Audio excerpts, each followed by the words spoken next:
monstrous creature with blackened skin emerged from the lower decks of the ghost ship, the Mary Sabine. Tall, gaunt, and with glowing blue eyes in both its face and chest, the creature carried an imposing and terrifying aura. A smoggy cloud enveloped it and spread onto the deck. Those caught within found themselves racked with necrotic pain just from its mere presence. As it raised its crooked fingers, it pointed at the group, and the sense of doom grew stronger. Striking out against the party, the creature tore at their flesh, but with radiant strikes of magic and steel, the party fought back. Anna, placing a glowing beam of moonlight directly onto the beast, caused it to screech in pain. The fight that followed did not last long, but it left a devastating wake. The creature's terrible aura spread necrosis among the party, and as it weakened, it once again raised a finger and pointed toward Anna, the one responsible for its ongoing pain. Its finger emitted an eerie blue glow and struck her in the chest. As the light pulsated, the last vestiges of Anna's life left her body. As Anna fell to the ground, the creature breathed deeply, appearing to swallow a glowing orb that left her body as she collapsed. Her fate unknown to her companions, the party fighting back aggressively in hopes of reviving their friend, managed to strike true and destroy the creature, reducing it to ash under the radiant strikes thrust upon it. However, the glowing life force it had consumed did not return to Anna after the creature's death. Racing to revive their fallen companion, the party attempted healing spells, but to no avail. Whatever this creature was, it spelled utter doom for those caught in its consuming wrath. Her body lay lifeless on the deck, but Himothy, taking a gold, shining scale from his pocket, attempted one last chance. He followed Leon's actions from an earlier time, this time calling Anna back to her body as the magic from the coin, like the granting of a wish, left the coin. From the smoldering pile of ash, the glowing orb of life emerged and floated back to Anna, and she breathed once more. Call it luck, good fortune, or divine providence, the party was reunited, though now they had exhausted the magic of the coins, whose power transcended that of any known on Kyros. After recovering from the near loss, the group quickly abandoned the ghost ship and made their way toward the Devil's Pass, the final leg of the journey before reaching the Fountain of Youth. Reaching the pass, they were greeted by towering spires of rock and ice, stretching high into the sky. A deep, glowing red light from beneath the ice illuminated the scene, casting an ominous vision as if the waters were alight with fire. For 3 days, the party traversed the pass, enduring increasingly tormenting madness that pushed them and the crew to their limits. Through spells and distraction, most of the crew made it through safely, but one of Duzud's inner circle of reavers and the half-elf known as Finian were not so lucky. Madness had driven them to throw themselves into the ice-cold brine below, being lost forever to the blackness of the sea. Midway through the pass, the party encountered 3 great beasts, manticores. Their bodies resembled lions, their tails were like scorpions, and their heads vaguely humanoid. These beasts, in search of food, proposed a game, the lives of the crew in exchange for winning a challenge, but if the party lost, they would be dinner for the hungry monstrosities. The party solved their riddles, and, though frustrated, the manticores allowed them to venture onward, and as a parting gift, gave the party a sliver of ice from the pass, cold to the touch and glowing with the same red light seen in the depths, remarking it was a gift from their lady. As they continued through the pass, Viz, the golden dragon now stuck in his human form, experienced a life-draining crisis as the potion he had taken a few weeks prior wore off, and his necrotic blood infection returned with a vengeance. Weak and barely able to stand, Leon and Tinker poured magical healing into their friend to keep him alive.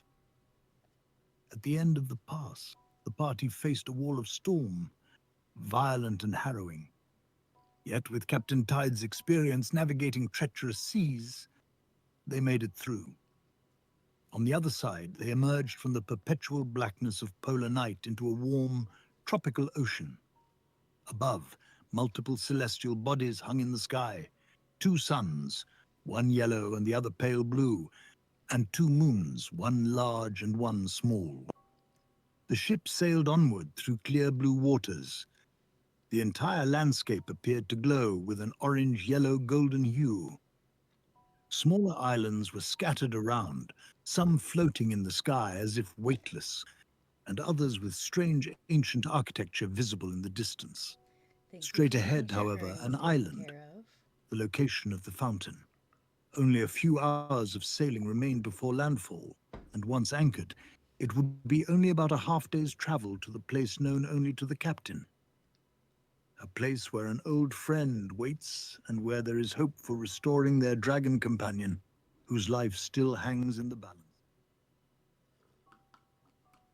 And that's where we pick up today. You are still an hour or so outside of the cove that you intend to anchor in, and you plan to head to the western side of the island. Sea so far is clear. Sailing is quite smooth, especially compared to the difficulties of the last few months. You can make out a place as you sail further along the coast, even far in the distance, so it looks like it might be a good place to anchor.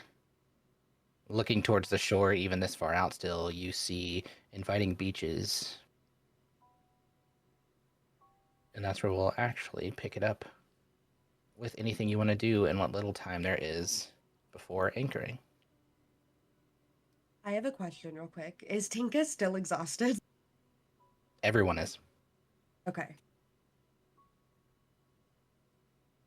Yeah, since coming through the storm wall, there's been no time for a full rest, and you start recovering after long rests when sleeping comfortably.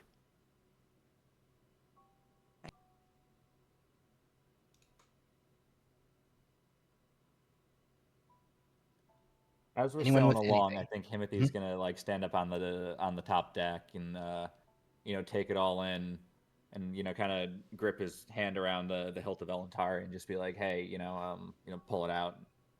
Hey, any of this seem familiar to you? And is there any reason I should be worried? Answering those in the Yes or no? answer or questions as they came. Yes seems familiar. No does not seem dangerous. Okay. All right.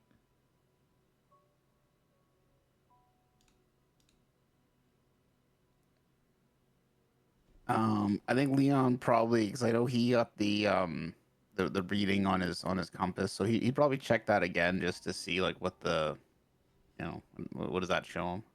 Yeah. I mean, vaguely back in the direction that you came from, a little bit further, if we're looking at this map, to the like southeast of where you're coming in. As you're doing this, roll for me a, let's just call this insight. I think is probably the best option. Hmm.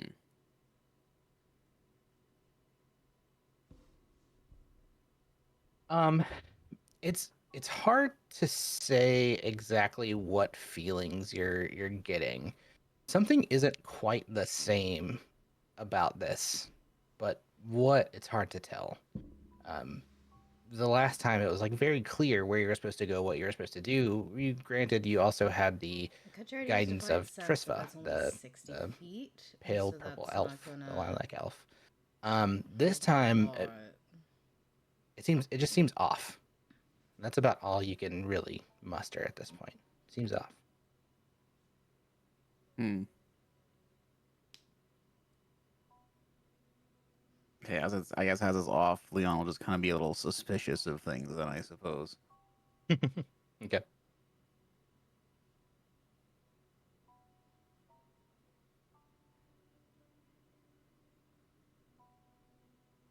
Anyone else?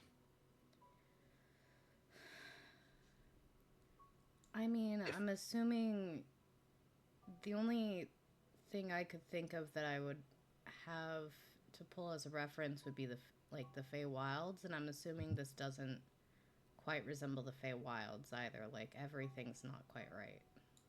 Yeah, so give me let's do this as a history check. I mean, you've just spent, I mean, it's been a month or so now since your return, but you've just spent years there. The hues don't match. Okay. Yeah, that's a Yeah, no. the hues don't That's a match the no. coloration. Everything seems really like close to like Kyrosian or Kyrian landscape. Um, the trees that you're seeing, the mountains you can see in the far off distances, the islands, like it's all similar, but it's like vaguely similar. Something's just not quite the same as where you came from. Probably the most that you can gather as far as like drawing on where you just were is this is even further removed from what the Feywilds seemed like, right? Under the like magenta sky, this soft glowing pink and purples of most of the natural landscape there. Um, the types of flora and fauna were drastically different. It's different. It's very clear that it's different, but how different? It's hard to say. I Put think an probably what uncanny you valley. have, and I'll give you this even with a 5. 6. This isn't Kyrios anymore. I think you all kind of get that sense, the fact that there are 2 suns, 2 moons, the landscape is different, but what it is, I don't think anyone really has any idea, no concept for. Is there a sign that says "Welcome to Endor"? You say indoor? Yeah, Endor's got 2 moons. Isn't Such a nerdy reference. No signs to say welcome to indoors. No Wookiees, which is from Kashyyyk, not Endor, but still. What are those little hamster-looking guys, like humanoid hamsters? Oh my god. Ewoks. Yeah, can we have a couple of those? Teddy bear. No, there are no Ewoks, no little wickets running around, which was the name of one of the Ewoks.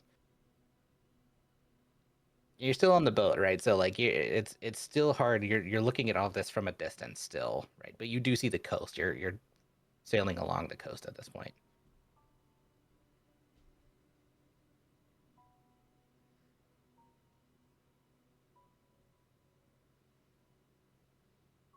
If nothing else, sail inward. I mean, yeah, there's nothing else I can really do. Like 60 Only an hour miles, or so not that far. sailing along the coast. You do see these stone cliff faces, rocky cliff faces. You see the mountains. You can really start to make out this island landscape quite a bit more as you're sailing in. It's very much like what you would expect for like is the word deciduous forest, but also mixed with jungle type of flora. It's strange that both of these are kind of blending in. But you do see as you kind of move into this cove, mostly jungle, kind of like a whole forest of sorts. As you get to a good place where you think you can anchor, there's really 2 options. There's further into the cove, and then there's also you could like take the ship almost all the way in. You actually see a little closer to shore the remnants of another long anchored ship. It's slightly tilted to one side, and it appears to be resting in too shallow of water. Ty, do you recognize this ship? This is the ship you originally sailed in on, the Bright Swan, as it was called. Mostly a merchant type vessel, though outfitted for this journey.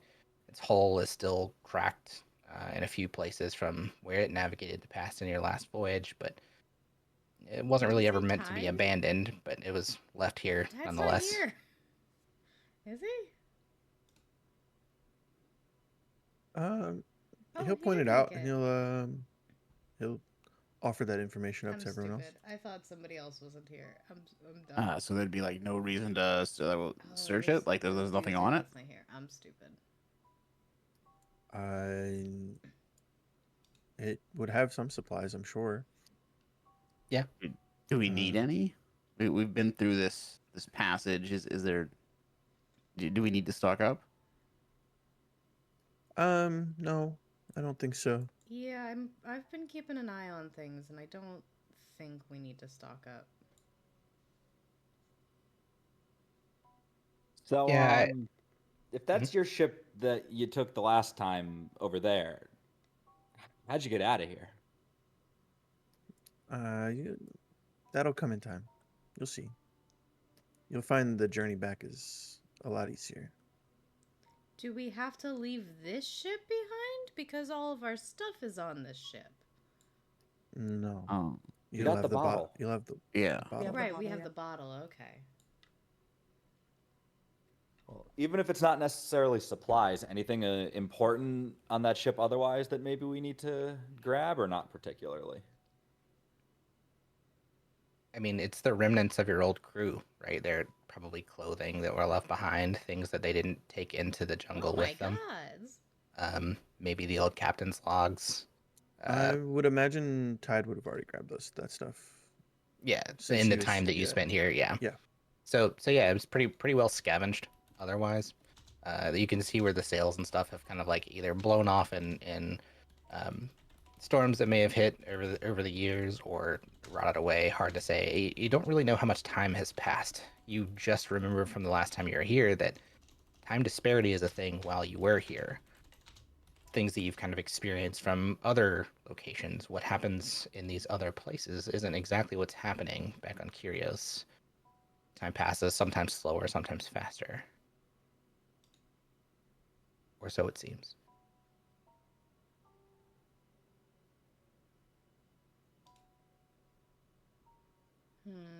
You can choose to anchor offshore if you want to try and like bring everyone in via boats or whatever, whoever's going, whoever's staying. I would imagine most of the crew volunteers like they have last time to like, if you're going to put the ship in the bottle, stay behind. They're not really meant for these kinds of journeys, treks and stuff, and it's a good place of protection at the very least. Bryn will come and kind of like say he'll spearhead anything that happens while you guys are gone. If you intend to leave the ship, however, they can also scour the island and see if they can find supplies, anything that they might need, make an encampment, etc. We would have to bring Viz, right? Because he is gonna Yeah. hopefully get healed. Yeah, he'll need to go with you through this at least part of the jungle. There probably won't be a place to pull the ship out inland. Right. Okay, Not without damaging Tundra, the ship or can you us. come with us and help us? I don't know how much you'll be able to walk. Of course. Thank you. Are you okay with that, Viz? Yes, of course. It would be nice to have someone strong who can help carry, perhaps. Okay, then let's go with that for now. Just try and hang in there. We're almost there. When you find him, he's kind of gone back below deck in at the end of the last part of the session. He had gone above deck to see the landscape and to see the suns, and he felt like briefly a little bit stronger being here, but he's still in a pretty bad way. He's not walking much on his own. He had to get help from Leon last time to get above deck, and so when you come and find him, I mean, he's very much taking it easy. You can see where he's still clutching. Like previously, like the wound that Also was needed opened, help it's getting just been above deck, bandaged and but he's it's been warm fine, right and now, at least so I while guess the it's fine. potion was in effect. But like now, you can see where it's spreading and kind of growing across his body even more. Some of those veins and lines moving up his neck and across his chest. So on a scale of 1 to 10 on the icky factor, how icky? Like a 7 Oh, gross. Okay. or We pretty gotta, bad. we gotta, Yeah. guys, he's looking pretty icky. We gotta really get this going. Yeah, it's like over the last few days, especially going through the pass, you've noticed over time just how much it's spreading, how rapidly it's spreading by comparison. It's like whatever magic was in the potion was enough to stave it off. Your healing magics are enough to kind of keep him ambulatory. He can move, but outside of that, he's in a bad way. All right, so we kind of just hurry up, get the crew stowed away in the bottle, then, and then I guess start heading inland as soon as we can. Then I guess, right? Yeah, as you guys are having this conversation, you do see the little goblin Beef running up, trying to like tug at Tinka's shirt and trying to tag along as well. He wants to go Okay, Beef, with you. you can come with us. You can here, hold my hand. Beef. Let's go. Beef. And he just looks like a little old man almost because of this goblin-y, Beef wrinkly should stay face. on the You have ship. no idea how old he is, but he acts very much like a toddler in these moments. Yeah, So you kind of he's like my baby. drag him along. Yeah. He's probably like 800, but yeah, who's to say? Tomato potato, you know. Right. Tomato French toast. Right. Exactly. But yeah, it's not terribly difficult to find a good spot to be able to park the ship and be offshore, like on the shore, so you don't have to like leave anything behind. You do find a place where you can anchor successfully and put the ship in the bottle. Yeah, the only people who do come with you outside of Viz are Tundra and Beef. Everyone else stays on board. Looking at the coastline, it's like I said, pretty jungle heavy, kind of as you're looking forward, but there's also a pretty clear path inland. Um, and Tide, you know this to be exactly the way you're supposed to go. It's basically just a straight shot where you're headed. This path doesn't wind and curve too much. It does, as far as you remember, does get a little more overgrown. The trek isn't particularly arduous. Um, it's about a half a day's journey or so inland through the jungle. It's not really exactly a beaten path, but it is kind of like a naturally occurring all of this line. You go through the jungle and then you end up in a clearing, kind of like a water basin, and then continuing on through a little bit of jungle area, and then in the opening of one of the tall mountains is a cave that's protected by an old guardian. For this, we're going to just do one round of it. I need 2 people to make checks for me. First of all, a navigation check, and the second one is a survival. Navigation is just going to be a wisdom, so Not me. D20 plus your wisdom modifier, I'm not. and then survival is a straight roll for survival. Not me. All right, well, Duzud is here to help if anyone needs anything. I have his sheet Yeah. still. Yeah, I think he's probably got pretty good nature. Doesn't he? What's his survival Yeah, stat? is that what? +6. Oh, not Yeah. nature. What would? Oh wait, what? You got a +6 for survival? Oh yeah, I can do a survival check for him. Yeah. Perfect. What was the other one? And then so it's just a D20 plus your wisdom. So just a wisdom roll. How did I say it like that? Wisdom. Okay, cool. Yeah, I mean, this isn't a super hard place to find, and especially you. Remember, actually, go ahead and roll that again since you've been here before, and you're the one that makes sense. doing it. Perfect, even better. Now I need someone else to roll for me a D100. Ooh, yeah, Oh, you do it, got do it, this? do it. Oh, No, okay, no, no, okay. no, no, do it, do it, do it. I love D100s. They're my favorite die. Like in real life, they're like a giant golf ball. All right. They're 2 dice, Let me go find this. aren't they? Okay. So it's a few hours trekking inland, and it's actually not, like I said, not particularly difficult for how the landscape is shaped. It's difficult because you're trying to carry with you a very wounded person. Tundra makes it a lot easier, basically like holding Viz, not like he's not like carrying him exactly, but he is providing such a like a stable platform for be able to like walk along. He's basically Viz's crutch. So a couple hours going through, and you begin to see some of the rock faces a little bit more clearly. One of the rock formations that you see, you actually come across like a few different rock formations. They resemble sculptures. They seem like some kind of remains of something. You can make for me, maybe the closest thing here would be a history check. Anybody who's wanting to observe them. You guys want me to talk to it? I can do a history check. Cool. Yeah, you get to do yours at advantage because of your correlation to Fey things. Dirty 20. Awesome. Dirty 20 is good. Yeah, something about these. There's no like inscription or anything in there. It's just like carvings, and you've actually seen carvings like these before, back on Ferengul.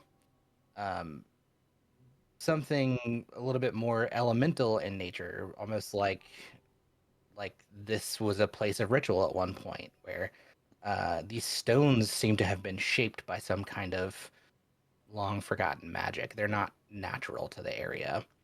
But the carvings, especially in it, you saw, we didn't actually explore what this particular ritual would have looked like. There was the storm song, Rite of the Storm song, that was taking place before you guys left.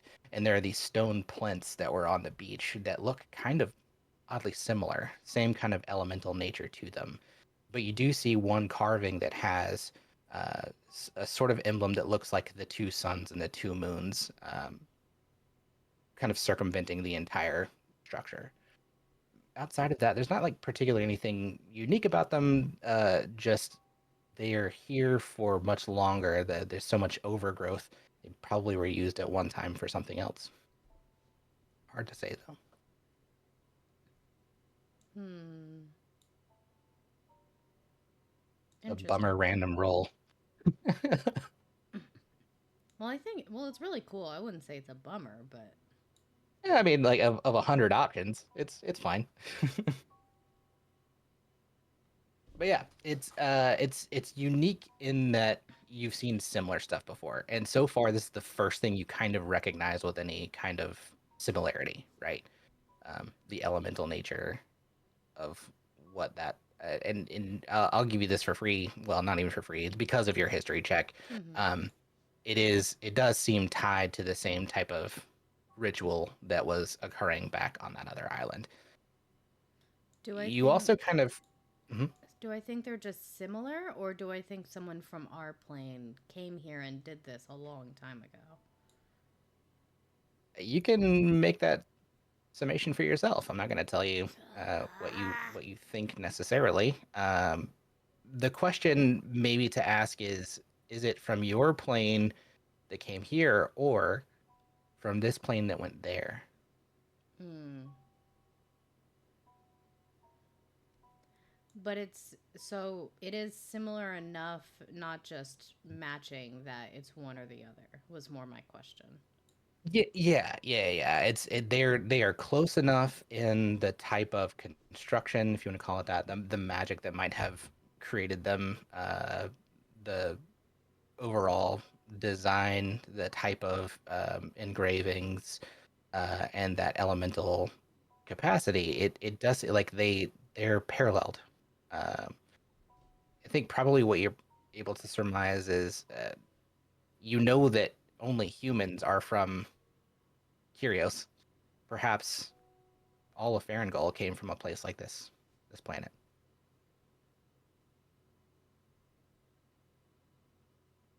Untouched otherwise by human civilization. They were all beast folk. Hmm.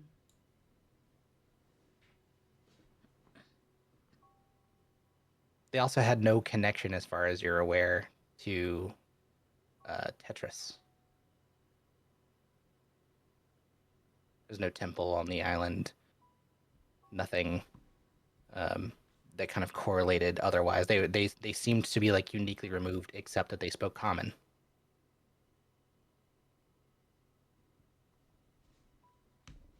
Weird. All right.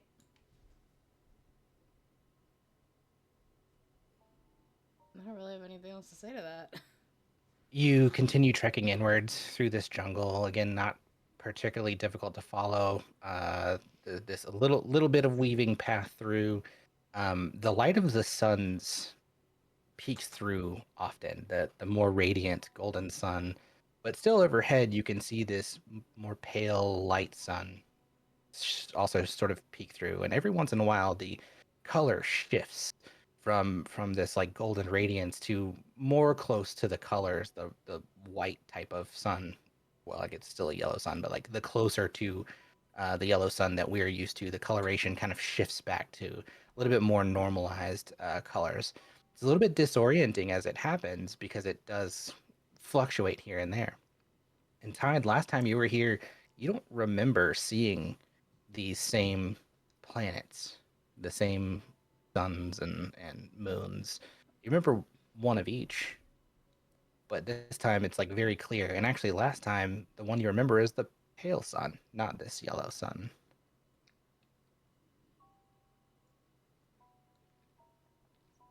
but you continue onward.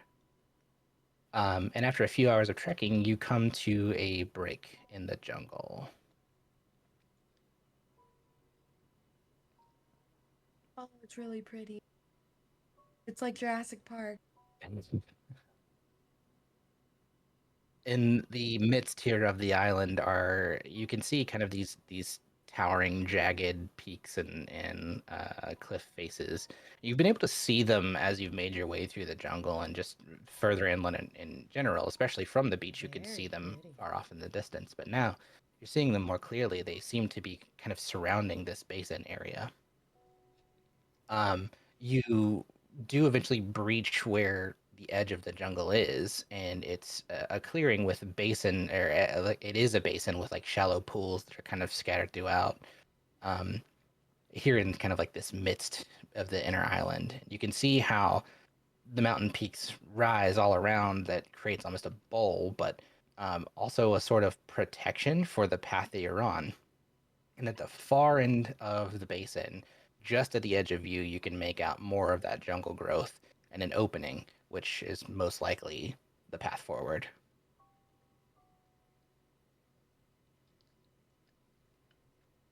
Just because he got a little unsettled before, Leon's gonna check his like compass again, I guess. Yeah, you go to look at your arm. You kind of like you've been able to feel it as these things have happened before. Here, there's nothing. It's like what tingle there was it left as soon as you stepped on land, and especially when you got further inland. It's now there's nothing. There's no. You don't even know what direction it was. Okay. And navigating, especially under these two suns, is a little difficult. You don't know.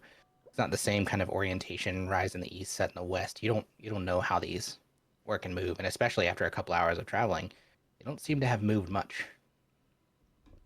Hmm. Has there been any sign of life while we're here? Even like bees or anything? Or animals of any kind? Yeah, let's say give me a perception check for a little bit of continuity.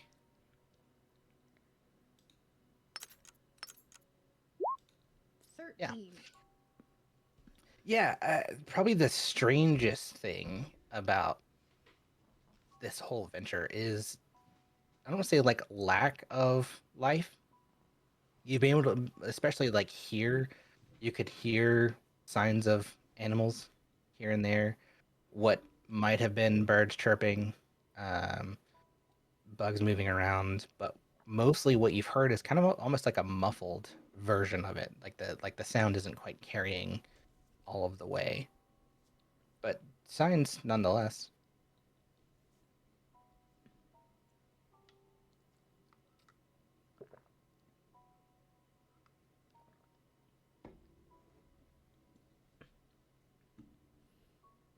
Alright. Just for shits and giggles, can I use Divine Sense? Yeah, please.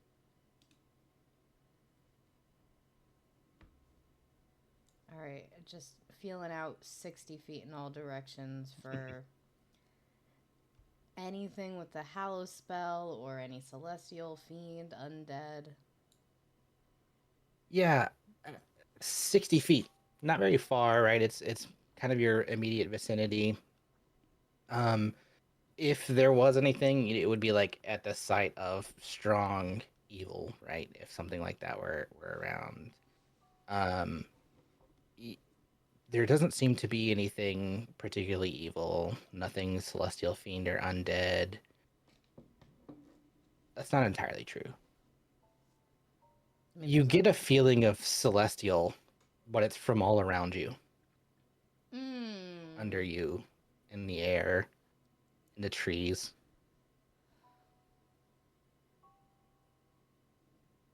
It's like you cast this divine sense and you're overwhelmed with like a bright radiance for celestial from every direction.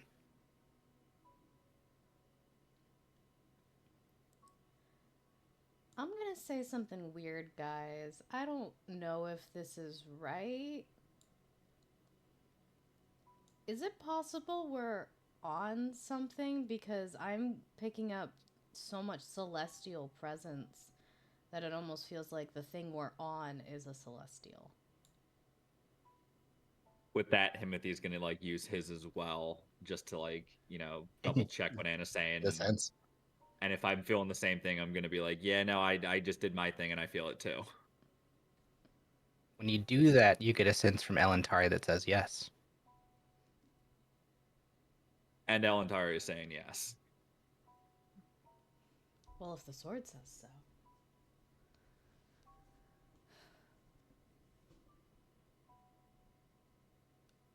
Uh, I mean, I- I believe it. I've never really given it too much thought. I just knew this place was special. Leon, if it's alive and it's celestial, can you talk to it? Give me a religion check. Oh, I'm rolling it? No, Leon. Good, Mm. good, Why did he sound like he was gonna? Can I help him?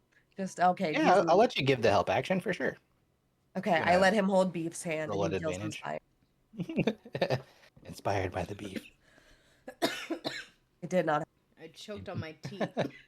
It's fine. It's like he's got like this really yes, good the help attunement action is to holding life Beef's and the hand. astral sea, and then Beef touches his hand, he gets a little bit distracted and has to shake it off. um, you don't think you can commune exactly, Leon, but you feel it. You feel life here that is unique. It is not the same as Tetris and the Celestials that you are aware of.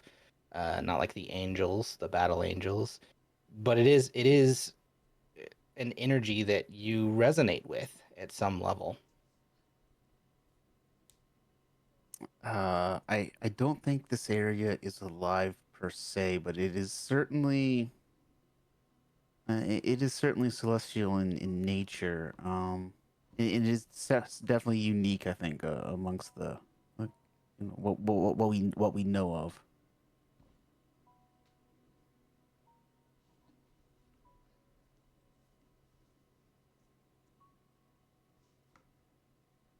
Well, what do you guys think? What do we do? I think we just keep going forward. Yeah, we gotta help Right. Fizz. Gotta help Finn. Gotta help Biz. Gotta help. Tide, you Liz. know this place. You've been here plenty of times. This is a place that you would have journeyed Plenty of back through, times. and I mean it's just this place of beauty. Everything here is tranquil, and actually, when you guys walk into this space, the air kind of feels a little cooler and fresher outside of the jungle. You see these immense tranquil pools. This largest one in front of you having like this glassy kind of surface. And in the distance, you do see waterfalls cascading down from these high ridges and water spilling over these mossy cliffs. Um, and the sound of the waterfall, talking about hearing things, Anna, you can hear it. And it sounds soothing, but it sounds more just like dull white noise than it does what you would expect from a waterfall otherwise. Around the mists that are kind of rising from where it crashes into the waters below, there's this little bit of golden haze that's lingering as the sunlight creates this unique aura almost. And beyond the pool, you see the mountains. They stretch upwards, and some are quite sharp. Some are more cliff faces. These dark silhouettes that are piercing this little bit of twilight type sky as the suns are a little lower. They're casting this soft amber glow through breaks in clouds. And so the water and the mists, they kind of shimmer here and there with that pale golden light.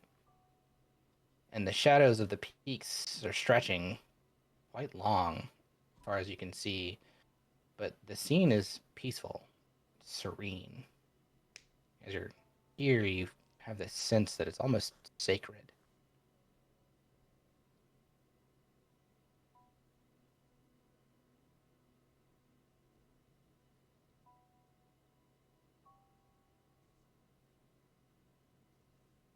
Do we trudge forward? He'll point to a couple spots on the way, Okay. Yeah. and in the water here, and he'll be like, "This is where I came to practice my wild shaping." Stuff like that. Yeah, and Tide, you know there are animals here, right? And a lot of them are just the same type of animals that you would see back home. Hmm. Wolves and deer, birds of all sorts, and you've been able to, especially since you've been here last time, you could probably recall what some of them are like. Um, Wild shaping into birds, eagle-like creatures. But yeah. As you step off into the water, actually, I don't want to say that you do that, but you would have to step into the water to traverse further. Do you guys go?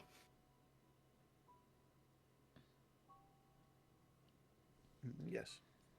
Silence is agreement. suppose Yeah, so. Tinka doesn't like water, but she doesn't have a choice. Yeah, Uh, water and Anna doesn't really mix great, but Tundra, as you're like taking all this in, Tinka, he can sense your reservation, and he like reaches down low to like offer you to like stand up on, and like get up on his shoulder if you want to. Being small. Tinka's gonna bring beef with her. Yeah. So We're a snowman. Tundra does like a little bit of a backpack maneuver and like brings Viz up as well. And so it's like one of you on each one of his shoulders, and then he's also kind of just kind of like holding you guys aloft. And it's awesome. For those that want it. Yeah, that's awesome. I will take it. Too late, we're back. And you end up casting it on him, so he's not even in the water, he's just walking above it. Which is good. I mean, he's a heavy creature. But you step off into the water, the once calm pool kind of churns and breaks into waves, and you begin to feel this deep, resonant rumble beneath your feet.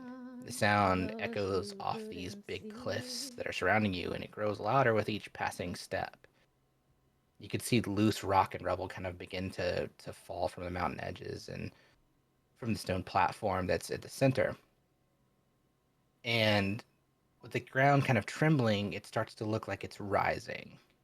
With a great kind of groaning, creaking sound, the form of this colossal figure rises up, made of ancient twisted root, gnarled branches, and jagged stone, and it kind of lumbers upward. It towers above you.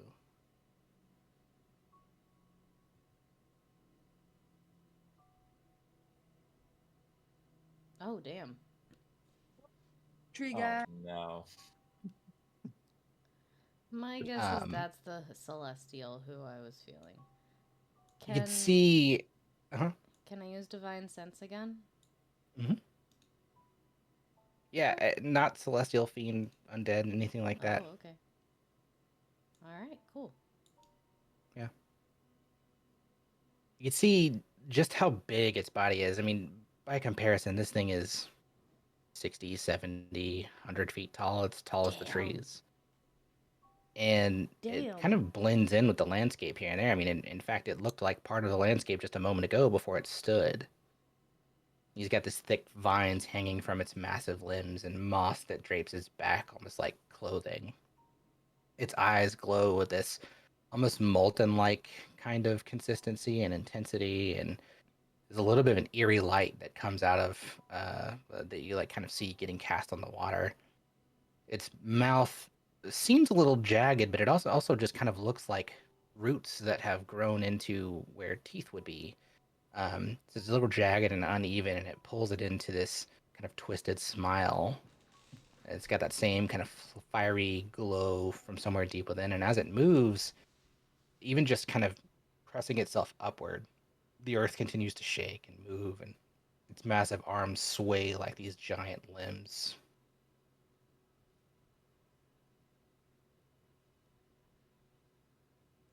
Who dare enter the sacred ground? I think that's a Leon question. Leon personally. Tide, I think this is your part. Yeah, Anna's just gonna look over at Leon.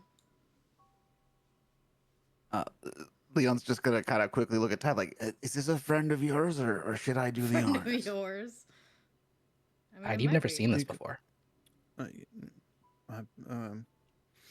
New to me. Hello. It's just us. We're trying to get help for our friend. We're not really here to dare anyone.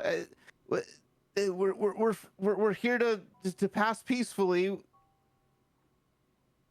You seek the tear. Leon kind of looks back at Tide like, the tear? Like, is that what we're after? I'm gonna DM you something, Tide. Okay.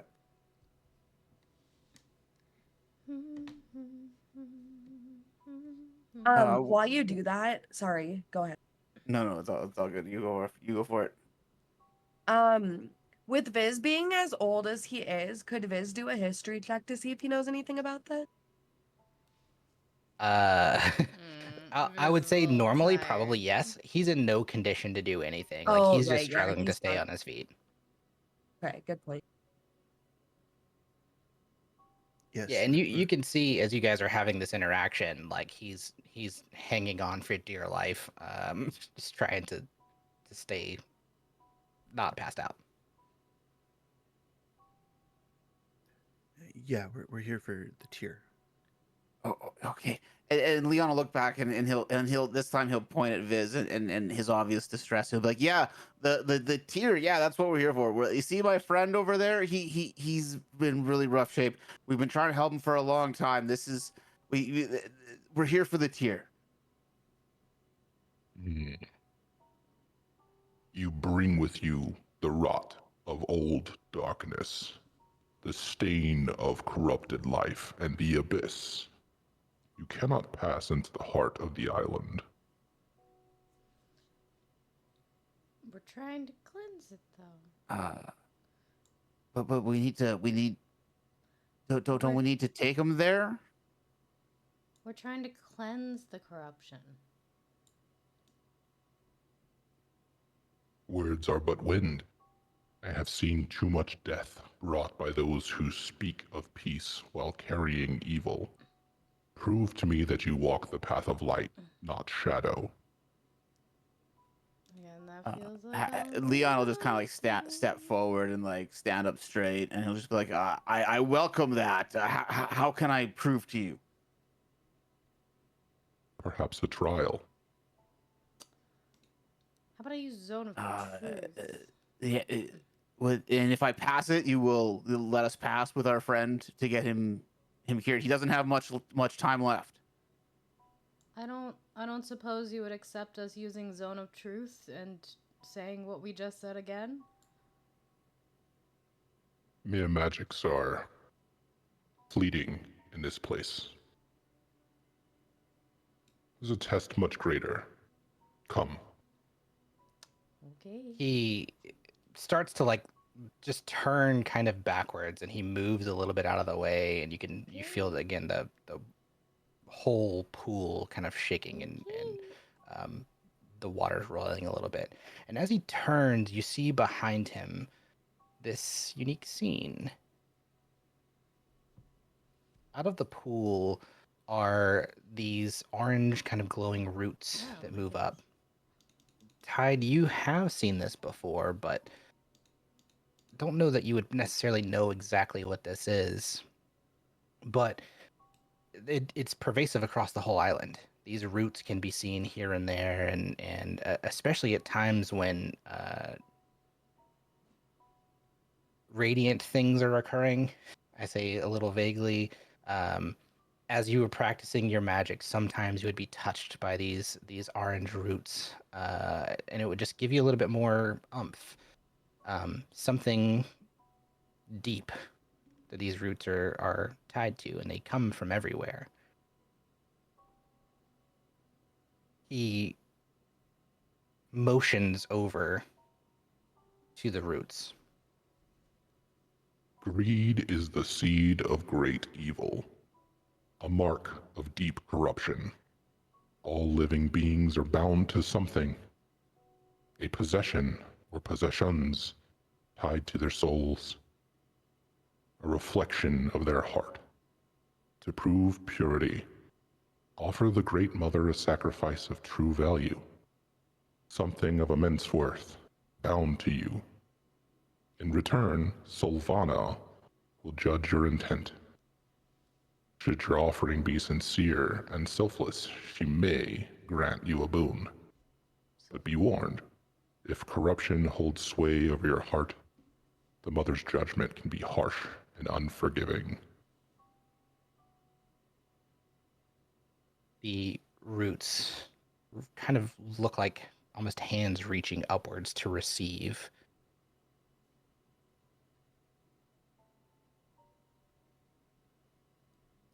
Kyros, step forward. When you do, the roots grow forward and create this kind of like shelf in which you could place an item.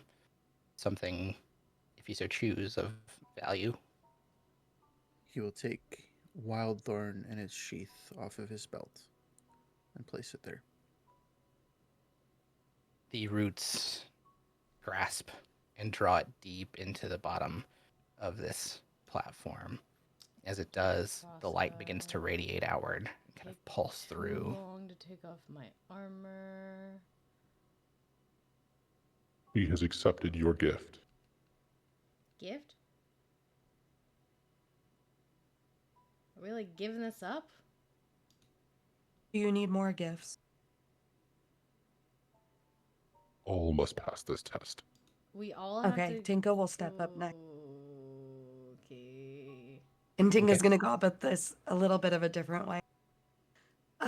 Instead of placing an item, she's gonna cut her hand and place her blood on the altar and say, I offer my health, my life, to save his.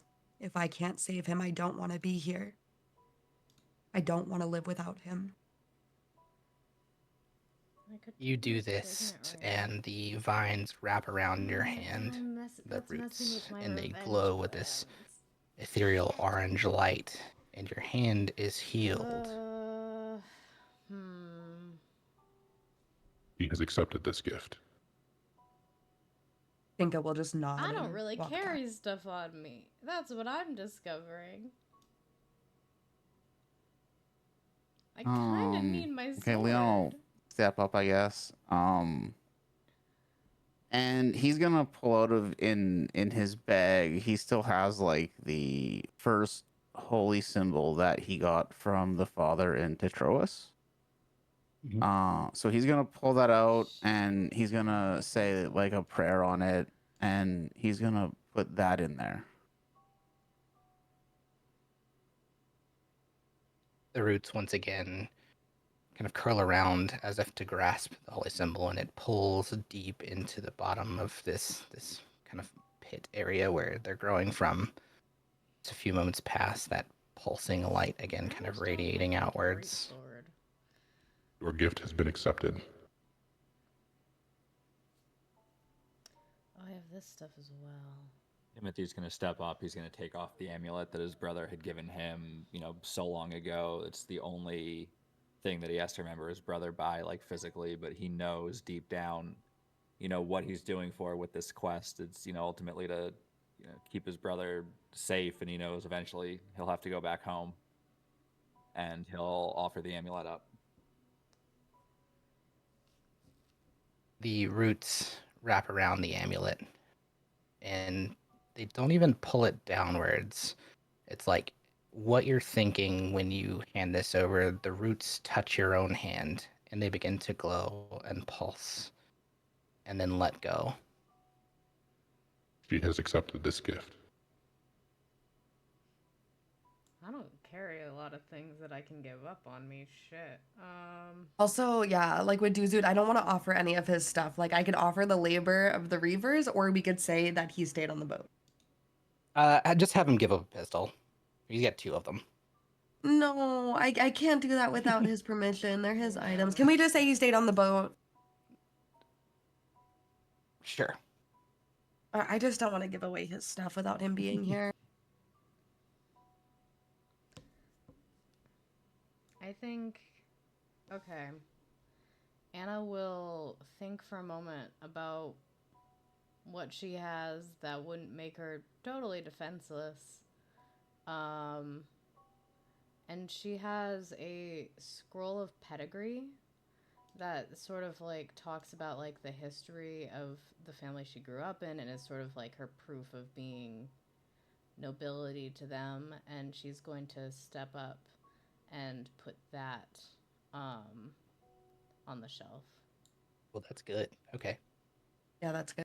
I could have given up the signet ring, but I have a plan that involves the signet ring later. That's So fine. I'm gonna go with the scroll of pedigree. It's good. What I mean, what it represents is your claim to nobility, right? Mhm. Like the signet ring also kind of does it, but the scrolls are what you would show, the papers you would show. Yeah, Yeah, exactly. the roots once again kind of wrap downwards and take it into the pit below. Your gift has been accepted. The roots all begin to pulse and glow more. They reach out, and for each one of you, you feel a warmth as the roots kind of begin to grow up your legs. For everyone whose gift was accepted, you get a +1 to any feat or thing that you would choose. Strength, charisma, whatever. Um, Ever? yeah, it's a permanent +1. Oh my god. So Oh, damn. like our so Sorry, like ignore a that. 16 would become a Your stats. 17 or Mm-hmm. like Yeah. okay. Yeah, your stats go up by 1. All my stuff is Just easy. like This one of doesn't them help goes me. up by Shit. one once, like Permanently, permanently. That's yeah. okay. Okay. Yeah. You feel that kind of like radiant nature of these roots. You can feel as it's like pulsing into you. If you choose strength, you get stronger. If you choose wisdom, your mind becomes clearer. If you choose intelligence, your understanding of this place grows. If whatever you choose, um, it seems to grow in your understanding of who and what I think I this gotta go might strength. represent. Tide, this being used the term Solvana and the Great Mother. Those are terms you Doesn't have super heard help me, before. but it's still good. Your It's still friend very talked good. about them. But I won't dive into much more detail at the moment. You're just familiar with those concepts. Okay. As you feel the roots kind of recede and go back, the orange glow begins to dissipate. You can still see where the roots lay, but they just grow into brown, green kind of roots. The creature moves slowly as to avoid hitting you all and begins to lay back down. You may pass. As it lowers itself to the surface slowly, gingerly, waves do continue to kind of move around and the ground rumbles, but he creates with his body a raised path to the remainder of or through the remainder of these pools over to the other edge. I think while passing, Tinka would probably be slightly crying, and all she would muster was "bless you."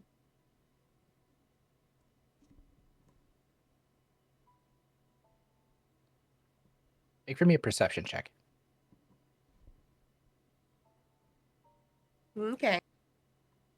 Yeah, fine. Yeah, you don't necessarily notice anything. Yeah, she's a little distracted with a lot going on, and that he's a giant tree man, Big tree man, big tree boy. and she's still holding Beef's hand. Gripping beef tight. Before we get too far, on the there is a tree that Leon remembers. A couple of trees Probably even me. actually. I don't know why I Does he said get any that. sense that these trees are similar to those trees? Make for me a history check. I'm a little surprised. I should say I'm a little surprised Beef didn't hop on the shelf if he went up there with Hard to say. Tinka. Oh my god, he's the Lorax. Speaks for the trees. Being given the freedom to move onward, you watch as the Guardian has lowered itself and created this place. Its enormous body, like laying flat, basically creates this stone ground, rocky tree surface. Just a straight path.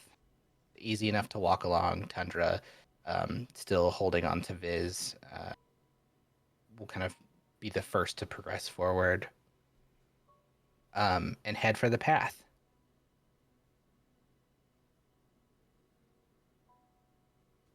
And once you get there, back on the path, it's not much further now. Just another hour or two to the cave. Let's do another navigation check, wisdom, and then a survival check, and then one more D100. That's somebody I can do the else's survival on Tinka since I got rid job. of them too soon. Somebody Okay, cool. Yeah, else's solid. job. And Tide, if you do it, you get to do it at advantage for the navigation. I got a negative Wait, which one's that one again? to all Navigation? the Just a wisdom roll, D20 plus your Just wisdom modifier. not the D100, but still. Yeah. I need Yeah. to get navigation as a skill. I know, right? Yeah, I'm surprised they don't, but I guess it's because not a lot of people play like sea travel. But they have like based the on- navigator's tools though, and so I know, they that's do, what made yeah. me think that like they would at least have something attached to it. Yeah, that's fair.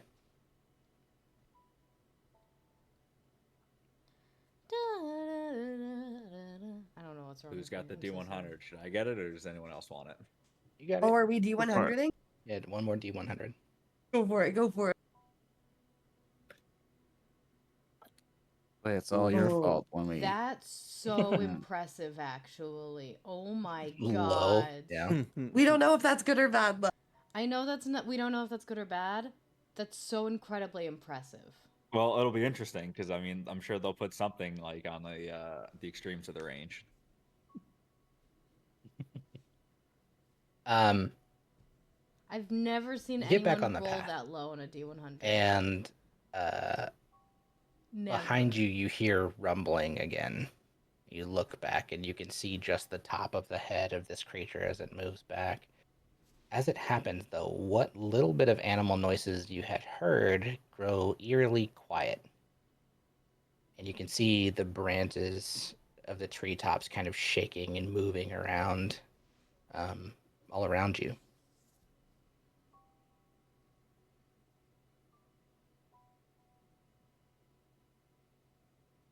Look around for anything. Looks like it's disturbing Tempted to use divine sense the again, trees. but I feel like Make that's a perception going to check. be a waste. I'm gonna save it. I've only got 2 more uses left, and they're probably not anything that could be. helped with You divine see sense. at the very top of the trees a large bird that is just kind of like it's not flying, but it's kind of like jumping from tree to tree, and as it does, is as large as it is, seems to be like dragging the tree branches with it behind.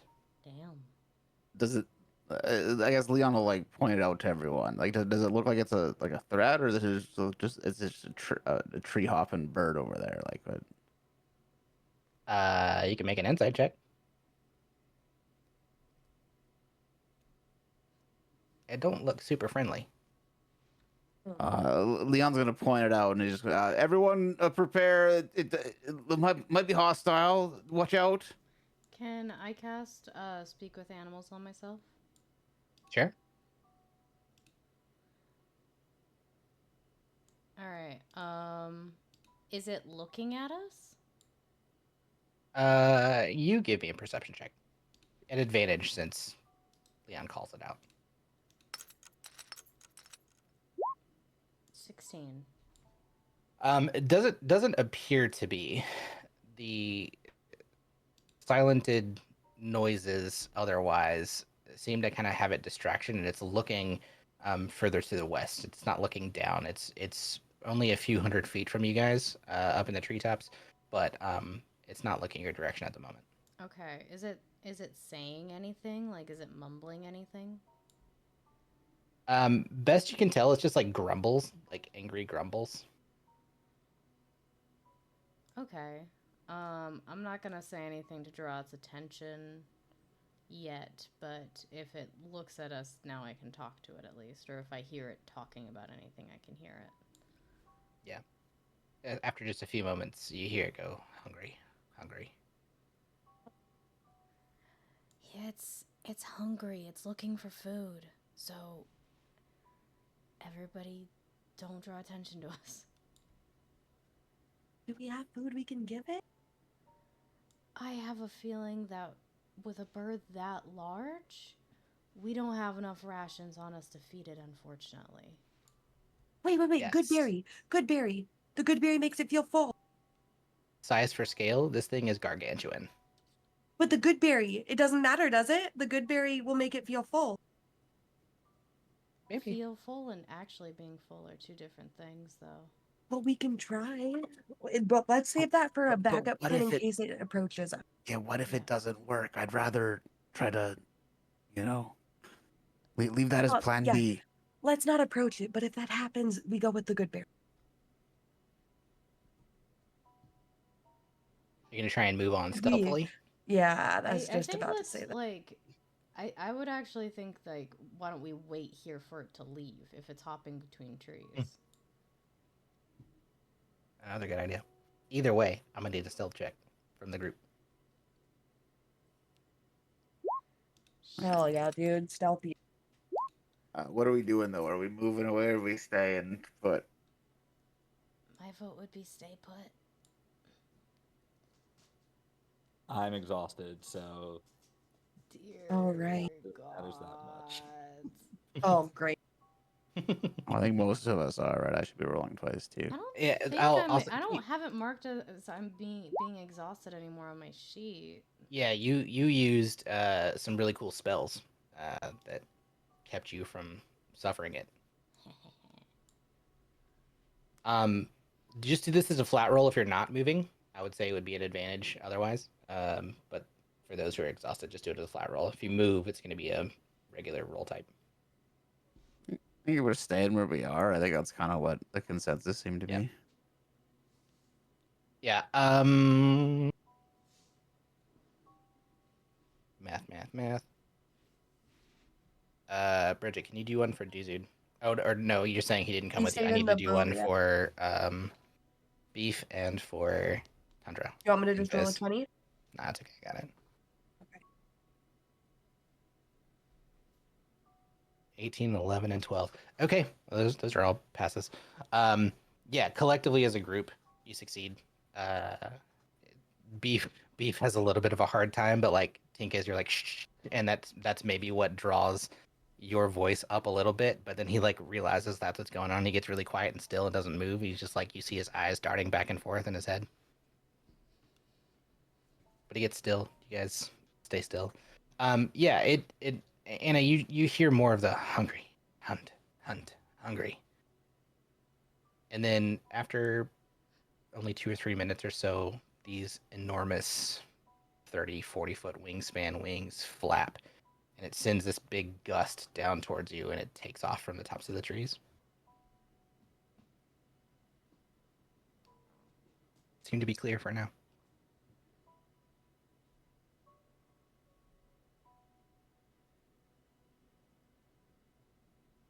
All right, I guess proceed Whew. forward. Tide, it's a pretty easy go from here. As far as you remember, you have made this trek to the basin quite a few times. Casting time 10 minutes. So No, the other duration. than Casting time 1 action. thick That's overgrowth, what I it's thought. it's not terribly difficult to find. You're headed for a specific cave side or mountainside. So you venture on, and to finally kind of approach this clearing at the foot of a cave. It takes another maybe 2 hours of walking. As you enter into this area, you can see like the hollow areas around the mountainside where the cave entrance is. There's a low rumble that seems to echo through the stone. Can I have everyone make me another stealth check? Hell yeah. Oh, did I roll survival before? Either way, it sucks. Did I accidentally roll survival before? I did. And do it for these boys. I fucked it up. It's okay. It's okay. It's okay. Ooh, not as good. 19, 6, and 5. It's okay. Okay, so this time, It's okay. maybe not as quiet. Maybe Beef is getting a little excitable after Yes, it's this Beef's fault. amount of travel. He hasn't really been out with you guys Absolutely. like this before. So he's beef here and there. Definitely Beef's Um, fault. But you see, as this Not kind of rumbling is mine, happening, right? out from the shadows emerges the largest spider that any of you have ever seen.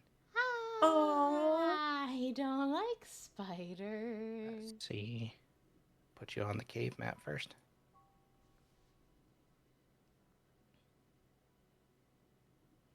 Okay. Oh my god. I don't like it. It is far bigger than any of the giant spiders you have seen or heard about. The ones I that don't you like it. didn't exactly encounter in Midport, but the ones you were aware of. This creature, more like a nightmare made real. This massive body covered in thick armored carapace, bristling with these thorny spines that catch the dim light that filters through the trees. You can see venom slowly dripping from its long, jagged fangs, falling in thick droplets to the ground. Its eyes, numerous and black, fixed on all of you. It seems to have clocked you. Cold eyes. But then the spider slowly and cautiously steps back toward the mouth of the cave, the enormous legs moving with quite a bit of grace. Each step sending a little bit of a tremor through the ground. I don't like it. And it pauses, still, watching, then begins to move backwards into the cave, retreating slowly, stealthily, into the dark recesses. Moves out of view. That's where we're headed. Nice. And how are we supposed to get past that? Ask nicely. Can I do a history check on spiders? Sure.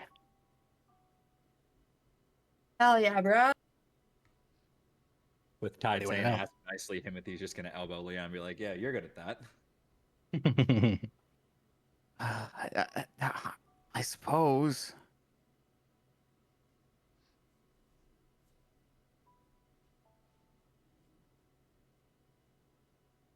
Cinco, what do you want to know? What spider, like, what are predators to spiders? Like, what are they afraid of? Big birds. Fuck. Oh. And are spiders considered an animal? Yeah, I guess so. Hell yeah. Okay. I think that's all. Is there anything? I think that's all. Big bird and considered an animal. And wait, one more. Do they talk? Like, do they speak any language? Giant spiders? No, if they're an animal, no, they don't speak. Okay. Yeah, not like Aragog from Harry Potter. I don't like the way. Or I like like Shelob spiders. from Lord of the are, Rings. Like, not. I've only seen Lord of the Rings once. I don't really remember. Big bad spider tries to kill all the ones that come to its cave. Ah, well. Eats orcs. Oh, eats orcs? Well, in the movie it does. Yeah, we don't like orcs, so that's good. You racist? Orcs are a No, whole orcs race are of people. evil in Lord of the Rings. Not in this game. They're bad. Yeah, in There might that be some context. good orcs. Come on. Jeez. We've never met an orc, have we? Yeah, the guy that sold you the boat in Midport, and you have two Mhm. half orcs on your Oh, crew. he was great. Yeah. Oh. The guy who sold us the boat was great. Okay, let me rephrase. Lord of the Ring orcs are evil. Outside of that, they're probably great, but none of them exist in real life, so it doesn't really matter what I say. Bridget out here Thank you. with the hot takes. How long has it been since we saw the bird? An hour or two, maybe. Okay, so yeah, my speak with animal spell only lasts 10 minutes, so that's Yeah. gone. Yeah. And I don't want to cast it again because it'd be my last first level spell slot. And I gave up my dagger that let me speak with animals. You sure did. That feels like a you mistake. It feels like a good choice for giving up a thing that you've had since the beginning of the campaign. Well, he said something that made me hear another word for attunement, and that was the thing that I was attuned to. Oh, I gotcha. Something of great value was the gist. Yeah, but it was something else he said. I don't know exactly what the words were, but I think it was like bonded or something. So Oh, okay, yeah. I was like, oh, Soulbound. okay. Maybe Soulbound, that was the yeah. one. I was Yeah, like, okay, yeah, attunement items, guys. yeah. We're all giving our attunement items, right?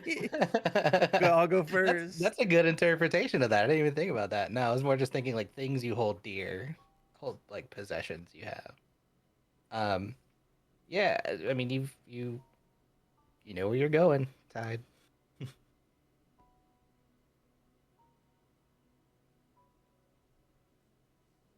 Okay, so yeah, he'll lead the others into the cave. You. Uh-huh.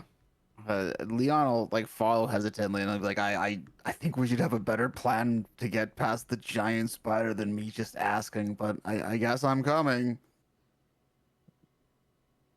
You head to the mouth of the cave. From deep in the shadows, you begin to hear this cracking, crunching kind of sound that echoes within, like the snapping of old branches. And then silence. And it's not for long, but eventually you hear another sound. Something that breaks the stillness. It sounds like labored breathing, slow, uneven, like the bellows of a bellows heaving at a dying fire.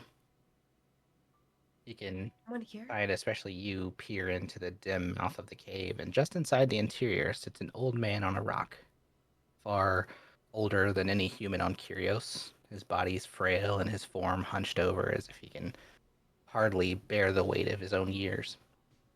Skin is pale and stretched over a thin frame, long beard flowing down over moss-covered robes.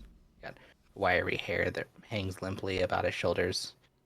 Clothing all looks to be crafted from the forest itself, robes made of moss and a belt woven from vines. His head droops slightly, as though even holding it up is kind of an effort. The silence stretches, and then with great effort, the old man raises his head, his eyes, tired, ancient, meet yours, Tide. My old friend. Old friend. And Tide hesitates for just a second.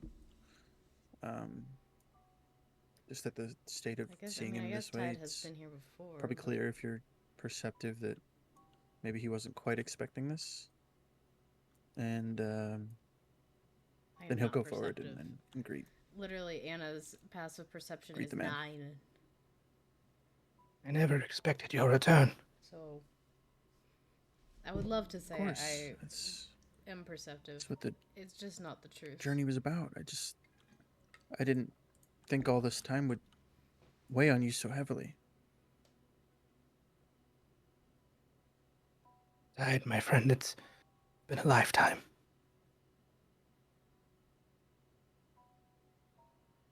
It's good to see you. And you, I'm sorry there was ever any doubt. He takes another labored breath, and his body kind of shudders as he breathes in.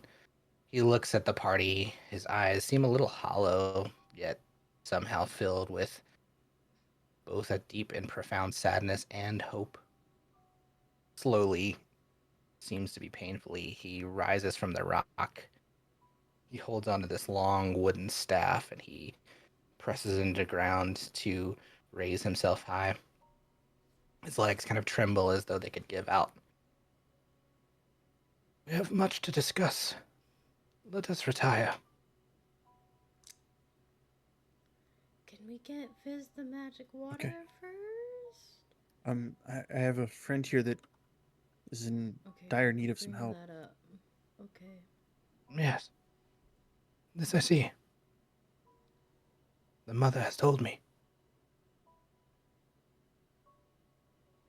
Let's speak more.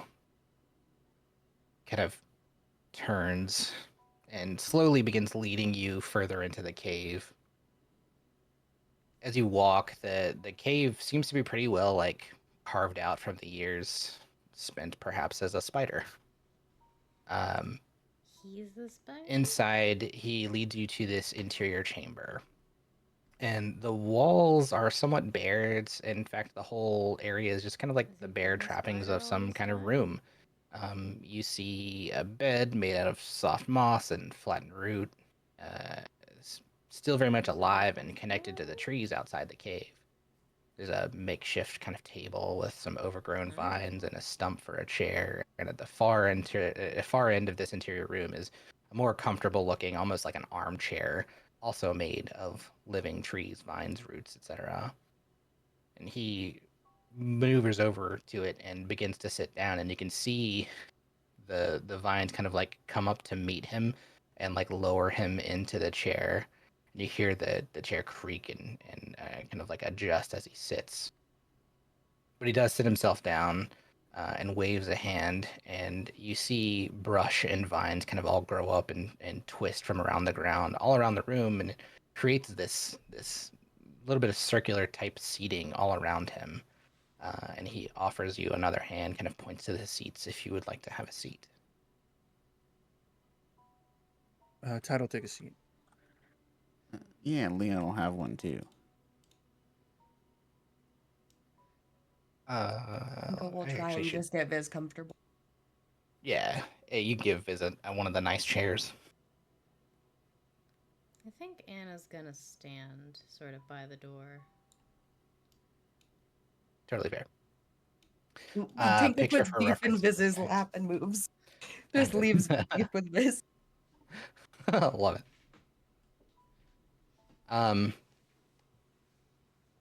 As you all are taking seats, he says, I haven't much to entertain with.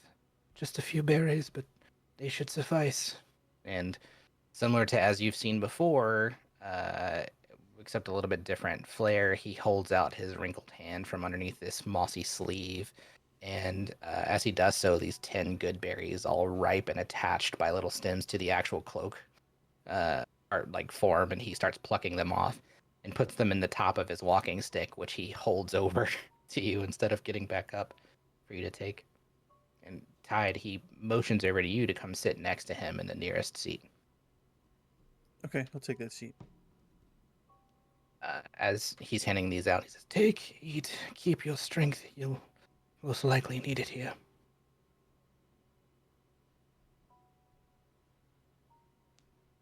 Once they're kind of all out, everyone can just have a good berry. I think Viz especially takes one and eats it, and you kind of see like a little bit of light return to his eyes, but not for long. Tide looking at you, he's still hardly lifting his head. It seems like his whole head is a very heavy weight. Tell me, friend, why have you come? And who are all these who travel with you? This is my crew. We've been adventuring for the better part of a year now, and well, I didn't intend to be back as quickly, although it seems like I should have been. I had nowhere else to take him. I don't know how to fix this. He looks at Viz and can see enough. The wound is still grotesque. Viz's head is also hung low. He's breathing and it's pained and slow, and when he breathes too deeply, he winces. This whole time, he's like tightly clutching the bandaged wound, and he seems quite delirious. Your friend is in great trouble. So you've come to seek the Tyr's help. Yes. I'm afraid, my friend, I have not the strength to go to Eosara's Tyr again. She has wept no more in recent years, and thus my strength is failing. But you Do may we go. have to make someone You know the way. cry? I don't want to make somebody cry. Okay, I understand. Tell me, will you be staying again, or do you intend to leave? Well, takes a moment.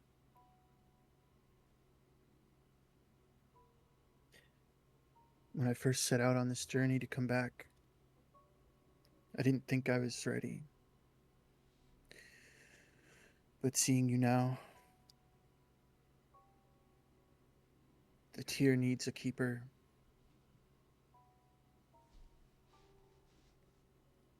I'm ready for my final test. When you say that, he nods. Yes. I see what's happening. And he'll But now take kind your of gesture towards the rest of the group and he'll say, let me be judged on them. I see.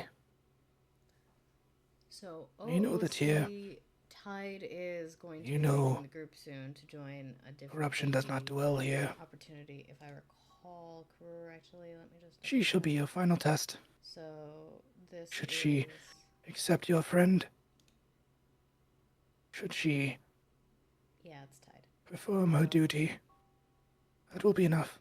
So this is his setup to leave. Is he's going to replace this guy? I see what's happening.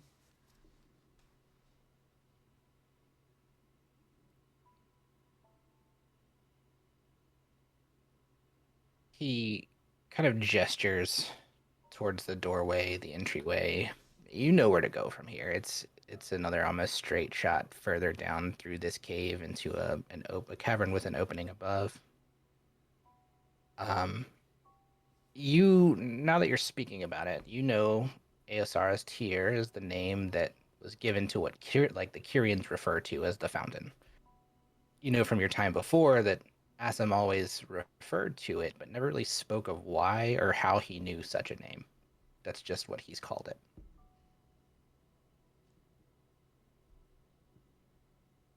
But he sits back, kind of resolute.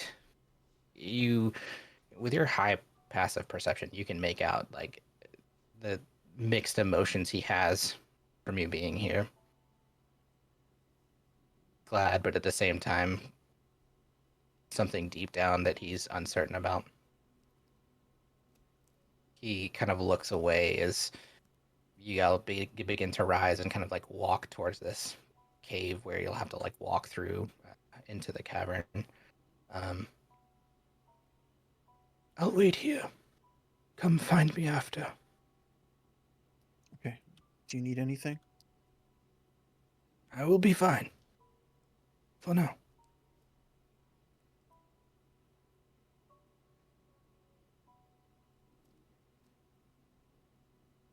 Right. He'll get up and lead the way. It's still a little bit of a So trek Tide's gonna become a to giant this spider? cave interior. The I passage would is a little suggest something twisty other and than a windy, giant spider, rises and considering falls, giant and as you venture deeper, it becomes more and more difficult for Viz, to the point that Tundra does have to begin actually carrying him through. But after some time, you reach what looks like an opening into an inner chamber, this cave space. But instead of just a natural opening, there seems to be this carved kind of stone nature to it. Similar architecture that you've seen once before, if anyone wants to give me a history check. I love giving history checks. Yeah. Let's fucking go. You guys are rolling when it's important.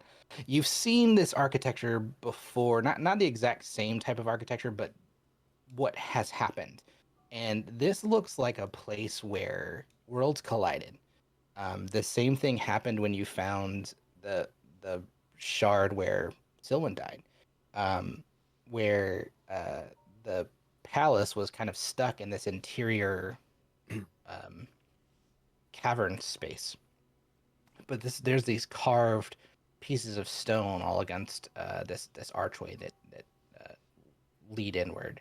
this remnant of ruined architecture. It's old and foreign. And it's not quite the same as what you've seen. And the crystalline nature of the other one was very clear after you passed that way, that it was part of the Feywild. The Ina Garden type palace structure is very similar. But here, this is not the same. It's strange. There are symbols scrawled across the remaining pieces that are there. The language is not common, but it's some kind of ancient script.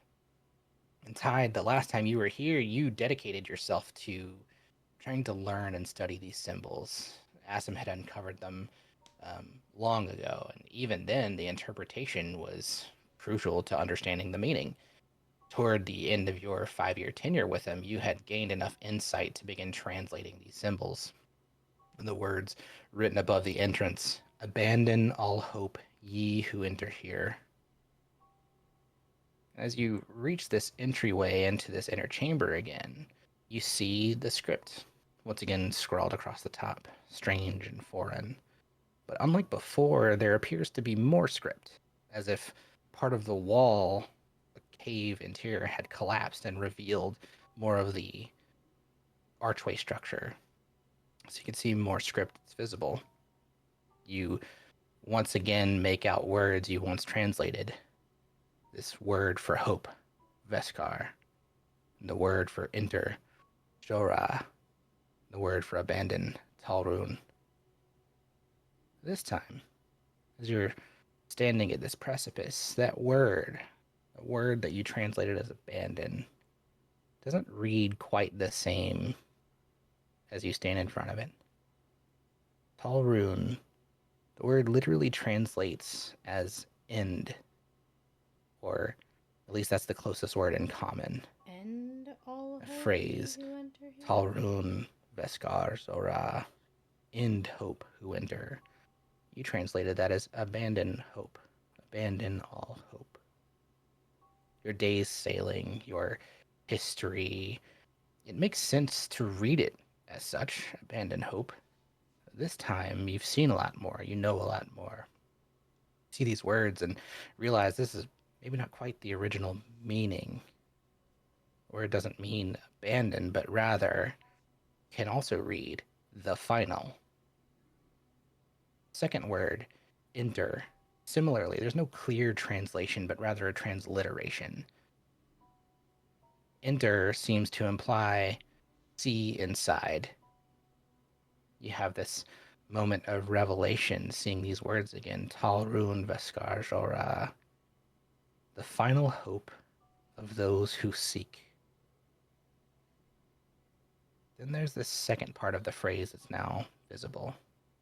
Narathis soliri varon. Narathis takes a minute.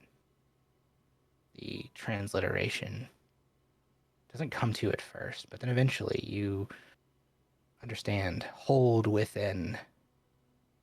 Soliri, the word most closely relating to radiant truth. Varhon similarly takes some time, means bring back or return. The literal translation here, reading it first, hold within the radiant truth and return, it doesn't really fit. The context is weird, it's off, it doesn't read quite right. So you sit with it for a minute. The rest of you, while this is happening, kind of watching Tide put these pieces together. And then it clicks. Embrace light and restore. This whole transliteration, instead of abandon all hope ye who enter here, reads the final hope of those who seek. Embrace the light and be restored. And a memory comes back to you from long ago, standing in this doorway as a much younger man. Words from Asim. Do you know why we protect this place, Tide? We stand vigilant over this sacred wellspring. It's not simply life that it bestows, but balance. Balance for those like us. those who strive to preserve, to uphold what is good and fruitful, those who are willing to embrace the gift that Eosara's tear can offer. Yes, this spring does grant life, but not merely just sense of longevity. Of course, that has happened, but for those who choose to reside here, she grants long life. She can grant years beyond count, but more than that, far more, she offers something intangible. The essence of life itself. She grants perspective. She deepens our appreciation for all that lives and breathes and exists.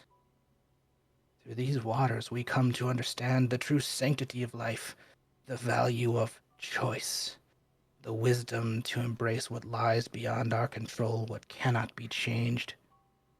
Eosara, in her grace, gives us understanding. For those who would come seeking selfish to gain, for those who would defile the gift she offers, who seek not to preserve life but to exploit it, for power, for greed, these waters offer no sanctuary. These waters consume. As surely as fire consumes the wicked, these waters cleanse corruption with absolute finality. Your sorrow will not be profaned, my boy. Can we just push Viz in? That memory fades. So you stand here under this archway, once again looking in on the fountain. This wellspring. Eostar's tear. Her name comes back to you fully. The gift of the pale sun. You look up and see her shining in the twilight sky overhead. This pale sun. The smaller of the suns that watches over this world. You stand here yet again, now understanding that for you it was not quite as long, but for Assam, decades have passed. Now, in fullness of her words at the entry, the final hope of those who seek. Embrace the light and be restored. Still seems to stand as a warning, but not quite like you thought.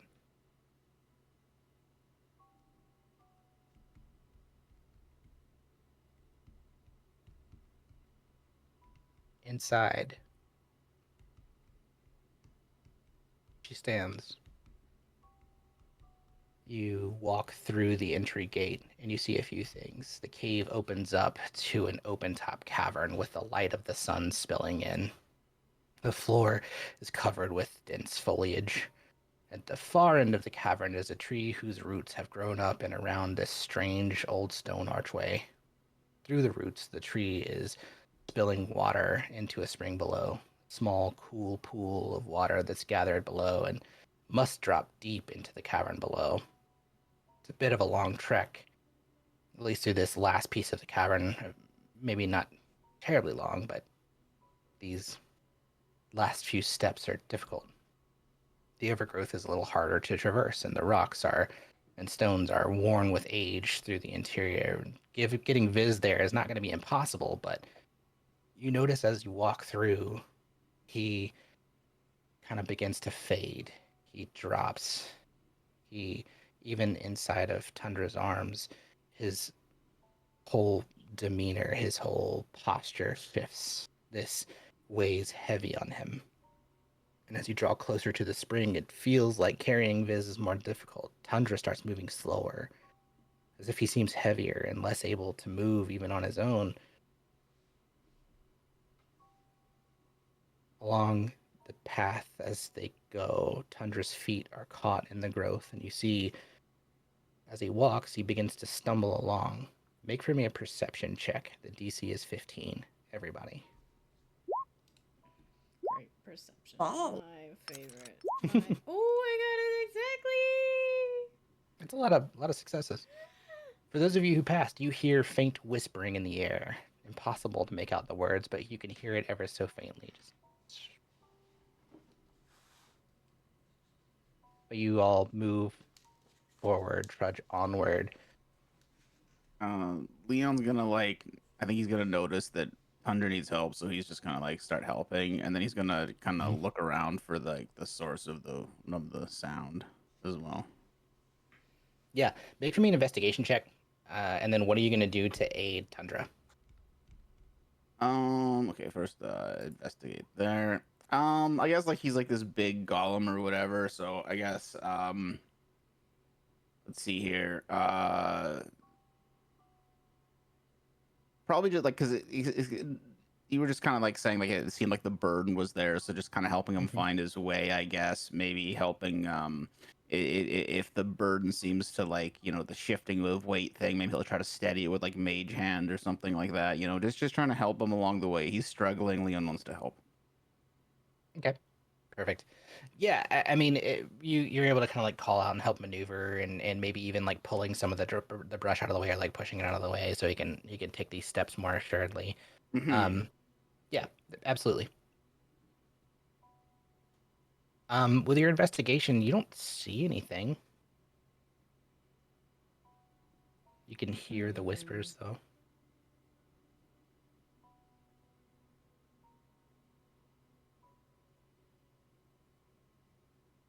Does anyone else hear that? What could it be? Timothy's just gonna go, hear what? Can I? King is also gonna go. I don't know what you're talking about, man. Are you going crazy? Leon will like do his best imitation of like you don't hear that? I hear it. I'm surprised they don't. Can I do an investigation check to see Yeah, if I can make out what absolutely. it is? These are all my best stats, man. I don't. Oh, 16. Okay. Is Anna really surprised that Timothy doesn't catch on to anything? Anna's surprised that she's hearing something that other people don't because my passive perception is 9. I miss everything. So the fact that Anna's hearing Yeah, something and fair. other people aren't, she is very surprised. It's a good day. Yeah.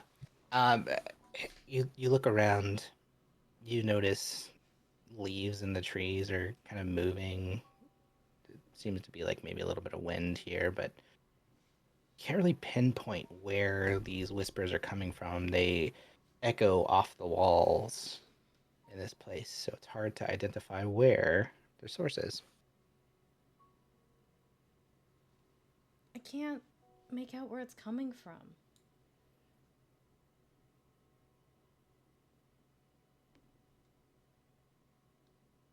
Yeah, I couldn't either. It just I can hear it, but I can't figure it out.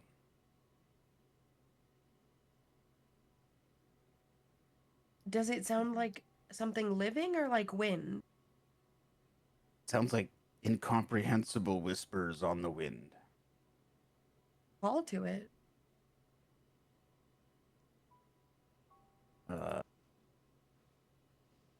Hello? Is anything there?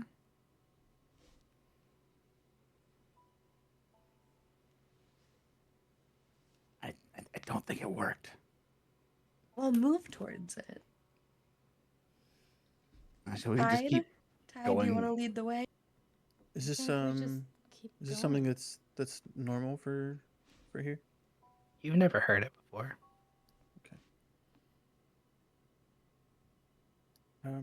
Yeah, I hear it, but I don't remember hearing it before.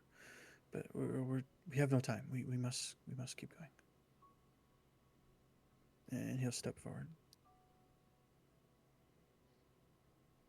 Yeah, you trudge onward. All of you trying to help along, right? Like you could easily, all of you could just walk, but you're trying to help Tundra carry a weight that shouldn't be so heavy. But you do see he steps forward slowly, slowly, slowly. It takes far too much time to walk just these few hundred feet since the entrance, but eventually you do make it to close to where the pool is. You can see where he places Viz down close to the pool. And Viz collapses just onto his hands and knees. He's gasping for breath and choking. You can see the black Icarus festering wound has spread tremendously just in these short few hundred feet from the entrance. The black blood is thick in his veins, and you can see it even moving under his skin and webbing out. It's now covering almost his entire body. It's all over his face, all over his chest and his arms. It's consuming him.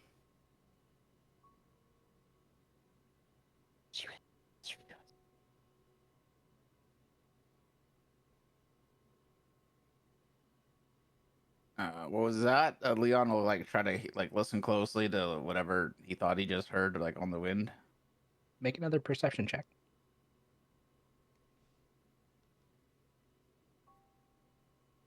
You got exactly what the DC was here. The whispering, you can hear it a bit more distinctly. It's still faint. It's a feminine voice.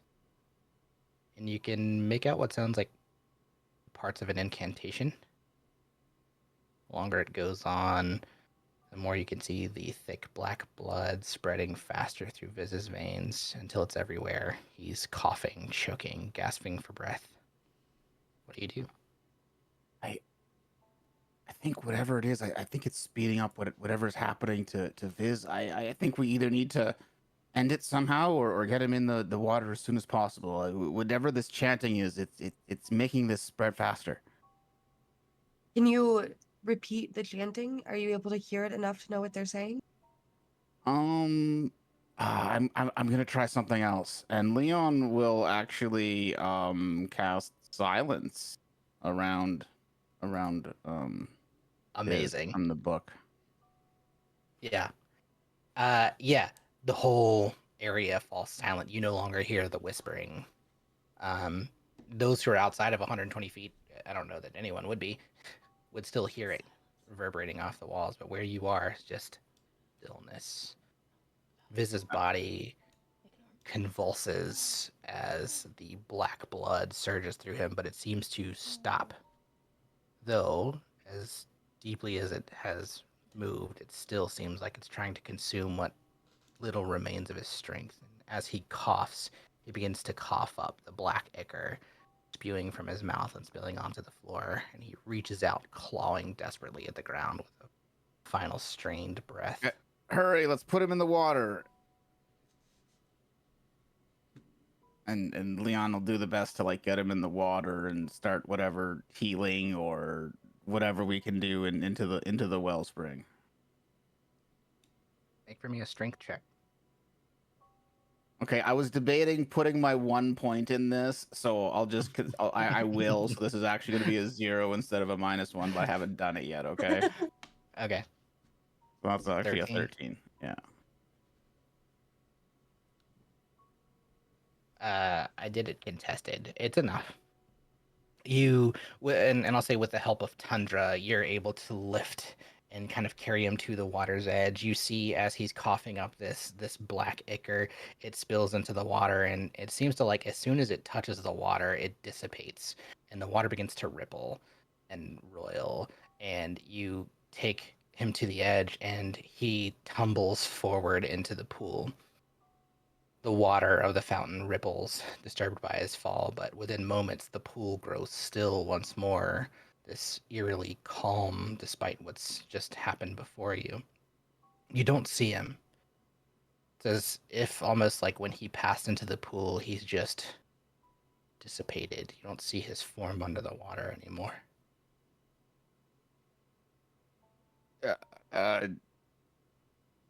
Leon will kind of like look around, like, what happened? Tide? Is this what happens?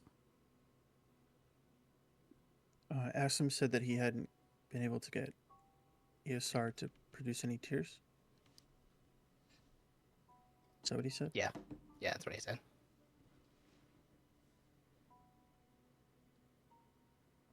He'll motion for Leon to cancel his silence spell. Oh yeah, right. You guys are right. silenced. Yeah, Leon will dismiss the spell. Upon that and seeing that Viz has disappeared is what I'm getting. Yeah. You're just gonna send him a message and say, "Are you with us?" You get no reply. Is this what's supposed to happen? What? I put him in the water. I thought that would save him. What happened? Tide will call out. Eosar, are you with us? You hear those whispers loudly. They're not her. They are something other, blocking whatever's here. Whatever would be here. What can I do? What can I do? Well, then let's find her. There's something stopping her. We need to fix this now. Can I do divine sense again? It's within 60 feet, right? Yeah, and I'm willing to like move around a little bit, but like as close to the whispers as I can get. Yeah. You cast divine sense. Weird. Here you don't get a sense of the celestial. As you traverse kind of around some of this area, it's nothing. And then far back at the end of this cavern, if you venture that far, a couple 100 feet away from your friends, you do get this sense of fiend. Guys, there's something over here. I'm going to get as close to the fiend as possible, and like ideally within about 30 feet of it. A little less than 30 feet. And I'm going to use my channel divinity to turn the faithless. Okay. So, as an action, you present your holy symbol, and each fae or fiend within 30 feet of you that can hear you must make a wisdom saving throw. On a failure, the creature is turned for 1 minute or until it takes damage. Yeah, you do this, and I'm gonna, for rule of cool, I'm gonna let this work. It doesn't seem to be like a being, right? And I'll say, like, with your divine sense and with this turn the faithless, it's like you Rule of cool. command this element of religion that you command into this space of irreligiousness. It is not a being, but you do get this flash from the corner of a script that's carved into stone.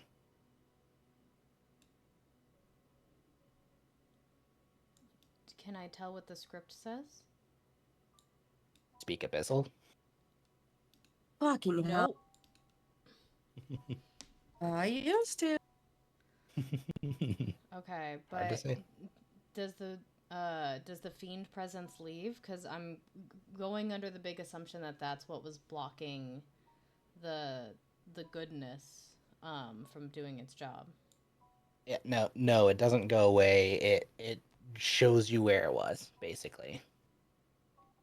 For the rule of cool, I'll say it's Okay. like helped you identify its location. You still hear the whispers. They're loud over here. You said the writing lit up. Yeah, I would. Yeah, the location. Yeah. I would call people over Okay. and point it out. I will stand next to Anna and cast Detect Magic. Okay. Yeah, you see it. You see almost like I'm running out the of magical transcription, things and I you can as do. a I'm wizard paladin, not a especially have wizard. seen stuff like this before, right? It's like a stored spell almost that you can temporarily have carved into something, right? Whether a stone or a scroll or something. But it's active. You can sense that it's active. And it appears to be the negative spell. Yeah. Okay. Can I attempt to cast Dispel Magic at 4th level? Hell yeah. Discord's not having fun right now. I don't know how this works, Sounds a so little bear robotic. with me. Make an ability check using your spell casting ability, so just like an attack. Whatever your actual spell casting roll is. Yeah, there you Okay, go. and then hold on, I add something to it. At the 4th level or higher, make an ability check. Oh no, not the robots. My brain is not working. Can someone help me? Basically, like if you cast it at a high enough level, it's unopposed. It just stops, right? Whatever it is. Okay. This is a high level spell, so I'm rolling, and I rolled a natural 1. So you dispel. As you're casting this spell, what does it look like for Tinka in this moment as she identifies this source of evil that's preventing Viz from being healed? I think it's pure rage. Like if you could read her mind, it's you are not taking him. You are not the black ichor being pulled from the wall. Okay, that didn't. I love that. work. Yeah, as this is happening, you begin to see like the fabric of this spell kind of like for you're able to like detect where this magic is. It seems as if this I'm gonna spell is breaking close apart a few as you're things, casting, and try to very make this quickly it easier. shatters into nothing and the whispers cease. I need you to make for Is me this an against magic? intelligence saving throw. It is against magic. Oh boy.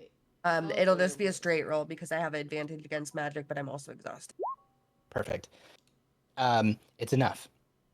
You feel the same thing you felt once before, a little bit like in your dream, but this time you resist, where Okay. you know it's Morrigan, Things are starting to sound better. and she's tried to pierce your mind, Starting to sound better. Okay. but nothing happens. Everyone, it's the blood mage. Stay on alert. I don't know where she is, but she's done this. With it dispelled, Leon will look around for Viz. Is he around? You look back towards the pool. You don't see him in the water. The ripples have subsided by now. It's just still water. You can look down into the pool and you see how deep it is, but you should be able to see him if he was there. This pool does go straight down. Leon will Tide, kind can of you look for him? yeah, like Tide. What's going on here? He disappeared. We dispelled the evil thing. We don't see him. What is this place? He'll call out again for you, sir. Make for me a fate dice roll with advantage. You need Ooh. either a neutral or positive response. Ooh. What's the command to roll it again? Flash fudge, I think is what it is, or you could just do the dice roller for fudge. R/fudge. I love Wait, fun. what? I think it's just like R/fudge. No, that's not it. What is the actual command? On the dice on roll 20, you Yeah. can just click it. Yeah, if you go to the sort of 1DF. side thing right below measure, you can select the dice from there that you want to roll, including okay. fudge. There you go. Yeah. All you needed was a neutral or positive response. You call out and you begin to hear the sound of water rushing. It seems to have been trickling from the tree so far, but this time it begins to pour from the roots, and the pool below begins to roil and rumble. From the midst of the pool, Oh, music you change. feel a tremor. It runs through the grounds of the cave, and it's faint at first, but it grows. As the rumble deepens, dust and rocks begin to fall from the steep cavern faces in the interior. A deep rumbling rises from the spring somewhere deep, deep, deep in the waters. Still waters are churning and roiling violently, splashing as something stirs in that depth. Suddenly, you see a light, soft and dim, like the glow of two distant suns piercing through thick mist far below the surface, a pinprick at first, and the light begins to shine from below, as if the world itself begins to open. It grows brighter, stronger, The light intensifies, its radiance surging from the depths as the spring begins to rumble over. The water spills onto the ground. And then, with this great surge of water, Viz bursts forth from the pool, gasping for air, his chest heaving as he takes in deep, powerful breaths. He pulls himself from the water, and you see it. Immediately, his strength has returned. His frail, weakened frame is gone, replaced by this figure of power and vitality, muscles rippling beneath the skin, which now glisten with an ethereal sheen, these golden flecks sparkling across his skin, catching the light as if kissed by something divine. No longer does he bear the marks of corruption. The black ichor is gone, his flesh unblemished. Even the deep wound that had been threatening his life for these last months is healed, leaving no scar, no trace of the suffering he's endured. Still drenched, he rises to his full height, standing tall, shaking the water from his arms. Seems somehow taller, nearly 7 feet tall. His movements are fluid, filled with newfound strength and grace. He looks at all of you. He raises a hand. Silent request for space. He steps out of the pool, looks to the opening above in the roof of the cave. He removes his outer cloak, waves his hand, and begins to ascend into the sky. As he rises, the light of the sun is shining down in these flecks of glittering gold, leaving this ethereal beauty to his form. He reaches the surface of the cave above. His form begins to shift. Long locks turn into these metallic gold and black hues, his face and neck elongating, his muscles stretching and growing, and the golden flakes in his skin turn into shining golden scales as he shifts his enormous dragon form. Larger than before, this dragon covers the entire opening of the cave above, blotting out the light from both suns under the shadow of its mighty wings. With one powerful beat of his wings, a gale of wind blows downward into the cave, sending water and dust spraying through the cavern. You see him rocket upwards. He lets out a thunderous roar into the night sky, and it rattles the ground.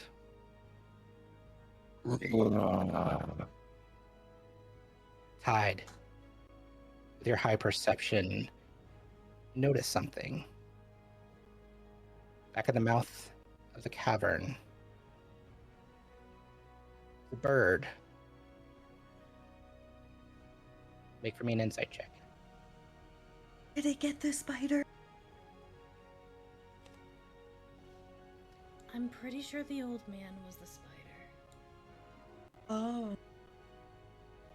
You recognize this bird. You've seen it before. Not usually a form he takes. Not his human form, but a wild-shaped eagle nonetheless. You know he prefers his spider form. In this moment, though, it seems a little bit more appropriate that he took on the form of something less intrusive. Been watching as these moments have transpired. He flaps slow wings and is able to muster strength in this form to fly nearby. Music doesn't feel right.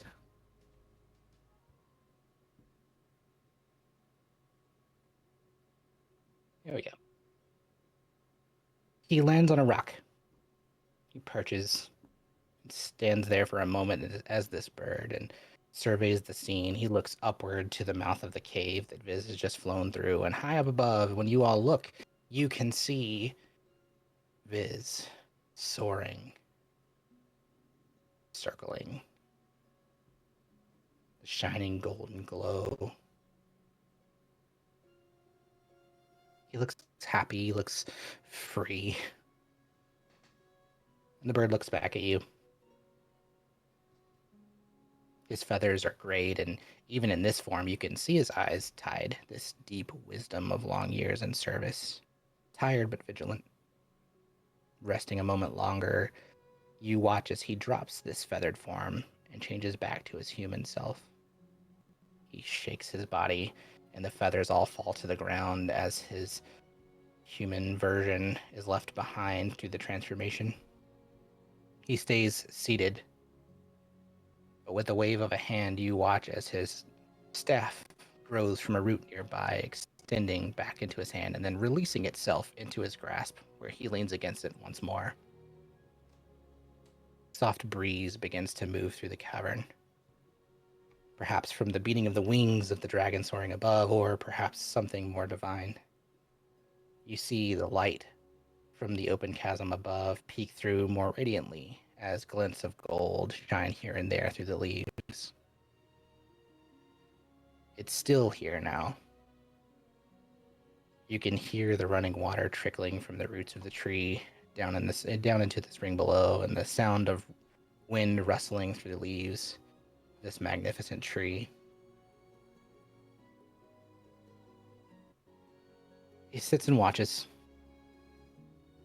smiles.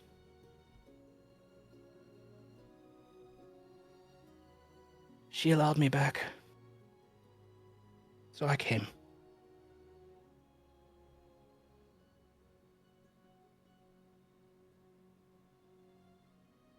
Hyde will nod his head. And he'll step forward and he'll call out once more. The blend that is circling seems to pick up. The rustling of the leaves quickens. You feel her. I have served this. Sorry? Go ahead. Tide says, thank you for healing my friend, for allowing Asim back. I'm glad we could help in any way we could. And I have one more favor to ask. He's tired. His job has been done well.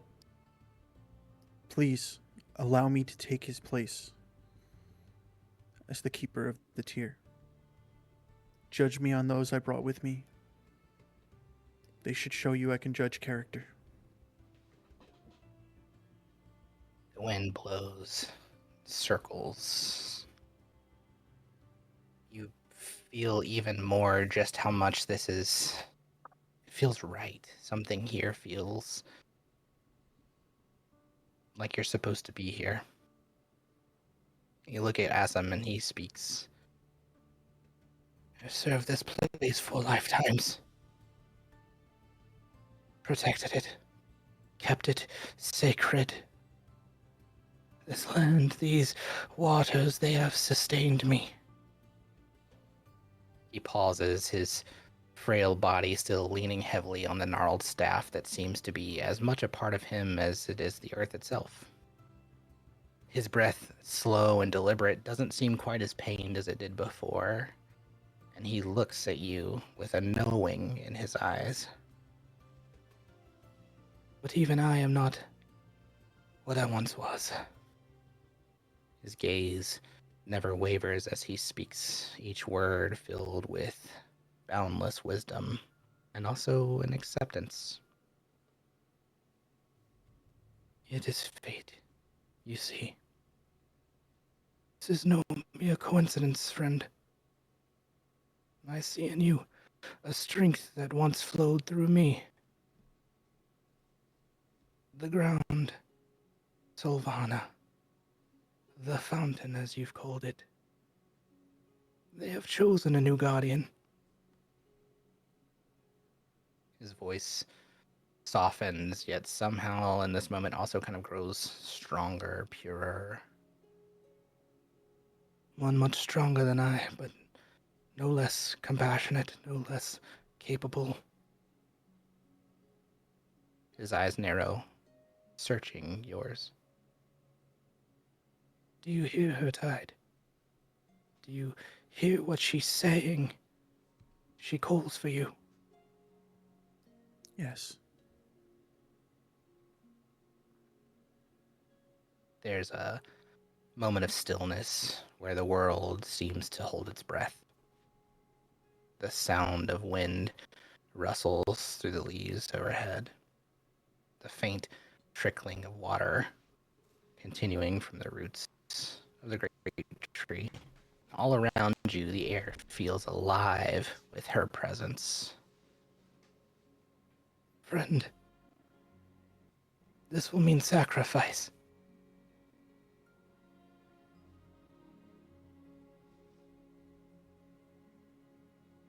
It will mean giving up everything you have ever come to know and to love.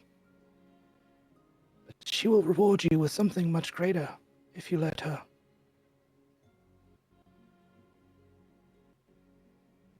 I understand. He reaches out a trembling hand and places it gently against your chest. His touch is light, but as soon as it makes contact, the air thickens, and a strange warmth begins to spread through the space between you. Around his outstretched arm, you watch as roots begin to sprout up from the ground, these same orange glowing roots you've just witnessed from hours before. They encircle his aged arm. They glow with a soft golden light. The wind continues to circle, and the roots grow and they weave around his hand and begin to spread across your chest, binding the two of you. The roots are warm and, to your surprise, not rough, as you would expect, but rather soft and gentle. They pulse with life, as though Solvana herself is reaching out to Guess you that's it for time. to bind you to the land. The golden light spreads from Asim's palm, pulsing, warm, and slow at first, but soon growing stronger, more vibrant.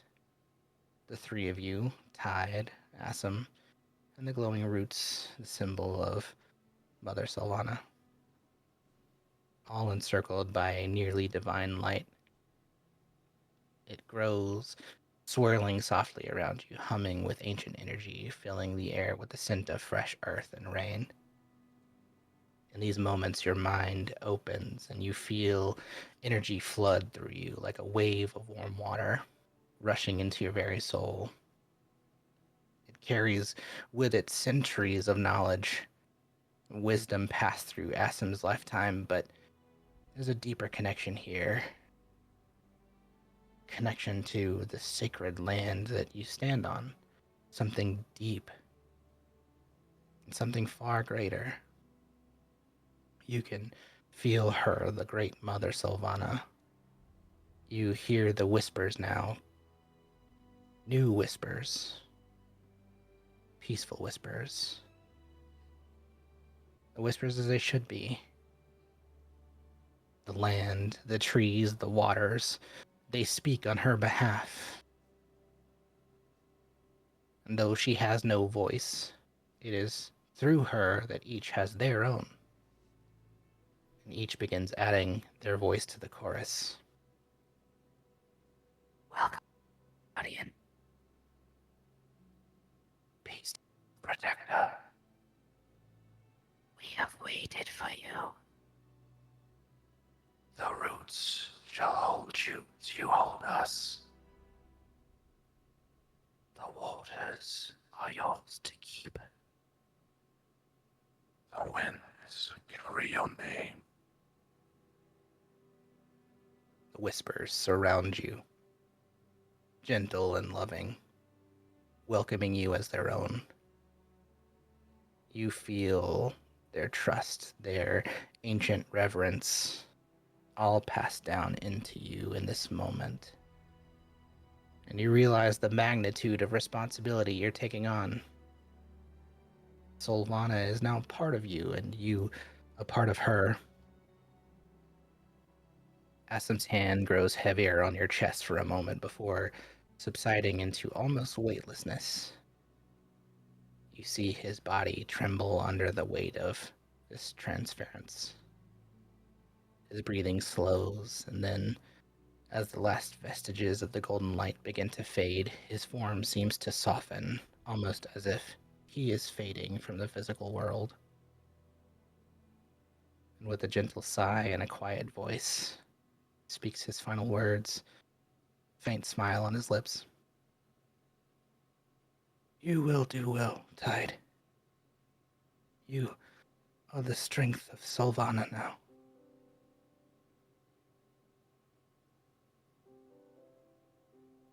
Thank you, Assam. The golden light dims from his hands. He begins to fall to the ground, carried by the roots, not in death, but in union with the Great Mother. His body becomes one with the roots, as if the very land is welcoming him home. The roots grow around him, cradling his form in their soft, glowing embrace. His body seems to fade into the ground, and the golden light pulses, softly, radiantly, like the last of the setting suns. He does not wither. He is not lost. His form, his essence, pulled gently into the earth, welcomed by Sylvana, returning to the land that he has guarded for so long. The roots continue to grow and glow as they absorb his essence, and soon, where he once stood, only the golden roots remain, pulsing softly with the life of Sylvana. And for a moment, all is still. The wind ceases. The waters grow quiet. The world holds its breath once more. And then a gentle breeze stirs again, carrying with it the scent of earth and life renewed. And the whispers return. This time, whispers among them his voice. For you, the new guardian. You are now the keeper. We are with you always. The land and waters flow through you now. The golden light fades, but the warmth remains, rooted deep within you. You can feel it. Her power, her ancient strength, now rests within you.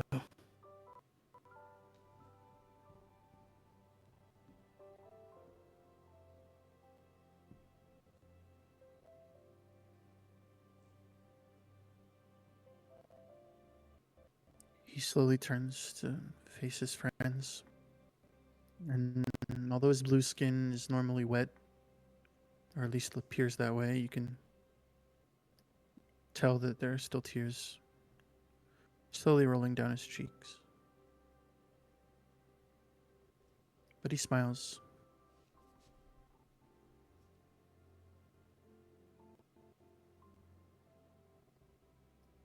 I didn't think this journey was ending this way, but you must go on without me. Oh no, why is Discord doing this again?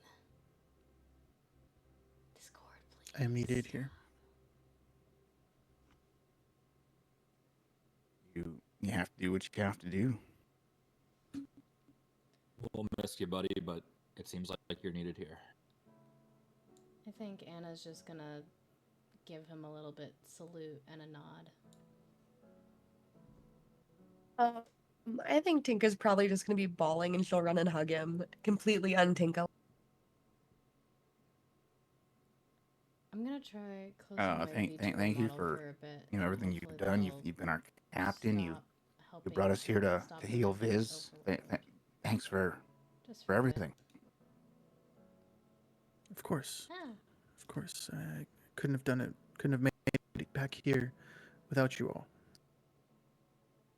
I was Well, that didn't help. tasked to go out into the world and Oh, maybe it did. learn to be a judge of character that could be fit for the guardian of this place. I didn't think I was ready yet, but it seems I am Oh, it did work. It fully worked. Sweet. by the acceptance of you all.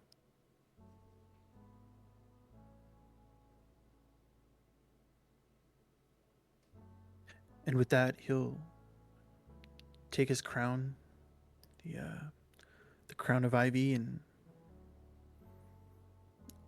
he'll place it on Tinka's head as she's, I'm imagining, hugging his leg at this point. Ew, don't make it sound like that.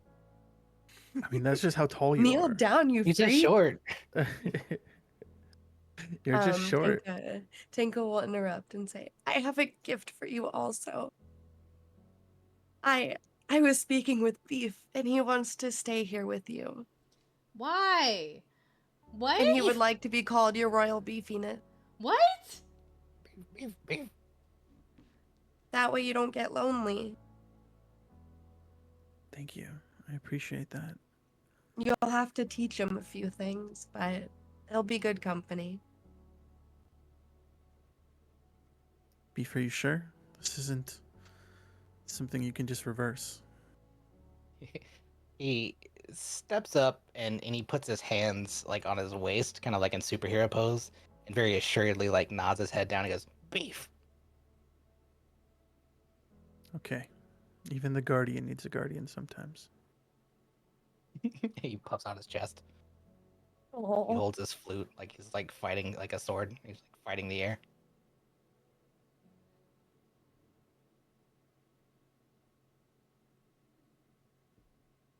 And then Tide will walk up to Anna, and he will hand her the impossible bottle with the ship inside, as well as the meridian compass. These are yours now, Captain.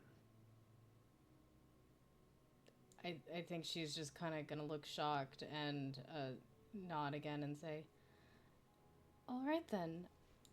Not Leon?"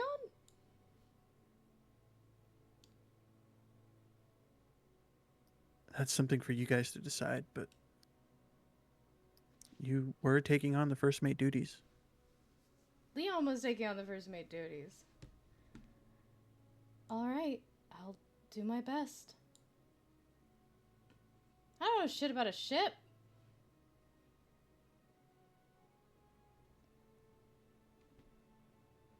Thank you.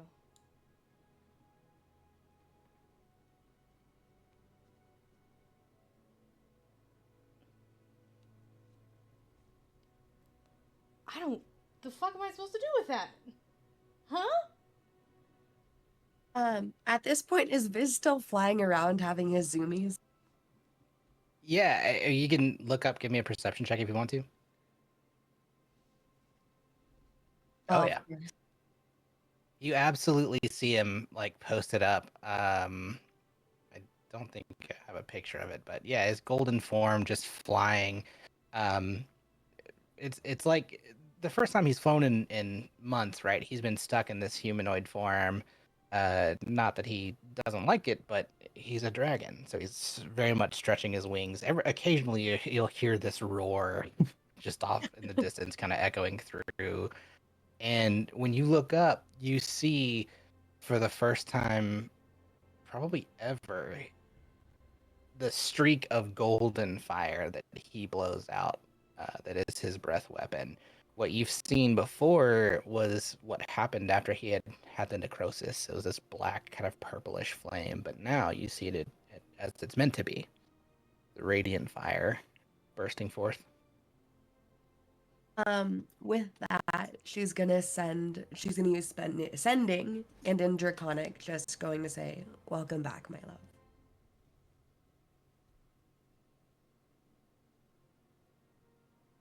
It has been too long. You can kind of like hear after the sending just this deep, raspy laughing in the sky echoing down.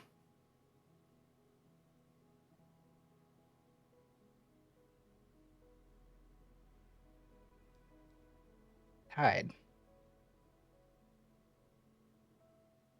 In those final moments, as Asim's wisdom was flowing into you, and the connection to Sylvana took root, your vision expanded beyond the present. The weight of lifetimes, both Asim's and those before who had this role, they settle upon you, and for the first time you felt the full breadth of Sylvana's power. I guess I was doing Real quick for the spelling, actual stuff as the quartermaster. Posting it in the chat. Yeah. Not that it matters, but Sylvana. Your mind in those moments drifted upwards towards the sky. You were able to see the twin suns that bathe this world in golden hues and blue light, their radiance warming the surface below. You saw the two moons circling slowly around the plain, their cycles perfectly attuned to the rhythms of the land. And from this vantage, you could see the four corners of Sylvana itself, the elemental forces that defined her. You saw volcanoes, the volcanoes of Harothos, their molten rivers glowing against the darkened land. You saw the spires of Erythia, floating islands suspended by invisible winds. The towering mountains of Teramos, where the earth and forests thrive. And in the last corner, the ocean and island chains of Akora, where your ancestors' journey began long ago. Each region pulsed with power of its people, the Genasi, who have lived here since the beginning. You saw the firstborn, each bound to their land, their lives dedicated to Sylvana, the great provider, their mother. The reverence that the Genasi felt for her was overwhelming, and for the first time you understand that depth of devotion. You saw pilgrimages to Eosar's tears through history, the place of healing and peace where only the purest of souls were allowed to come, the place you know as the fountain. You felt the sacredness of this island, this fifth region, this hidden region, its tranquility and the immense responsibility that came with guarding it. And your vision shifted and you saw the first convergence, the moment when planes collided, tearing pieces of the Great Mother away and replacing them with remnants of dead planets, barren and filled with corruption. You felt her pain as parts of her were ripped away, replaced by dark, dying fragments that threatened to take root, but didn't. You saw the place you sailed by just a few days ago, a place in the mists with similar ties to dark powers. And you were given your first job as her protector to break the hold on the rift that's on this plane. You now know that what Leon felt as you were coming in was not exactly what you faced back on Kyros, but a similar open pathway between the abyssal corruption that lives in the Astral Sea and this place, Sylvana. This is not their responsibility, but it's yours. Sylvana has not yielded. Over time, even the corrupted places have come under her control, and her natural order slowly turned them, though at great cost. And yet, there are still a few remaining rifts. You felt her sorrow, the sorrow of leaving and losing the firstborn Genasi, those who gave their lives to protect her lands and her. But in their place came something unexpected, the gift of humans like Assam, those who had come to Sylvana unexpectedly, but had come to love her and know her as their own. Assam, who had served so faithfully, was now gone, his strength passed to you. But through him, you understand what it means to give everything for this world, to protect it at all costs.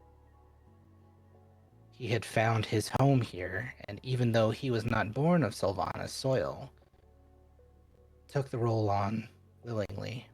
And now, though not born here, but of here, so have you. On this journey, you never intended to search for home. Nor did you know that you had already found it once before, long ago, on the open seas with your crew. But Sylvana has a way of calling her children back to her, even those who don't realize they belong. Now, You realize that this is your place. You no longer look to the horizon, to the endlessness of the seas for adventure, for life. Sylvana has chosen you as her new keeper, and her strength flows through you. Her wisdom settled into your bones, and the ancient magic of the land bound itself to you, to your soul. You're no longer just Tide, captain of the Gilded Pride, or Tide, captain of the Dream Driver. You are Tide, the guardian of Solana.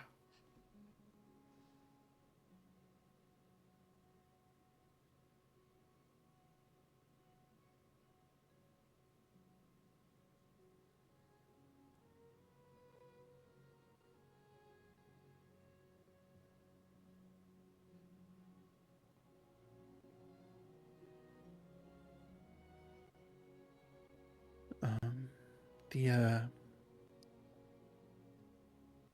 I'm actually gonna DM you something. Okay.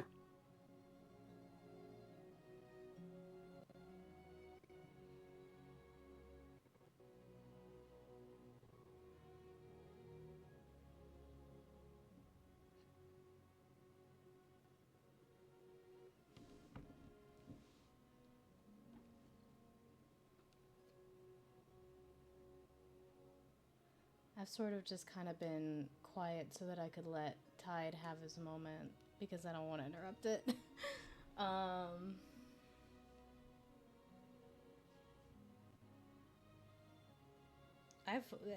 Liam was the first mate. Why am I? Okay. He'll address everyone and he'll say, "Stay as long as you like, as long as you need. I know you have a big battle coming up, and when it's time, I'll show you the way out."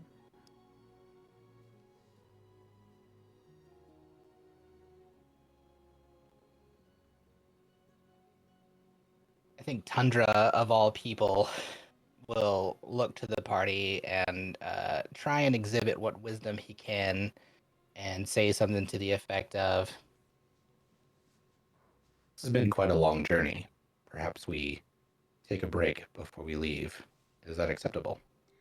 I think that's a Yeah, we wise should probably rest decision. up for a little bit. Make sure that we're ready to go when the time comes.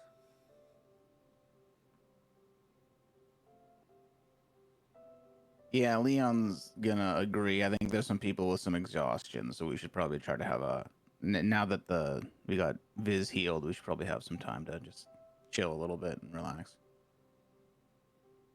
When you talk about how tired you Thank you for are, the how hydrate. tired you've been, you look down and you notice water is running from the spring. Kind of antithetical to the nature of how this should work. It's like it's moved beyond where it should be, and it's encircling all of your feet, and you begin to feel wet on your feet. But as you do, all semblance of hurt and loss and the pain you felt over the last few weeks and months of traveling, all of it subsides. Everyone gets a full rest, full long rest. Everyone gets to remove all status effects. The Woo! ground Solvana herself responding to your Get my needs. spell slots back. And as that happens as well, Are we gonna level up? you notice the orange roots No. Okay. merging with the water, once again kind of touching just your heels. And you all feel a little bit stronger. Mechanically, you all level up. Oh, we all level up. Hey, Yay! level 8, let's go. Hey. I gotta make a decision. Am I gonna do another level of Tide, barbarian or by another the level way, of paladin? you've hella leveled up. He's level 20 now. Right. There's a reason why Tide doesn't come back when Toast comes to visit. We do other Wow. characters.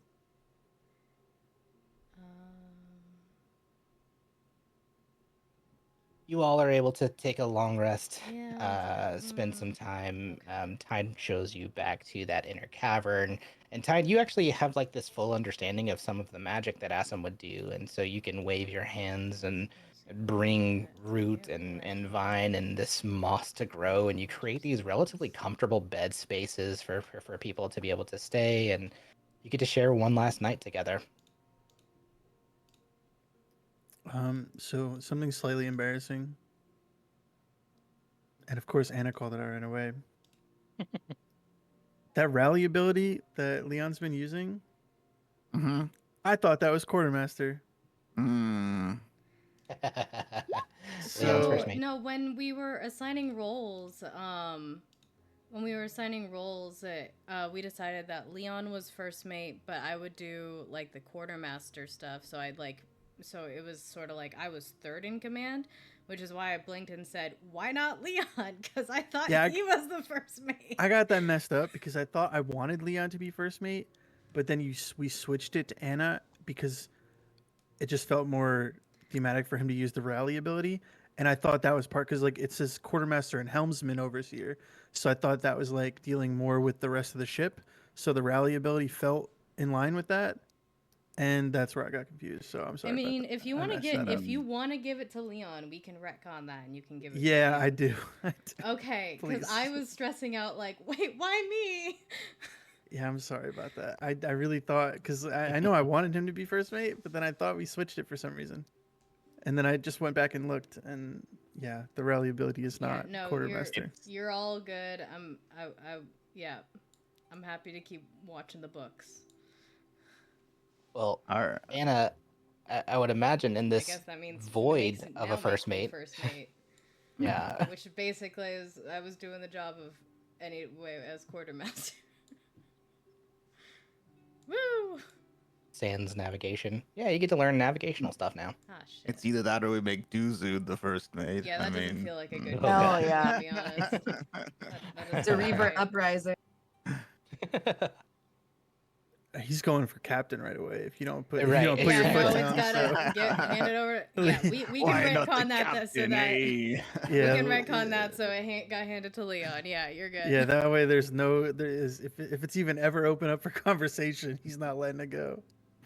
All right. Well, then I guess if we're ready, then Leon will have taken the compass and he'll be like, "Thank you, Tide. I'm not sure I'm ready, but I do thank you. We'll keep it safe the best All we right, can. that feels better. I know you're not coming back, but just know that we'll think of you whenever we're at the helm." Of course. And that crown, he points to the one Tinka has now. It's still got the koi fish in it. My crown. Yes, your crown. Oh wait, Tinka already has goggles on her head. I should go wear both. It's fine. Yeah, it looks fine. Yeah, it's pretty gnomish, Looks right? fine. He just puts the goggles down. He's got this big, thick green eyes. I'll just put it on Viz. It would look good on Viz. Who you still hear roaring with laughter in the distance. Guys, just let him have his moment. You know when things get zoomies? It's been a while. He'll tire himself. Yeah, an ancient gold dragon with the zoomies.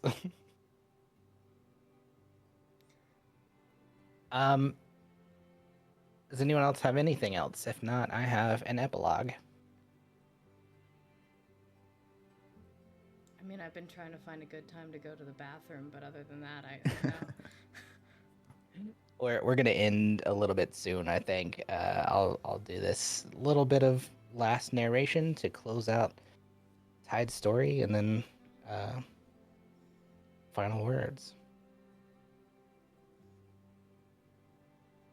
Tide, as your vision had returned back to the stillness of the island, you could hear the trickling of the water, the rustling of leaves, and the soft whispers of Sylvana's children lingering in the air. You would look down and see the roots beneath your feet, pulsing with the planet's lifeblood.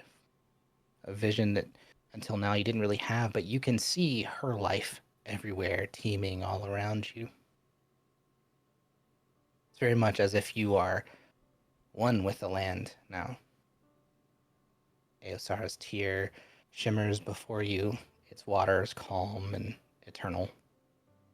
A sacred place you will now protect, not as an outsider, but as its guardian. From here, you will see your friends off from this place, offering them a final farewell and saying all that needs to be said to those whom you've traveled with for so long. And then, like Assam showed you all those years ago, you will walk into the fountain, open its heart, revealing the path back to Kyros in the archway that she stands over. And as they make their final steps through the portal, you will watch them disappear into the mist, knowing that this will likely be the last time you see your companions. Your time as an Aeon-born has come to an end, but your time as Protector is only just beginning. Years will pass, marked by the rising and setting of the suns, but solitude will never touch you. The ground beneath your feet, the air you breathe, the trees and waters all around you, they will be your companions, along with Beef. Your connection to the Great Mother will grow strong, much stronger with each passing day. Sylvana herself will be your guide, her whispers ever present in the winds, in the roots, in the water. In time, Genasi will come from all corners of the world. They will find their way to the sacred place. You will meet them at the threshold. Listen to their stories, share your own. You will rejoice with those who have come to honor her. Their pilgrimage a testament to the reverence that they hold for the Great Mother. You will weep with those who have come too late, their hopes dashed by time's relentless march and sorrowful circumstances. And you will stand firm against those who seek to wield the tier's power for selfish purposes, defending it with the strength you now carry within. Like Assam, you will spend hours in meditation, becoming one with nature of this world. You will feel the pulse of the earth beneath your feet, the gentle caress of the wind, and the life in every leaf, every stone, and every drop of water. This island will become your sanctuary, a place of reflection, growth, and endless guardianship. And when the suns set, their light casting long shadows over the land, and the moons rise high, bathing Sylvana in their soft golden glow, you will stand watch. 8 legs, 8 eyes, and a thorny he carapace. became a spider too? I missed Then that one day, part. years from now, when the stars align and the worlds shift once again, a young human, lost and searching, will stumble upon your cave. They will be in search of something greater, in search of answers that they don't yet understand. And just as it was for you, the cycle will begin again. You will watch them with the same knowing eyes that once gazed upon you, and you will guide them as Assam once guided you. For though your journey has led you to this place, the story of Sylvana, of Eosara's Tier, and of those who protect it is never truly over. It's only the beginning. Always the beginning.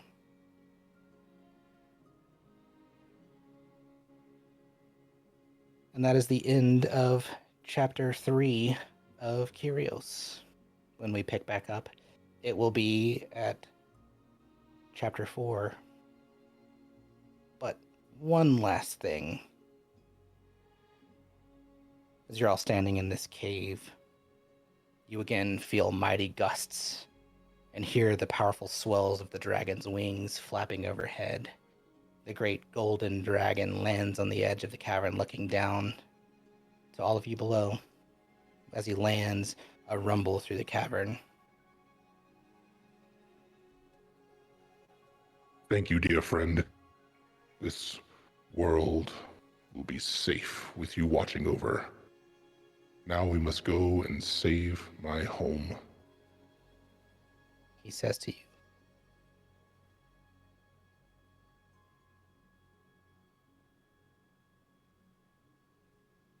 He lifts his head and you can see his powerful form, a a bit silhouetted by the light of the two suns above in the sky. Now let's go kill a titan. Yeah. And Leon starts cheering. Woo! Let's go! Tinka's like, it's my turn to rest. Please let me sleep. Oh yeah, you were gone. You get a full rest. Everything's all done. The fountain Did we restored level you. up? You did level up. Exciting! Very cool. We're going to call it a little early because that's an awesome end to this story. Oh yeah, it Yeah, it was. is. So if the beginning of this chapter was high tide, this must be high tide. Oh. It's probably low tide, and now it's high tide. No, that's backwards. We're not saying high tide, we're saying high tide. Oh, Captain, my Captain. Do you like that I forced beef on you? Thank you. I'm just like, how can we make Tide miserable? Because if this was a real universe, I'm just imagining Tide in like isolation, and every 2 seconds, beef, beef, beef, beef, beef. A bird's gonna eat beef in 5 minutes. Like, No, Tide's gonna protect him. It's his royal beefiness. The last thing you see is as you're surrounded by the mist of the waterfall taking you out, is Tide turn into the giant spider with beef riding him on the back. It's an incredible visual. Just holding on to this thorny carapace with like whistle flute in one hand, riding off into the sunset. How Well, cute. Toast, thank you for playing with us. It's been an honor and pleasure. Yeah, thanks for running the game and all the work you do in between sessions, and everyone else for being so great in sessions. I've had a great time. Well, don't be Yeah, a thanks for stranger. playing. We can all play Mhm. games still. Yeah, Plus, I'm like, we could totally do a pummel party night. I think that would be so fun. I'm down. yeah. Yeah, for sure. I'm not leaving Oh, the yeah. Discord or anything, so I'll be around. Oh yeah, and I'm sure you'll be here for one shots occasionally. Yeah, Maybe. yeah. Whenever this group, if they inevitably have to miss a week, the first thing I'll be doing is checking if it's a week on for you guys. Can I please join? Yeah. Yeah, we'll come up with some cool little one-off characters here and there you can jump in on. Oh my god, we can make the most ridiculous things for you. As long as they fit the narrative. I mean, to an extent. I'm just thinking like NPCs, like barkeeps, Oh yeah, blacksmith. Like absolutely. we Play give this NPCs. store ridiculous names, and he can do whatever accent he wants, and give himself some fucking lore. Love it. Well, guys, Okay, well, I'm gonna call it here, and we'll pick up. I'll circle back with you guys on when we want to pick up the next session. I've got some prep to do before we kick back off. Sounds good. Thanks, good. everyone. Yeah. Appreciate you guys. Talk soon. Bye. Bye. Bye. All right. This might. Okay. I really need to go to the bathroom and refill my water, so it's going to be a quick bio break. I'm debating whether or not to end stream right here because I'm going to need to stream again in about an hour and 13 minutes. So what I think we're gonna do is I'm gonna go to the bathroom, I'm gonna get my VTuber back up and running, and then we're gonna play another game for about an hour. And then we have the other D&D group I'm in is doing a sort of podcast that I think we're all streaming. Or maybe Scarlet. If Scarlet's the only one that's streaming, then the podcast, then I won't. I won't. But I'm gonna check in on that. I think we're all streaming it, and essentially it's the 1 year anniversary of that campaign. So we're gonna like watch clips and do all that stuff. So For now, BRB, I'm gonna put on some music, go to the bathroom, refill my water, and see what we're gonna do next. Alright, see you guys in a few minutes.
Got too many stones in my chain, I can't count.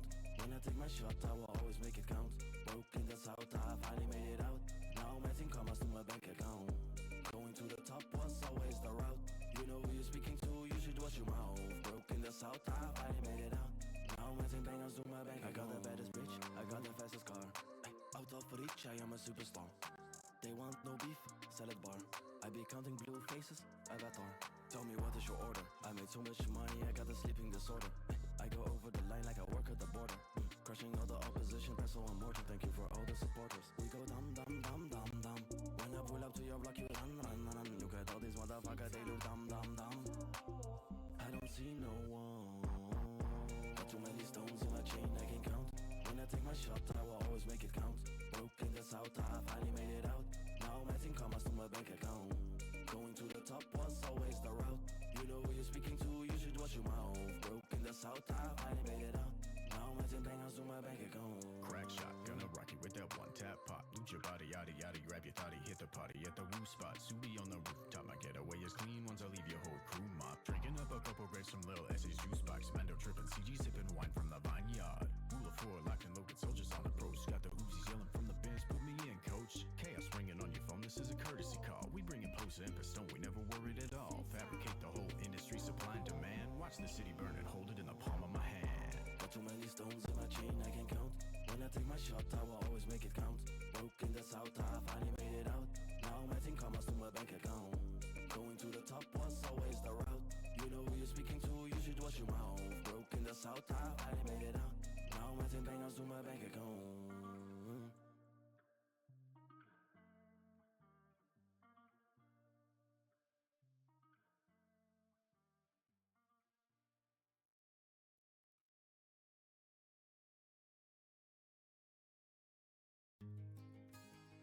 Love can make people do crazy, crazy things. Just wanted to put that out there.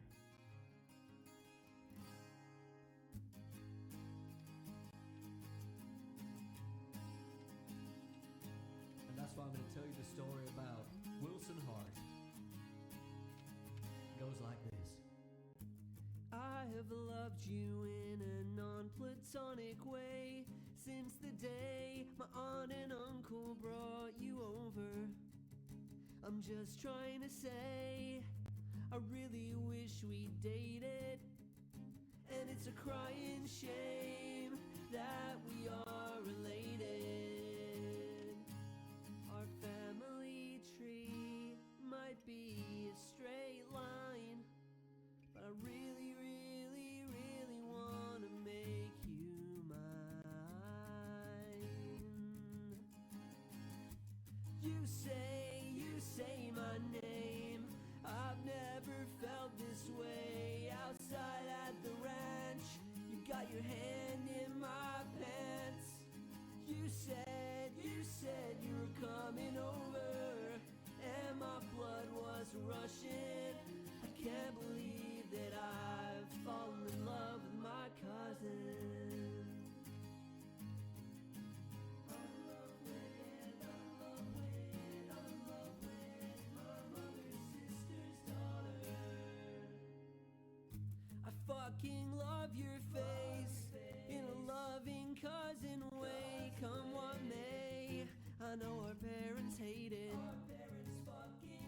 It's just you and windshield Willie when we're walking with our hands intertwined. Should we cross the line tonight? Does The Bachelor remind you of our family reunion? Better see you at Holy Communion. You gotta be there. You say my name. I've never felt this way outside at the ranch. You got your hand in my pants. You said you were coming over, and my blood was rushing. My name is Willie Hart, and I'm in love with my cousin. I know that it's not right, but I can't live here without you tonight. I know I should feel bad, but you could be the best I've ever had.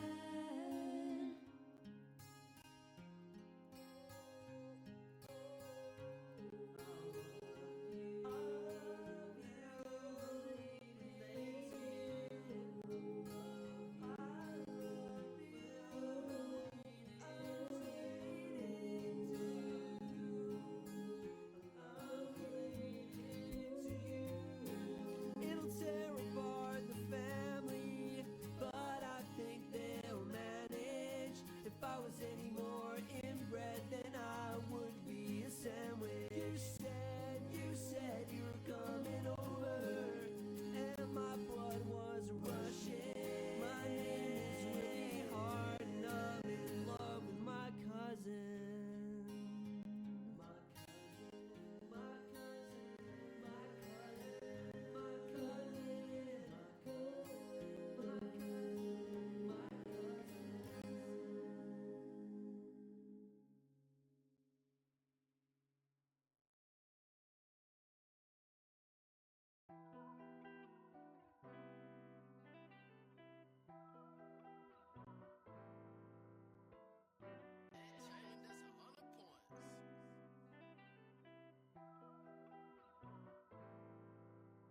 When I lean, will you lean back? Always have your back like East back. All my boys mean, get your chin checked. Ay, give your ass stomped like beanbags. Shoot you in the head, give you jet lag. When we talk about beef, there's your white flags. Lots of opportunities make you come back. Killing the competition, no diss track. When I lean, will you lean back? Always have your back like East back. All my boys mean, get your chin checked. Give your ass stomped like beanbags. Shoot you in the head, give you jet lag. When we talk about beef, there's your white flags. Lots of opportunities make you come back. Killing the competition, no diss track. You know it's war when they give dog a piece. I can never miss, headshots guaranteed. Got a twin Glock, call the bitch Siamese. We have no cars, but we still have keys. Glory to the cockpit, never on my knees. Don't ask anything, I'm still overseas. Cops are reds, all they want is our cheese. Block is hot, still want us to freeze. We would been broke if it wasn't for Nino. Do we explore or do we find Nemo? I got some hoes, but you know I still need more. We want all the coke like Al Pacino. Make a lot of profit, lose it all at casino. 7 from Sweden, I think that's in Rio. Don doesn't bite hot like a jalapeno. I think you were up soon like a volcano. 6 months ago, looking at the future, yeah, we didn't know. Then we gon' blow 10K on Buddha and 10K on Tones. Hard work pays off and that's just how it goes. We go to the moon. Popping bottles in the back room. Bitch for my glass, better not fuck the mood. If ain't about money, I'm not in the mood. When I lean, will you lean back? Always have your back like East back. All my boys mean, get your chin checked. Ay, give your ass stomped like beanbags. Shoot you in the head, give you jet lag. When we talk about beef, there's your white flags. Lots of opportunities make you come back. Killing the competition, no diss track. When I lean, will you lean back? Always have your back like East back. All my boys mean, get your chin checked. Give your ass stomped like beanbags. Shoot you in the head, give you jet lag. When we talk about beef, there's your white flags. Lots of opportunities make you come back. Killing the competition, no diss track. Hit you with a flat screen, smash it like a tambourine. We come from the bottom like submarines. Always sentence on our enemies. Mask on, Halloween on fire like gasoline. Your boss picks up in a limousine. Every time I walk past your bitch, you stuck in a machine. We are gonna make it by all means. Pockets filled with green, lots of opportunities. Always get away when Tony's driving. Where the fuck is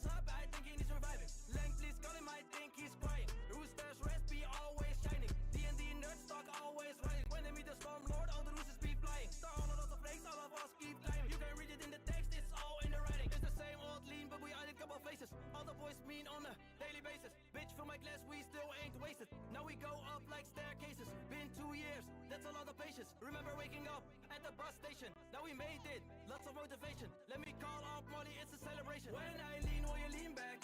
Always have your back like East back. All my boys mean, get your chin checked. Hey, give your ass stumped like beanbags. Shoot you in the head, give you jet lag. When we talk about beef, there's your white flags. Lots of opportunities make you come back. Killing the competition, no diss track. When I lean, will you lean back? Always have your back like East back. All my boys mean, get your chin checked. Give your ass stumped like beanbags. Shoot you in the head, give you jet lag. When we talk about beef, there's your white flags. Lots of opportunities make you come back. Killing the competition, no diss track.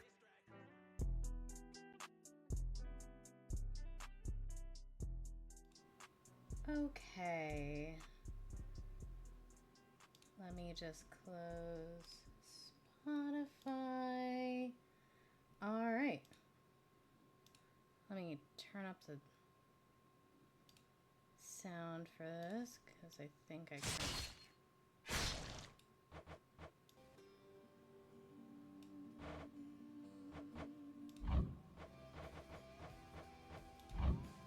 Okay. Start a new game.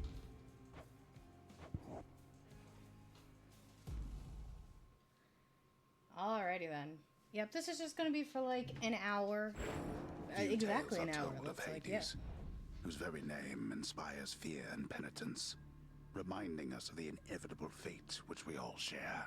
I love this game too. I've been playing this a however, lot recently Need to in my tell own you time. such a tale. Listen carefully. So let's start a stream game.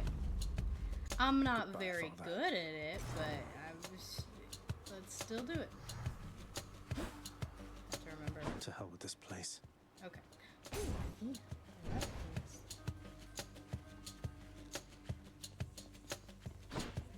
I'm leaving. Try and stop Get me. out of my way. That hurt. I don't usually use the sword, so I have to remember.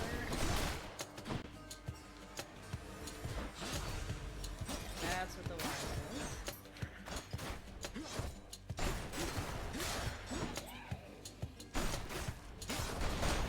My go-to lately has been the spear. I love the spear.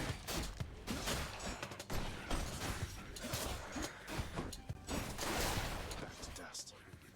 Ah! Shit, that sucked. That was bad. That was a bad first room. That was a bad first room. Now, let's get you from that miserable place. I'll see that all of us upon Olympus do our part, beginning here with me. Thanks, Athena. Attack is stronger than I love dash deflect. Dash deflect. All the way where you are, goddess. Love that. Thank All right.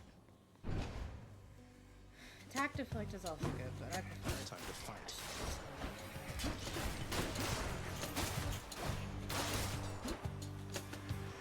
More, huh?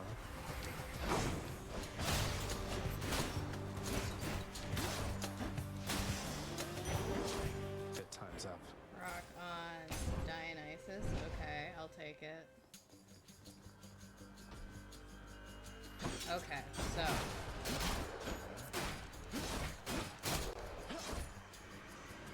yeah, I'm excited. Tonight is apparently the 1 year's anniversary of their Roosters Rest game. So I've only been playing for like, I want to say 6 months, but that doesn't feel right. That feels like too long of a time. At the same time, that feels right.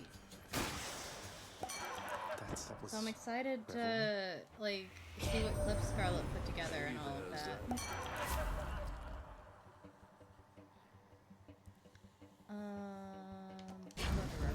Leave it to the god of wine to liven things up around here. Give me them keys. I'm hurt.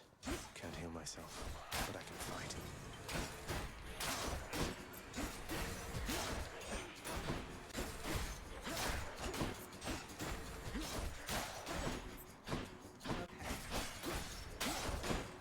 And then just you, and then another wave. Special. Ah! They absorbed my blow. Freaking armor.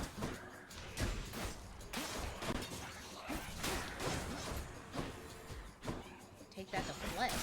Ah! Over there. this?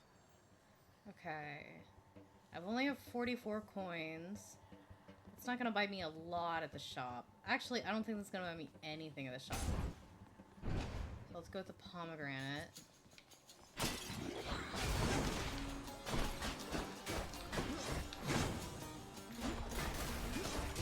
Get rid of that armor, please. I don't like it. I avoided the. Oh, I'm gonna die here. Okay. Ah! Oh, this is a bad run. This was just a bad first run. Okay. Come on. Come on. Okay. Another wave. Let's go.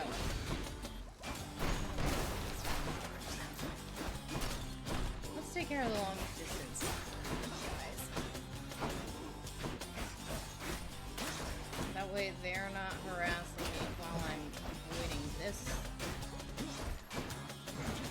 I can't. Oh, I've only got one cast. That's right. A palm of power. Dash deflect They stronger. must have lots of these upon Olympus. I will die if I face a boss. Let's get another Dionysus. Okay. Louts. You guys.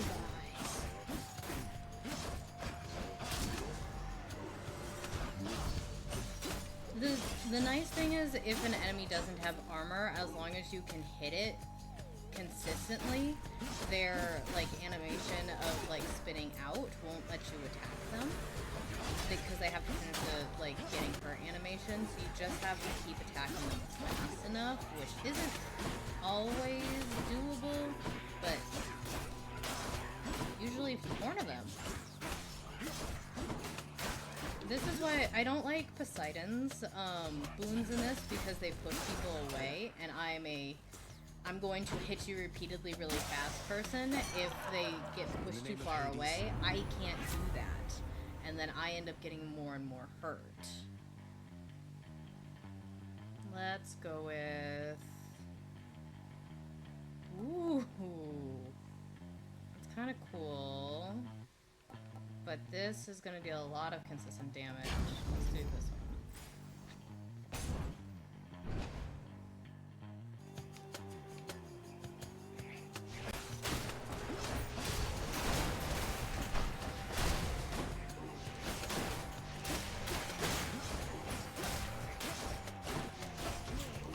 Stop it! I'm not getting killed by you skulls, please.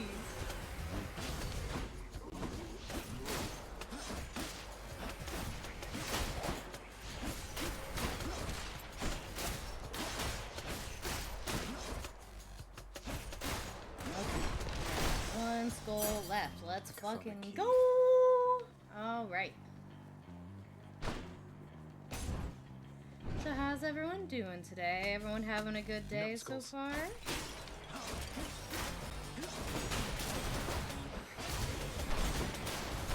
my god, there's so many. They might actually kill me. Okay.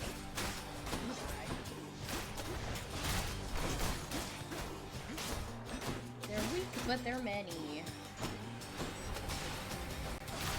I'm hoping to get to play some more Onyx tomorrow.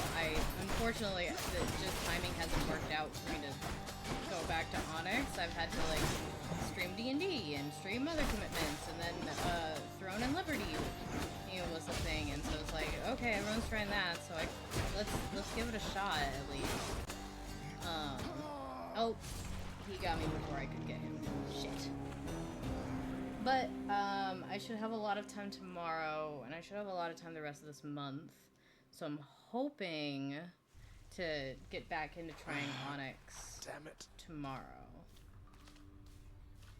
I'm home. Because tonight, I'll probably be going till... I assume the podcasting is going to go until like 11, but I could be wrong. Yeah. Back already. Most important thing, I have to pet the dog. Who's a good dog?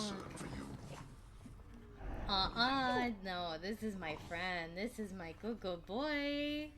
Alright, what's up, Dad? Boy. I told you nobody gets out of here, whether alive or dead. So how was your wanton ransacking of my It domain? was great, thanks. Greetings, Father. My ransacking was a delight, thank you for asking. So I'll just be on my way again. I'm just gonna go. Be on your way indeed. What do I care? You shall never reach the surface. Go. See for yourself. Alright. You've returned. Good to see you, lad. Bye. Despite the circumstances. And fear is for the weak. Take care, Achilles. You have come home. Do not despair, child. Such setbacks are inevitable and may be overcome with effort and with time. You made contact with the goddess Athena. She shall be true to her word. I believe it, Nyx. I'm grateful that you put us into contact. I know you took a considerable risk in reaching out. The risk is not to me. I expected the Olympians would involve themselves in this eventually. Reveal to them no more than they already know. Are we understood? Yes. Her we design are. is so cool. Then go. All of the Olympians' designs are so cool in this game. Hey, room. I'm back. Night and darkness guide me.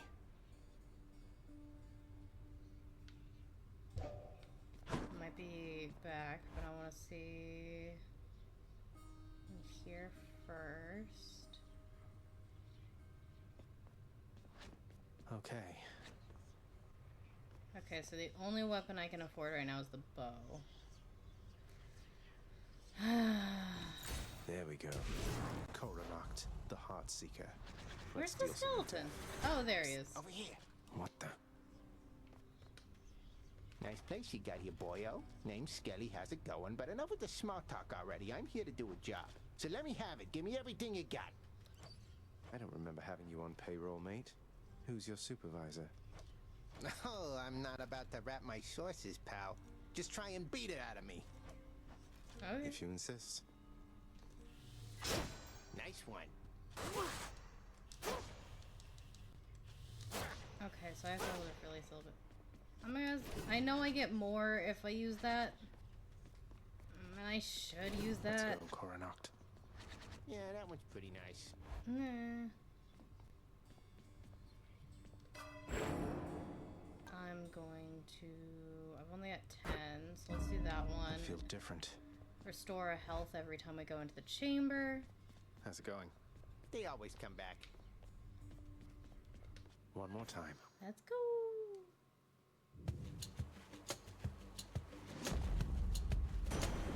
Thunder. Is this really him? Greetings there, young man. Look, your father's always been rather difficult, and he's not so much as called in quite some time. You'll have a better home where you belong, here on Olympus. And to help you on your journey, have my blessing. Thanks.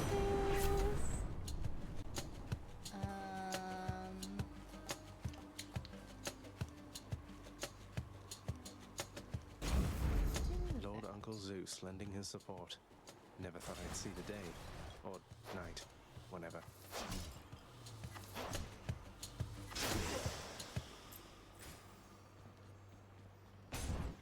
Okay, yeah, this is not one that I'm More used to. loud. I gotta.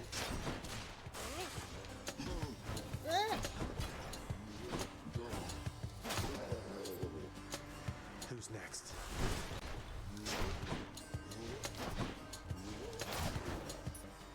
And again, I like to like hit them hard and fast before they can hit me. But it's hard to be super fast with it. The But I underworld's can try. power. Each exit has its own reward. Always choose health. I have a saying, and that is hashtag always choose health.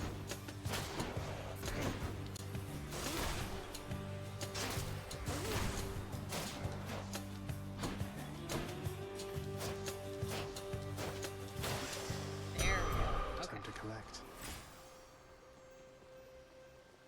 Let's see. Let's go for collecting keys right now, because that way we can unlock those weapons ASAP.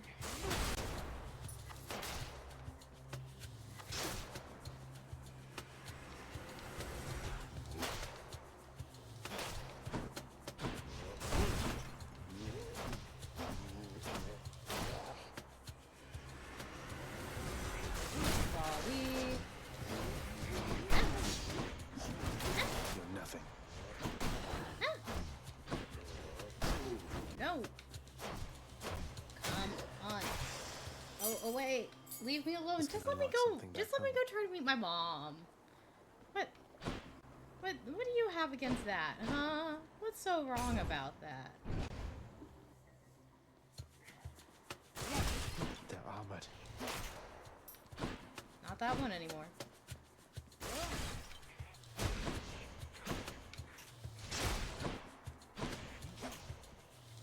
These guys being armored just means they're 2-hit kills instead of 1-hit kills, you know?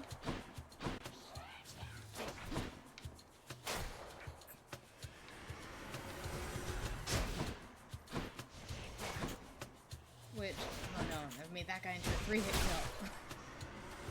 Oh no. Okay. Okay, okay. I feel like I'm doing okay.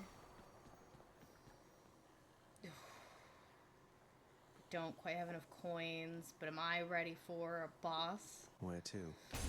I guess. Doesn't hurt. Well, that's not true. That's... Oh, no! I heard me talking shit about the skulls.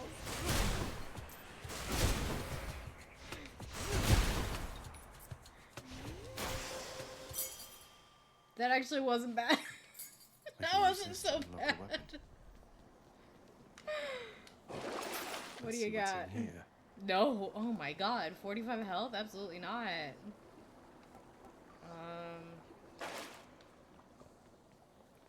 Let's get more money.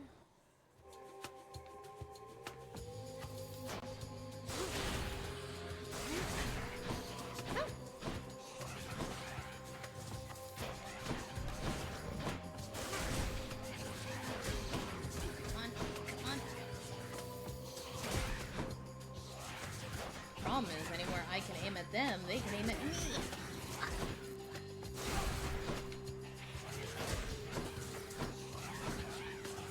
They can shoot faster than I can. That's not fair.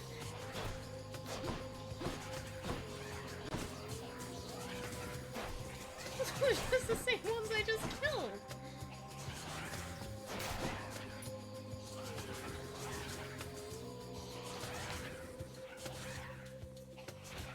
Hey, thank you for the prime. I appreciate. Ah, fuck! I fucked up. Fuck. This is going great. Oh my god. You know I'm not liking the bow, guys. Sorry, Apollo. I'm a little distracted. Thank you for the prime. I appreciate it, and thank you for being a good GM. Ah! Coin from the dead. Oh no. They got me. No way to patch up. Got to keep going. Yep. Yep. That sucked. That was bad. Okay.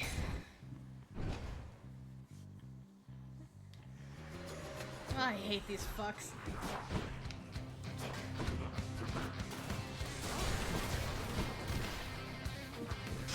At least this is a good keep your distance enemy.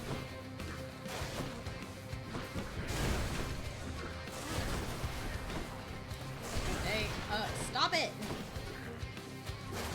Stop throwing bombs! It's not nice!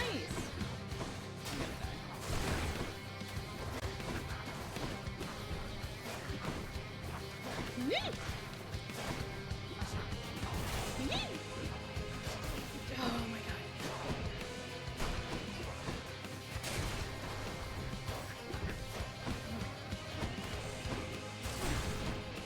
Okay, I got one out of armor.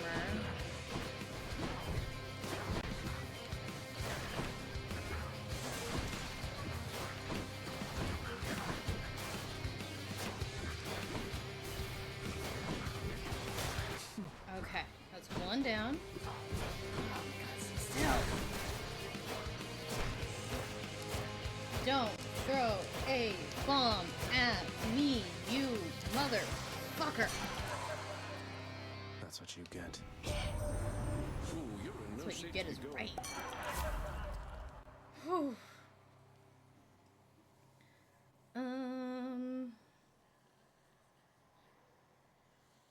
Let's do Kind of like this one. How about another? I like to save. Dionysus is my favorite, so I like to. And I kind of like things that like radiate from where you start with dash.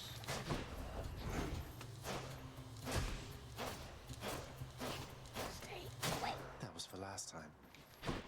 Did I meet that specific one last time? And I recognized him? That's pretty impressive with me, I gotta say. Yeah.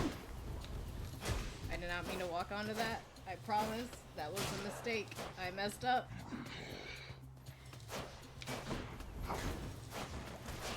Okay. Just keep swimming, just keep swimming, just keep swimming, da-na-na-na-na. Just keep swimming, just keep swimming, just keep swimming, da-na-na-na. That's why I have to be telling myself, just keep going. I went the wrong way. I meant to go backwards and I went forwards and I fucked it up. Ah! Okay. We got 40 more minutes to go. I'm back. Again.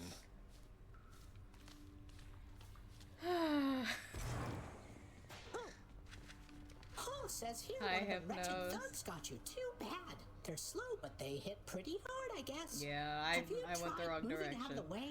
Mother. I haven't, no. Someone's at the Don't desk pet the next to dog. the throne. I don't care. I just need to put the dog. That's all I want.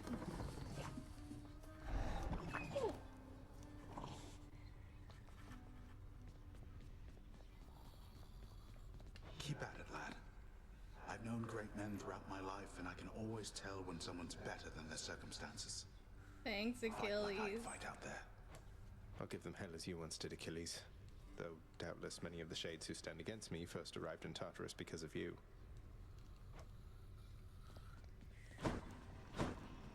Who's Sup, that sniveling Dad? shade to your immediate left there, father? Anna's Already found dad's a lot someone better new to than do this the busy guy work. is, but And here I thought I was utterly indispensable. thinking of my other D&D game, Odette's dad is a lot worse. I gotta say. That shade boy is my newly designated contractor, one whose responsibility is to work on this house. Though who shall pay for everything my subjects here demand, I do not know. It's gonna be me, isn't it? You're trying to guilt me into funding the exorbitant furnishings you desire. Yeah, that's exactly what's happening. Perhaps once we are finished with repairs for all the carnage you have sown throughout my realm, then we might finally have time for all the needed renovations that have piled Or up. you could let me leave, and things would be a lot cheaper. Nice. Just saying. Some sort of special offer for me, my good shade. Work authorized. A fountain chamber in the depths of Tartarus sounds like an excellent idea. Yeah, a way to heal me in a place that I'm trying to escape through? That sounds like a isn't fantastic around. idea. Let's do that.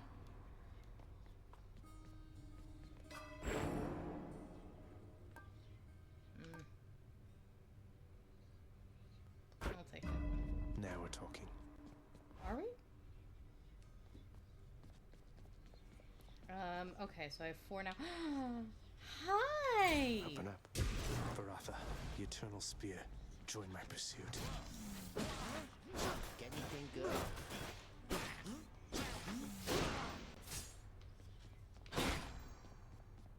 I don't know if you guys can tell, but I like the spear. Yeah, keep going. I'm Time good. to go. Bye! I like the shield too. It depends on the playthrough and what I'm That looks feeling. like a Daedalus hammer.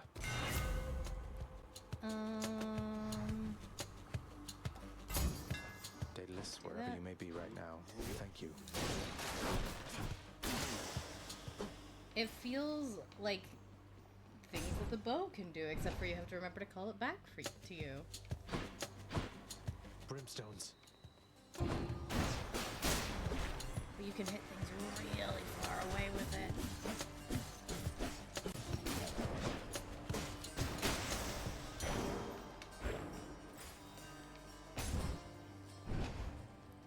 Sup, Zeus?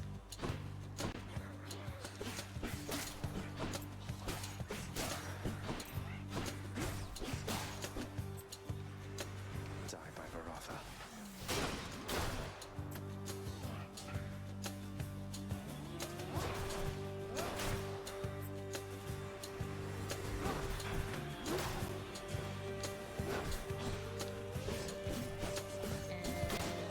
And move! And move! And move! Okay.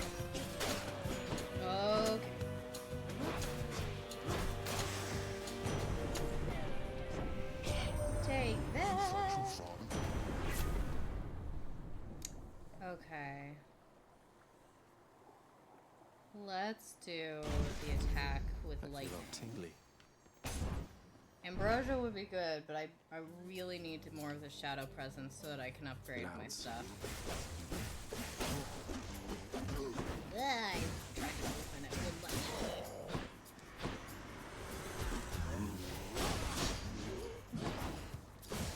Good, you're both in a convenient the same spot, so I can just hit you both. Thank you.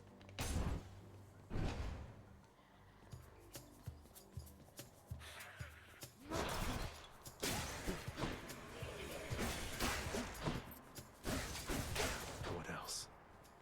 Okay.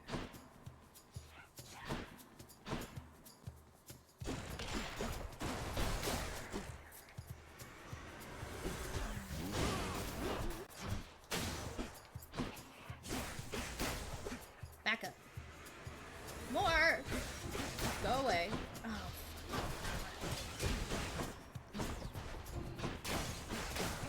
I hate you, laser beam motherfucker. Let me go. Can none of you relate to the fact that I want to go meet my mom? Cannot one of you understand what I'm going through? I guess not. Pests. I'm gonna be honest. Even through Elysium, these bomb guys are my least favorite. I hate them. Because they're so small and they fucking hide from you. And they just throw bombs everywhere. This can You unlock a for the weapon back key. at home. Ah, shit. It's a boss.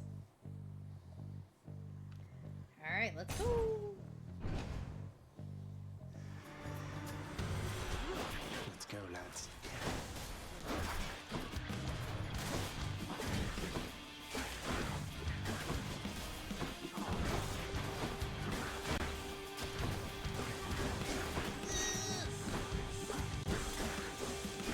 I could see that I didn't get out of the range fast enough.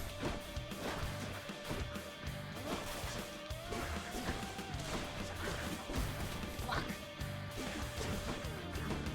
I almost broke that guy's armor, so now I can do this until someone throws a bomb my direction.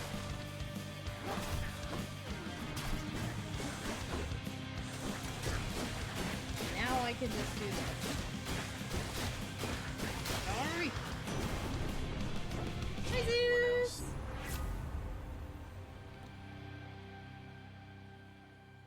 More time expiring. Let's do this. Ah, what I wouldn't give for, say, a healing flask of some sort. That's a good thing. Ooh.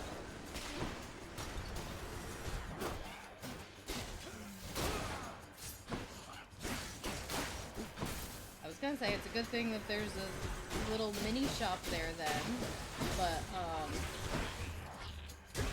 that I got distracted by almost being exploded. Ugh. Who's throwing bombs? Where are you? Where are you, you little bitch? I guess I accidentally killed him at some point. Anyway, there's this thing that's here, so that's a good thing that I was hoping for healing stuff. Yep. Gimme. I'll take that. Gimme it. I'll take it.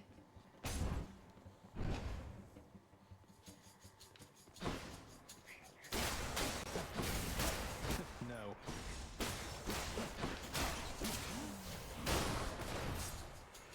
Okay. Heal. Where did you come from?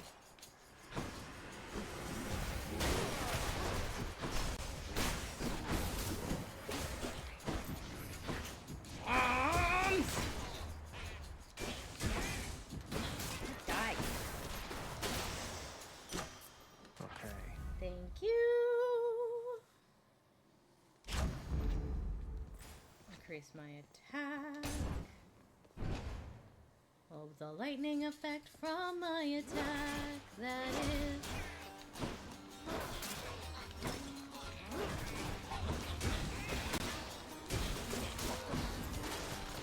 Okay.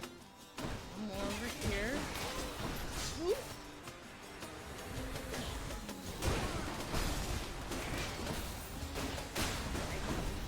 Woo! Alright. Okay. And we get that. And we Never been get this far. coin next as long as we don't die. Ooh! Okay, I love these. All right, Precious, get Because to I don't have to fight. In fact, the key that I found, the key strategy for me is, in fact, not fight. Because you only have to survive. So you just have to dodge. And I usually do this by running in a circle for about 40 seconds. Because it takes a couple seconds for them to spawn in. So you just have to avoid getting hurt for as long as physically possible, and so you hopefully don't get into hell. 1. Bye! Thanks for the money. There we are. Artemis!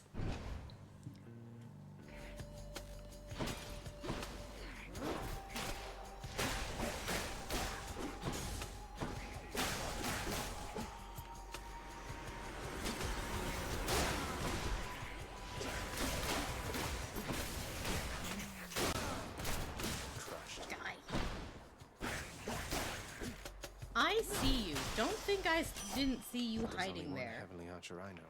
I've heard about you. Look, I'm not like all the others on Olympus. Technically, The power of there's the 2 hunt helps heavenly keep me archers. company, so maybe But it'll help one you too. more so than the other.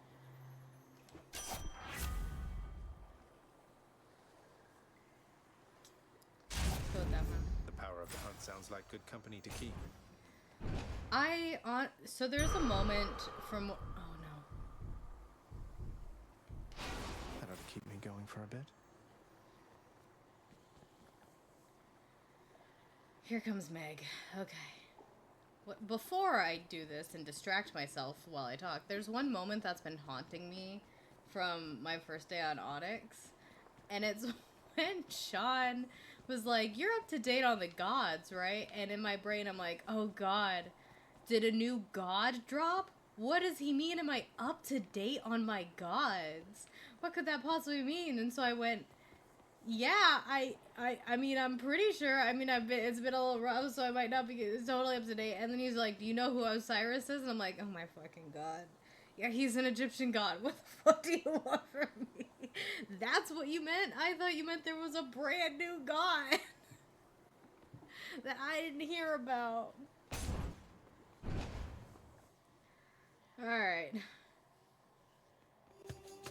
Well, this is Been awkward. haunting me. Halt, Zagreus. Not one step further. Hi, Meg. Come on, Meg. Your father said, I'll have to go with the painful way. a man after my own heart.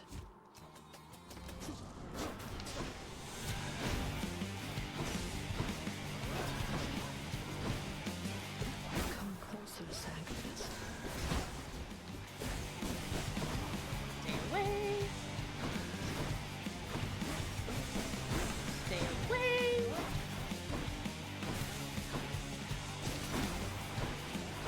Stay away.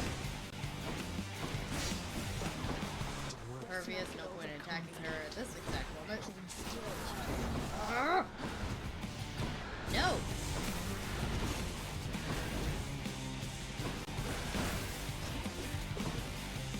Not really any point in fighting anyone other than her, as this ends when she dies. She'll just spawn more if I kill them.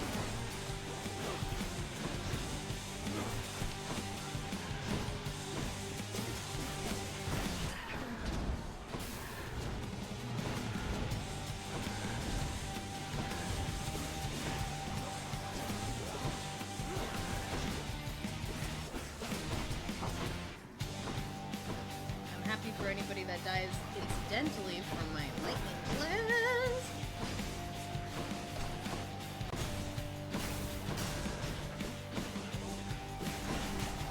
Wretches of Tartarus to me. No.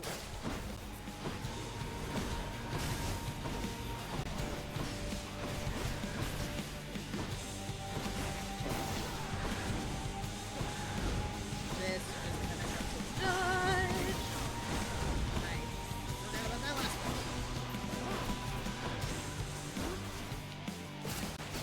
No. Damn it. More. Damn it. Come on.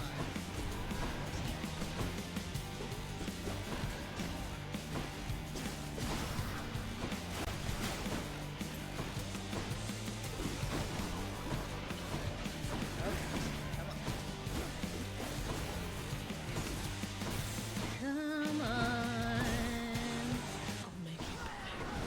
No, make me pay for what? What did I ever do to you?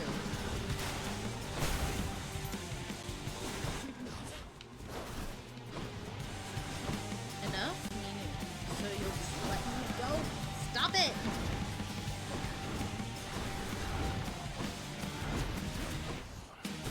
Here's my way. Oh my god, this isn't over yet.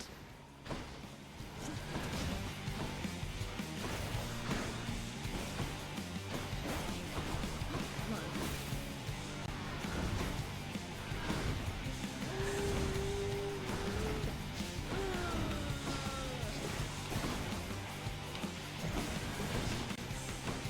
Come on, Meg.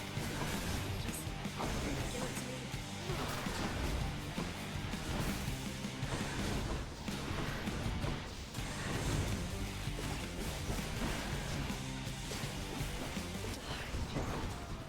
Oh, great.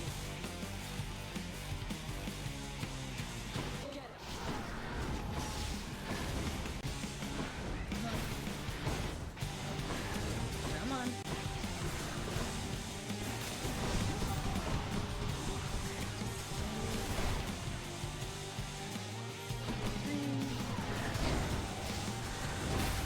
Just a little bit more, but she also just needs a little bit more to kill me. Got it! Fuck yeah! Woo! Much too close. Yeah, that was much too close. Achilles But might know what to do with this.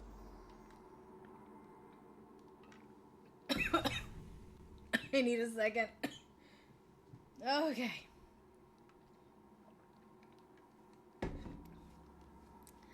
Take that, Meg. Okay.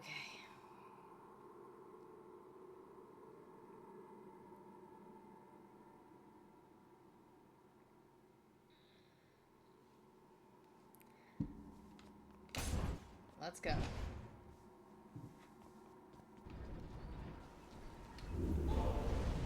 Heal me a little bit. Don't mind me, Father. More. You can heal me more. I'll take it. You know what? I'll take that too.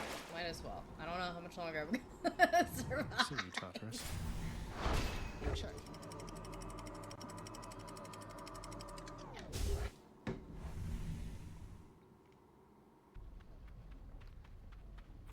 Now we're getting somewhere. Okay. Just keep swimming, just keep swimming, just keep swimming. Na na na na. Bone rakers.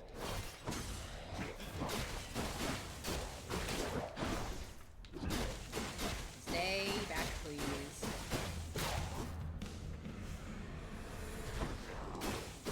No. No! No! Shit, that was on me.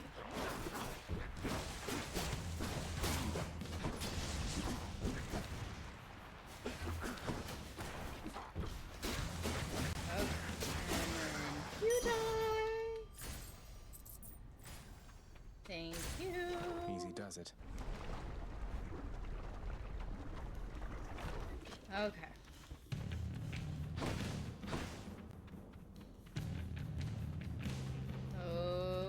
circumstances. I love how he introduces everything for the first time by just announcing what they're technically called, and I will not remember it.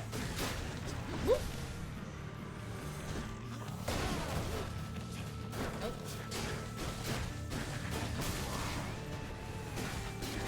I call these guys the I will blow myself up toxic X's.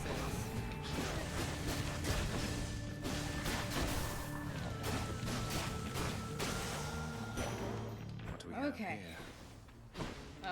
Where are the boats at? Where could they be? They're over here. I'm definitely going for this one. Avoiding that boss as I'm not ready yet. Oh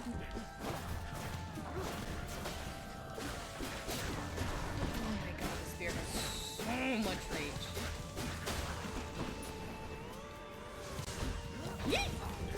I was gonna do a spin attack charge up, and then I saw that was gonna explode in a second, and I had to give up my spin attack.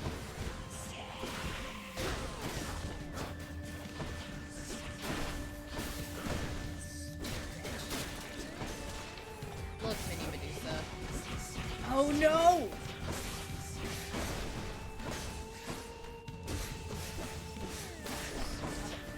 No!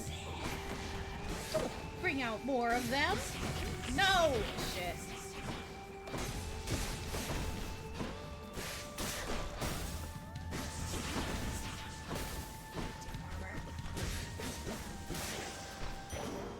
I should keep going. Okay. And off we go. I'm avoiding that boss fight, and I'm gonna go buy some shit instead. I think I've got money left. Let's see what's up for Yeah, sale. I got a decent amount of money. Ooh, damn, no health stuff, but there's an Athena, and I love Athena. Resist damage from traps, that's fine. Cast deflect, that's not very good. Foes attacks, but only 5% chance for damage. It's rare, but I don't fall into traps that often. I do it occasionally. Divine protection. Let's spend my money, cause... Oh, right. Hi! Why, good to see you, Charon, mate. Just minding my own business, taking in the sights, and sure is awfully convenient to be running a deal like this. I had all this coin I wanted to get rid of. Thank you! I love you! You're one of my favorites! Okay, bye. I'm gonna go die. I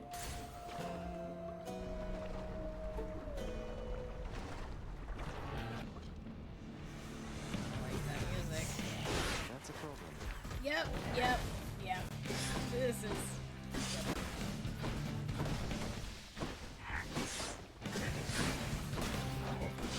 Yeet, yeet. Yeet. Stop it. Again? Yep. Yeah, I foresaw that. Well, at least I didn't die to a trap. That would have been really embarrassing. Ugh, that blasted giant Gorgon head. Okay. Hypnos must be on break. Yeah, let's You'll talk get the to hang of it you. out there, lad. For all our sparring practice, there's no teacher like the real thing. Now then, I have something for you. What, wait, you're giving me your codex? I can't accept something like this. Please, I insist. I want your love of history to grow, not just your love of warfare. Besides, maybe you can finish out the rest of it. Oh. I'm grateful.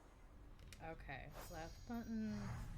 More about having conversations with Achilles. I've had 2. Skill I learned about my... Oh, I need to have more... 2 more conversations. I need to have 5 more conversations with him. Hades, Taurus, okay. Okay. Hi! Here, boy. Pet the Just as long as one of your dog. 3 heads enjoys these pets.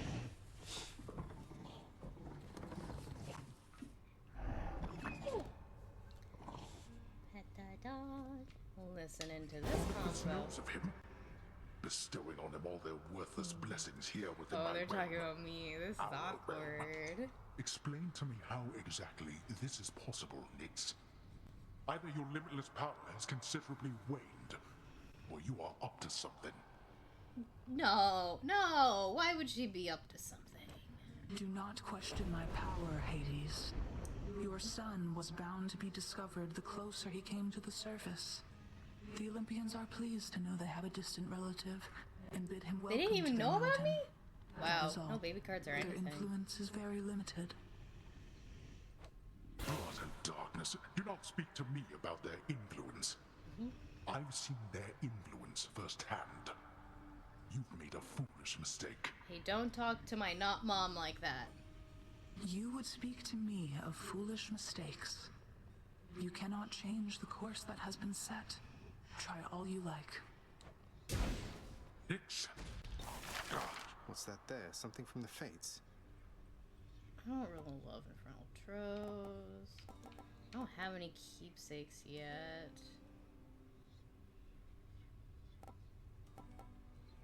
Let's get this Here's one. the commission. Should make a nice enough addition to my chambers. Alright. What am I, composed entirely of gemstones? Not yet. The prodigal son returns. Everyone's saying I went easy on you, Zag. Sorry. Don't worry, Meg. You didn't. I eventually managed to get home the painful way after all. Look, I have a reputation to uphold. You get past me again like that, you best go all the way. Now leave me be and don't think you're gonna be so lucky next we meet out there. I'm gonna be honest, Meg. I'm gonna have to. It's not gonna be that fast. I'm gonna have to beat you several more times before I make it all the way. Maybe your sisters too. We'll see. Just what I always wanted. A pool of water in my A room. beautifully decorated, subtly enchanted ball containing traces of the hapless prince's past attempts to flee the underworld now accents a particularly cluttered corner of his room.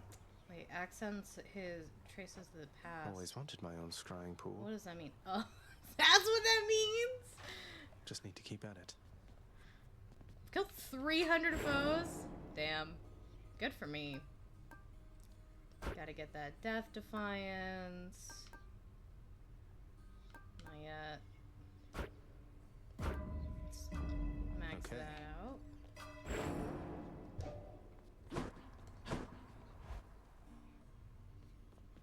Hey. I need to get Yeah, some Miss ambrosia Scully. so I can start getting You come to the right keepsakes. place regarding that there, pal. It's your mean weapons back there that can find this stuff. Once you get all the way through Tartarus with one, that's all the blood you're gonna get. For the time being, anyhow. How am I supposed to keep track of which weapons I've earned these with, then? I don't know, there's always the invention of writing stuff down. You'll figure something out.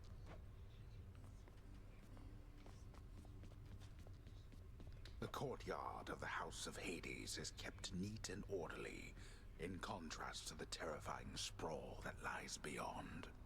Alright. It's not that orderly, really. I'm sticking with the spear. Let's No turning go! back. This will probably be the last escape attempt before the podcast. Lord Zeus. Now, nephew. Unless I die in the first room.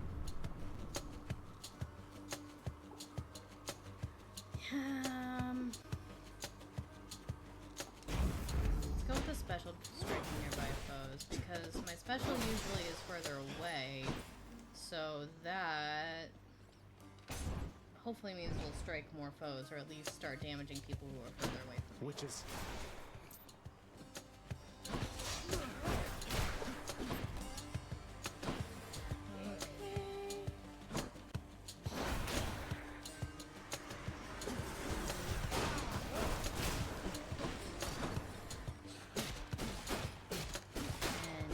And you die. Nope. All mine. Thank you. Okay.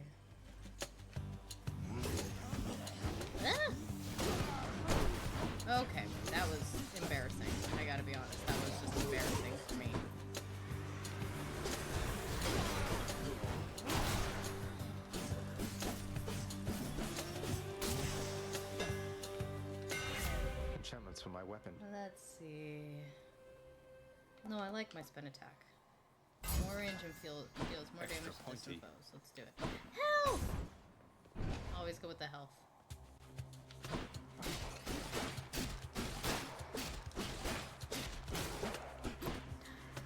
Right on cue.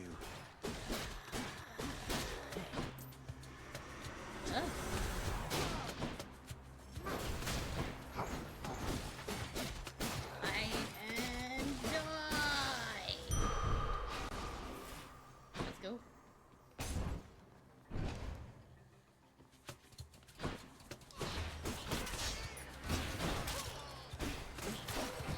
Okay, so take care of the bomb, guys. Get out of here. I don't want you here. You're gonna blow me up. Look here, you little bitch. We can use this to His bombs took a really long time to go off. just what I need. Ambrosia or Storm? Well, I'm broke and would love some Ambrosia. So let's go with Ambrosia.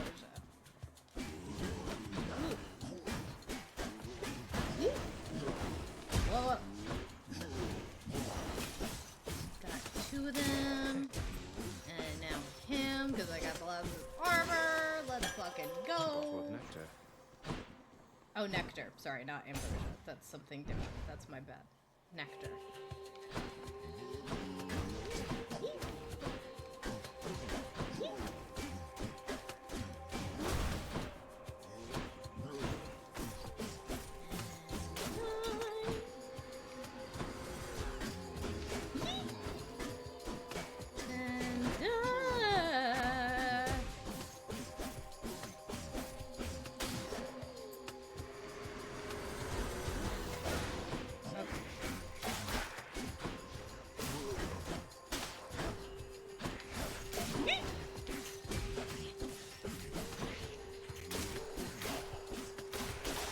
Okay. Done.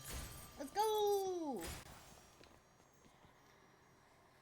Okay. Now my two favorites. I just don't like... Poseidon's stuff is all about pushing people away from me. I don't want to push people away from me.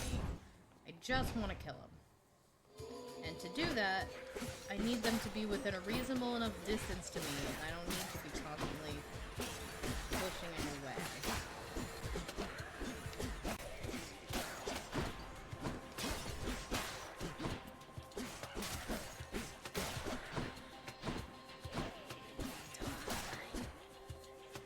And there's...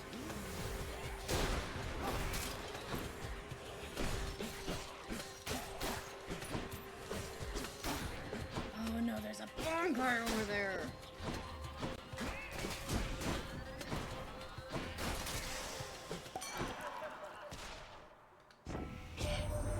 You're getting somewhere, man. Okay.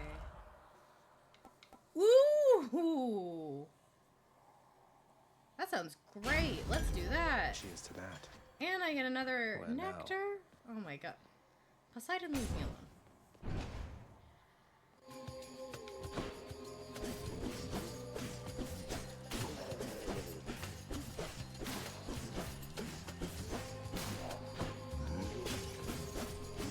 Okay. Bye.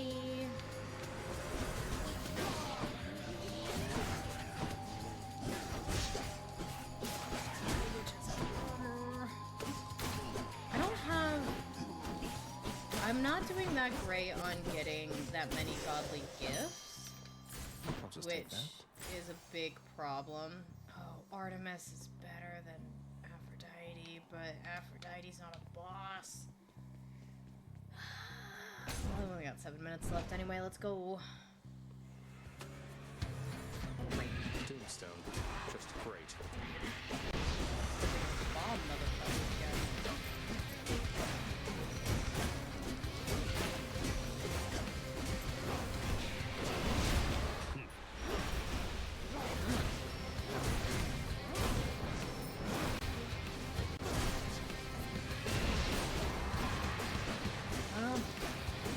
Come on. Keep your lasers away from me! Rude.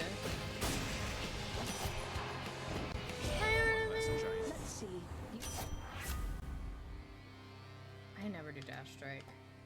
I can never remember that it exists. Let's do that. The might of the huntress.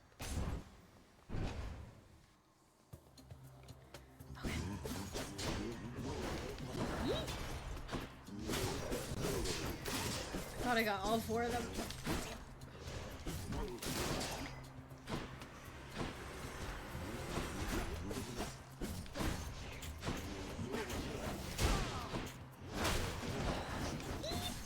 Okay. Stay dead. Okay. Something for the mirror. I know technically you're all dead. Woo! Yes. Let's go. Your Highness. Hey, Prince Ed. Oh, Must look syphilis. like I'm slacking off Not with the old Prometheus. What boulder am I here, thinking? but I was just getting He's back later. on my feet. No, The maybe he's Fury not. Sisters don't Whenever often I see leave that me be. symbol, I think of Where'd they Prometheus. go, Though. anyway? Syphilis. And, what are you Sisyphus, doing not here? syphilis. I can talk. I'm okay. I'm doing great, guys. Top tier. I know what I'm talking about. Oh, you know, just Oh, I'll let them I'm know. too embarrassed to listen to this conversation. I'm so sorry. Please just give me healing and that'll be... Cheers, mate. I'm gonna go now. Sisyphus. Like it's Sisyphus. Not syphilis.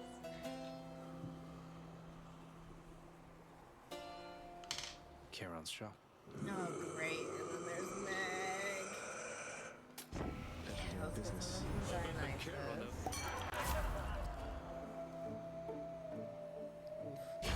Oh no, I hit the wrong one. I was trying to go down and hit the other one, but I did it too fast. Ah! Oh no.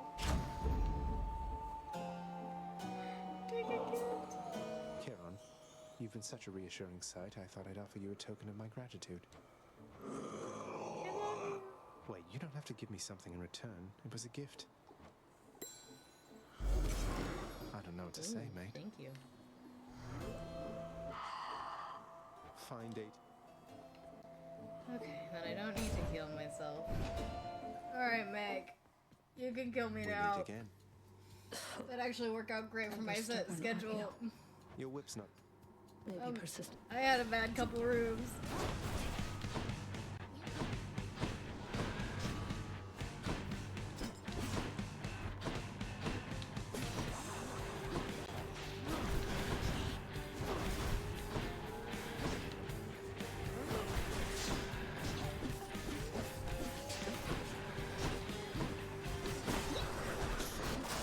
Not a scratch.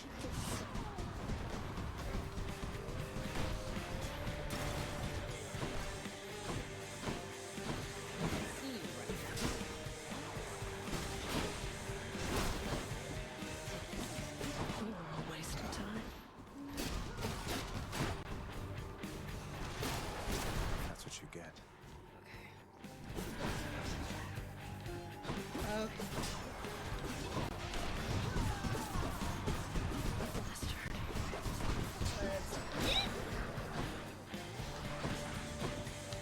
Okay, you leave me alone.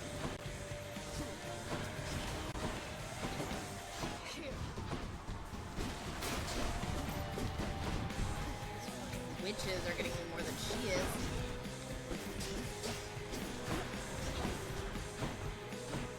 Just kind of point, I'm pretty sure.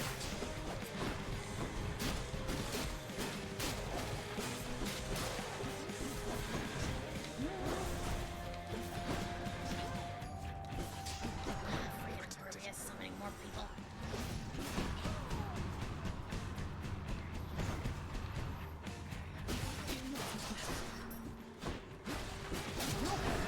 For her.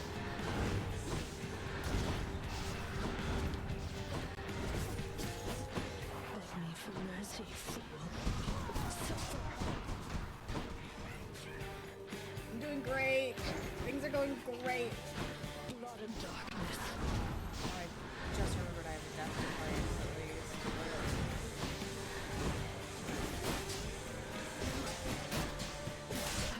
Oh, I got her. Didn't even need the death defiance. Let's fucking go. Yes. Okay. I'm doing okay. Oh, okay. I was very stressed out. Tread lightly. Whenever it's a boss fight, I get really tense, and so it's hard to... Okay. Let's do that. Well, it is actually 6 o'clock, so it is time to switch over to the podcast, the D&D podcast. So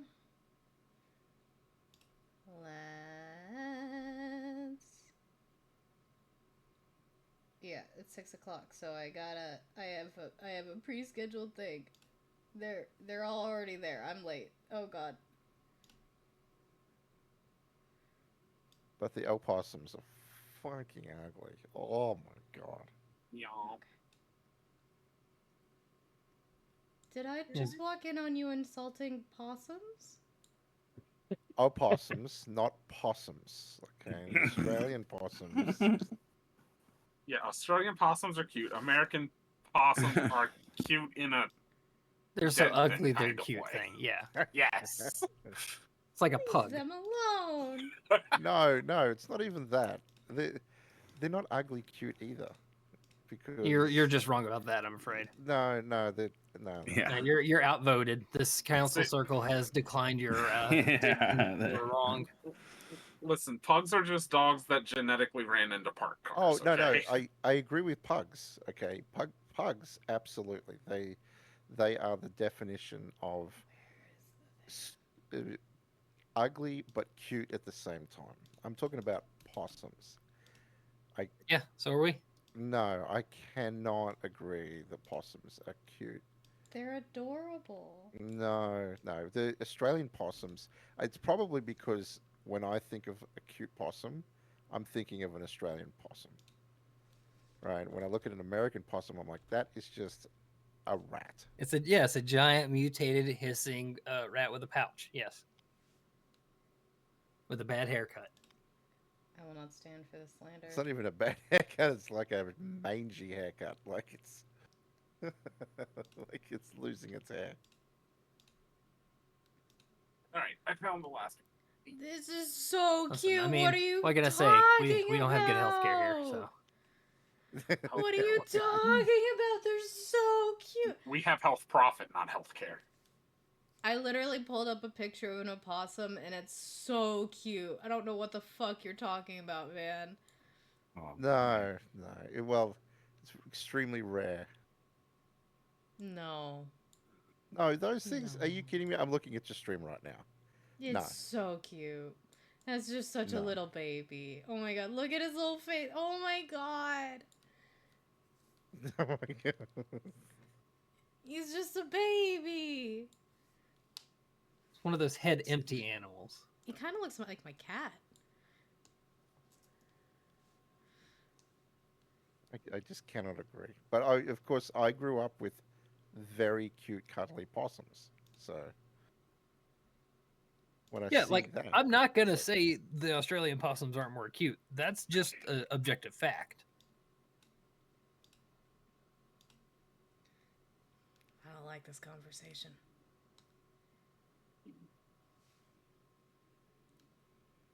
The slander. The slander.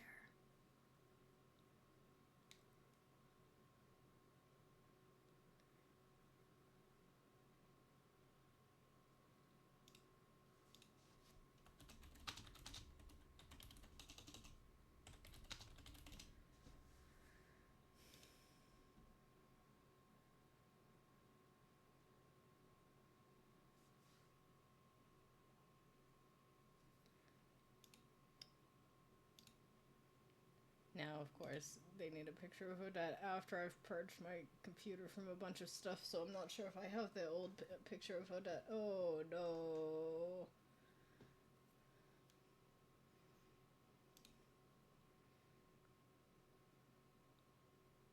Nope.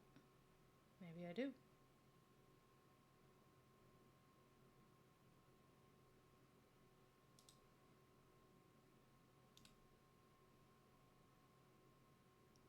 damn. No, it doesn't have that original picture.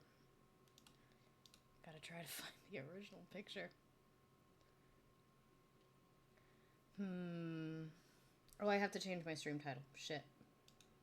I gotta Scarlet do must that. be making 2 cups of coffee. Of course. I don't know. Maybe. Do I put just chatting or D&D for the stream category? I'd put That's just a wonderful chatting. question. I would do just chatting. I solved the problem. I'm not streaming. Yeah, I debated if I wanted to stream this or not, but I was like, no.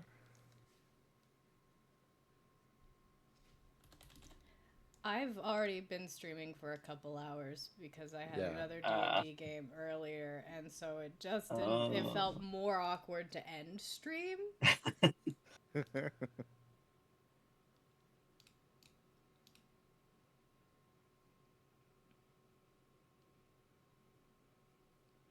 Yep, I'm totally not getting my stream ready as we speak. I'm totally a professional at this. We're all professionals here. Uh-huh. Speak for yourself, because I'm certainly There. not. You just said you were. Okay, so let me ask you this I question. was being so sarcastic. Did you originally buy a better mic for your stream or for roleplay? Yes. Neither. I originally bought a better mic because mine broke. Well, I was just like, fuck it, let's upgrade. Well, apart from breaking, if because I remember it was like, oh my god, my voice sounds terrible, but I did stream with a microphone, like a headset microphone, for a good number of years prior to doing any RP at all. But I was like, man, if I'm going to do any type of RP, I need to have a better mic.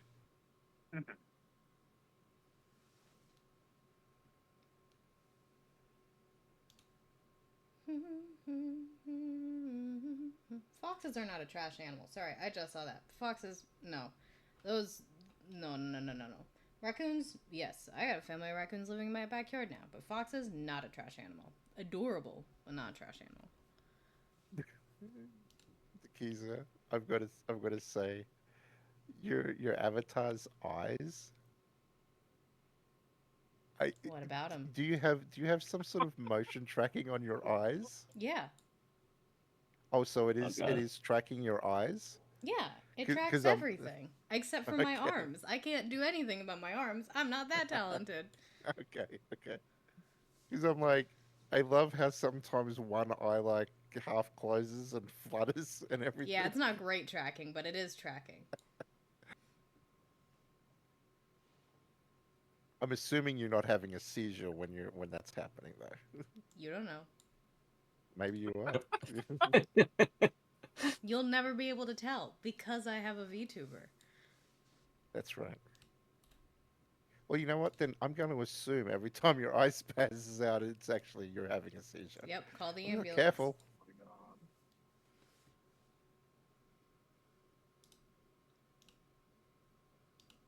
Yep, our D&D group, ladies and gentlemen.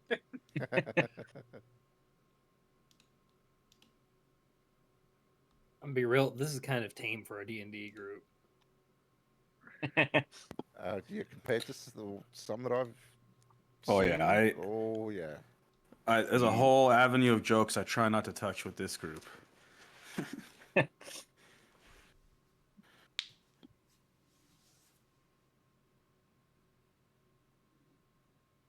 Yeah, but once Scarlet gets back, we should be good to go and be ready to start the questions.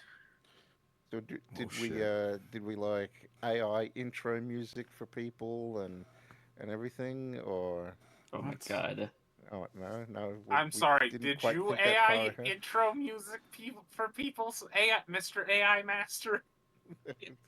I would find You sure did say that. royalty-free things for music, little music for people, but sure, that works too. Enough. You know what? I'm gonna go get snacks. I'll be right back. We got a minute. I'll be back. Okay. Oh, you thought that... You know what? I'm not even gonna turn my VTuber model off. You're gonna see what happens when I leave. Oh, Oh okay. no, I Oh, want to no. see this now. Oh.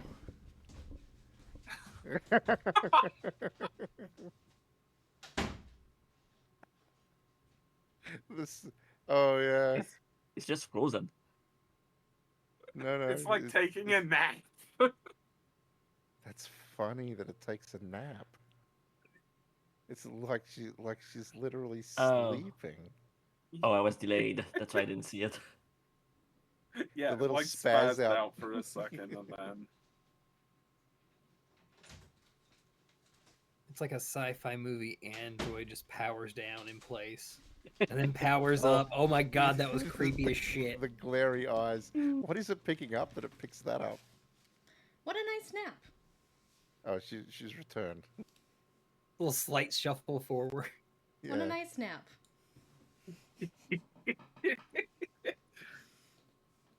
How do you get the little like voice things to show up when people are talking? Discord overlay. Yeah, Discord overlay on that. Yeah. It's a browser. Okay, so literally Google Discord overlay. It'll be the first thing you see that pops up. Click install for OBS, and then like choose which settings you want. It'll give you a link. Then in your OBS, do a browser source and just paste the link there. Yep. Easy, done. You can do just As long as it speaking doesn't start people. showing my DMs like someone's No, did. no. That's a different No. setting. Yeah. That That's happened a way once. different one. I was playing something with someone. I went to see their chat, and at the same time I sent a DM to someone, and then I saw my DM in their stream, and I'm like, "Excuse me." That's the receiving person's mistake. The receiving person did not even stream. Oh, they didn't stream, so How was it on Yeah, stream that- then? how did it pop? up I on don't YouTube? know, but I didn't like that. Granted, probably nobody understood because I was DMing the person in French. Was it a private message or was it like an actual Discord direct? Actual message? DM. Oh shit. Okay, that might Okay, have I'm been back, but I'm missing somebody, and I can't figure out who I'm missing. Are you missing someone? Yeah, I had everyone's picture up on my stream, and I can't figure out. I have 9. I'm like, I know there's 10 people, so who the fuck am I missing? Now I gotta pull up your stream and see. Oh, I haven't started yet. She's- Oh, well. Yeah, we can't see it. Hold on, I'll Imagine take a picture. being the person who you forgot. Imagine. I feel bad for. No. Imagine how Who bad did they're I gonna feel. forget? Who did I forget?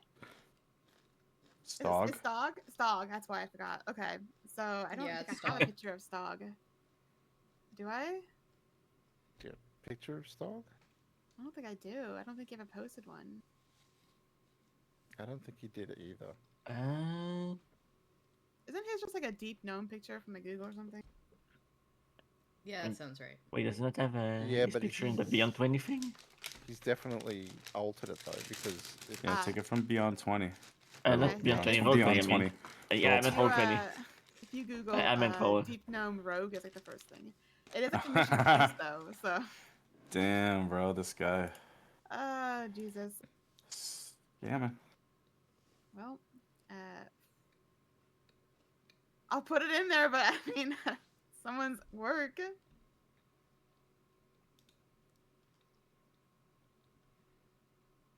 you can just issue credits to that person. Just say, hey, this was done by varabesart@gmail.com.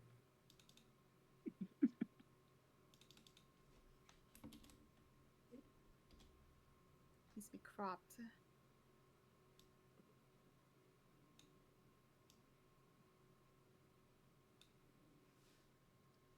Deep Gnome Rogue, it's the first option. It truly is.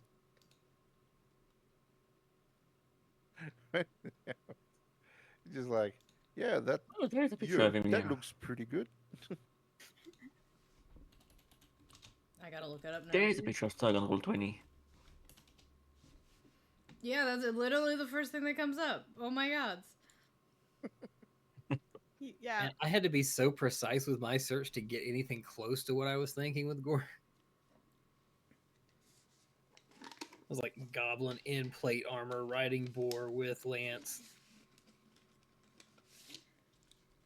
Once I have a little bit more money, I'm going to commission someone to draw a proper picture of Odette, because I've still just got the AI, the temporary AI image. Yeah, I from the wanted the beginning. same thing. I think I'm getting a Christmas gift for myself. Just getting a proper picture of Melody. Unless anybody in my Alright, chat I think wants to everything's draw ready now, guys, one. right? Everyone's ready? I think so, yeah. Yeah. As ready as I'll ever be, I'll figure out this overlay thing some Give me other just a time. second to put my...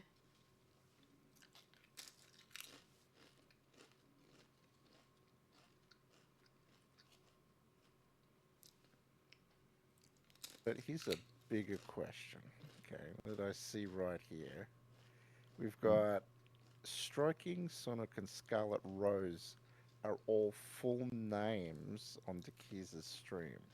Yeah, I don't Wait, know what? Everyone why. else is one What do you mean letter. full names? That's usually what it does with streamer mode. It usually cuts off some of the letters, but I don't know why it would Oh. be doing it for some, not others. Yeah, no, it Listen, always does that for these people. Yeah, for some anyone who's if you have a custom name in some fashion, it will show it. If you don't have a custom name, it won't. Oh yeah, it's probably because I did slash Nick Sonic at some point.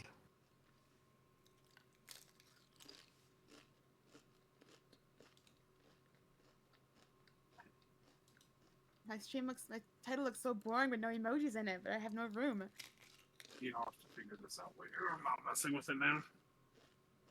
Also, I have a surprise thing for alerts. Oh. Yeah, when I get past my 2-minute mark of starting screen, I'll have someone test it. Okay.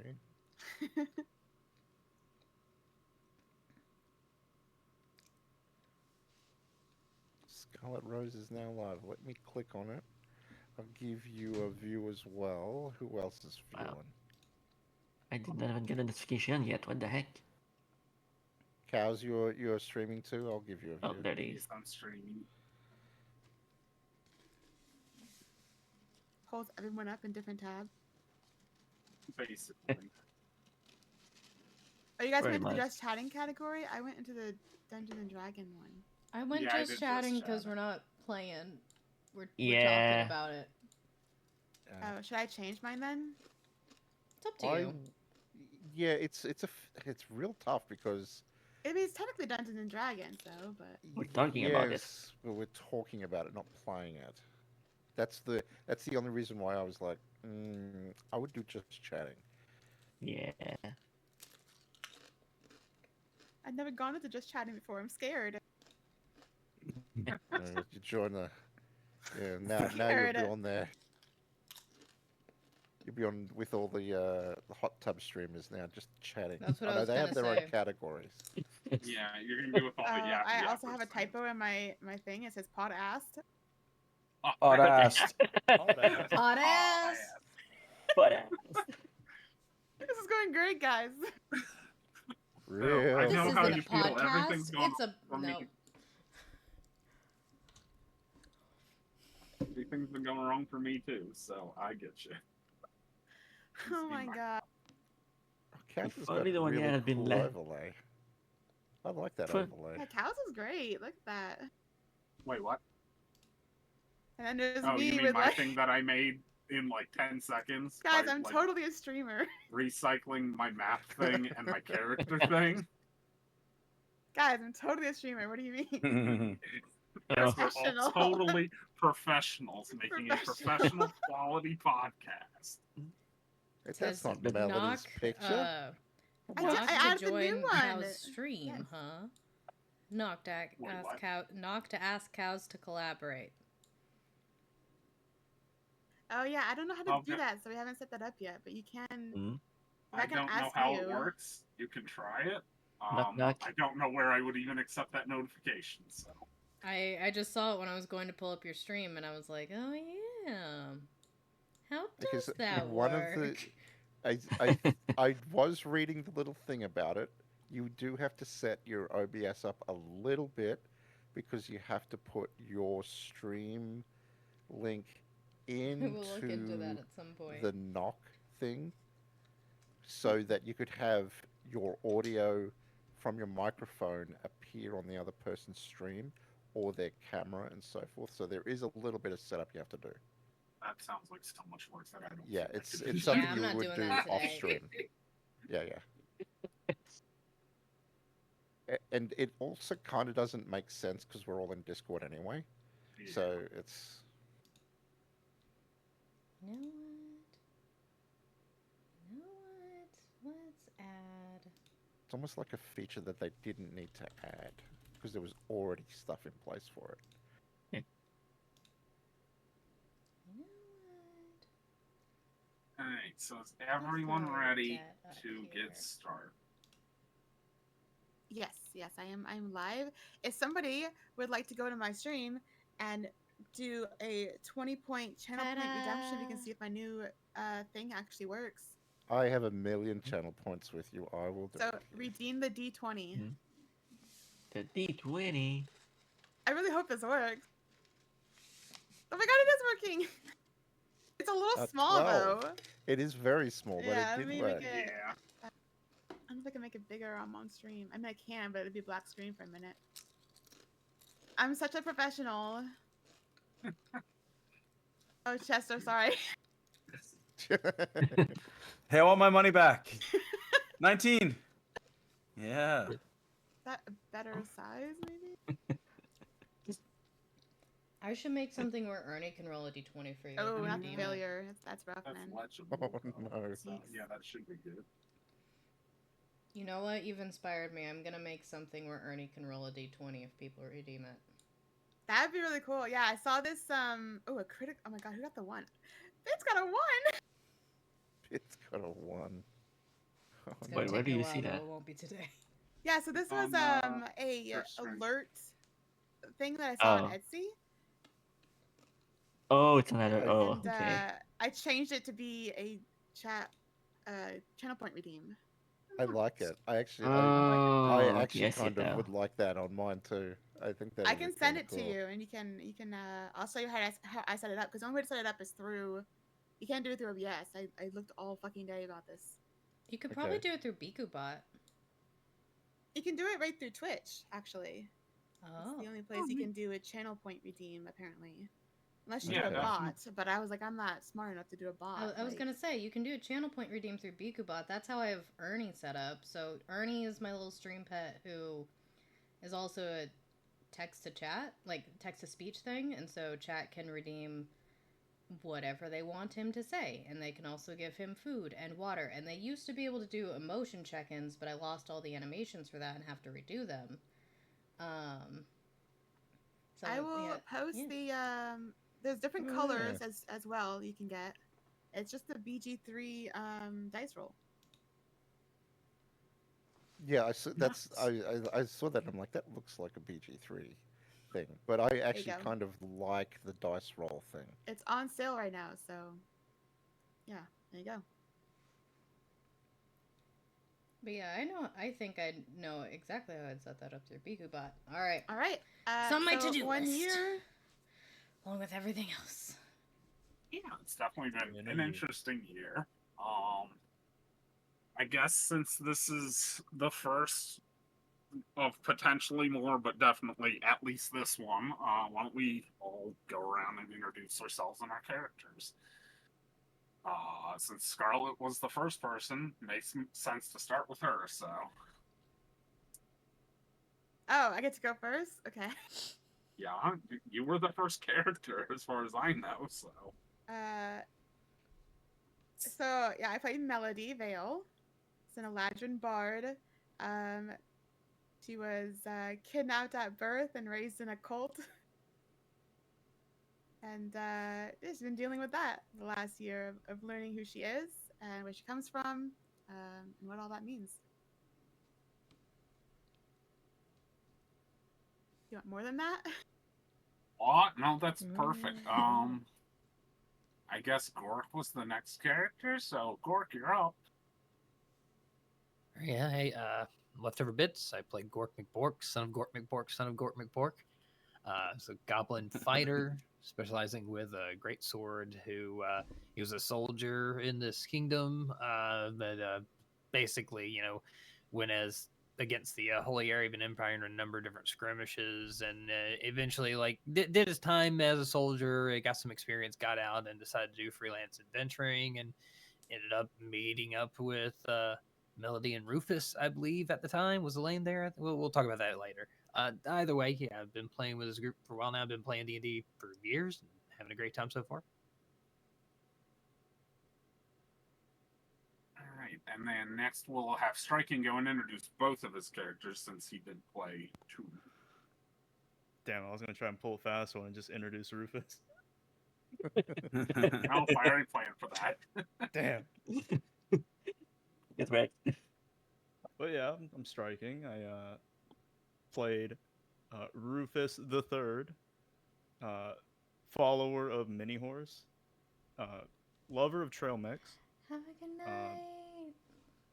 Thanks for. Poor Rufus is all I'm gonna say. Although, God, I hated that character. I'm glad he's dead. Oh my God. All right. I mean, Mhm. that's fair. It was the first one you made. Yeah. And I like, Bits put it the best a long time ago when he was talking about Rufus. Like, how are you the best, worst ranger there is? I still remember that. I don't even remember what it was from. You were doing so awesome at one thing and just completely failing at, I want to say, shooting the bow at the time or something. I don't remember. I think it was I was doing real good at nature checks and stuff like that, and then I kept missing. But yeah, after he died, I decided, you know what? I'm making a new character. I'm trying a new class. Warlock sounds fun and cool. I'm making a guy named Aether, who is also an Eladrin, but raised underground. And like Melody, raised in a cult, but he very well knew it. And he took great pride in the things he'd done. But now, he's a good boy. The Rose Queen even said so. True. Yeah, Melody's the evil one. This is bullshit. Melody's evil. Aether's a good boy. Yeah. All Kinda elves, true. occultists, got it. Also true. And then was I the next one or was Neville? So it went Melody, Gorg, Elaine, Leonard, Neville, Odette, Aether, Soa, Bob, and Sog. But was Ravano. was Ravano before After Neville? Or Leonard. Is before Neville. Okay, so Yes. Leonard would be the next one then. Yeah, no, it would be Elaine, but since she's not here, yeah, it's me. So yeah, hi, I'm Sonic. I play Leonard Floyd. He's a dwarf who took a liking to wizardry, that despite what his family won't tell. And well, I'm not gonna say too much, considering we already. It looks like we might be about to get into his backstory soon. But oh, yeah,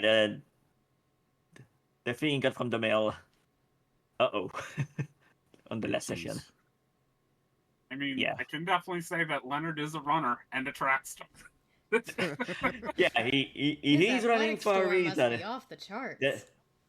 Listen, all I'm gonna say is an event happened, and he decided that for the best of himself and everybody, he should be a lone whiz, a lone wolf, and just keep on running. Why? So why the hell is this with a bunch of people? I don't know. And I don't think even he knows. Leonard never missed leg day. It's just all leg days, all the time. Yeah, you can only be alone for so long before you get bored. I'm sure we'll go into that sooner or later.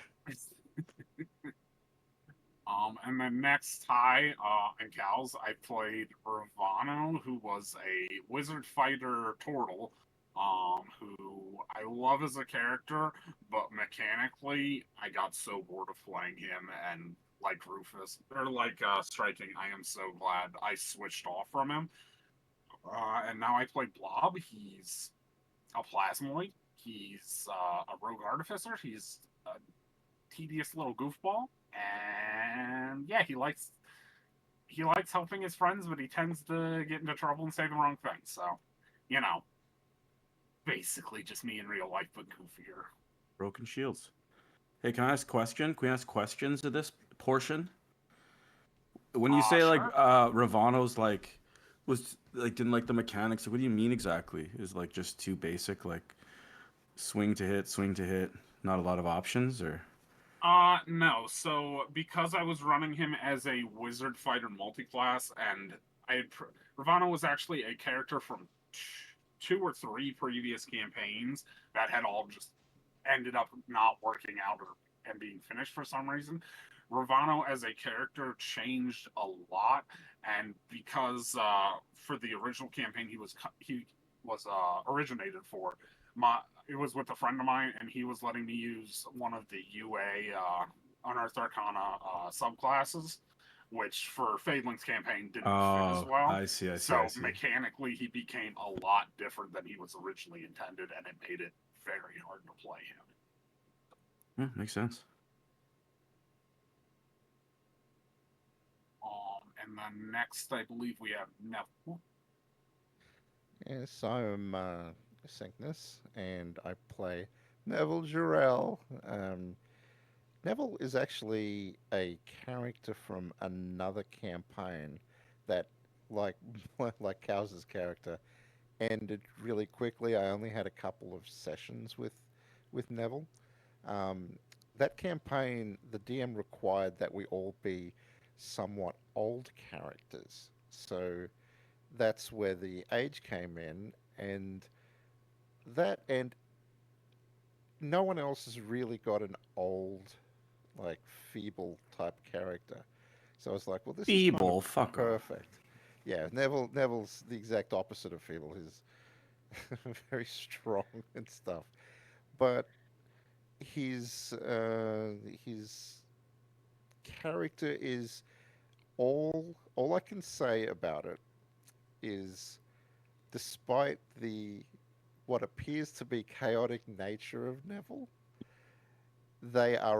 it's all bound by a very simple set of rules that I have defined for Neville. And so that's he's not a very smart character, only 8 intel.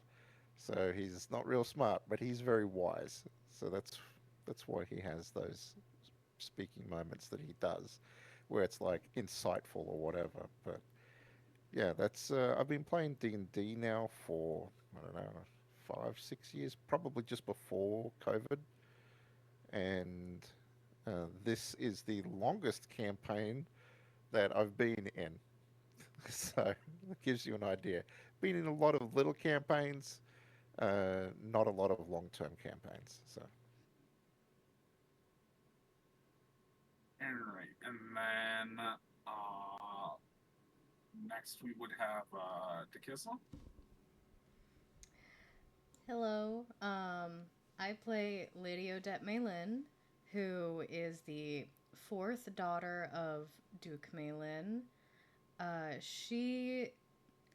don't know if any of you guys have read The Remarried Empress, but a lot of like Odette's like sort of quote unquote the perfect noble Ness kind of is inspired by the main character of that, where she like her posture is perfect. She knows how to do everything that a noble is supposed to do. Unfortunately, the rest of her siblings just happen to be goddamn geniuses.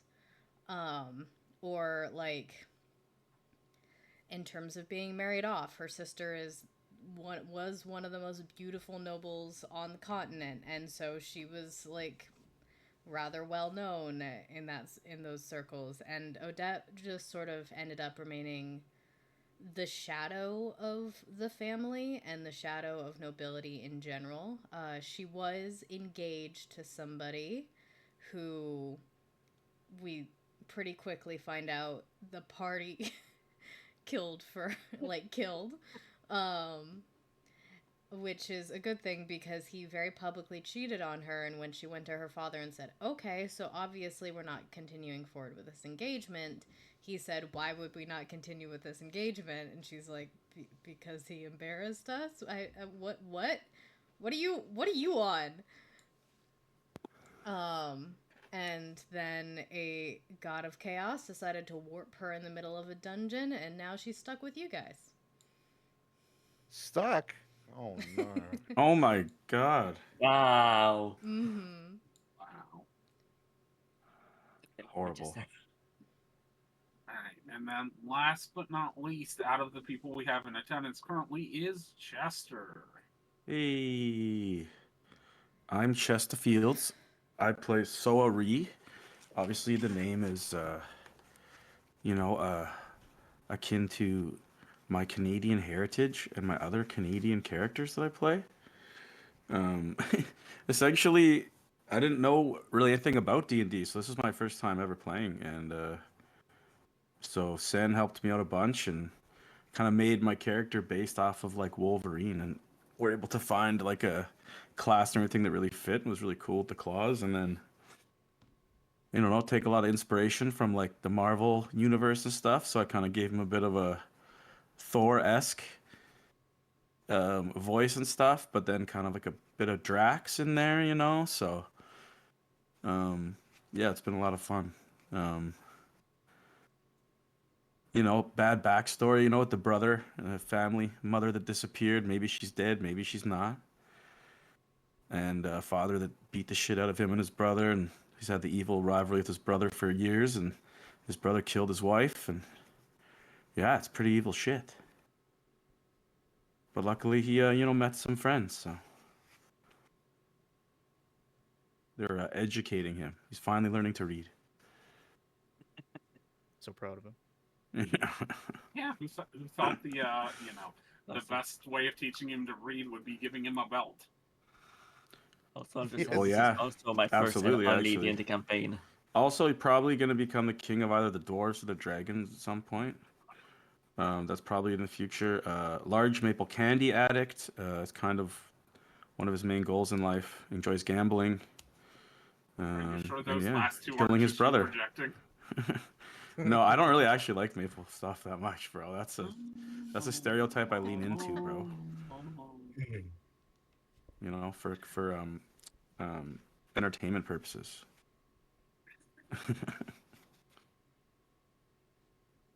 So a lot of you already answered my next question with your intros. Kind of like, what was your history with D&D? How long have you been playing? How long have you been role playing in general? And like, how long ago did you join the campaign? And like, in what way did you join? So I'll kind of go first on this one. I've been playing D&D since 2014, so a decade now, basically. Originally started just by showing up to my game store that I played Magic the Gathering at, and some friends of mine were in the back room playing D&D. I watched the first session, got a voice a few characters, and then joined in from there. When I joined the campaign, it was back when we were still doing things in character and no pixel on wow. I'm totally a professional streamer. I definitely remember the names of places. Roosters Rest, that one. I joined back then, and it was only like consistently like 4 or 5 of us at that point, and it's grown into the 10 people we have now. So yeah, it's definitely been a good journey. I guess we can just kind of go down the line and, say how we joined the campaign and stuff.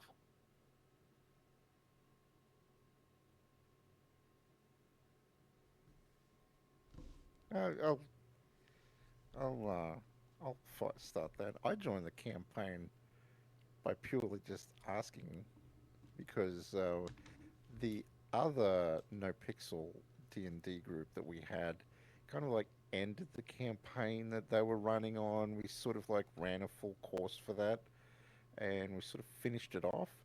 And I was watching Scarlet's stream while they were playing, and I was like, "Oh, I didn't know you guys had a full campaign running." And it's like, "Is there some space? Is there some option to join?" And she said, "Well, ask Fabling. So I did, and Fabling sort of said, uh, on, off, it depends on, we don't want too many people in here at the same time, which I We see how absolutely that turned agree. out. Yeah, I fully agree. One of the live campaigns that I did was with about 10 people as well, and it is painful when it comes to the combat. Because you could wait 20, 30 minutes between dice rolls, and it gets longer and longer. So there's a few things you can really add adds up. We've experienced it here a little bit with long here too, but it's different here. It is a little different. Because we're all kind of knowing what we're going to be doing a little bit ahead of time, so that really helps. Uh, but yeah, so I joined. I don't know. I don't know how many sessions in did I join though. So Many. many sessions in, yeah, Yeah, we were a few months in when you joined. I'm kind of curious to how did it all just like start? Like what prompted a D&D game, and then like who was there from the beginning? Like Melody was the primary person there who started the game up, I do believe. Yeah, so I got so the game started in GTA RP. I was the head manager of a restaurant in the game, and I would do weekly events for the employees to help like build relationships and keep the community going. So I had one of the employees had called me and said that they wanted to do a D&D like session or two for one of the names. Who was it? Who was it? it was actually his name was oh my god, what am I Oscar? thinking? Oscar. Yes, Oscar. Um I don't think I remember Oscar. he said that he had talked to Mr. Reyes, who you guys know as Fabling, the DM. His character in the game was Mr. Reyes, and they would do D&D at the Liquid Library, which was like a library slash a tavern thing in the city. So they called me and they said they want to put this together. So I put the announcement out. I thought it was a good idea. I had little to no interest in participating. I was like, oh God, I hope there's enough people I can just observe. There Sorry. wasn't. There wasn't. There was exactly 2 people who actually applied to be a part of the D&D event. Aside from Oscar, who never even showed up. He showed up the first time. The one that was cancelled. No, he wasn't. He wasn't there. Oh, the one that was canceled. Yes, the one that was canceled because no one showed up. But then we tried again. The 2 people that actually like applied was Gork and Stog. So in Gork on his character now, and Stog was his previous character Elwin. So those are the only 2 people that actually signed up via the sign-up sheet to participate in the D&D thing. So that day came, and the only ones. So Stog's character had to leave right at the start of the session, so it was just Gork, and I was like, well. So next thing I know is me and Aether, well at the time Rufus, were joining in. Literally a forced campaign right at the start. Okay. I'm glad that it was though, because Yeah, I wouldn't have gone for it on my own, because at the time I was thinking of D&D as being like what everyone thinks it is, as being like, oh, that's nerdy shit, like That's. I mean, I guess that is what it is. Yeah, it is, but I yeah. don't think people, like I said this before on my stream, is that people tend to think of it as being more quote unquote lame than it really is. As we're all sitting on GTA pretending we're other people as well. Right, Yeah. right, exactly. Imagine role playing. Imagine role playing in role play. I guess it was hard for me to think of role playing in terms of like not having a character I can physically manipulate. And in terms of like, you know, being able to walk around and dress myself and all that kind of stuff. It was hard for me to imagine like RP in like a tabletop sort of environment, you know? But I was so wrong. And I'm so glad that I got that call from Oscar.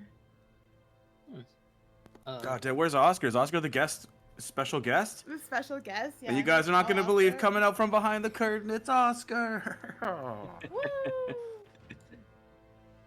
Really? Okay, interesting. Yeah, I didn't really know the full backstory.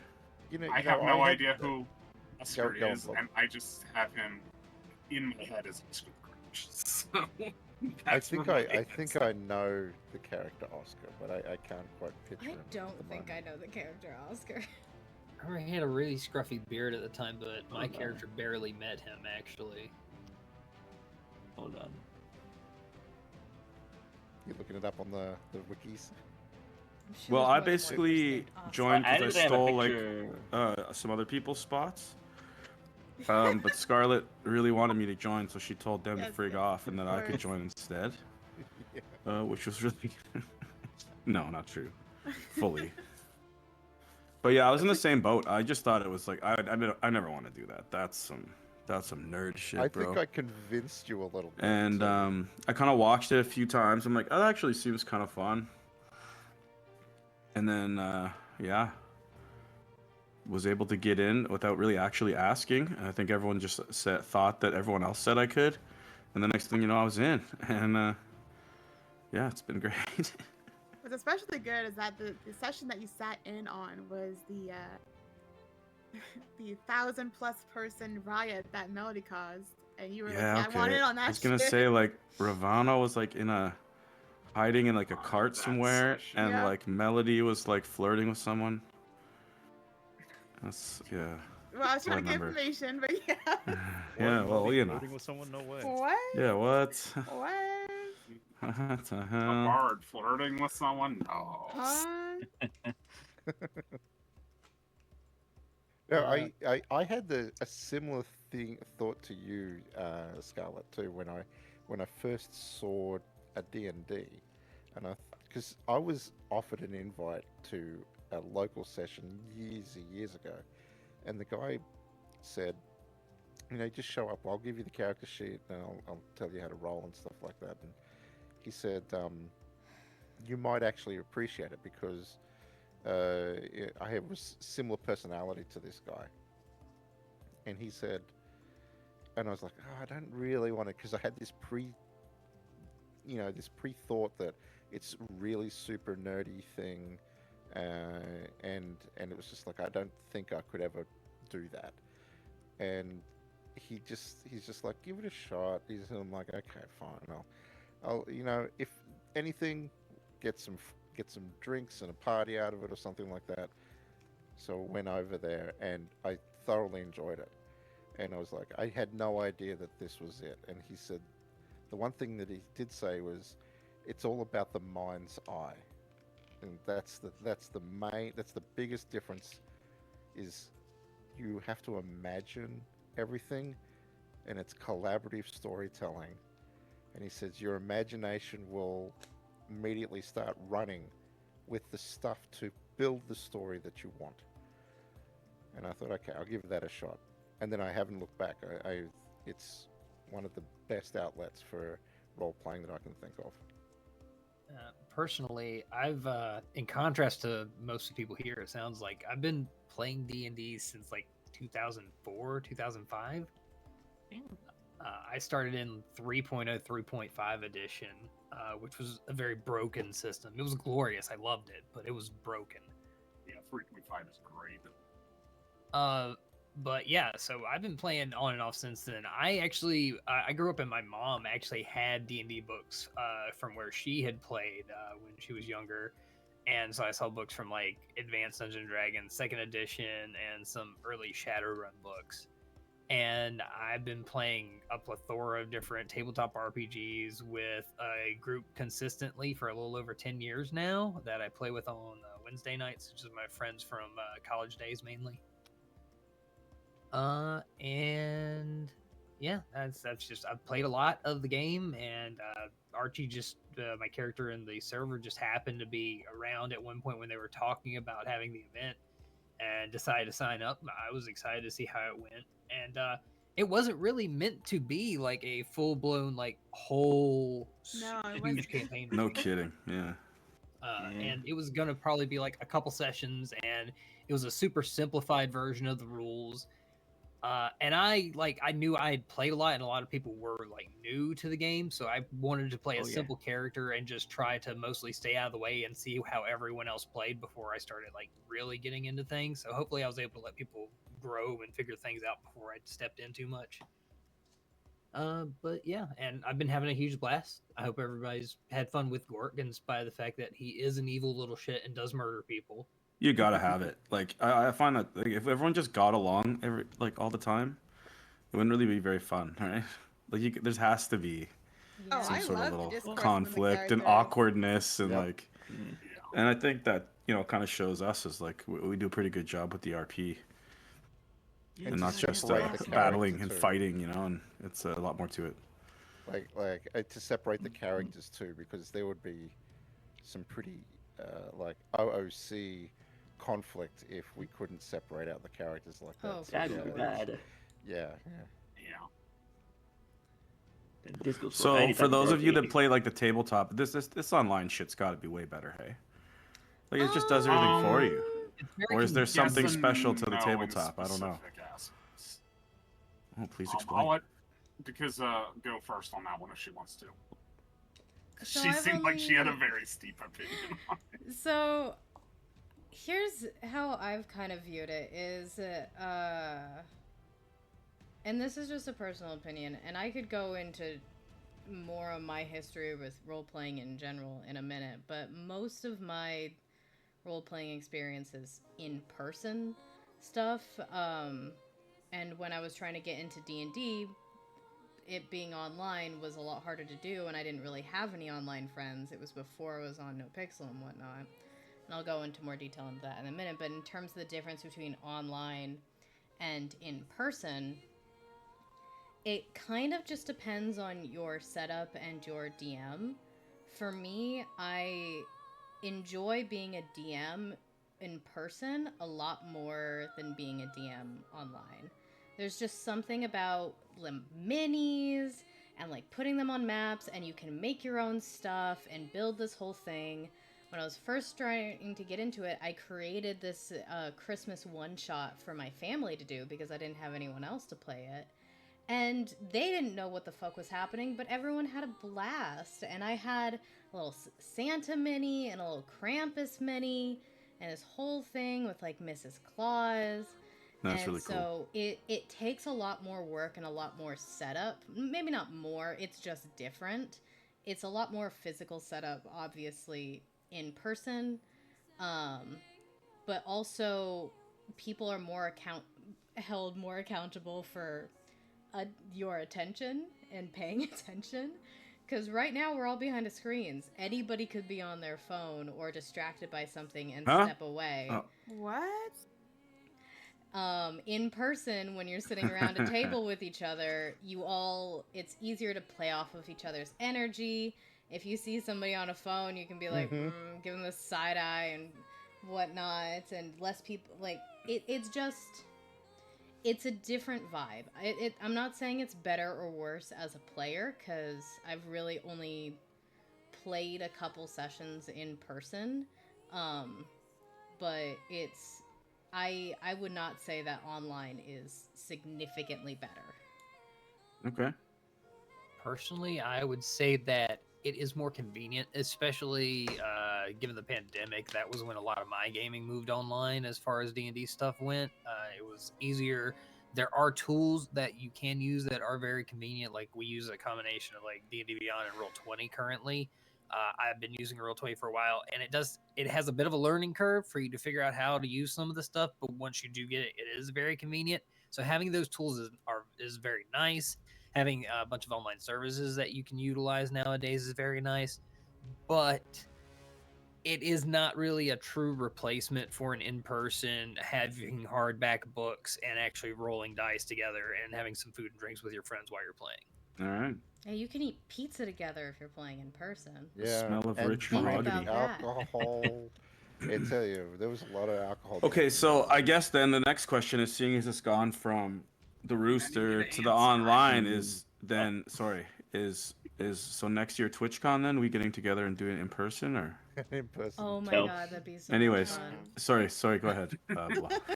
I mean, I'd be down I'm for not an going in-person session or two at some point, but that'd be dependent on everything. I mean, I else. think it's the natural evolution at this point, but one day. Yeah, You'd have to so buy dice. You would Are never ready see me to at buy TwitchCon. dice? You can borrow dice, get some. and my mom gave me a 3D printer a while ago that I still need to learn how to use. I can print out everybody's minis.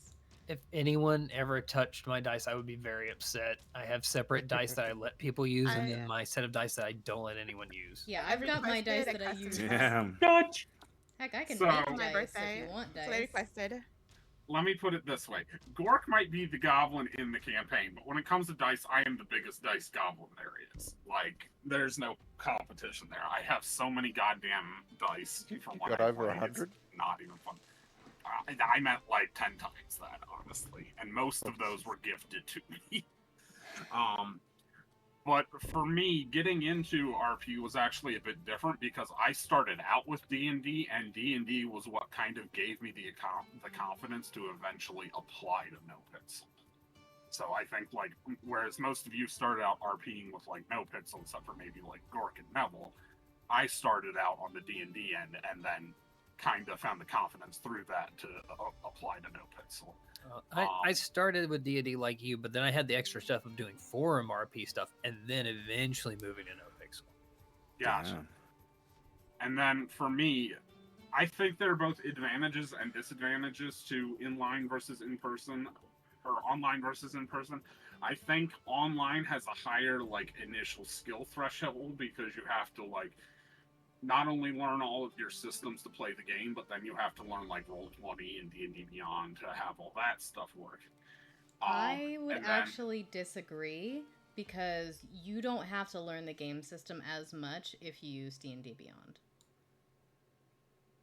Yeah, that portion of it, yeah, I'd agree. D&D Beyond makes it a lot easier for people to get into it if they've never experienced it before. Depends how much you look over it. Yeah, but the other stuff like getting in Discord, getting Roll20 set up, getting all that has a higher threshold than just sitting down at the table and rolling some dice. Yeah, so yeah. like, setup-wise, I'm speaking more from, like, a DM perspective. I think online has a higher skill threshold, but for DMing, I think in-person has a higher cost threshold. Yes. Because, like, you have For to sure. pay for more, like, resources to actually be able to play versus online. As a player, I enjoy both online and physical play pretty much equally. The only thing that I like in-person play more for is because I get to play with my shiny math rods. Mm-hmm. Yeah, sounds fun. Playing online does save on paper, definitely. Yeah, That's true too.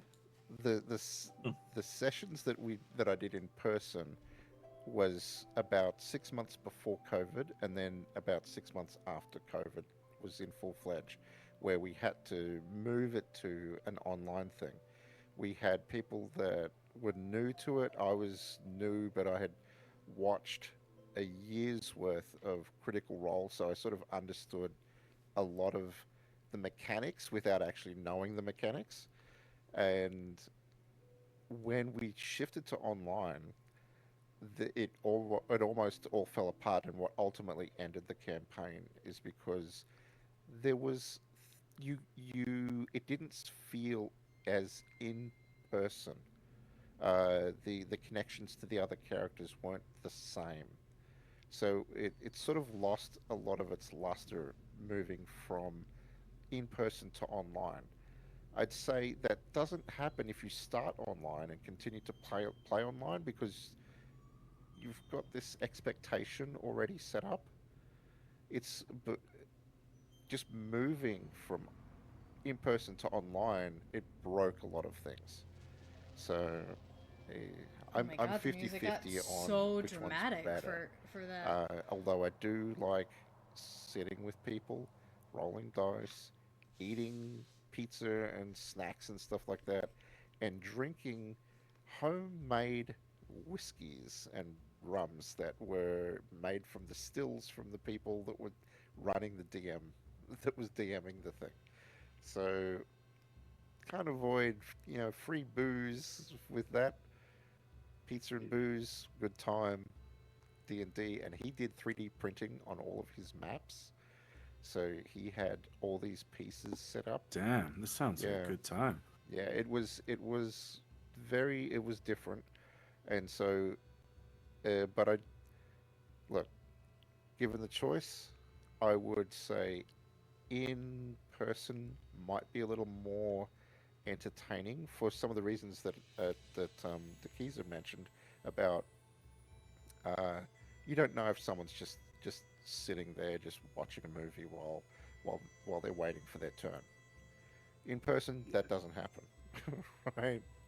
Yeah, So, I think we've got a really good group where it's like, yeah, even if we get distracted, we're still like paying enough attention to know like what's going on. We might need like a thing or two repeated, but like we're not ever like fully like off doing something else entirely. yeah. I will say, as an addition to this, one of the reasons I do like online over in-person play, spilled drinks cause less chaos if it's online, because then it's only one person having to clean up versus everyone just being like, "Oh God, our character sheets." Because I've had that happen. But you twice. that Unless it's all still over drink your could be computer. on the computer. You're fucked. Yeah. I mean, yes, but again, that's only one person getting fucked versus the entire party. Because I've had at least two situations that I can think of where multiple character sheets had to be completely redone from scratch because they got so spilled. And like some parts weren't even legible anymore. So Listen, I- eventually, if you play long enough and you make enough characters, you'll be able to make like a level 5 to 6 character off the top of your head, no problem. Yeah. Well, I don't think I would ever not use D&D Beyond to make a character though. It's just too convenient. It's very convenient, but yeah. they're pissing me off. They I don't like I don't like the company's direction that they're going, but I mean, I just like actually rolling the dice myself anyways, preferably when I can. But if you're doing it online, I'd rather I just do all the stuff on Roll20. I haven't used D&D Beyond since we moved out of the doing stuff in the server onto things here on Roll20. Oh, you do all your dice rolls in Roll20? I literally everything. Yeah, he does. Yeah, Oh, I've noticed okay. that. You can tell by the text in it. Not all the time. Like it's kind of, it looks a bit different. yeah, Like I've manually typed in a lot of my abilities and stuff. Gorg just flexing. Yeah. So I figured we'd take a break from like the general questions for a second and do like a couple like individual questions. The first one's for Melody. Okay. Oh. What kind of So coffee? Salted caramel. Yeah, That's no, what Melody, that's I got don't it. like salted caramel, but Pumpkin spice. I actually hate pumpkin spice coffee. I'm just gonna put that out there. I love pumpkin pie. I love pumpkin spice donuts. I cannot stand it in coffee form. My go-to coffee is well, currently, because it's been the warmer months, is the oh my god, why am I blanking on the name of the brand? It's a cold brew you can buy. Also the S. I'm blanking on it right now. Hold on. Oh my god, lucky you're not sponsored by them. By the way, this is hashtag not sponsored. Stoke. Yeah. So, Stoke, if you want to reach out to me, I drink your coffee every day. Specifically the cold brew espresso blend. It's great. I love it. And then I do sugar-free caramel sweetener stuff, like the honey vine a pump, you know. And then oat milk. Wow. Yeah. Yeah. That reminds me of my barista days. It's very Because simple. What do you mean? Very simple. What? It's very simple. I used to work at a Starbucks. That a ain't couple very of pumps. simple. A couple Simple. of pumps of caramel. I use oat milk. I was gonna say that sounds like a lot of work. Yeah. Not really, no. I mean, honestly, it's faster than brewing coffee. I mean, it's going to be the warmer months. I can start having warm coffee again, which I'm very excited about. In which case, I have like a bunch of different flavors in my cabinet right now that I'm excited to try. Big fan of Joffrey, I think it's called Joffrey. The sponsor to reach out to you. Yeah, Joffrey's. If you want to reach out to me again, you know, like just let me know. They do a lot of Disney-inspired flavored coffees, and Oh, so that's right up your alley. I just Oh, love that. wow. Like my favorite was when they came out with the Little Mermaid one for the live action because it was No, so good. you don't say. Oh What my God. did it taste like? Seawater or like No, what is it was- that? Like It was sugarcane and caramel. It was so good. This is what the too fuck's that have to do with the Little sensible. Mermaid? I don't know, but I loved it. That's shameless. That's shameless. But no, yeah, cross caramel's my promotion. favorite. Just caramel anything. Unsalted. The next question is for Gork.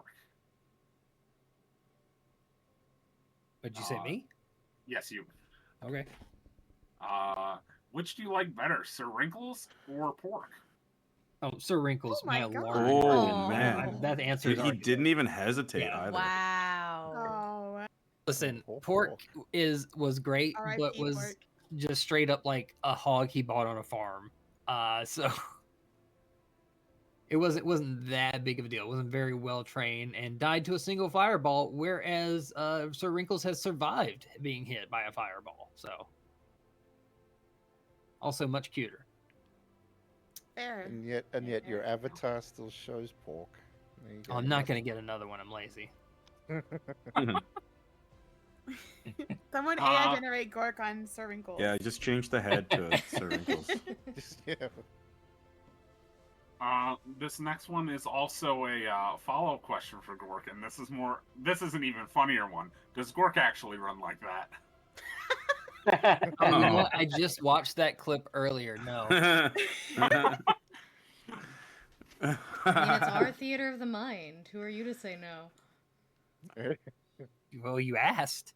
I think truthfully that's the Leonard run. Like that's what I That's picture probably Leonard true, when he's actually. running Yeah, away. you're Short right. legs. You're It right. just happened to be a goblin in that game, but to me that's the No. Leonard run. With that you know? being said, Gorg also tries to avoid running. He prefers riding. Well, that might be why if he runs like that. Oh my God. He's got bad hips, okay? All right. This one's already kind of been answered, but we're going to touch on it again. Aether, what was it like having your first character die, and was there any regret there? So with Rufus, I really didn't understand how to play. Like every single thing that I had was like any attack or anything I would do. I was like, all right, I'm just gonna make stuff up. Like I made up attacks and weapons that he had with him. Because it was my first character. It was my first ever time playing. The nail bone. Yeah, the mithril nail inside of a bone club. Oh my God. But when I saw the opportunity, I was like, all right, I'm not gonna learn if I keep sitting with this character who is just very frustrating for me to get the hang of. Even though as fun as he was, I'm like, I gotta start somewhere where I'm unfamiliar. So I wanted to kill him off and then try at least, I want to try something with spells. So that's why I decided to kill him off. But I didn't want to kill off Mini Horse. I'm like, Mini Horse has got to stay around. Oh yeah, mini horse is too important. what else do I have on the list of questions here? We already touched on that one. Lady Odette. So, some of the characters look to Lady Odette as the leader and will often, like, defer their decisions to her, in a sense. Does that add a sense of pressure to you at all? And has it caused you to make decisions differently than you would have otherwise for her? Absolutely, it shit. causes a sense of pressure. I'm not a good leader, is the problem. This is roleplay, and so I have to try to roleplay what I think a good leader is. But it's hard when I myself am not a good leader. And I mean, I still think back on, like, the Empire of Stones attacking the Winter Tower, and what the fuck we could have done. Like, what could I have done differently? What did I do wrong in that situation in terms of, like, we lost someone, you know? We lost one of our people, and I feel guilty about that. And so I don't know if it causes me to make decisions differently, but I try to listen to what everybody else thinks and then do whatever I think is best for the Winter Tower and the people living there, but it definitely adds a lot of pressure. Well, as someone whose character very heavily defers to Lady Odette, but also very heavily lets his opinion be known, sorry about that. Not trying to put the pressure on. Oh no, I love it. I have a lot of anxiety. You can't take the pressure off. But yeah, that being said, still though, you're doing great. I feel Lady Odette has been crushing it, and you're gonna have those massive ups and downs. And honestly, I felt like it was good for us as a group to have a major tragedy happen to us in the story. It really did bring a lot of the characters together in some ways, and also put an extra driving force on certain ideas. Yeah, Odette kind of like took a step back after that because she's like, I'm clearly bad at making decisions. But, No, like, I think no, for that there we did quite a lot of like trying to think of every possible scenario, and this is Fabling's strength as a DM here, is taking in all of the things that we did to make it as difficult for him as possible, and he still managed to find a way in that made sense and that was reasonable. Like, he didn't just like popped in and so, oh, by the way, boom, he's dead. No, there was opportunity there to save Unit 500. We just never took it, and we didn't know that it was happening either. So I think that this is a big credit to Fabling for making a very difficult attack in to get an objective. So yeah, my hats go off to him for being a really good DM in that sense. Yeah, it was fully role played out well because they were established as bad guys who knew what they were doing that were more than a match for us. So it made sense when that happened. We're like, yeah, okay, meh. It made sense. It sucks, but it made sense. Yeah, we still came up with like a really good plan against them and executed it to the best of our ability. And I think we made it very difficult for Fabling to be able to find a solution. That did make sense. But unfortunately, because, they were a force that was so much stronger than us, Fabling was able to find our few weaknesses and exploit them masterfully. Yeah, Fabling did a fantastic job, but it's still, from Odette's perspective, it was still a failure on her part, because she kind of lives by, and this is partly my fault, she very much does her best to live by, like, her ideal of what a noble should be and what a noble should embody, and that responsibility is the Lord's fault in that case. And so that's kind of where that sense of responsibility and pressure comes from, and I wouldn't have it any other way, for the record. It's definitely a lot more pressure, but I have really bad anxiety, so I'm going to be stressed about something anyway. I don't know if that makes sense. No, that makes sense. And Blob has been like very hard on himself about it too, but in a very different way, because he feels like he was the one closest to being able to stop that, and because he didn't think to look behind the door, he's been kind of holding on to that himself, and he's been trying to like apologize to Elaine through like trying to make her a good picture of her in Unit 500, but he keeps fucking it up, so he just keeps getting more and more frustrated with that. And it hasn't poked out a lot yet, but that's something that's going to be poking out a bit more for him, especially if he fails making Elaine a good painting again. He's gonna be pissed. It's amazing the dice rolls are giving you that added drama. No, 'Cause I know it here's the comes down thing to the too. dice rolls. I do it for anyone else, and it works great. I try to do it for Elaine for Blob's like character development, and it's the dice are just like, ha, good luck. Yeah, by the dice. One thing I find very interesting because I take notes, so I have to go back and watch the VODs. And one thing I find very interesting, especially when it comes to this specific battle, is that the answer was given to us in the previous session, and exactly how this enemy was going to attack. And the group just did not even register it.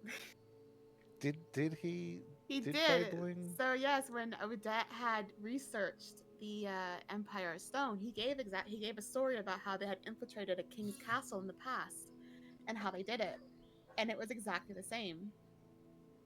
They had come up through the sewers, so to speak. Oh my God. They had infiltrated the staff.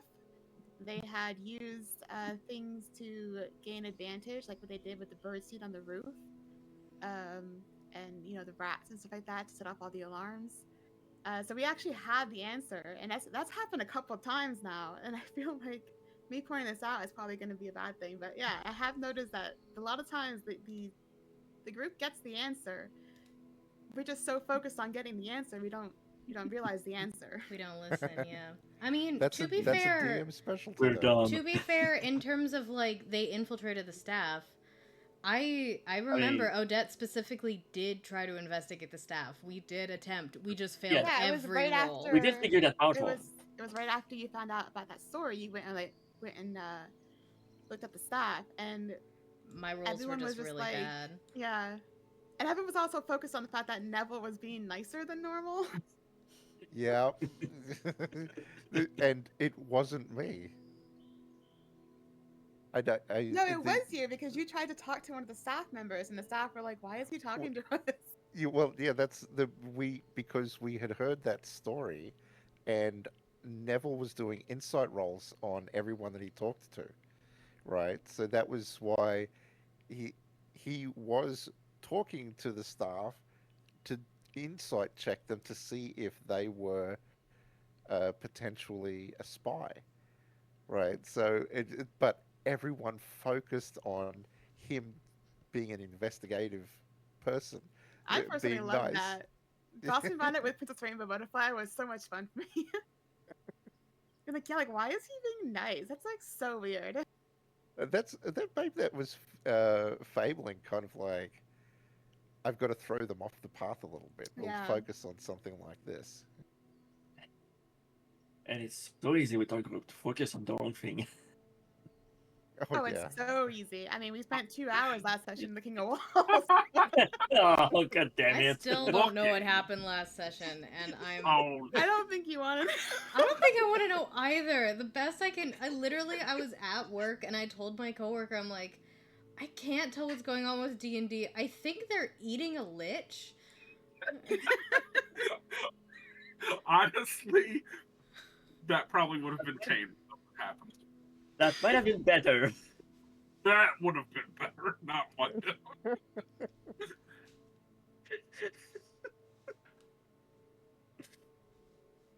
Oh god, I'm blind. So basically, what happened last session? A bunch of us went downstairs to like investigate the dungeon down there and figure out more about it. We were checking out walls. Somehow we ended up on the topic of Neville ate the grape and then the rumbling started from that room that had like the food in it that didn't go bad. And Soa brought up, Neville only knows how to, test things by putting them in his mouth, like his mushrooms and his prunes. And and Blob's just like, are you calling Neville's a scientist? And then somehow it turned into Neville licking the wall. Like, Wait, no, I'll tell you why. Because Oh, I was man. trying to recall this, right? Oh my And god. it was Melody that was saying that. How do we know that this isn't a creature, right? So I got it in my mind that it was like, well, we've tried scratching the walls, we've tried marking the walls, and it's like the place doesn't smell any different. So, oh, okay, one of the last senses we have left is taste. I'll taste the wall to see if it tastes like stone. And then everyone was like, I'm so glad Odette was doing paperwork. Oh man. It was a I mean, if I had to miss any if session, you're in a I'm death, glad it might be a was that problem one. for us. It was one of those moments where like he leaned in and like licked the wall and then like turned around to see everyone else that was there just staring at him. Yeah, that's an appropriate reaction. I mean, Blob's reaction was to go full Baldur's Gate and literally go, stop licking the damn thing. So, because what made it worse was, I think it was Melody that said, how do you know that part of the wall didn't have like strawberries or something on it, right? Because I said, no, it doesn't taste like strawberries. And he's like, that's because there was nothing on that wall. How do you know that part of the wall was part of a creature or something like that? And that said, okay, then So you I'll lick licked the other all side. of the walls? More. No, I think I said that Just it one wasn't. other section. It wasn't it wasn't weird for Melody to have seen like walls made of strawberries. My bad, because Fey Wilds. Yeah. Walls made of strawberries, that's right. And Okay, I was so like, well, what doesn't led taste up like to strawberry. this was the fact that I had done a Arcana roll. Arcana. Arcana. I actually was when I was looking through clips today. I realized I've been saying Arcana this whole Arcana? campaign. Fuck yeah, brother. Anyways, Got I your did an southern Arcana accent roll. in there? To Absolutely none of you have a southern accent. None. I literally have No. never been like I can't even. The An lowest I've been Arcana is like roll. New England. So, but anyways, I did a roll on the dungeon because my thinking was that it was similar to what we had seen at the Sight Sealer, with the little fairies that were moving things. And I was like, is this similar magic? And he said, you believe it to be similar but not the same. You believe it might have something to do with little creatures. So I was trying to figure out like what kind of creatures might it be or whatever. And I kind of came to the conclusion that the entire thing, because it was transmutation magic, might be a creature. So we were talking with Blob, and I was like, we should leave and try to dispel magic and see if it changes anything, but we can't do it while we're inside, because then we'll be inside whatever it is. And then Neville's like, yeah, let's just look at Because hey, look, we tried everything else. There's only We tried everything else. Only 1 sense left. So that was Can't make gotta it taste sound it. better. I'm so Sure. sorry. Gotta You just taste can't. it.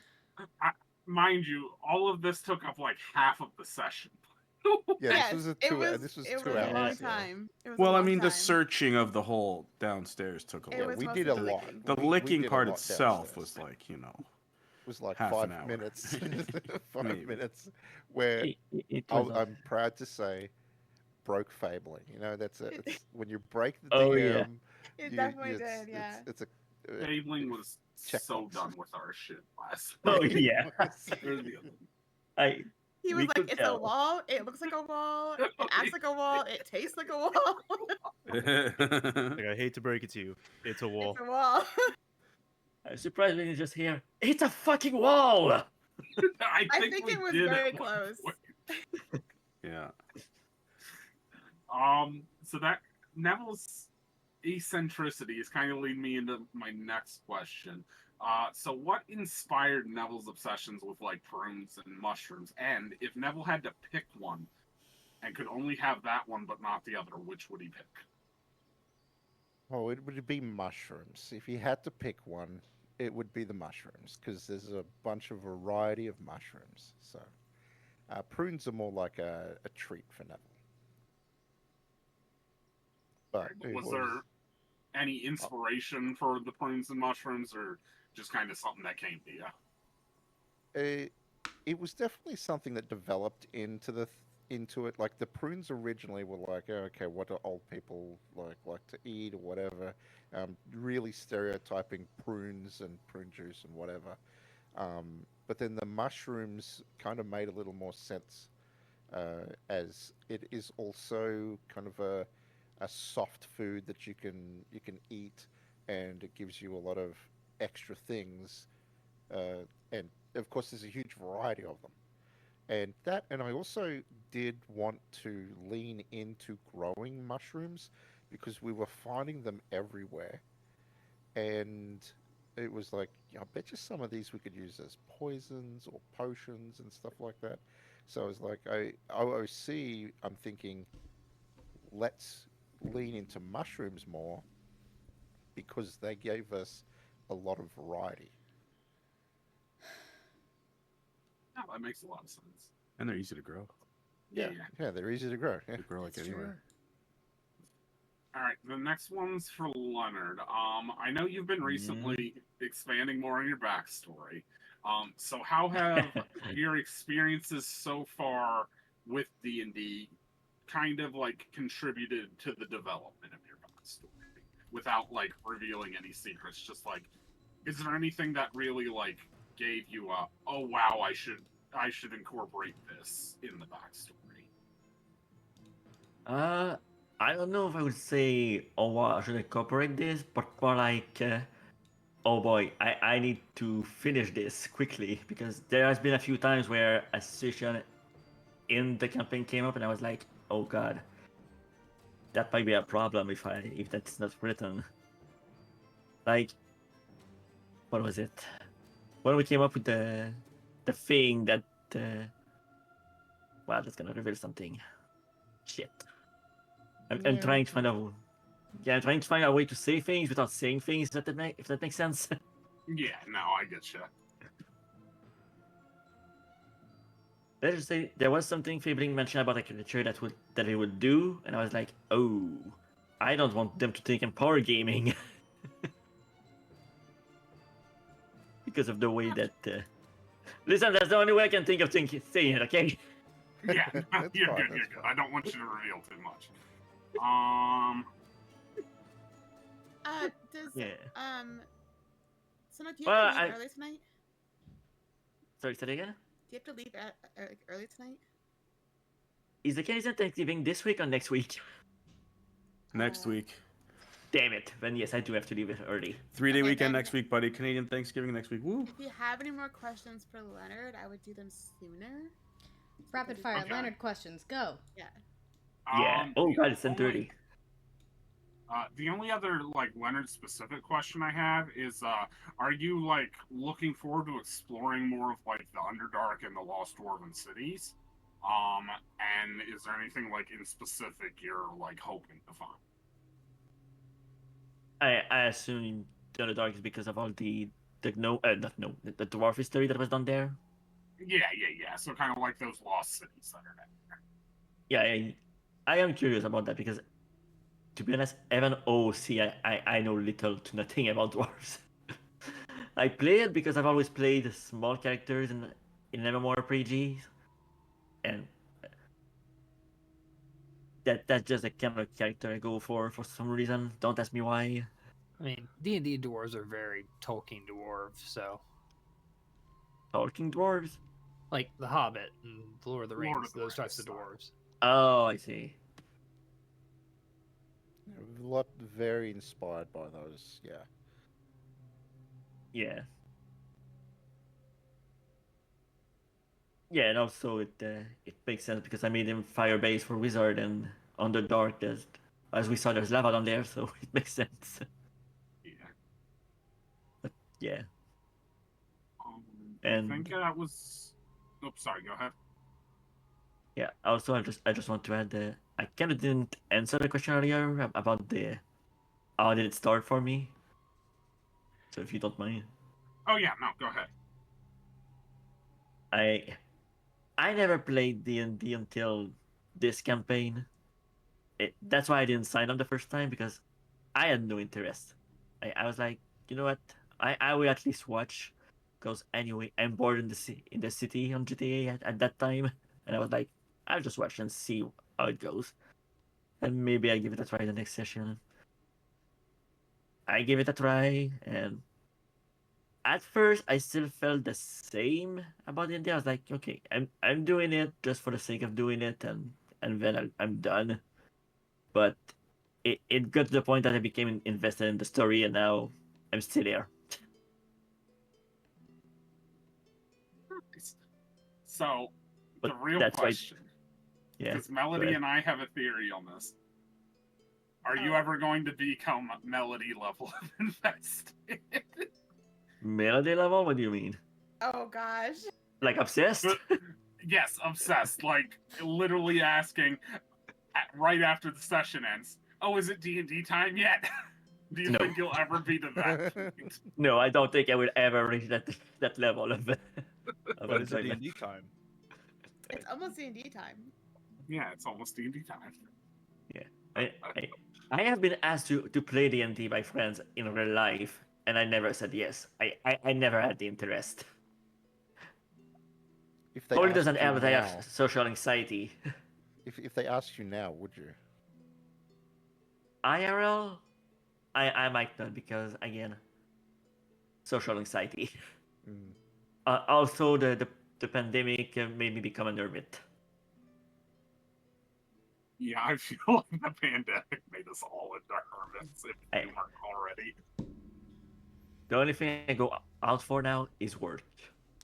Even the groceries I order online.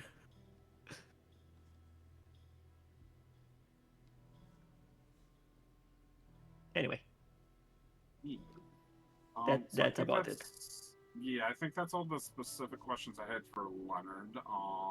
Trying to see if there are any others we didn't answer already. I have a question that for are... Leonard, actually. Okay.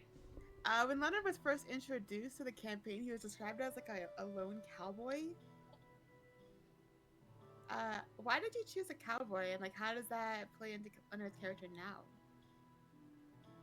Well, at the time, it was just me reusing an outfit we had from our own team nights. I didn't really have a reason back then. Damn. Oh yeah, cowboy night. Cowboy night, So- not so jousting night. So follow up to that, then Actually, what would you choose hold now? on. I think came up with something in my backstory. Let me just open it real quick, just so I can verify. Oh god, I have too many files open. Where is it? Where did I put it? There it is. Let me just scroll through it real quick.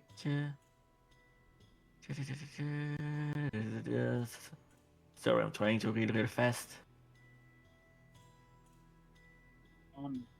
Oh yeah, he dressed up like this because one, it fits with firing, and two, he's dressed differently than what he would normally dress as back in his hometown. I see. Okay. Yeah, it goes with the running. I never made the connection that it was a cowboy like theme to it, right? I never made that connection. But now that you've said that, does Leonard wear chaps? Does he what? Wear chaps. Like the legging chaps. They're basically like leather things that go over a pair of jeans for when you're riding. Yeah. Oh. Yeah, like that. Look at the picture. Except slightly less Okay, hold on. Let me look. Oh, bother. Oh my god. Chaps. You don't Okay, normally no. wear them that way specifically. Yes, typically you would have a pair of pants on under them. Oh, He's well, not- you could. He's not showing. Well, you could. I mean, it's up to you, really. He's fully covered. Because I am picturing a little dwarf wearing assless chaps. No, it's not an image I ever wanted. Oh no. Just imagine the way he's running too. Why would you do this to us? And then imagine while he's doing that, Neville's licking a wall.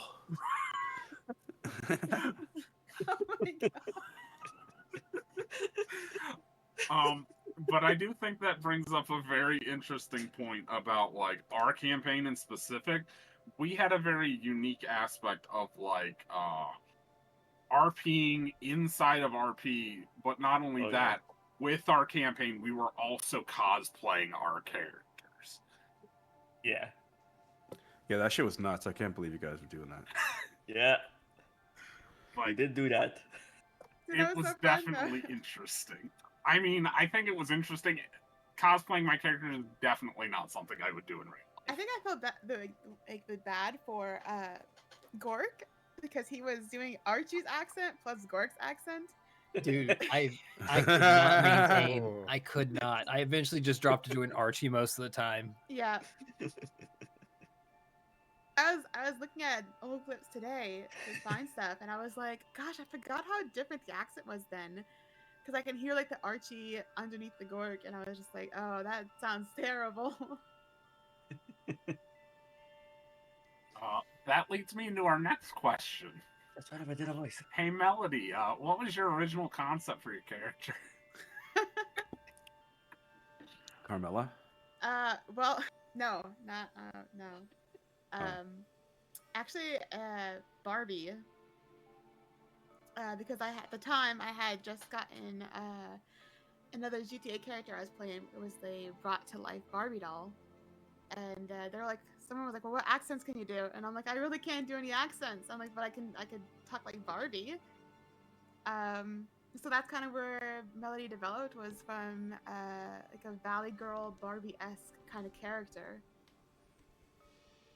So she's kind of got like, she's supposed to kind of like be like Cher from Clueless, or like I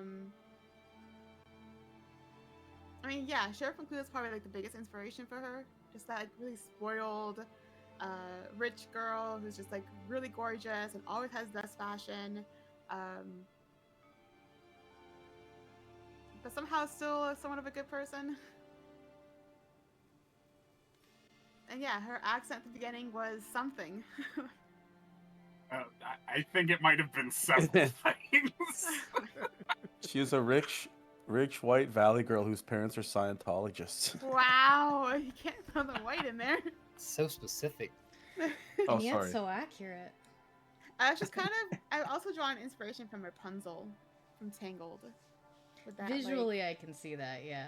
Yeah, I can see that very too. like innocent, wide-eyed, kind of like just out for adventure, not knowing the dangers and the evils of the real world. So like Melody would 100% just like walk up to somebody who is probably a murderer and just be like, "Oh my god, like, hi, I'm Melody," and they'd probably be like super evil, and she would have no idea. Well, Gork sees her as a little sister now, so obviously. Yeah, I haven't gotten to tell the story about how Melody came to Rufus and Gork, but there is something very interesting there, with Gork being kind of the first like non-elf looking or humanoid looking person that she ever met.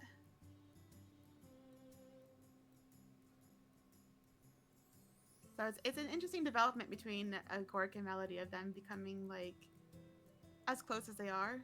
Mm. All right, I'm gonna do another general question for everyone, and then we'll do some more of the individual questions. 1 second. Excuse me.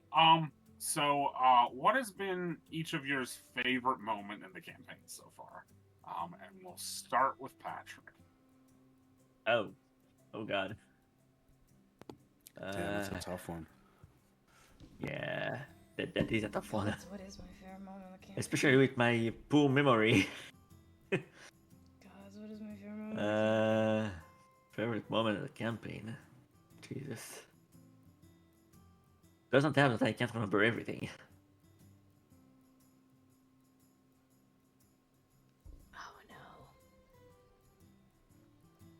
if I have Oh, one, to be no. honest.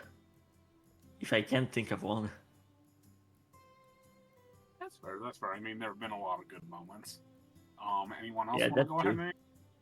Yeah, maybe I'll think of something else after that. I still have 20 minutes. I mean, I got a pretty classic one. Oh, Stuffing no. the gnome into a backpack. Uh, Still playing Rufus. Oh, yeah. See, I heard about all this. These are legendary tales. This is like a legendary moment. Stuffing a crispy gnome in a backpack. So I have this actually clipped for today. If Oh. if we want to watch this. How are we gonna watch this? I can put the clip in it's not a clip, it's like a time-stamped link. I can put it in the chat if you want to show it on your stream. I can bring it up on mine as well. Sounds good.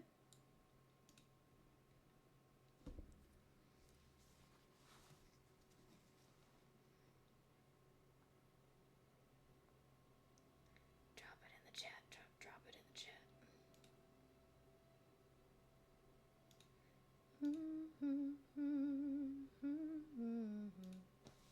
Okay. You want to click on the link, not the one in the picture. Oh yeah. Because the picture will give the full thing. Okay. Yeah, I'll remove gotta... the link. Let's stop the music. Let me switch over to...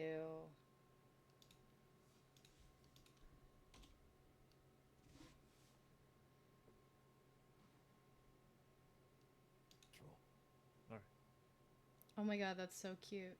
Their outfits. Alright, so those of you who are going, what are you looking for? We would need to go to the alchemist shop for a Throw possible no outfit, oh my disguise god. potion for the I guess humanoids, so like Hyro and Ravano. Okay. You head on over to the alchemist shop. And you Alright, see I have that it it playing has on my been stream. burned down. It's playing on mine as well. There is a small charred corpse in front of this place as well. Do I recognize it as a little gnome? About that size. No, not the Rufus turns to Melody. So do I just hand him a couple coins then? Rufus, I don't think it's gonna work right now. How are we gonna buy some for? Can I make a perception on how long ago this fire was? Is it still burning? Is it? Sure.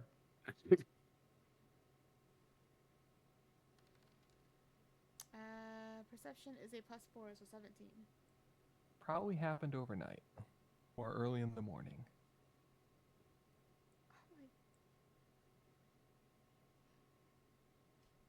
And just to be clear, so it wasn't yesterday that we were here, it was the day before, right? Right. Right, okay. Why would they burn down this place? Can I make an investigation roll? Is there any signs of like who would have burned it down? Any signs on like posted on the door of what his crime might have been or what the place's crime might have been? Investigation is a +2, so 14. 14. You shift through broken bottles and burned plants, and you find a half-burned piece of paper that seems to indicate I kind this of was regret that I didn't get to play in the server like this. This actually looks like a lot of fun. Witchcraft and run by non-humans.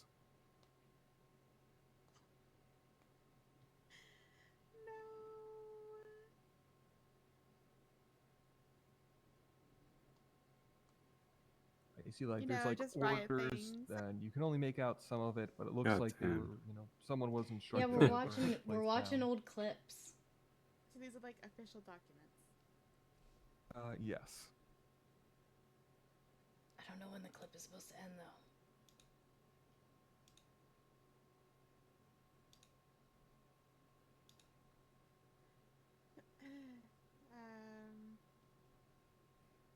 Guess it's just attempts. I don't know when it's supposed to end.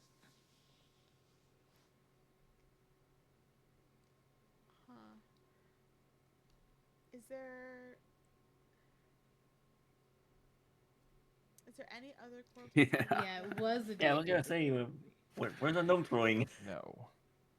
It's coming. It's just it's when she starts to try to bury it here. And I could try to skip ahead, maybe.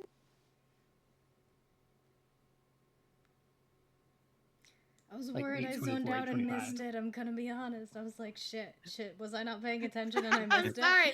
Look, I was No. getting a lot of clips today. I am in disguise as a demon. Just like a normal. It's like around 8:24, I figured. 8:25. Okay, I just. All right, here we go.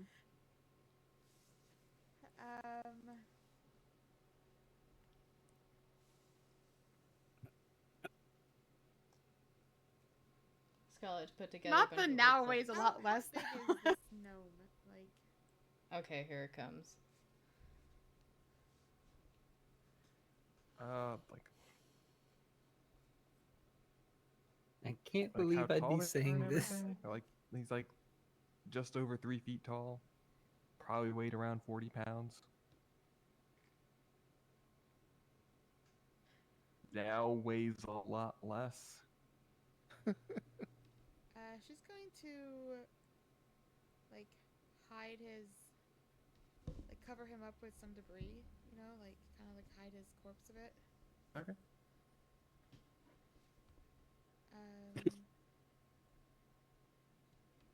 We can't be seen carrying him now.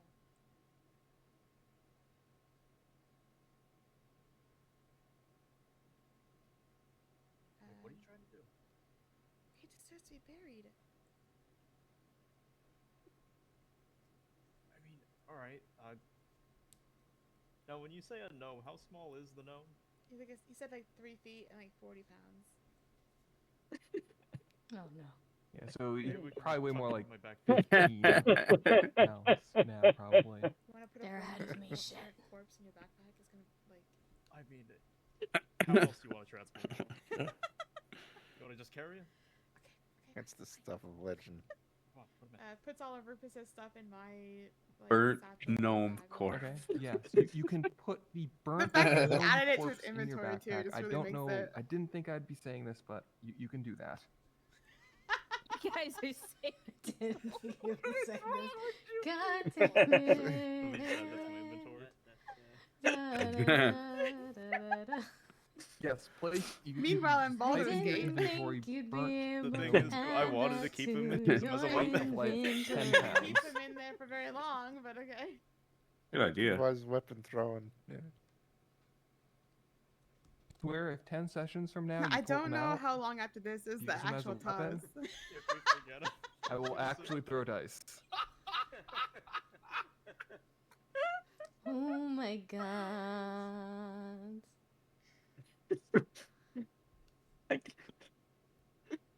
Thank you for the hydrate.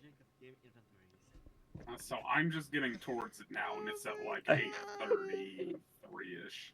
I can tell that Sunny was trying to hold her laughter. You take the corpse of a gnome. You all That's passed in the me. backpack, and you start just like swinging it around like Oh this, like it's a sling, and just like going really fast. Then you just let it go.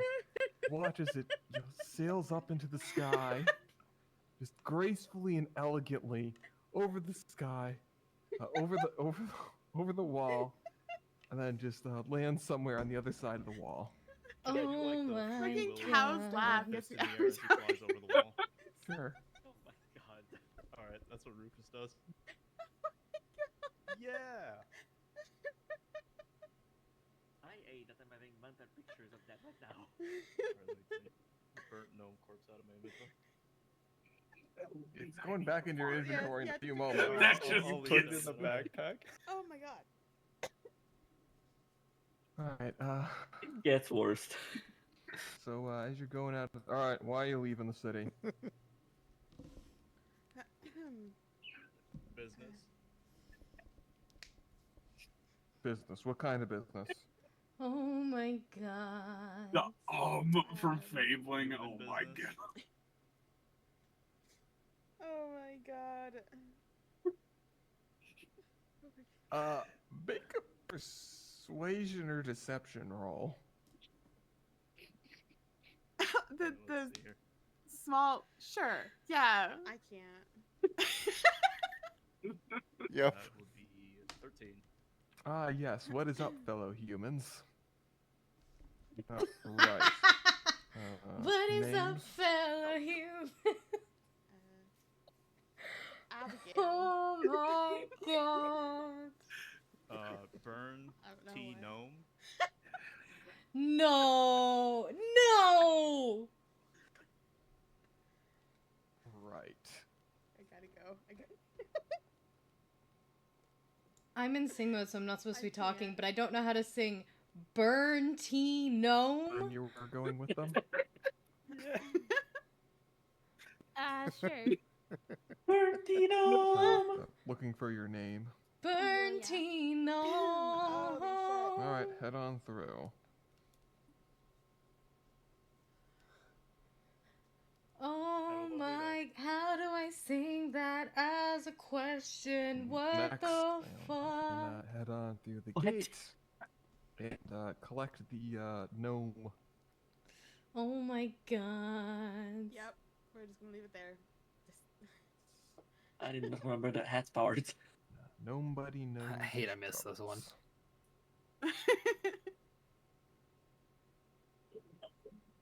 The heck? You are now outside the city with the corpse of the gnome in the backpack. What are you doing next? Oh my god. Oh my god. So, Melody, Into we, the graveyard, or should we go burying it? into the woods? Which one's safer? I mean, probably the woods. But next question. You got a shovel?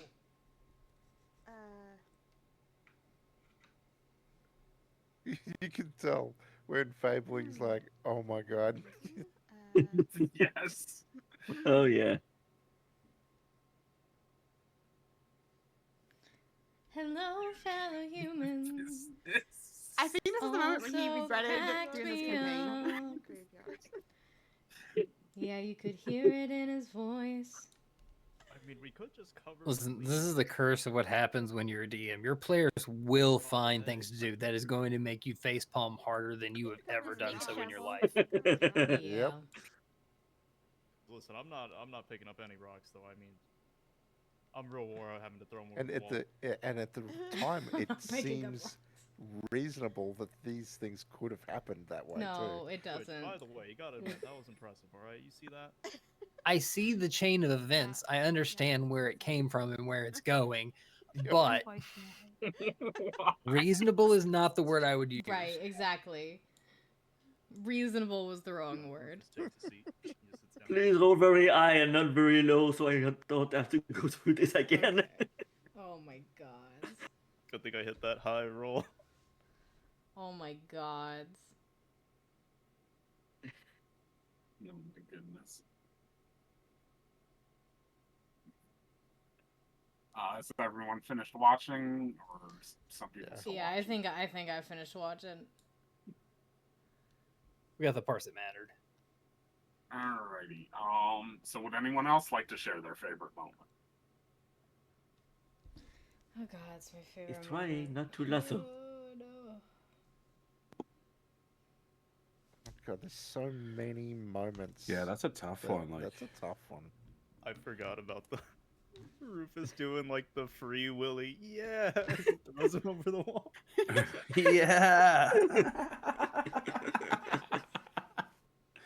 Lord. Oh my god.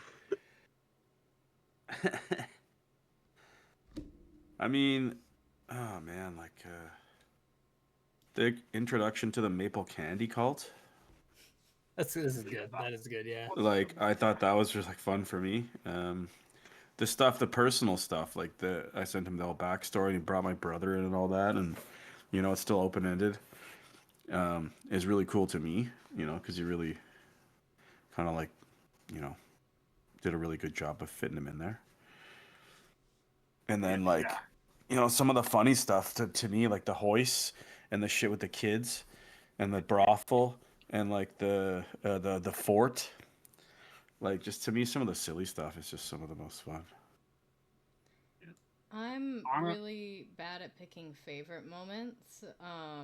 I've really enjoyed everything with Odette's brother so far. I think he's been fun. One moment that sticks with me visually. It's definitely not my favorite moment, but it's the only thing I can really think of is during that big fight with the Empire, and there was that wizard on that floor that just kept kind of like taking everybody down, and Fabling let me sacrifice my Pearl of Power to essentially like take him out before he could take all of us out. I visualize that in my mind very powerfully for some reason. Yeah, that was a good moment because a sacrifice was made on your part to save everyone else. That was a moment that stuck in my mind as well.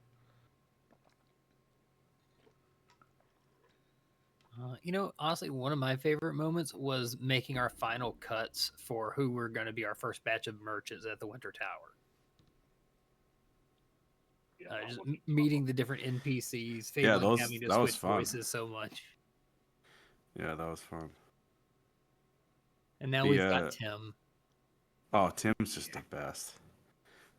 Just the best.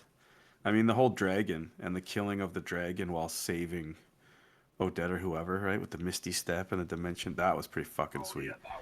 Yeah, that's an epic moment too, yeah. I was just trying to find that because I have it clipped somewhere. Like the whole thing with the tent as well. Like that was kind of my first big fight since I joined. And the chomp chomp. The chomp chomp, and then Elaine getting killed. It was like, that was pretty massive. Like, oh yeah. Because like the odds of that happening were so low, and then it happened. And I just was pulling up like the VOD of that one earlier. If anyone were to die in that situation, I wouldn't have thought it to be Elaine, because Leonard we had gotten up like 3 times. So if anyone was going to die there, I thought it would have been Leonard. And then Elaine just goes and gets one shot. That was one of Neville's defining character moments too, was that one. Because he truly felt like it was his fault that Elaine had died. So it was like that moment one of Neville's defining characteristics was that instance, because he was responsible for buying the tent, setting it up, running, saying, "Oh no, this is all fine," because he never did a good role to realize that there were just blood everywhere, type of thing. Yeah. So it was for him, it was like it was all his fault that Elaine died. I wasn't there for that one, so I think for me, I have like 3 things that are kind of my favorite. One of them is definitely Blob and Melody's interactions. Like, they have such, like, in my opinion, like, twin sibling vibes that they're, like, close, but they're, like, always fighting. So, like, that reminds me of, like, my actual, like, relationship with my sister when she and I were younger. So that one sticks with me a lot. Another one is Soa's one-liners. Like, Soa just delivers the best one-liners, like, hands down. What? Sometimes. Thank you. And then the other one, which was really the defining moment of the campaign for me, was that first session after switching from Ravano to Blob, because that was such a big change for me, and playing like such a goofy new character was just so much fun, and getting to explore him was just like such a breath of fresh air, because prior to switching to him, I was at a point where I was almost ready to leave the campaign because I was just not enjoying Ravano like that poorly. So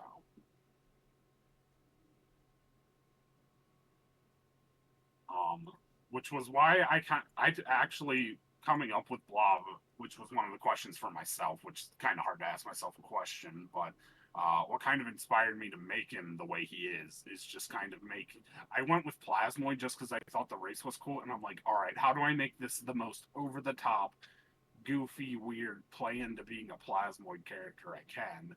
and just kind of ended up with Blob, and it's worked out great so far. So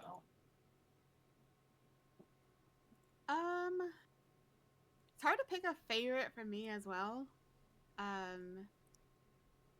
But I think anything involving like the Wild Hunt, and I mean, I'm obviously biased because that's like my character storyline, but like I think the fight with the Rose Queen specifically was very much a standout moment for me in the campaign because of I was very surprised by how certain characters acted during that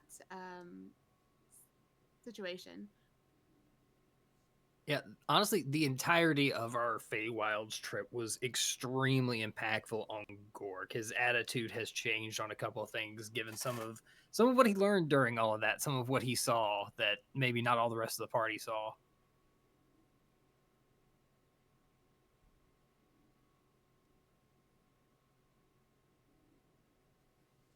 all right, do I have any other individual questions? I've crap ton for Elaine and Fabling who aren't here, so that doesn't help me. The next one's for Neville then. Since Neville is kind of like the old man character, like what kind of is his like goal to leave behind as his legacy if like something happens? Say it again. It kind of, I didn't quite understand the question. Oh, so I probably worded it weird. Basically, since Neville's like the oldest character, what kind of like legacy is Neville trying to leave behind for the others? Like, if something happens to them. I don't think Neville's trying to leave anything behind because his motivations are protect those that need protecting. So there's a few people in the group that he sort of looks over. Obviously, Elaine's one of them because he feels personally responsible for her death, so he doesn't want that to happen again. He's promised fealty to Lady Odette, to follow through with Odette's goals of creating a safe haven for minorities, basically. That's the way I sort of see it. Is in this world where everyone is, you know, if you're not a humanoid, if you're not human, you're a subspecies. Neville doesn't like that. So having Odette sort of create this welcoming environment of a safe haven for anyone and everyone that needs protection or sheltering, is the Winter Tower represents that place. But he does have some requirements which Melody and Neville had that conversation about. You've got to help us to help make that vision of your protection a reality, right? So you can't just come in and, for lack of a better word, mooch off the charity and the goodwill to keep you protected. You've also got to want it bad enough to help make this a reality, make this safe haven a reality. So you can't just come in and do nothing, but you've got to help us in any way that you can, so that we're stronger together, right? So that has to do with Neville's backstory, right? It's part of his backstory. So to leave a legacy, I don't think he really has that mindset. I don't think he needs to leave a legacy. It's so funny that Neville's so not concerned with leaving a legacy because Odette super is. That's why she's like, because again, you said it great of like she's trying to create this safe space for both minorities and her new friends, who I jokingly said she was stuck with, but that's clearly not the case. And like that's why she's like, shit, I gotta get married. Shit, I have to deal with, if anything happens to me, I need this all to be legally okay. So I need to get married. I need to get an heir. I got to deal with that stuff so that my friends can be safe. Yeah, yeah. No, it makes sense. Makes sense for a debt. Without a debt's claim on the land that is the Winter Tower, then there is no real place to create a legacy of this was a place for the rejected and downtrodden, right? So without that, that can't happen. I think Neville's legacy, just when you were saying that, would be that he was part of creating something like that. I think that's all his motivation is.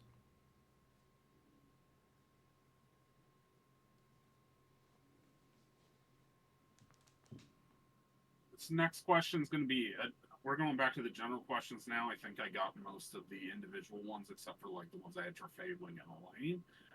So who is your favorite NPC that we have? And anyone can chime in whatever they want to answer. Oh man, the first couple that I think of are the Goblin Trader Excuse me. and the chair Yes. bartender. The chair bartender, yeah.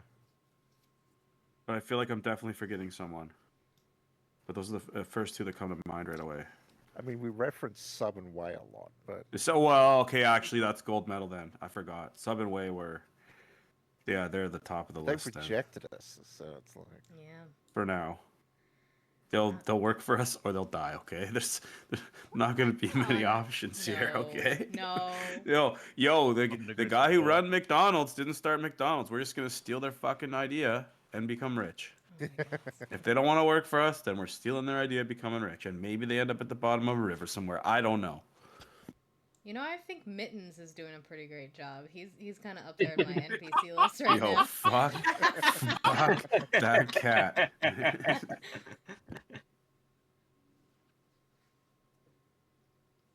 I didn't even want a cat. I didn't even want a pet. That's and then why thing this is is fucking happening. torturing me. Everybody else wanted a pet, and because so was like, I don't want a pet. That's why you're getting tortured. I don't have a pet. As far as I know. I mean, I thought you were gonna go with the little. I thought you terrier got dog, one. Little terrier Yeah. dog with the beard. Wait, did I? Yeah, little Leonard. Yeah, the little. Lenny Jr. Oh yeah. I legit forgot about that one. But there was like 5 dogs, and everyone Ugh. kind of picked 5 dogs and 5 cats. And everyone kind of picked one, and I think Soa had mentioned that the terrier dog would have a little beard, and should go to Leonard. And I mean, you never accepted it, I don't think officially, but I mean that's one you could definitely. You never rejected it. Yeah, you didn't reject it. Yeah. I want like a fucking beaver, or a moose, or a goose.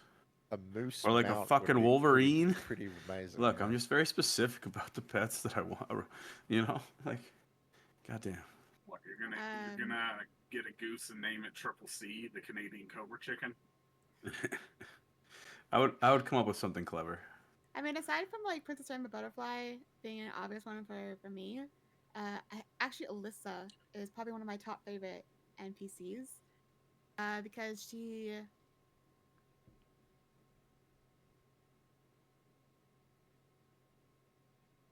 was very important to Melody, and I think that her arc of like us having to go to the Temple of Minea, and you know the Darkmoor thing, and then Rufus dying, and all that was pretty big for me. So I think Alyssa is definitely on top of my list. If you're talking about, I definitely forgot Tim. Obviously, Tim. If you're talking about NPCs that have a big impact, I would say Lucia, since she can actually heal and has actually killed a couple of other characters, couple of other NPCs. She hasn't killed anybody. Yeah, she No, she hasn't. She's fired those. She does like ice 1d4 damage. She has not killed anybody. But she, in the tower fight, I think she like fired a ice thing made the person slip and died when he fell to the ground. I don't think she did kill anybody. Did she? No. Did they survive the fall? She was They on. survived because those monks Yeah. all had the feather fall. they Oh, all they would have. survived. Yeah, the monks. Yeah. But she definitely assisted with slowing people down on the tower and like getting in and stuff. She is legitimately one of my favorite NPCs, but that's partly because she's Odette's best friend. I mean, we could go with Stog. Stog is an NPC in the moment. Keep his name out of your I was mouth. just thinking that, bro. Keep my I was name just out your thinking that. So for me, my top 3 would probably be Graw. Like Graw, like she doesn't say much, but she's very like to the point and is very good at what she does. And I feel like a certain aspect of myself in her where like sometimes I don't really say a lot, but like yeah, she like I kind of like resonate with her because like it kind of relates to like the autistic part of myself.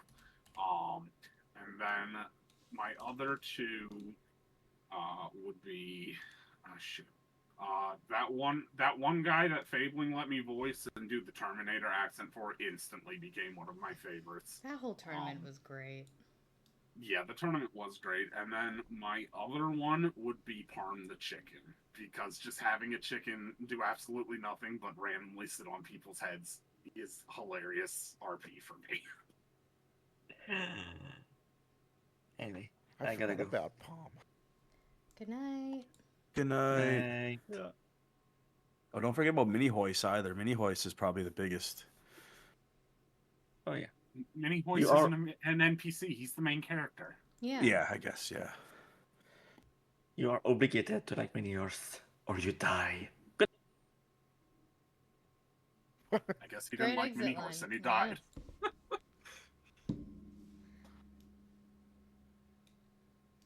So Gork, in case you didn't hear the question, because I know you were away for a minute, yeah.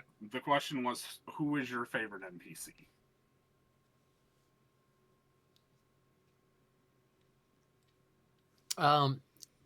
Chair-faced bar guy. That's 3. Yeah. Yeah. He's definitely number 1. Number 2, I'm gonna be very biased on, but it's gonna be Mr. Pointy. I am privy to conversations with Mr. Pointy that you all are not, and he's very entertaining. That makes sense, yeah. Yo, leak the DMs. It's honestly, most of it is just history lessons and him basically telling Gork, fuck it, let's do it anyways. We can just go all out. Fuck it, it doesn't matter, but in much more polite terms. It's like, it doesn't matter if we're gonna die, we're gonna put up a good fight. So he's enabling Gork, okay? Great. I mean, Gork is actually the voice of reason in those discussions most of the time. You guys want to see something? But a number 3, I can't remember. Hold on. The title got so Spy Master, the Spy Master guy. Oh, he's great. Yeah. I've just been enjoying him being like having those moments. Like, oh, the princess. Yeah, don't worry about that. They're fine. I've put You're gonna tell him to stop. into No. this. You guys can't see it because Ernie's blocking it. There's 538 people on this tree, and it's not finished. Honestly, the Spy But Master this with the is princess Lady is just Odette's, like, yeah, I'm gonna let them family be chaotic. tree. Fabling's even used a distant cousin for men. It and means I don't. I got so excited. I was so he's happy. just being like, yeah, I don't have to deal with them for a couple days. All right.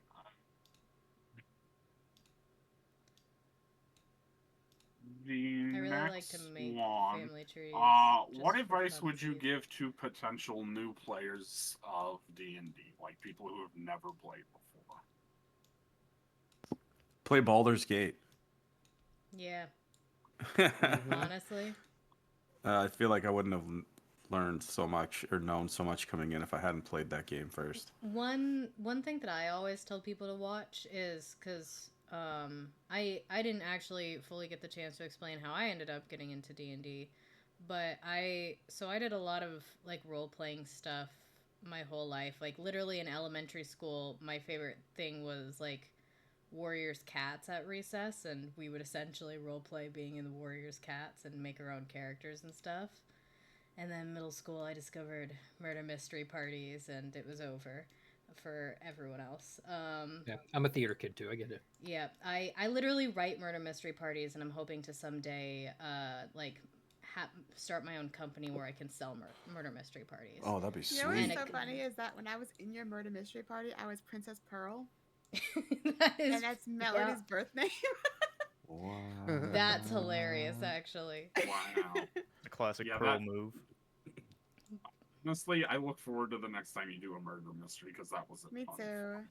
I'll definitely have you guys in to test the next one. But so I wrote those for years and I played those for years. I can't use the ones I wrote in the past; they're not good. But eventually, I always knew about D&D. I never had the courage to ask any friends to play D&D with me, so I never knew how to play until Dimension 20 came out. And I started watching Dimension 20, and it all clicked instantly, and I got it. And that's how I learned to play D&D, was watching that show. So that's what I would recommend to other new people, is to watch Dimension 20, because it's truly, I still think, one of the best pieces of media that's out there. It's amazing. But then I went to my local Rose City Comic-Con, and they had like, come play a little D&D one shot. And so I paid to play in the little one D&D one shot, and they had like a bunch of pre-written characters that for me to pick from, and I ended up going with a Dragonborn barbarian. Some context: in real life, I am 5 feet tall. So this short blonde girl walks up and is like, "Can I be the Dragonborn barbarian?" And he went, "Did you pick that on purpose?" And I said, "Yes, I did." And then I accidentally killed one of my fellow players, but it was so much fun. And I accidentally killed one of my fellow players. yep, everybody was Sounds laughing. like barbarian. Look, That's a they good first got session. stuck in jelly, like in one of the gelatinous cube things. I tried to cut them out. I cut them instead. What do you want from me? So I looked for other things like that, and I didn't find much, but I played in like one shot in person. I tried to DM my own stuff, which I mentioned earlier, with my family, and then I found a website that could connect you to various people online, and I started playing a lot of D&D online that way. And then a couple months into me playing D&D online, I discovered NoPixel, and I got sucked into NoPixel, and I applied to that because it looked like sort of like the next evolution of what I had already been doing. And then the rest with NoPixel is history. But how I got sucked into this D&D campaign is Scarlett hopped onto my stream of a different D&D campaign I was in, and she was in my chat and was just like, "Hey, do you want to join this campaign?" I'm like, "Do I ever? Let's go." But it was on Fridays, which is like, I don't have a consistent work schedule, so it's like, ooh, sometimes maybe. And I just kept waiting for like when I knew I'd have more than one Friday in a row, and it never happened. And then you said, "How about Mondays?" And I'm like, Mondays are safer. Let's do it. And the rest is history. But yes, sorry, I went back a question, but to answer your question, like I said, Dimension 20, that is what I would recommend for new players. I think my advice for new players is very, very different from most of you guys, which is just to do it. Because I feel like Baldur's Gate it's a lot of hand holding in a sense. It's all like predetermined, so you can't really like, you can learn the spells and the mechanics of the game, but it's different tabletop anyways. So I feel like it kind of would just set you back in some ways. But if you're like looking to kind of like test it out, yeah, Baldur's Gate is a good idea. But honestly, just do it. Like, I don't think I would have had I wouldn't have gotten as hooked as quickly as I did, I think, if I had started with like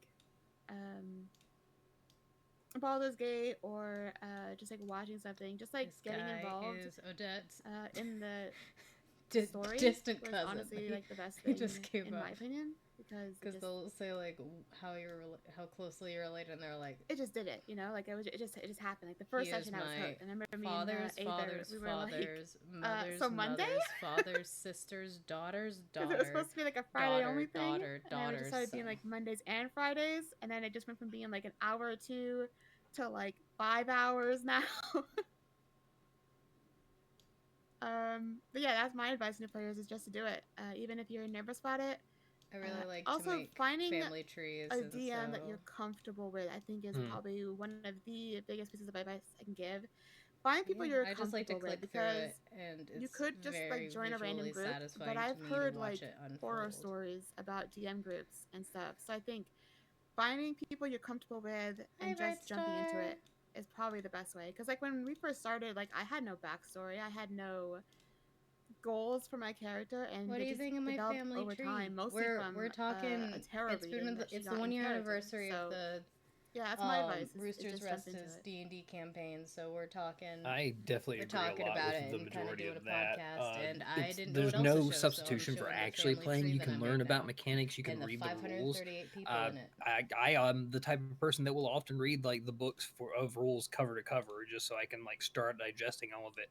But you're still not really going to get it until you start putting it into Scroll through practice this in the list of game. people And I think land on one of the biggest somebody. things that will help is having experienced players and an experienced DM who are going to help you along and help explain the rules. I mean, that's really the DM's job, and I feel like the Link has done really well with that. And actually making sure that people understand and being patient and like helping people look stuff up and get things set up. I think it's like any other game. Like you're not going to research soccer before you play it. You're gonna see it. You're gonna play it. So yeah, just get out there and do it. Because if you think too much about it, I think it becomes a lot less fun. Just want to Yeah, you've add, got we are to- not sponsored by Nike. Yeah, no. Also not sponsored by Shia LaBeouf, who I was, if no one else said just do it, I was just going to scream, just do it! Yeah. But, yeah. Sorry, go ahead. Yeah, from my advice is if you're interested in it, right? If you're interested in playing D&D because you've heard it's something new but you don't have any experience in it or don't even know what it is to maybe watch some popular D&D like Dimension 20 or Critical Role, or one of my favorites, the Dungeon Dudes, where you get to sort of experience what D&D is about, because Welcome everyone back. sort of mentioned something, but if you were cold, knew nothing about D&D, and you wanted to say, well, what is this? How do you do that? The best thing I could say is watch, an episode or two of an existing D&D campaign, because even if you're interested after that, then just do it. Just go into it, and for your own benefit, don't choose a magic character. Now, that's Real. me saying this because Barbarian Smash, wonderful. yeah, And then there's barbarian, me choosing Bard. fighter. Yeah, you want to choose barbarian, Yeah. fighter, even Not fighter. if you think Not you fighter. can handle Fighters can them get complicated. some a little bit different, a monk or a ranger, something like that, where you have a little bit, because the magic mechanics can be overwhelming. There's a lot that you have to keep in mind when dealing with magic. But yeah, that's just, yeah, if you know nothing about it, just watch, see if you might be interested after that, and then just do it after. There was recently a video that got posted in my Discord, my chat, everything. It was the girl who plays oh my god, I The know. assistant to Daredevil, I can't recall her name at the moment, but she recently had an interview with the person who plays Daredevil, where she had brought Oh, up I saw D&D, this. Yeah. and she did a beautiful job of kind of showing what I'm talking about when I say my advice of just do it. I'm not saying jump into like a campaign your first time. I'm saying just find a way to just do it, because that's the easiest way to like. Yeah, Deborah Deborah Ann Wool, Ann thank Wall. you. Yeah. Yeah, so what she did was she was just like, you're walking through the forest, you hear a twig snap, what do you do? And it instantly got him hooked. And I think it was a very important way of showcasing how much we as people really want to tell stories. Yeah. We want to hear stories. We want to be That's involved in definitely stories. what she's talking And about. he was so ready to It was just the like jump Punisher. into it I think because of she's the way saying that the she wrong introduced person. it to him. So that's kind of what I Yes. mean by just do it, is like, if you're interested in trying it, not necessarily look for like a long-term campaign, but like maybe get some friends together and just try it, see if you like it, you know.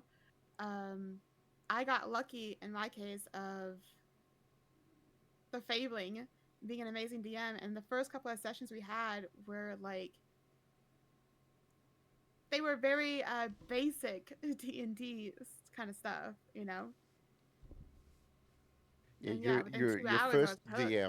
your first DM definitely sets a Should put the music back on your my opinion music of on the early. game. If Mhm. you have a bad DM, then it's going to turn you off everyone else's, which is unfortunate. You never forget your first. Yeah, you never forget your first. Yeah. So Chester, you've been blessed with Oh, I know. a very high caliber DM, in my opinion. Yeah. Oh, I can tell. I explained it to the guys at work. They're actually the guys at my work all have a game they play at once every few months. And when I first started there, I didn't play at all. And then obviously I started a few months ago, and they've been asking me lately, like, oh, when are you gonna come play with us? And I'm like, well, we always play Friday, so I basically have more hours playing than all of them now. You already Because we play so goddamn much here. You play 2 games a week almost. It's And crazy. That's like a 10 lot of hours a week. We It's been- play it's been like 2 over a games work a week day's since- worth of D&D a week. So. Yeah. Yes, That's very rare in its own right. There's a very strong meme of when's the next D&D session. Well, I mean, amongst when players. when this started, it was started in GTA, and if you know anything about GTA RP, the attention span of players is all of like an hour, right? That's So- generous. That is very generous. I'll give you 10 minutes, maybe. So when I started this, it was supposed to be kind of just like a one-night thing, but I was instantly hooked, and I was like, "Yo, when can we do this again?" And I think Dewey was kind of the same way, which is Aether. And we were just like, "Yo, how's Monday?" Because I was like, if I do this once a week, I feel like it's going to fizzle out quickly. So I was like, well, how can I keep people engaged in this? And I was like, well, if we did 2 times a week, and also it allowed people who couldn't do Friday nights to do Monday nights, and those who couldn't do Monday nights to do Friday nights, and that's why there was so many people eventually, because people were coming for one or 2 sessions, dropping off for a couple sessions, and I was constantly asking people to join because I was like, I don't want this to end. So what started out at the first session, Fabian being like, oh, I think 6 to 8 people. I'm comfortable with like 6 people. And I'm like, okay, all right, I'll try to keep it to 6 people. And now we're 10, almost 9, just about every week. Like I think most sessions it always ends up being 9 people now. But for a while there, it was like sometimes only 3 of us. The first session was 3 of us. The second session I think was also I think it started with like 4 and dropped down to like 3 at the end, something like that. So it was, for a while there, it was just like 3 to 4 people. And it wasn't consistently every time either. I think the only person who's been there every time except for 1 session is me. Yeah, I think I've only missed, since I joined, I've only missed 3, and those were all like during yesterdays too. Yeah. But for my advice for both new players and new DMs is just do it. Like, just get involved somehow. It doesn't need to be like a massive campaign. It could be a one-shot. Just give it a try. Accept that you're not going to be a master at everything right away, because, like, especially for me, I put a lot of pressure on myself, which is why I haven't, like, really considered DMing until I'm taking I bets. finish What do you writing guys my own think? Did they notice campaign, I was gone? because I want everything to be as good as possible, and I put way too much pressure on myself for it. So definitely try and take the pressure off of yourself. And then the other thing is really just, like, communicate. Like, that's one of the biggest things with D&D, because, like, if you're communicating your expectations with your DM and, like, what you're okay with and what you're not okay with, you're going to run into a lot less issues, like, further down the line. Like, for example, in one session, not with this campaign, it's a different campaign, there was, I forget what it was. It was like a torture theme or something, and one of our players wasn't okay with it, but they hadn't communicated that to the DM at all. So they had a panic attack, like, in the middle of the session, and we all felt terrible, but they hadn't let anyone know, so we had no idea, like, that we needed to look at that. So, like, communication is one of the big things for D&D. Like, and I'd say constant communication is the important part. Like, you need to communicate, like, hey, this was good and I really liked it, but you also need to communicate, like, if something's wrong too. Like, you can't just communicate when something's wrong. You also need to communicate, like, things that were done well and stuff like that. Yeah, that helps. That helps the DM. I will say for DMs, well, for players, keep in mind that your characters, especially early on, are going to be limited on what they can do and the resources they have. And so you may not always be able to do a thing you want to do right away just because it's not really within your grasp, not within your power.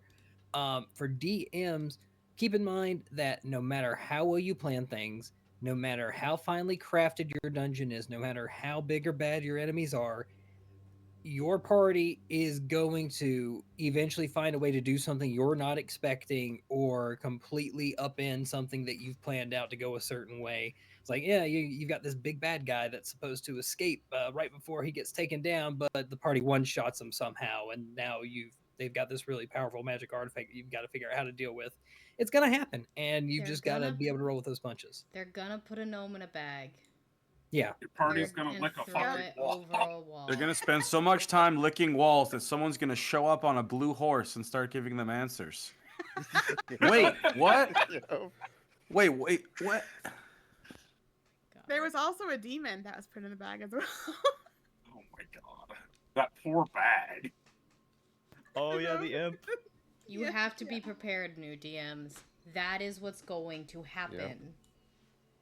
There's I forget where I heard this though. There was a DM. They had a ship battle, like he'd planned this really nice ship encounter between two sailing boats, between two ships, and they were on the water. They were both on the sea, entered into the battle, and one of the players cast tidal wave on the other boat and got a nat 20 on the attack for it. Yeah, that'll and do it. Completely destroyed the other boat. And the DM after was basically, I had such a brilliant plan to do this and to fight, and it was going to last a fair while. It was going to be, had all these mechanics set up, and everything was completely lost within the first turn of the combat. So yeah, DMs always have a contingency plan for the players just somehow getting around it, but also have a contingency plan for the players that just don't get it, like a guy riding in on a blue horse. Just help explain everything. I mean, I don't think Fabling expected us to burn down the first town we were in either.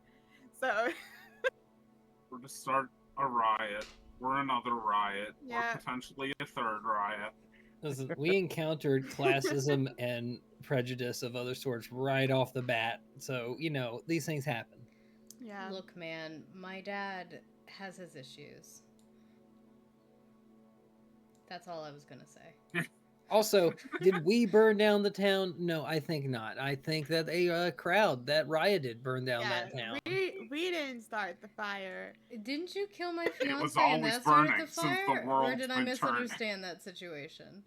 No, your fiance was inside the house when it was set on fire Okay. That's better. by an unknown source who definitely wasn't wearing a parrot hat. Right. It definitely wasn't Elaine. That got lost. Specifically. That got lost in the crowd. Who knows Yeah, what who details knows? happened? Someone threw a torch and locked the doors, but no one could tell. Gork totally didn't like talk in the go to the tavern and like egg the villagers on a bit and then sit back with a pint and watch. I mean, you talk about domino effects in like history and whatnot, and they're like the most common one was like the Twin Towers led to, I think it's My Chemical Romance or something like that. But like that's a sort of like a domino effect history moment of like you guys egged on some rioters and now the Winter Tower exists. And also, Mailberg is no non-humans allowed. I think that's to do with my No, dad. it's 100% to do with Melody's riot.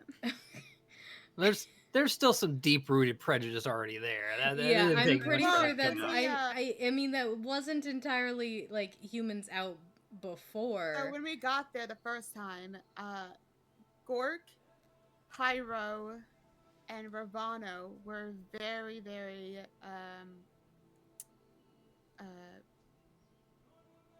I can't think of the words. Look down on? Yeah, they were quote unquote TSA'd as we entered the town.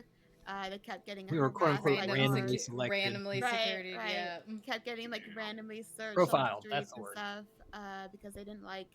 It's also the first time that someone had called Melody a slur, which was treat ears, I think, or something like that. Whoa.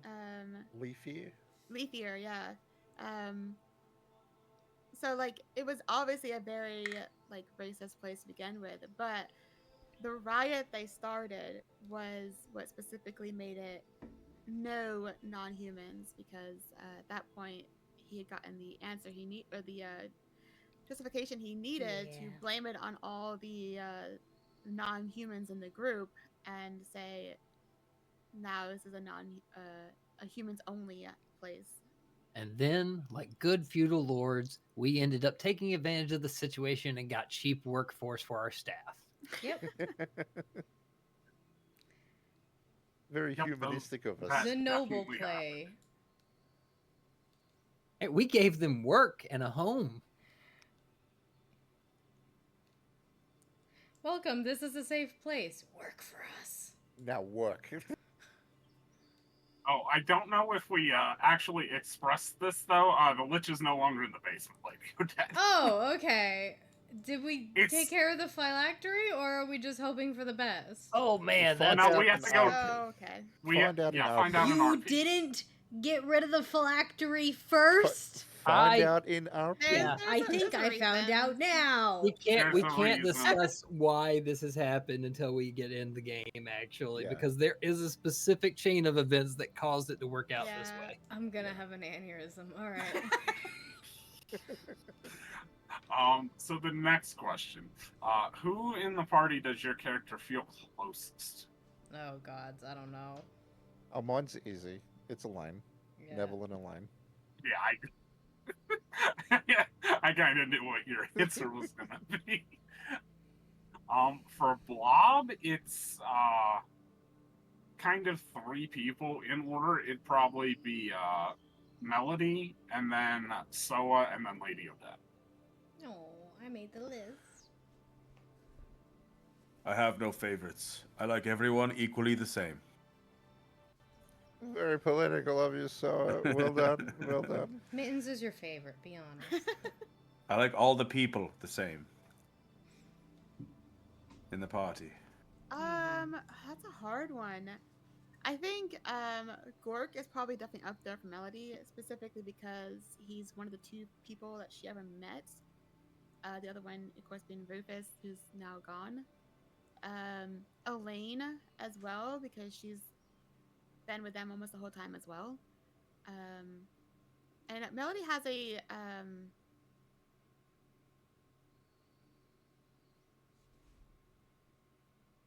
Elaine is the first person that Melody really stuck up for, specifically when it came to the cube. And everyone wanted to get rid of the cube, and Melody was like, no, it's Elaine's choice. And she was like really adamant that it was going to be Elaine. So I think, yeah, Elaine's probably one of the closest people to Melody. Gork, obviously, because it's one of the first people she first met. And also one of the people who actually like take Melody aside and have like really meaningful conversations. Surprisingly meaningful conversations. I don't think I have an answer to And then this. Aether as well, because Elf. Yeah, I don't Speaking think of I have an prejudice. answer. Because, well, it's specific. Okay, so it's because he's an elf, but because they also have very similar situations. So like neither of them knew that I they could were say the Elijah night. or Eldrin, and they're just like, well, you know, what color are my eyes? Just like kind of you kind of bond over that of like she obviously feels most comfortable around a fellow elf because of how she was raised, and then also the fact that they have similar uncertainties, I guess, between them.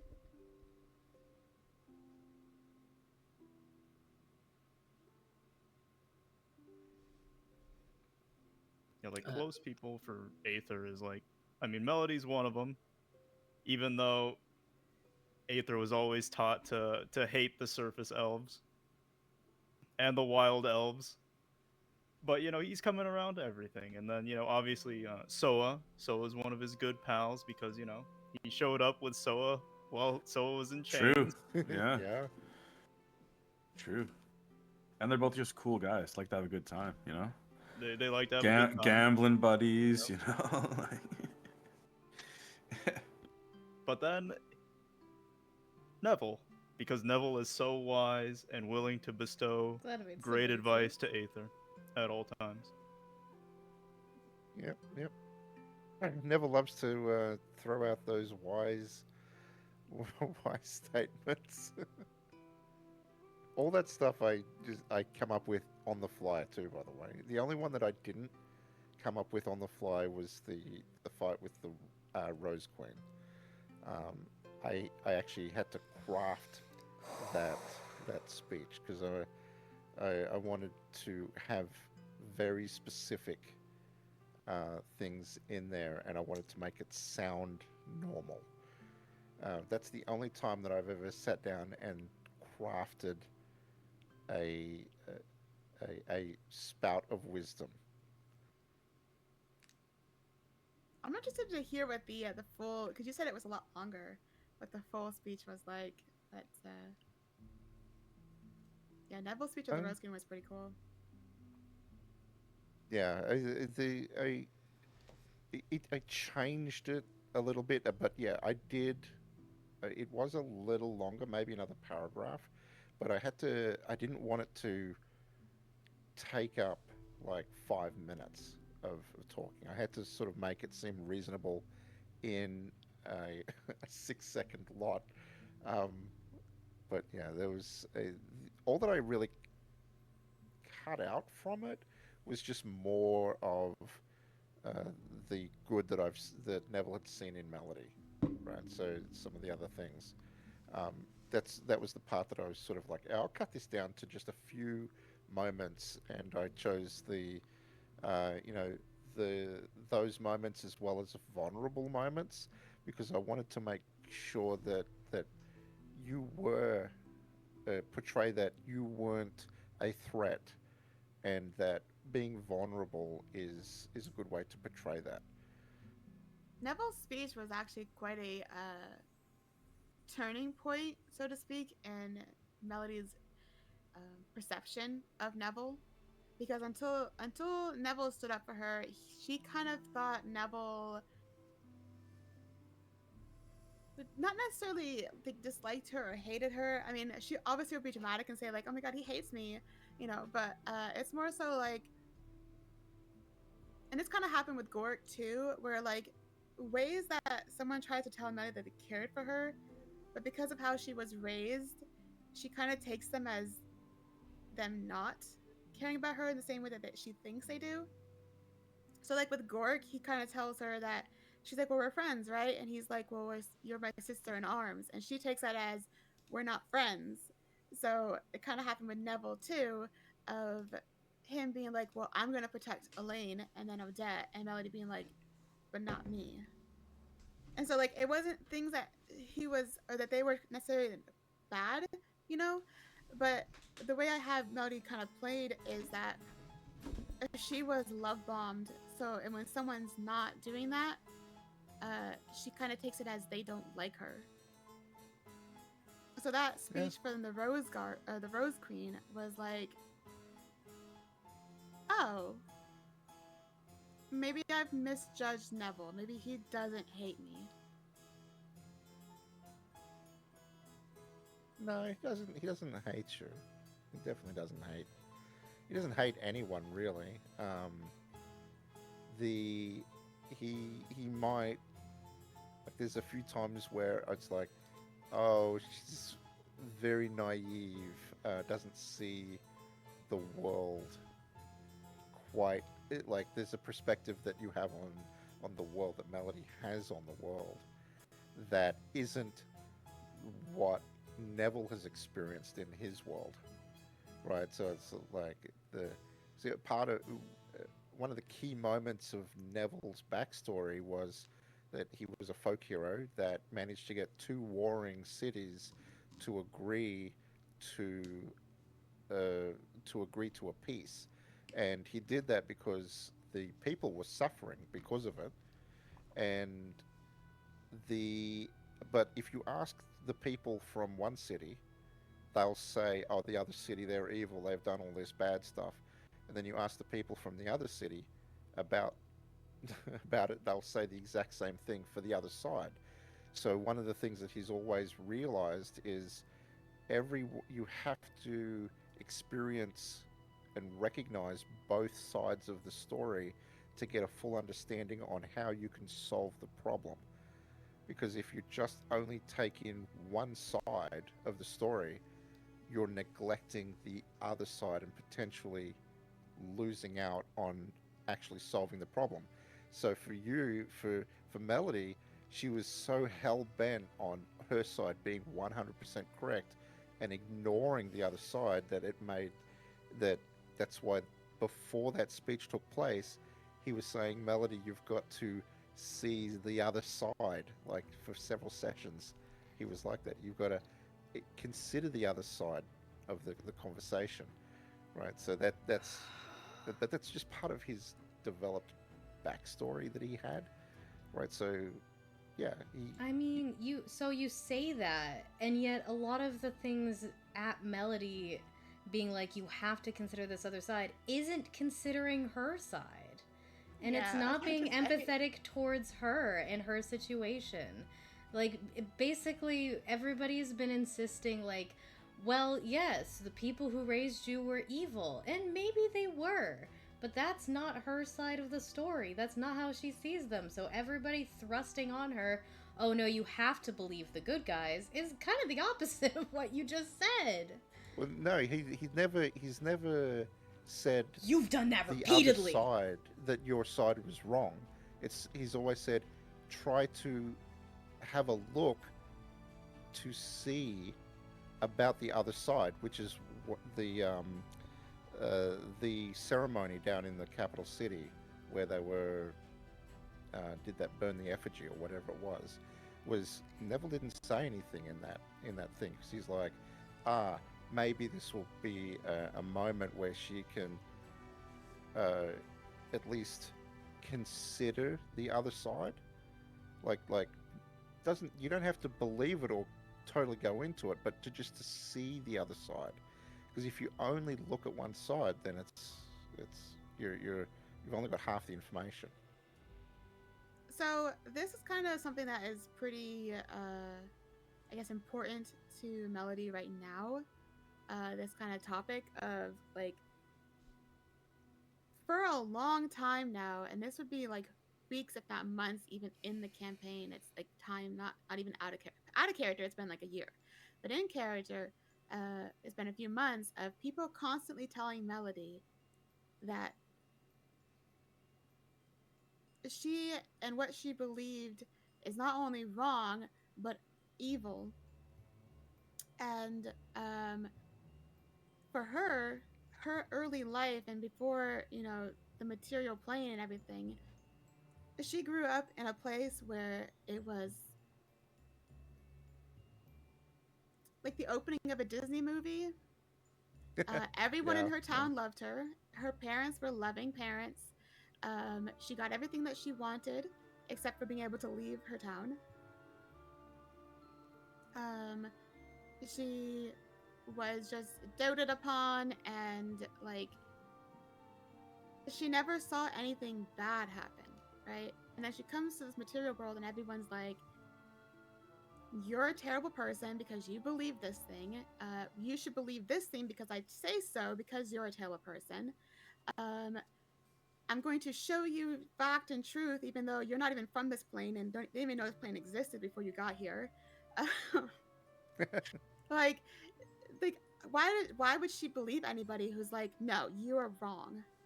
So like no one's ever like taken the time really to be, I shouldn't say no one, because one person who kind of did was Rodin, Whistleflower, the priest. And that's why Melody went back there recently, because that's one of the first people to ever be like, what you were taught is different from what is. Not you're wrong and this is how it actually is. It was what you were taught was different. And I can tell you what I know, but it's up to you to decide if you're going to follow this or believe me. Instead of, I'm going to murder you if you don't change your ways, like is what happened with the Wild Hunt, the Rose Queen, or just shoving a book in her face and being like, this is what has actually happened in history, and having zero like lead up to that. Which is why she got mad at like Blob and stuff at the tavern in Sheridan City, because she had like Blob and Neville being like, had Neville yelling across the tavern, like all empires are evil.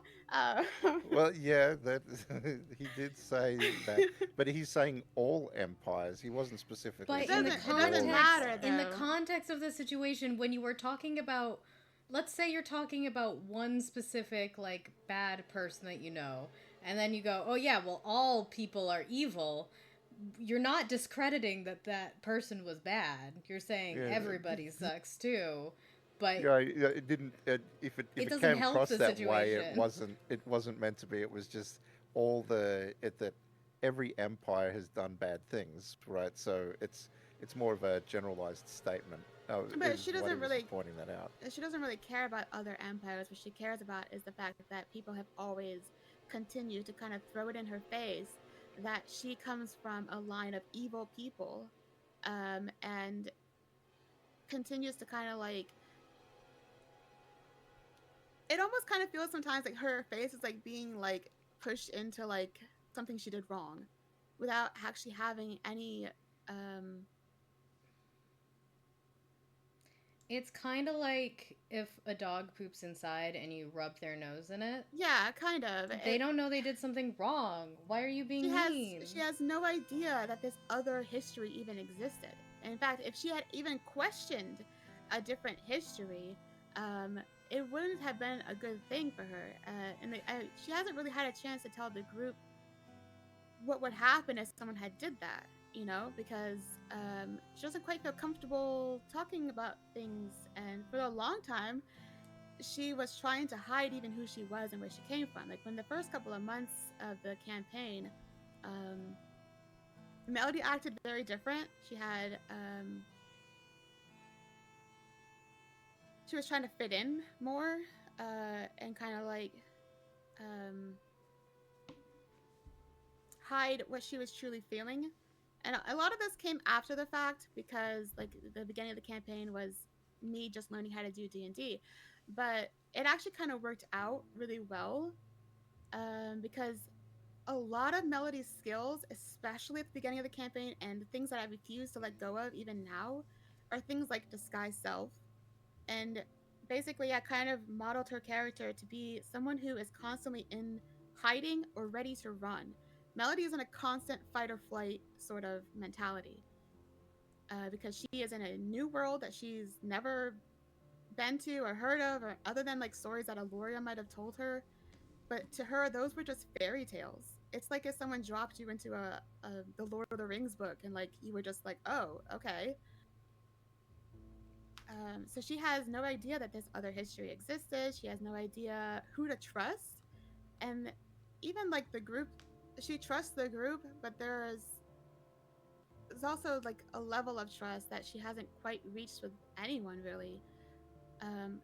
Especially now that her world is kind of falling apart. Even someone like Aloria, who was her caretaker and like nanny growing up, she doesn't even fully trust Aloria because she found out Aloria lied to her.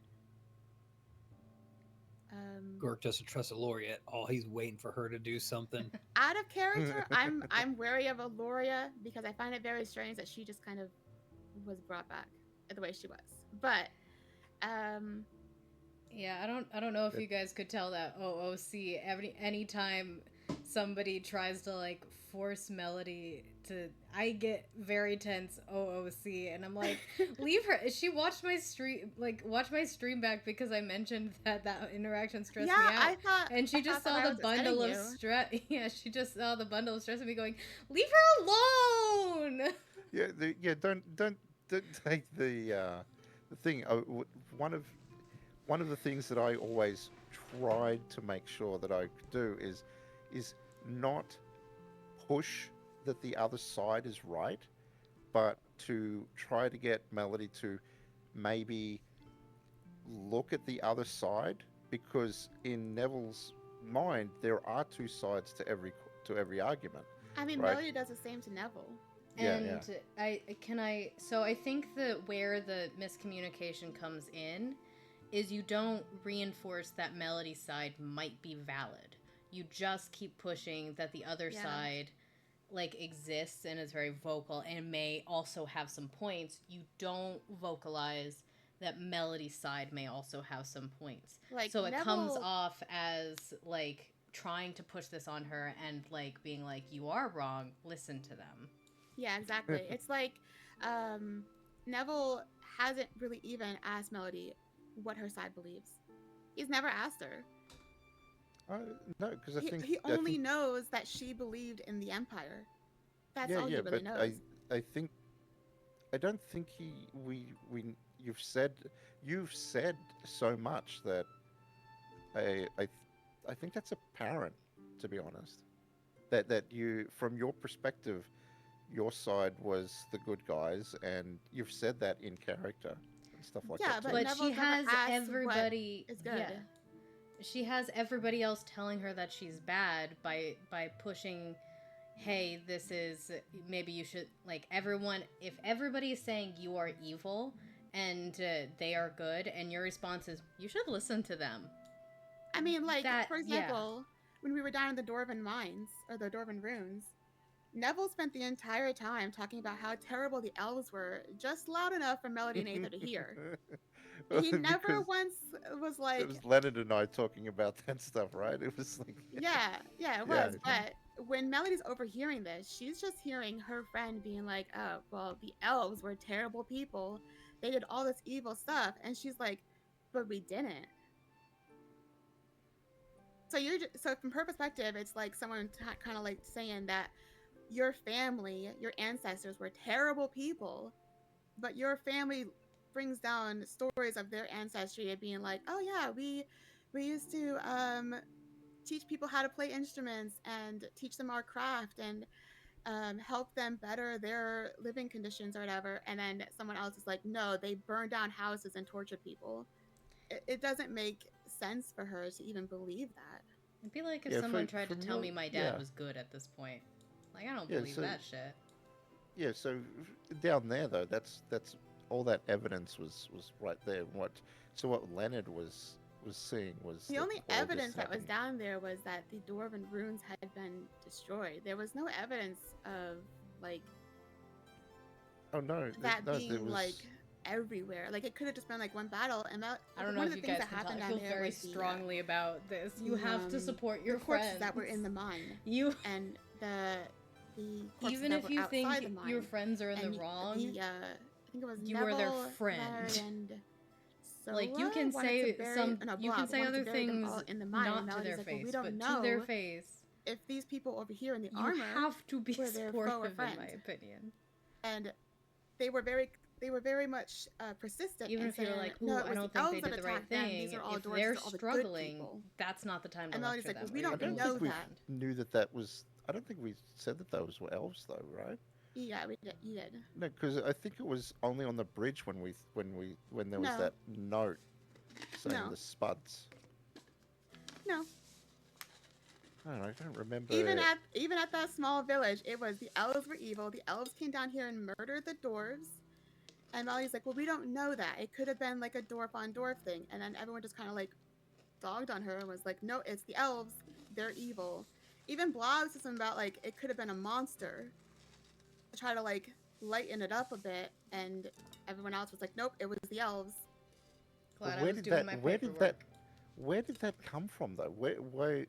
Because I don't remember why we thought it was the elves down there. So I think there was a A statue. combination of the ghost spirits of the dwarves saying that it was elves attacking them, the graffiti that was saying the Spuds got I don't thrown think in we the got into lava. the no, spirits that was yet. all Mr. before Porky the also spirits said it was the and, elves multiple times. No, we hadn't gotten to the.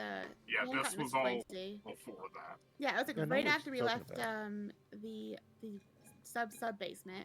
We got to the first like part of the ruins. Before you even got to the bridge, we found a small little village where dwarves had been killed, and it was just immediately elves are evil. Elves did this.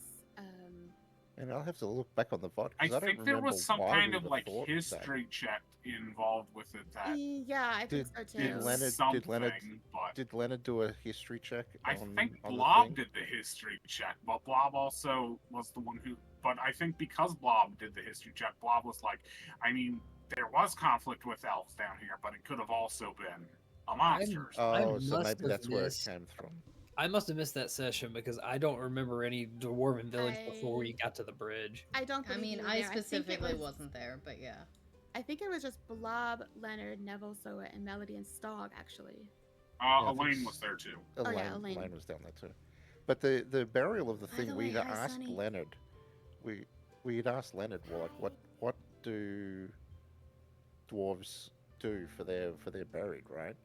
I think that we asked Leonard what they do, and so that's why we buried them, even if they were good or bad, they're still dwarves. And I think I even mentioned this at the time, that it's like they're dead bodies and they should be respected whether they were good or bad. I mean, yes, that's not how our group always acts. I mean, Can I just point out the irony of Blob's morals here? Because Blob in that situation is like, yeah, every dead thing deserves to be buried, but they don't deserve to, but he's later like, they don't deserve to keep their things after they're dead. It's just very Blob. We'll loot them before we bury them. You know, Right. Two things. Somebody just came in. We should give a chance to introduce themselves and their character. Yes. Oh, Like- Sunny, me? earlier Oh. we had everybody go around and introduce their character that they play. yeah, and basically go over like their history with D&D and how they get into that stuff. Suddenly feel shy. You don't have to if you don't want to. But I'm Sunny. I play Elaine Armstead. Gentle Heart is her title. She is a pirate, and originally she was actually very much more hot-headed than she is now. If only she had the gun back then. Oh. God. That chick Oh, that has maybe real would have been fire. like dead 5 times over.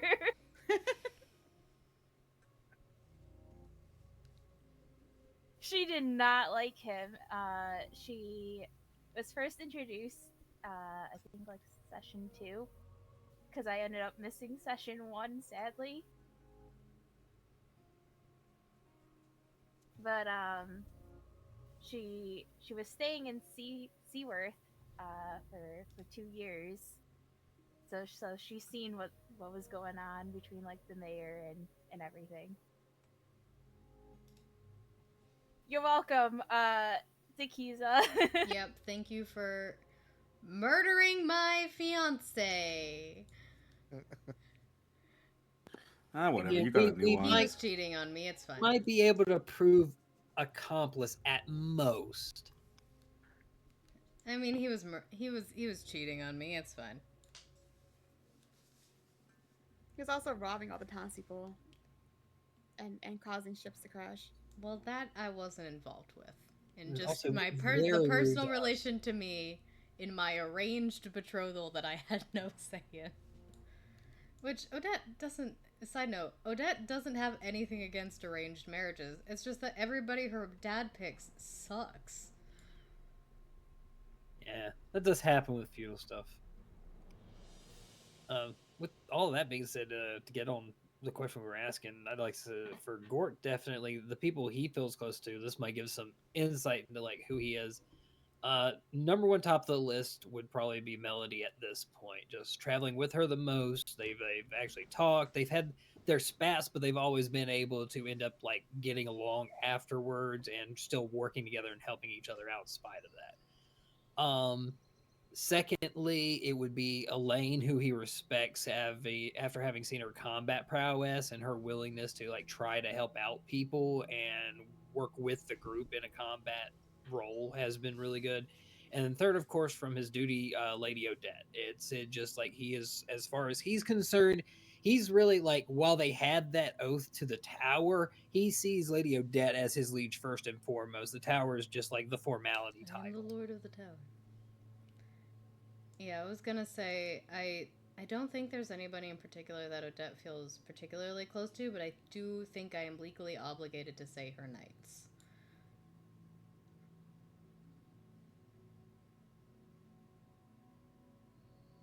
Yeah, so number 2 would be Lady Odette because of the oath, and number 3 for me would be Gork because it's just 2 fighters, of course, combat back to back in the thick of things. That's definitely what he that put him as number 3 for sure.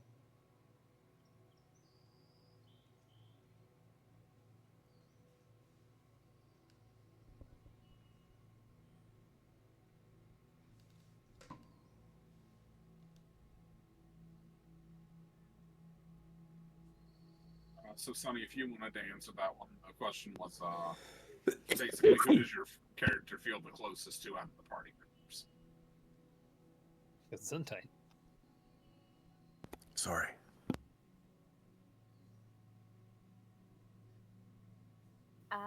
That's complicated.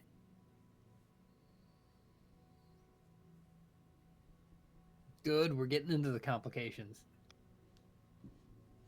Let's spill some of our characters' tea. Let's reveal. Yeah, you gotta secrets. pick favorites because no one's gonna take it personally OOC, but like just to tell everyone your favorites. I'm definitely not taking anything personally OOC. If it makes you feel any better, OOC, Soa has become one of my favorites. I mean, Just you're watch one it of the brought it back. knights. You're one of the knights, so you're on Odette's list. Your blog's number 2. Oh, I know, guys. I know. Just gets along with everyone. Uh-huh. I think Except the time cats. spent together also plays a huge role in who becomes like your character. Oh, for sure. Yeah. Favorite.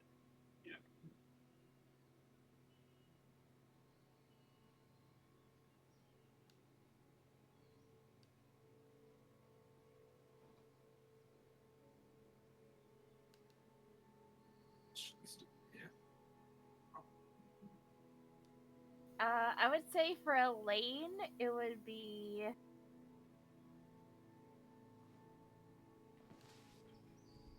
Her number one would probably be Melody, because she's known her the longest, and they've been through some stuff together.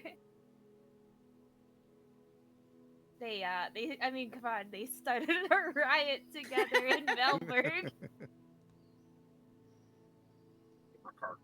Riot Sisters. Then second would probably be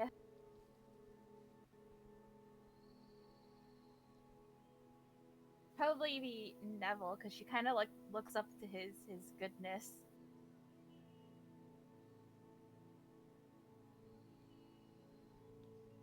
And she tries to be good. And I think her third would probably be Soa, because they've been getting along pretty good recently.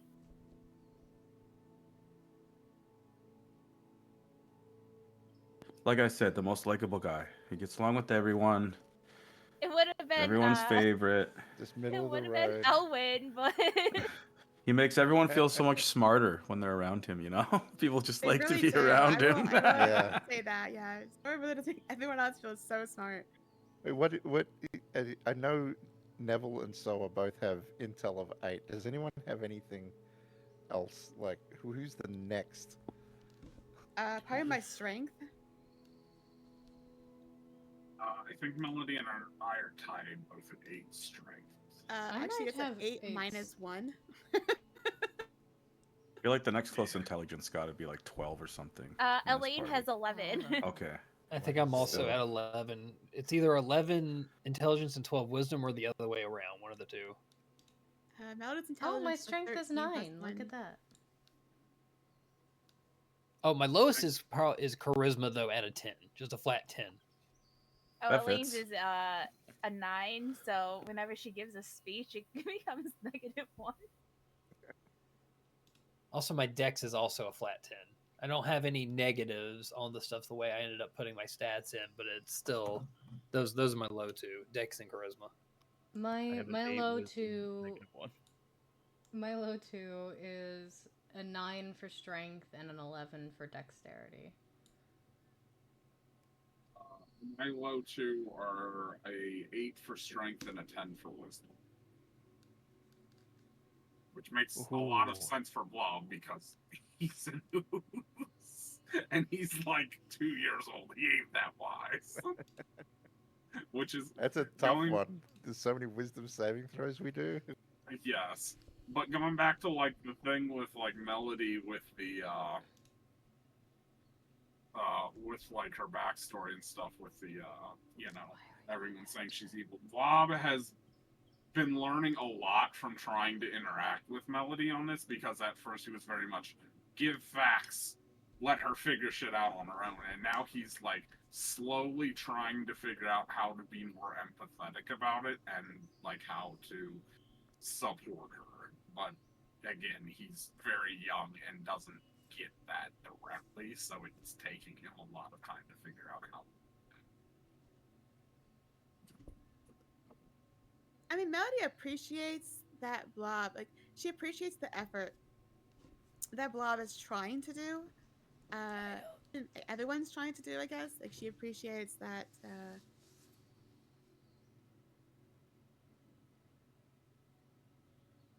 I guess that they care enough to try, but the put into practice approach that some of the members have taken definitely kind of like it's like a double-edged sword, I guess, where like when Blob gave her the book, right? Like, she understands that Blob was trying to help in his own way, but she was also upset that basically she was handed like it's like handing a really religious person a witchcraft book, you know. Like, it was just like, oh, that's wow, okay.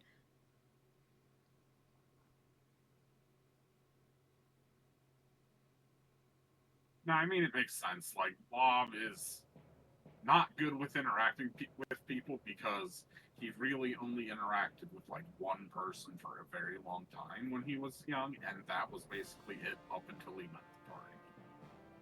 So he's very much like still trying to figure out how to be an adult.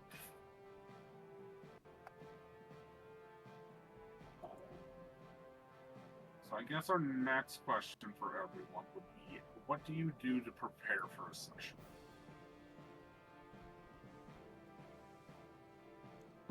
Turn on OBS. Get ready to roll initiative.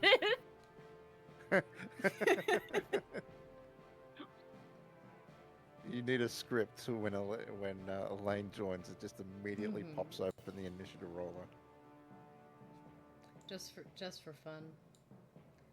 Actually, I just started streaming again, so me saying I open OBS isn't even accurate. Well, me, I do the normal, use the restroom, get some bite to eat, make my way up here. Then I hit my vape pen real hard and we start playing. I mean, so I have to try to open Roll20 earlier because for some goddamn reason the Roll20 website for me won't change the picture unless I do it like 5 minutes beforehand. Like it needs several minutes to change. I can't just change the picture and it changes. So I always have to like try to remember to open the Roll20 website early before I join the game because otherwise I'm gonna look like my other D&D characters. Damn. I don't know. I don't do nothing really. They're almost always. I usually get home with about like an hour to 45 minutes before the session starts. So it's just like scramble, have a shower, make something to eat, sit down, and usually it's starting. I do notice. Open up the tabs. Do you notice that you and I, based on the Discord, will have our Spotify's both playing sometimes while we're playing, so I get to see the music that you're listening to. Oh, I rotated through a lot of stuff. A lot of times too, it's really quiet when people are talking. I can't even hear, but I can't handle dead silence. So No, I'm with you. Like, I need have it something. playing too. It's literally just like the music I normally listen to, just way quieter. I listen to music too, but it's depending on what we're doing in the thing, because I use the YouTube channel Bartify, and it's got a lot of D&D ambient stuff in there, but it does have things like Roll for Initiative. It's got combat music and things like that, but I pipe that to the stream as well, but I'm really low. And like, yes, the last session where I had this investigation like theme music playing, it was actually really super appropriate. And whenever Stog was doing his stuff, I had this mystery type music, like, oh man, I forget what they called it, but it was super appropriate for it. It was actually a really good soundtrack for it. So that's what I do in preparation of the stream, is just load up Butterfly, find some music that I think might be appropriate for it, and then get ready to pump that to the stream. I definitely think throughout the week, like from session to session, a lot. Like, okay, what just happened? How would Soul react? And stuff like that. So it's not maybe like right beforehand, but I definitely think like try to plan ahead on just character ideas and look over some stuff here or there. But I know you guys are a lot more in depth with that, with your notes and I everything. think preparation depends on what happened in the previous session. Like when the Fey Wild stuff was going on, I was doing a lot of out of character prep because I had a lot of anxiety about what the group would ask and having to come up with it on the spot. So I have a document that I sent to Fabling of like, if they ask this is what I plan on saying. Because I was like, oh, I don't want to break up on the spot and like mix up things that I'm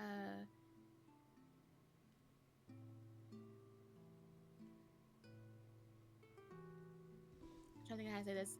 like I didn't want to like fumble my words in the moment. So Yeah.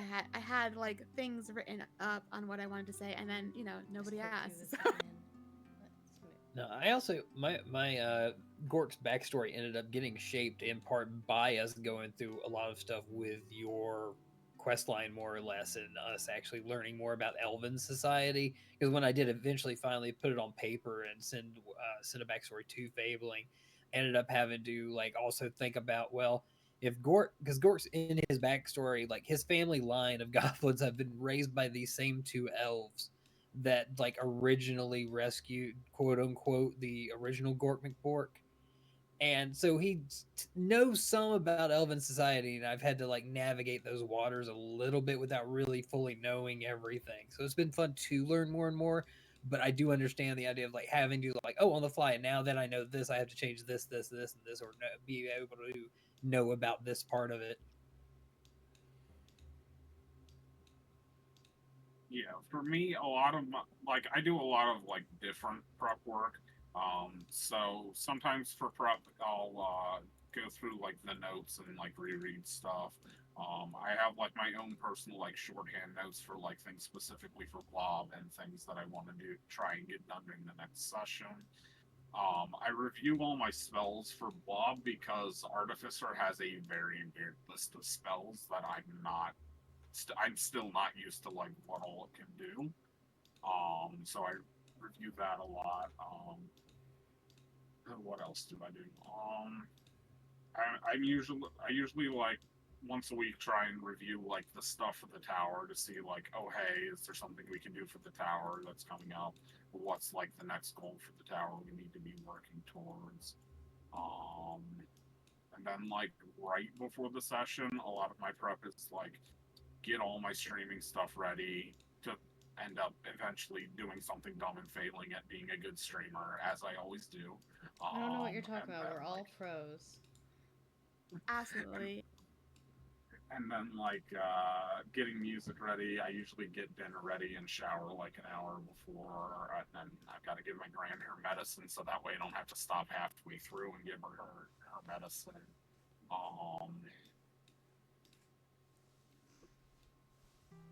Sometimes I'll also come up with like jokes or like bad puns to throw in if I get the chance during the campaign, just for some comic relief. Because I think Blob's actually in a position to do like some comic relief, like alongside Sella. So I definitely Puns? try and have a few ready ahead of time. I do love a good bargain. Oh my god.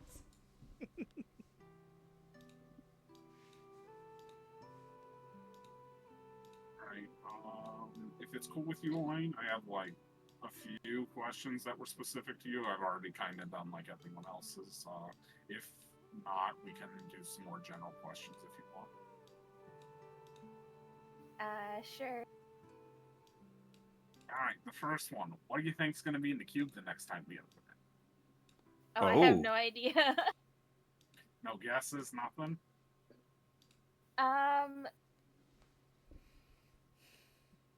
Not really.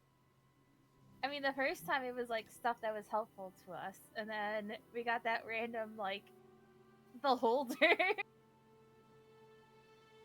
Yeah, I'm pretty sure that was my fault, OOC, because I just how was like, did oh, that- there's gonna be a beholder in here. How did that get dealt with, by the way? They turned it into a bunny or something like that. Threw it into a bag and then cast it into the fire. We Into turned lava. it in. We threw it in the bag of molding, and then chucked it in the lava in the bag of molding, sent it to the ethereal plane. That's a pretty good idea, I thought.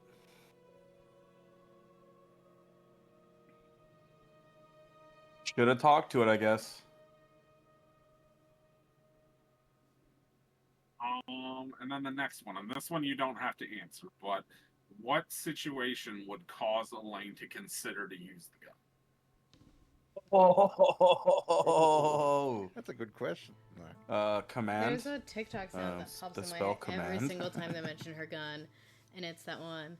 that's like, I got a gun. Like I said, if you don't want to answer, you don't have to. These were just questions I came up with while I was thinking of my It list just of pops in my head questions. every time, and I don't know how to reference it to people without sounding like a weirdo.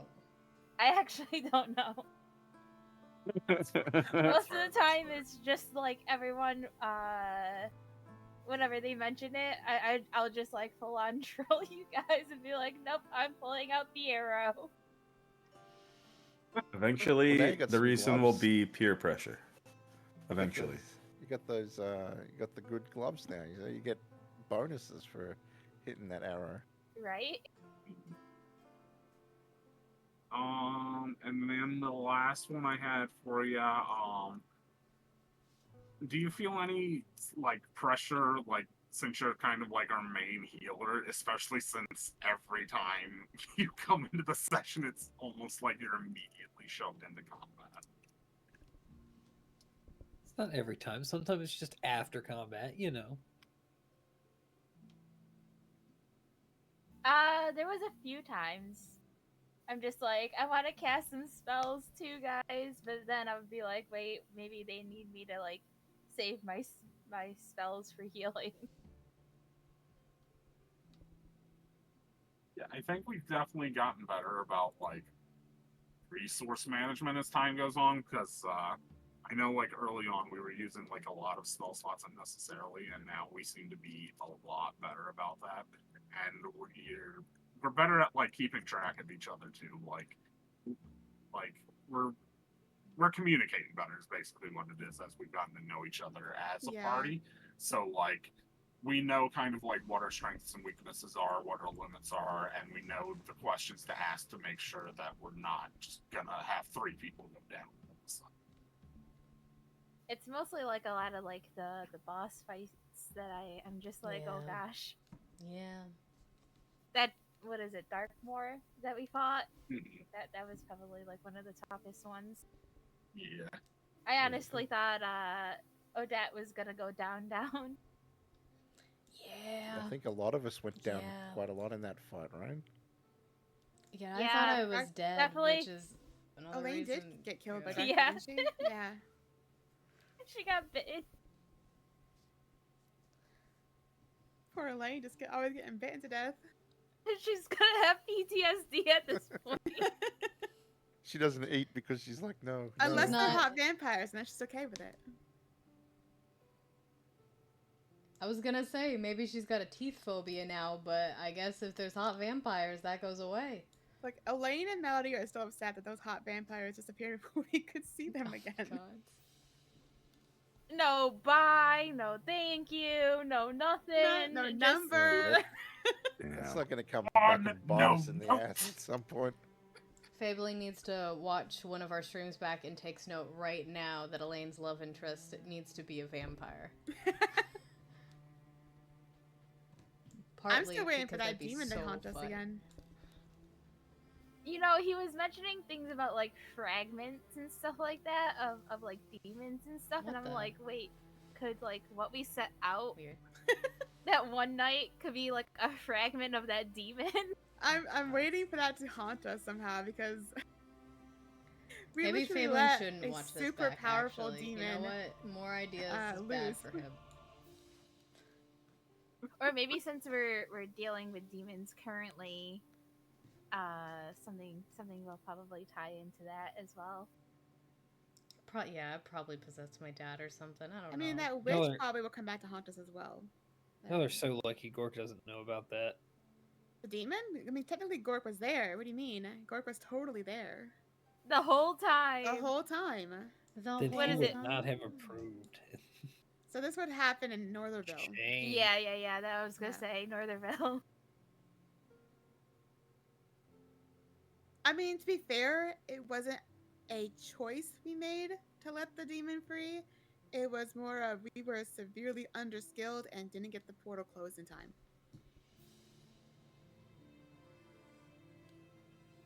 So it wasn't a choice necessarily, but yeah. I don't know. Odette's dad did make I guess a deal with the demons. For all we Yeah, know, he's it's doing doing something. He's doing something with infernal bullshit. They're still hunting me. My theory?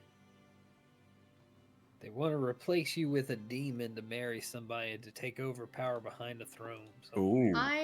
So I legitimately think he's just going to mind control her, because that's what it seemed like at the ball, is that he was like able to get people to just do what he wanted and listen to him. And even when Odette was talking to him, like for a second, she felt that tug.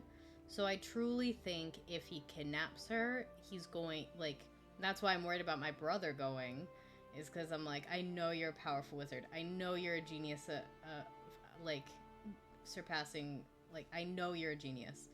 I don't know what the fuck he's doing, but it's real convincing and it worries me. So I truly think it's going to basically making her an empty shell, or like, yeah. What if that's what they did to Lucia? Lucia's fine. What are you talking about? Sure, Oh, yeah. So someone else is on the Lucia got replaced theory that I I've been mean, on for it's a months. little strange that Oh. Lucia got the only Yeah, person that was got the taken aside. Yeah, that she was that And she I got remember right, randomly the selected. insight check was pretty low, so. But it also, Fabling asked me at the end, like, there was something Lucia was supposed to get done during the party. Can you roll a check for me real fast? And it was really low. So she didn't do what she was supposed to be doing during the party, whatever it is. Or you just didn't see that. No, I rolled like a 3. No, No, I I'm mean, saying, I like- rolled for her afterwards. He had me roll for her about did she accomplish what she was supposed to accomplish, and I rolled a 1-digit number.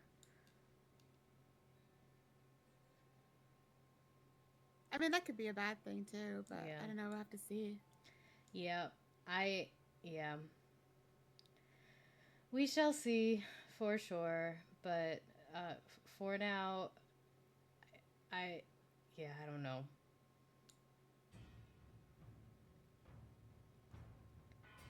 Alright, and then here's the next one, which I think is a very interesting. What do you think your character would be doing if they weren't adventuring?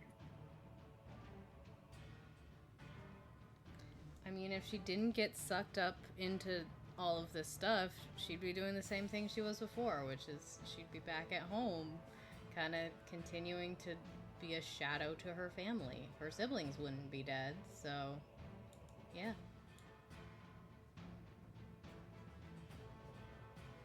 Gork probably would have taken up with a group of mercenaries and like gone around to fight battles, or would be doing guard duty somewhere probably. Yeah, I think Neville would be training military. Damn. I think Saul would just be wandering around. Maybe one day finding his brother. Not doing much though. Blob probably would have tried to become an inventor. I don't know if he would have succeeded, but he would try.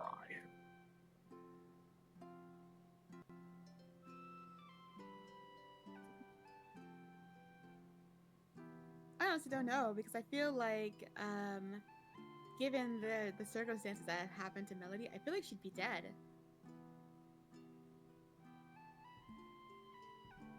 I mean, yeah, that does track. If the Wild Hunt had found her without the group, I don't think she would have survived it. Well, maybe. What if she Maybe. became part of the Wild Hunt? If what happened again, maybe. But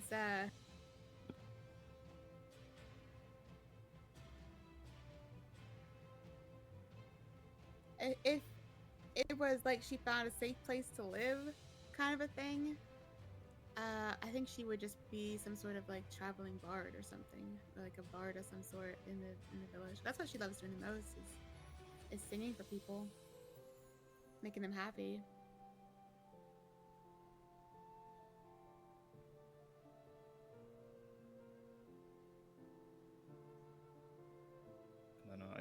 Aether at least, he'd still be a very devout worshiper of Ciliana, hanging around in the Underdark, capturing people and sacrificing them. Maybe Ryan, son of Ryan, would still be alive. Oh, He'd no. probably still be alive. My goodness. Don't know if they'd ever talk to each other, but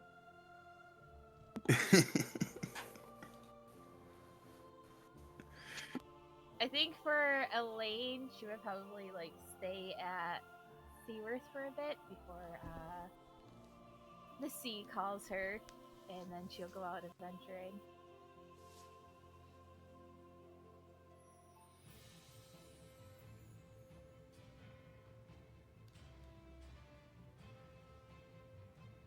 Here's another fun one. If your character had a theme song, what would it be?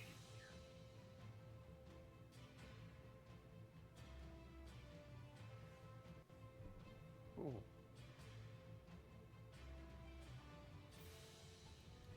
Oh god, there was one song I was listening to a lot, and I thought about Odette. Gods, what was it? Damn, that's a hard one. I never thought about this.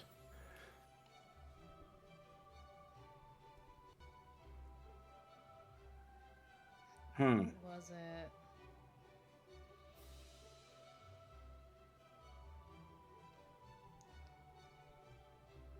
I think I think I got one for Blob, because he's always like exploring and shit. How about Highway to the Danger Zone? He's always like exploring and getting in trouble. Or Stog. Always opening the doors. Yeah. Oh my god. There's this one song called "The Fruits" that I think about a lot when I hear it. I think about Odette a lot, so probably that. I don't know if any of you are as frequently on TikTok as much as I am, but it's the one where they kind of go into split parts where like one half is like, "Angel, she calls me, does she know that I've fallen from the precipice that I dreamt of long ago?" And the other half, meanwhile, is singing like, "Devil, he calls me," and yeah. I don't know if anybody knows that song, but that's the one I would pick.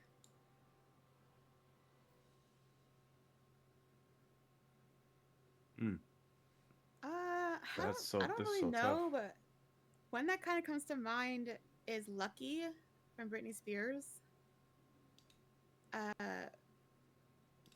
Like this girl that has everything, and then she's also sad. Well, because Melody puts on this face of like Why she has do these tears come at night? I mean, if you really think about it, the first few months or the first Oh, few, I guess, shit. weeks that she was with the group, she would have been putting on a performance the whole time.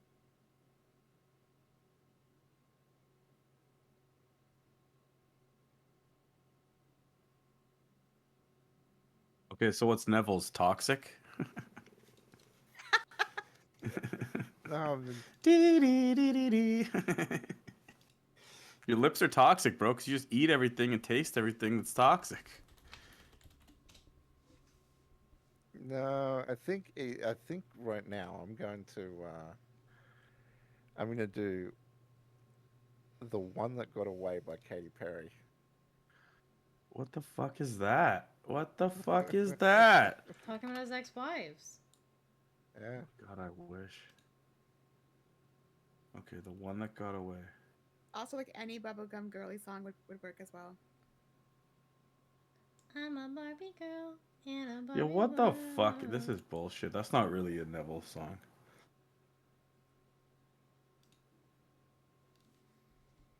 And for Blob, I would probably say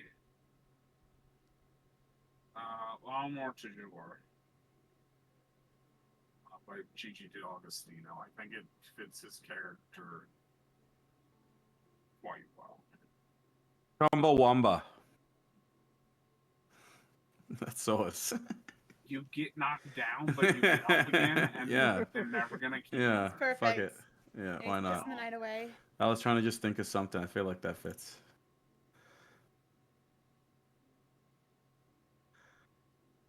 See, I'm racking my brain right now. Ooh, "Fighter" by Christina could be good too. That's too grungy for her, though. Yeah, too grungy. I kind of thought you'd pick like a fucking Taylor Swift or some shit. So the thing is, I don't actually listen to Taylor Swift that much in real life, so I couldn't think of any songs from her. Oh, you know what? Whipping Post by the Allman Brothers Band.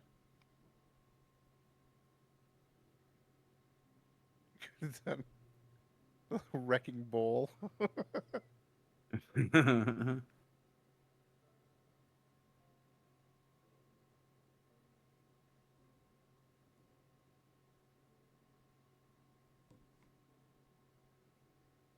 That was a badass song for Gork.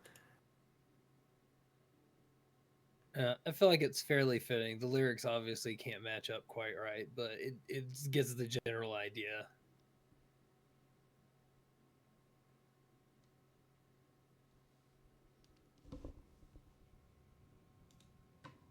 I feel like a good one for Elaine might be the Wellerman.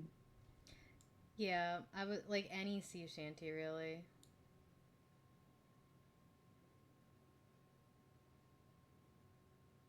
Oh wait, I think I might have the perfect song. Ever After by Carrie Underwood. Oh, that's a good one. Yeah, that one For fits. melody? Yeah, for melody. It was the song that was made for Enchanted. Oh god. The live action like Disney princess like mashup movie.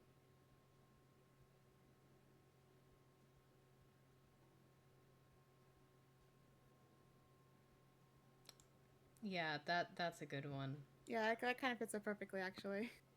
Oh man. Do good. I already got the perfect one for Aether. We Belong Together by Mariah Carey. Oh my gods. Oh my gods. You know what? If you're asking like what Neville's current song would be, I think it would actually be more Johnny Cash's Hurt. Why are you so hurt, bro? Because in that song it's like he will let you down, right? And he's worried about that, right? That's really his pain that he's failed something, right? So that's really, I'd say that's probably Neville's theme song at this moment.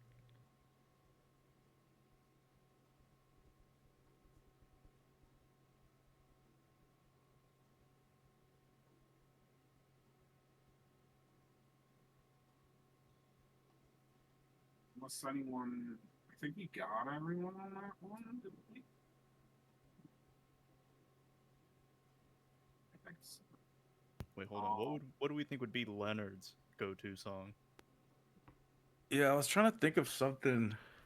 I had a good one. It was I Ran by No, I mean, we were talking about cowboys earlier. There's like Dead or Alive. I was gonna say Shut Up and Drive. I'm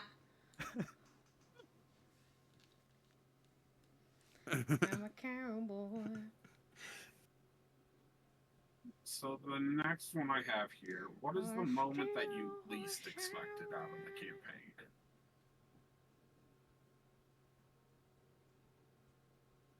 Oh my god. Ooh.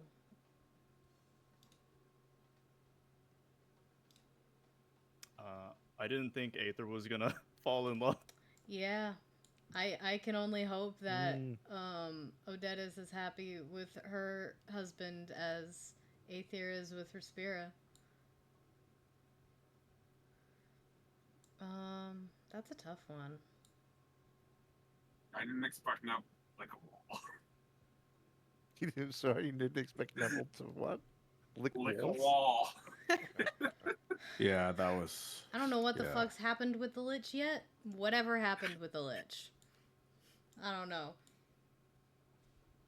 Well, I can There's tell a you he lot. didn't lick the Lich. Yeah, The we Lich didn't remains lick- unlicked. Yeah. Yep, not licked. We didn't spit roast it. We didn't Oh, eat it up.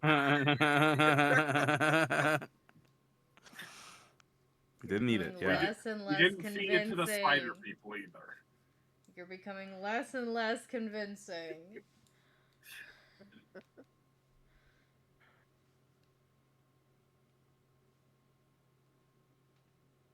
Gosh, there's so Actually, many to choose from. actually, that is actually a surprising Yeah, I don't moment know. in for of the most recent ones.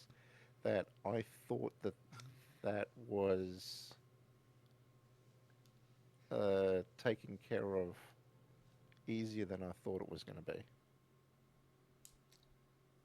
When Mittens just died That from was like that yeah. one shot surprised me because I kind of thought like there might have been more there, like some sort of super powerful being. Like he just eats the axe. Yeah. I thought Maza was gonna come over and heal Mittens.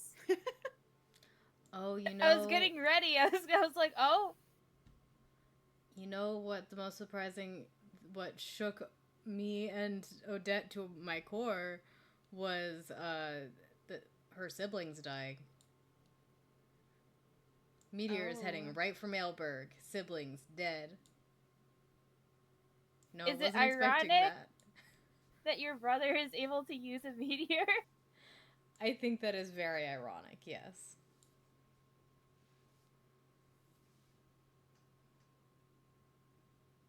I think Rufus and Elaine's deaths were definitely two of the most shocking starter. I mean, other than the riots, of course. Those one of the most shocking moments of the riots was when Failing says you have a crowd of about 10,000 people, and I was like, "Excuse me." I'm like, yeah, I can see that happening.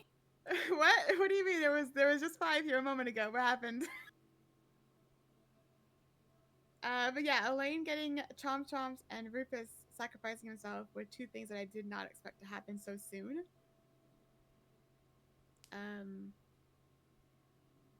But it all kind of worked out.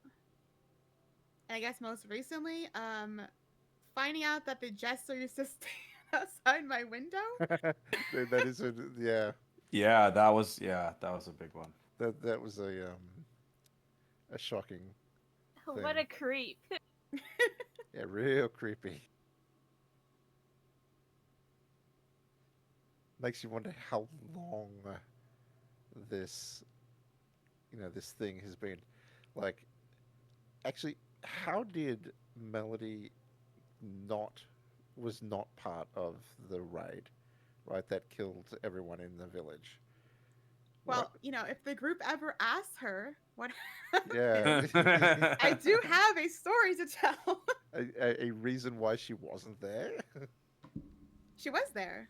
She said many times she witnessed. Oh yeah, witnessed the things. Yeah. Everyone in her village be killed. She witnessed her parents being murdered. She witnessed it all.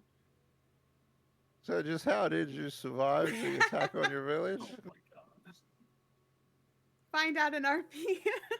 Yeah. She pulled Gork a doesn't Leonard. ask because anytime he's tried to ask about her background or anything, she's clammed up about it, so he stopped asking. So, well, I mean, she's not going to be willing to just like blurt it. I mean, it's a very traumatic moment. I mean, the one time that she started telling people about it when the wild hunt attacked inside the tower, I had her get like looking at her hands as if there was blood on them that she couldn't get off. I had her go into a different room. Because it wouldn't be something that she would just be like, oh yeah, let me tell you about it, like it's like a campfire story. It's a very, very traumatic moment. She literally watched everybody she knew murdered.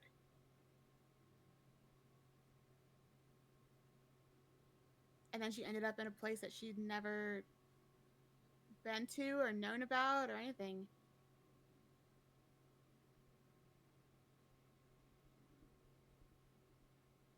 I mean, how Melody got to them, I don't want to give too much away, but how Melody got to the material plane is probably going to be one of those moments where you guys are like, huh? What do you mean there's been a portal there this whole time? But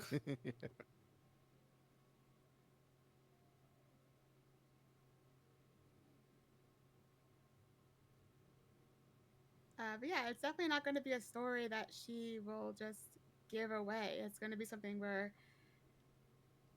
I mean, she's tried to keep it secret for so long, and she really never had a chance to deal with the emotions properly because she was kind of just thrust into this other world and met up with Gork and Rufus, and then just adventure after adventure after adventure. So I mean, in a lot of sense, it was really good because she wasn't able to just kind of be overcome with grief. But at the same time, she has deeply buried a lot of that emotion. Yeah, I definitely get that. I'm just saying, Gork, Gork's tried to ask. He's gotten rebuffed. Oh, I He's like, know, all right, and it's it her business. If she comes to him, he'll talk, he'll listen. If not, then that's her business. it sucks so bad sometimes when you guys try to ask about it, and I can feel it like coming, and I'm like, okay, they're gonna ask about it, and then I say something, and you guys are like, oh well, they just walk away because it seems like she just want to talk about it.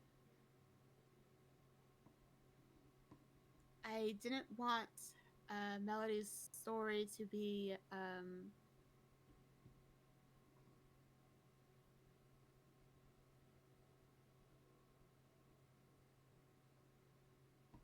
trying to think of how to say this. I didn't want to just give it out because it would be something traumatic. So it would be something that they would have to kind of push for.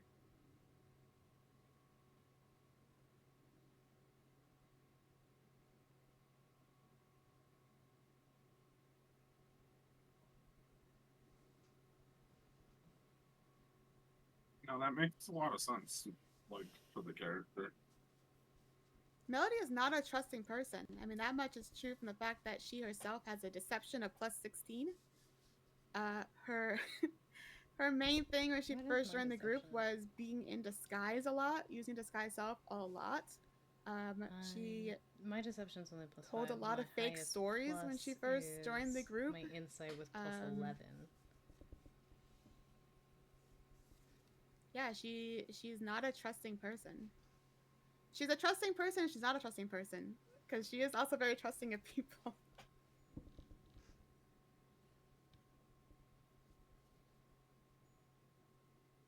But it's like surface level trust, right? Yeah. I get that. Cass is very much the same way. That's why I picked Alyssa as one of the main NPCs that Melody likes, is because she became a part of Melody when she was being very deceptive and was also someone that she could confide in.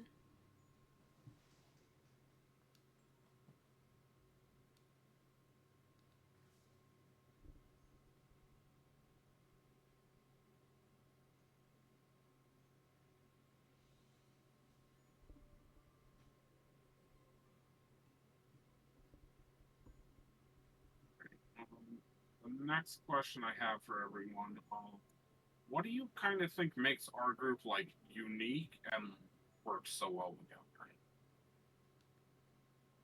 From an out of character standpoint or an in character standpoint?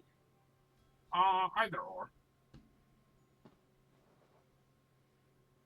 Out of character, I honestly think it's the no pixel experience that we all share. Yeah, I think the fact that thinking we the all same have a thing, love too. of RP in general, and that we're Yeah, all everyone friends. gives everyone else a chance to kind of like do their thing and like keep the RP going.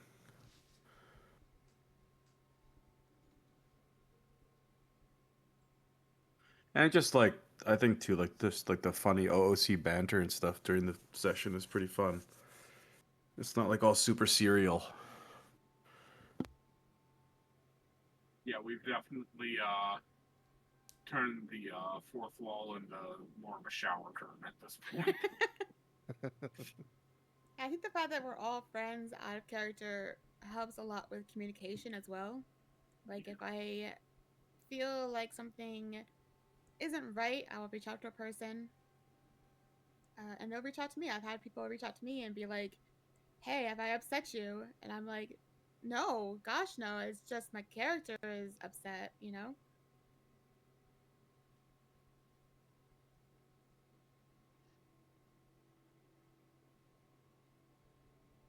Yeah, I do think no pixel.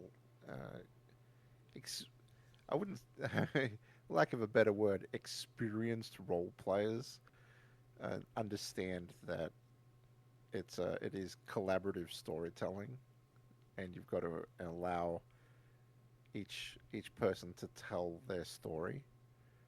So, and I think that's I don't think it's super unique for D&D, but for a large group of people to allow that to happen without one person sort of dominating the entire thing is I would say unique, at least in my experience.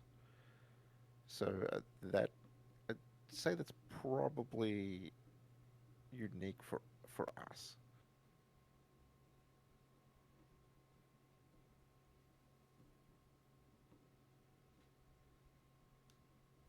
Yeah, and for in character, I think we just have such a like dynamic and unique group of characters that they all kind of bounce well off of each other. So like Melody and Blob's relationship, let's say, is completely different from like Blob's Celis, and like vice versa. Basically, like each of our relationships are unique, and like by being able to showcase those unique relationships with our characters, it makes the other ones stand out even more as well. I think the vast assortment of personalities as well with that. Because I don't think any person is similar to another person. So there's no like grouping up of certain personalities because everyone's so different.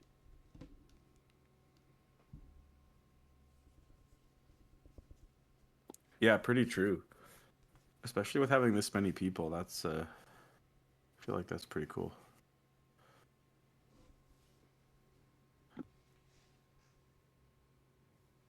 Yeah, I feel like we also avoid like a ton of overlap with stuff we do too. So like even though we have like for example mechanically we have two fighters, they both do like very different things and that enables us to like not step on each other's toes a lot too. Oh, it's gonna be great soon. As soon as Soa and Gork start actually coordinating their opportunity attacks to stop things, it's gonna be Yo, wonderful. that shit with the Sentinel and stuff, that last session, like you couldn't even. That fight should have been way harder. That fight just made our But enemies we go just, up a yeah, CR. Fabling is now Yeah, Fabling is rewriting his gonna- enemies because of all of our feats and stuff. Bro, I was so sad when I got pushed, when the Lich got pushed, and then I was just in that beam. It was like, oh, petrifying beam. Okay. Oh, great. Yeah, your poor Gork was took the most damage, but he did was paralyzed most of the fight, right? So I hit it twice the one turn I was still adjacent to it, and then it was just me fighting the petrification off. I didn't even think about dragging you out of there that first turn because I could have. I had the movement for it. I could have just grabbed you and pulled you out of there, but I didn't think about it at the time. Well, you guys are just lucky I rolled well. Because Solo's having that internal struggle. Like, this thing said he's going to bring his wife back, man, if he just, like, shuts Leonard up and gets him out of the room. Oh man, when we found it originally, it tried to whisper into Gork's head that it could make people be okay with him or like him as a goblin, and he's like, "Well, that's fucking stupid. I don't care about that."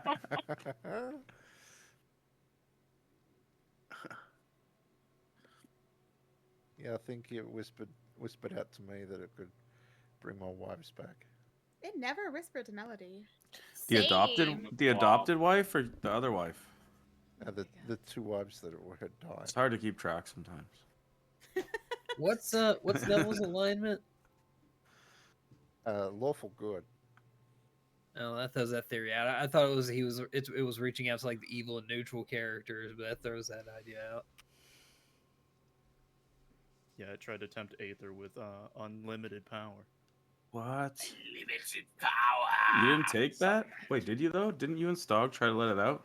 Well, Aether was considering it. He didn't know exactly what to do, and then that whole thing where he freezes up happened, and he got like stuck, and he couldn't move. I wonder if it had like a really small radius of effect for that spell then, because Probably. I don't think Melody, Elaine, or Leonard got spoken to, and they're the only 3 that didn't go into the room. Yeah, I that think was it the just first. Vicky went in the room. That was the first time. That wasn't this time that it reached out to me. The first time when I was in there and sort of holding the door against Gork, right? Because remember that lasted 3 rounds. Gork, you and I were I holding, wasn't fighting there that last door. session. I'm very out of the loop right now. Neville was like of the opinion that, look, we've already we've made a deal with it to just let it go. If we let it go, then it'll just leave us alone. And part of that was maybe when it reached out and said, I can bring your wives back. I did do a roll and I failed that roll. So I was like, okay. So he's going to try and just let what's happening happen and not fight it, right? And that's one of the reasons why when you broke the thing, when you broke the door down, Neville immediately ran and grabbed Elaine and ran all the way to the start of the dungeon there, because he's like, this thing's probably going to be coming out, and I can't guarantee that it's not going to fight us. So that's why he ran with Elaine. Didn't Gork drag Stog out? I feel like that Yeah, happened. he did. Yeah. Because Stog Stog was tried right there. Yeah. Stog had to use his bottle of ever-smoking thing to go in there. So Blob was in there and super close to the Lich, but I don't believe it ever tried to, like, convince. Do you have anything? I'm trying to remember when the Lich talked to Odette, if it offered anything, but I don't think it did. It just was like, are you in charge? And she's like, well, this is my house, so yeah. Same. It thought Elaine was also in charge.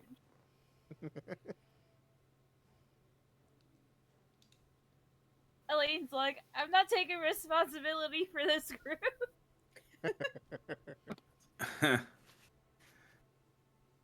Well, I guess it's a good thing we got rid of the Lich forever, and we'll never have to deal with it again.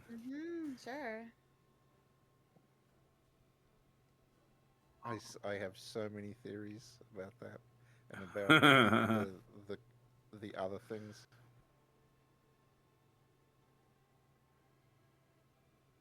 So I have a few more questions I can ask, but what I think we'll do now is open it up. So, like, if any of y'all have any questions, y'all can ask them. It could be either like all of us. It could be individually. Just open. Any from people's chats? Do they have any questions? Anyone?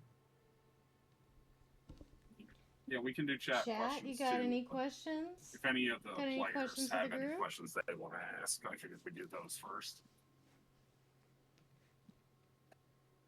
God, I don't know. Any questions for this D&D group? If your character died right now, would you be upset that you didn't get to finish the story? Would you be excited that maybe something better is around the corner? I would be devastated. Devastated? So are we saying dead with no chance of being brought back, or just dead? Or just, like, has to be revived? Dead. Like, you failed any rolls or anything like that. Like, I know Fabling gives us an opportunity to say, no, let's kill the character off, but... Like if he fell in lava or something and had no body for Yeah. Elaine to revive. Yeah. So I'll bring this up because for Blob specifically, I've kind of thought about, like, how he views death. So, assuming he can be revived, he has a letter on him. It basically says Blob will only accept being revived once. So, Blob, I enjoy him. I want to see where his backstory goes, but I also have a ton of like different concepts for characters that I'd be just as excited to try out if Blob wasn't able to come back. Gork is playing the first couple of turns in Crusader Kings, and he honestly needs to find a wife to make an heir, and then he can die, and it'll be fine. That's what Odette's doing. Yeah, Gork has earned his bloodline a knightly title now. He has to pass this on. Oh, yeah, that makes sense. Yeah. Yeah. Yes, Blob is a plasmoid. Meanwhile, So yeah, Elaine Gork is stuck understands. in between life and death. Yeah. So Elaine, if your character died again, would you opt to revive, or would you go with something else? Would you re-roll a character?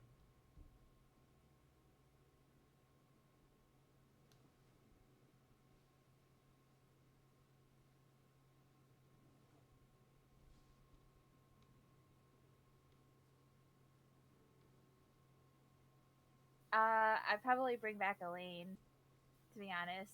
I'm having fun with her. Feel like I was having fun with her before everything, but I was like, because I didn't really have much information laid out for her. I think at the beginning when she first died, I was ready to like let her go, but Faveling kept pushing and pushing, and I was like, maybe I should just take this. Fabling's like, no, they need a healer. They need a healer. Not wrong.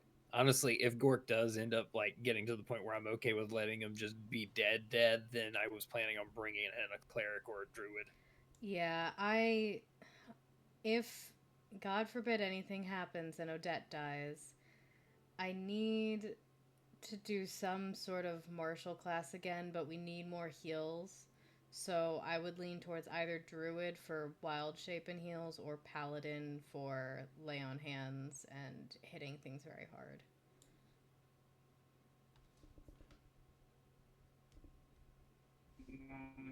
About half of the characters I'd probably look at for replacing Blob if he died are healers, so I go with one of those. I'd also just do something silly and go with my fairy barbarian. So to answer my own question, I would honestly live by the dice, and if the dice rolled up to be failed, I would let Neville go, and but I'd be a little sad because I think he's a somewhat unique character. I've never seen anyone play a Rune Knight, right? So, and they're oddly pretty powerful. The fact that they can force people to re-roll their dice without any verbal components or anything, it's a very powerful character. Like the subclass is very powerful for a fighter, and I was worried about it for a while because I'm like, oh, does this seem a little too powerful?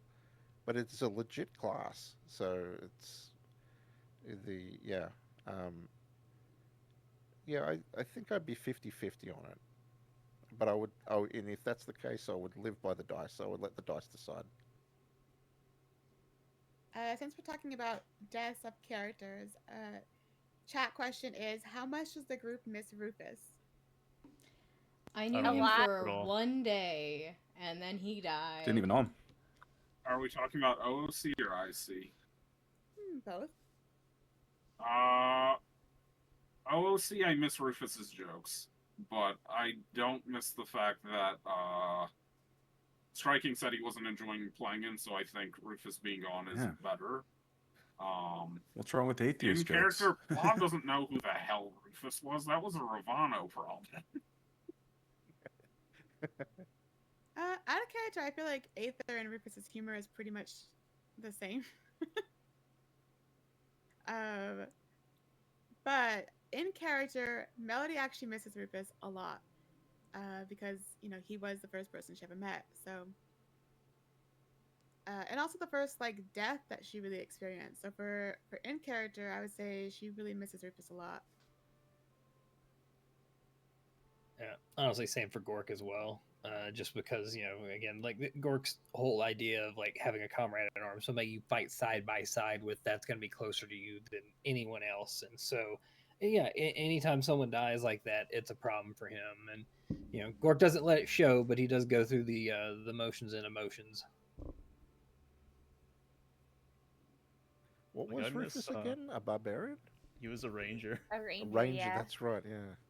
So I miss, Rufus's personality because I would just do unexpected things all the time just for the fun of it, like stuffing a gnome in a backpack and throwing him over a wall. Perpetual stew. Paying way paying overpriced for a fish shop or whatever shop that it was. in the first battle we had with Heather, because I was watching his back, Rufus throws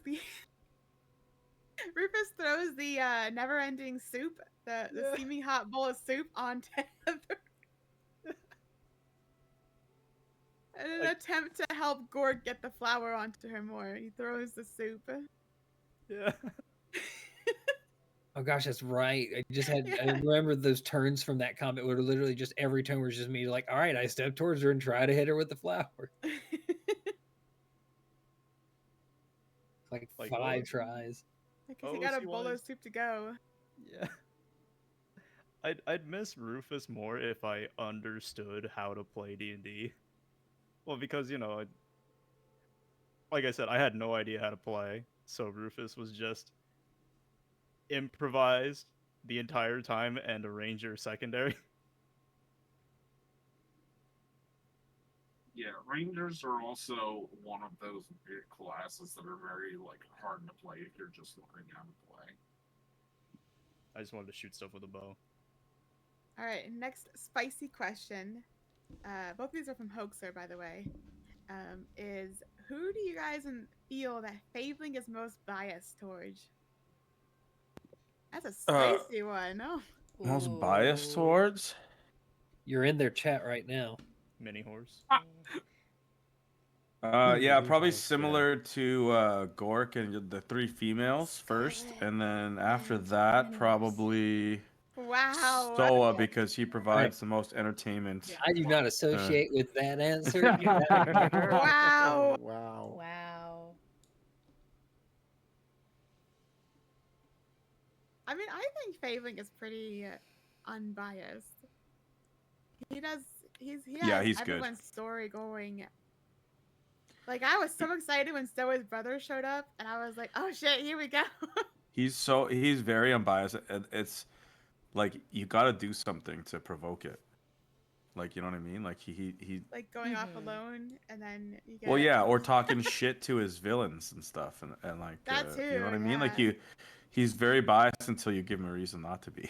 So when I shit talked that vampire, I felt the wrath. Exactly. Yeah, he plays it like perfectly. You know what I mean? Like. This isn't really related to that, but I was low key so happy when somebody off of my family tree was in the stands, just like out existing in the world. That made me so happy. That was so satisfying. I still need to finish that. It's not quite done. Yeah, that's pretty cool. It's too bad we didn't get to meet him, but. Well, there's I think if he 537 other people in that tree. Yeah, if he's gone to the trouble to like put these people in our sessions, I think it's not the last time. Yeah, I don't know. I don't think he's biased towards anyone in particular, because there's none of us have really got any like crazy ass rewards for doing something, or it's always a caveat thing. Like, for example, the monocle of trap detecting. Yeah, okay, so it detects traps, but it screams at the so loud that it's detecting traps, right? So I think Fabling does a great job of balancing it out and making sure that I don't think anyone has particularly been given any more advantage or any more story or anything than anyone else. You know what? I will say that I think that he has a particular bias towards trolling Melody in her clothes. I will say that. Hell yeah, got Well, glamorized armor. Let's well. go. Every time Melody would ask about the glamored armor, it'd be like 3,000 You know, gold. that's just good 8,000, storytelling, 1,000. though. You know, you just. I mean, he I rolled a asked, he nat didn't 20. even- The only place that sells leather in the area that they are able to Gothic get armor from, leathers. Gothic leathers. The thrill is always in the chase. The thrill is always in the chase. Not once you acquire or receive the gold, right? The The spider thrill is in the silk that chase. Melody was like wrapped up in. It makes a beautiful robe that she. It's Like just the like stars she never literally gets the armor. aligned for him. He rolled the nat 20, so basically it was like, oh well, it's on sale, and also it's a holiday, so there's an extra discount, and also you came at the right time of day, you're the 1,000th customer, so it's all more discounted, more or less, because otherwise, yeah, it would have been expensive as shit. But I do wonder if the glamour leather armor would have even been an option if I didn't mention it. Because I mentioned it on, do they have the glamour armor there? Because Fablin came back and said, yeah, we've got several armor pieces, studded leather armor here. And I asked OOC, oh, is one of them the glamour armor? He goes, yes, it is. So I've always, I'm wondering if that, sometimes he just like, oh yeah, that'd be funny to do that because someone mentioned something. I thought he only did the yes it is after the roll, but I might be misassociating. Oh, it might have been after the roll, but I did He does. He does little stuff like that all the time. Yeah. Sometimes He's it's very not open the to little suggestion. stuff. He definitely put a beholder in there after I suggested. Yeah, it, there you go. There's a few times, yeah. Like he's very open to suggestion when it comes to certain things. He's honestly one of the best DMs at adapting, in my opinion. Because, like, there have definitely, I think, been some situations where, like, he had a plan, and then we said something, and he's like, oh no, that's probably a better plan. I'm going to do that instead. Yeah. He reads the room pretty well, I'd say.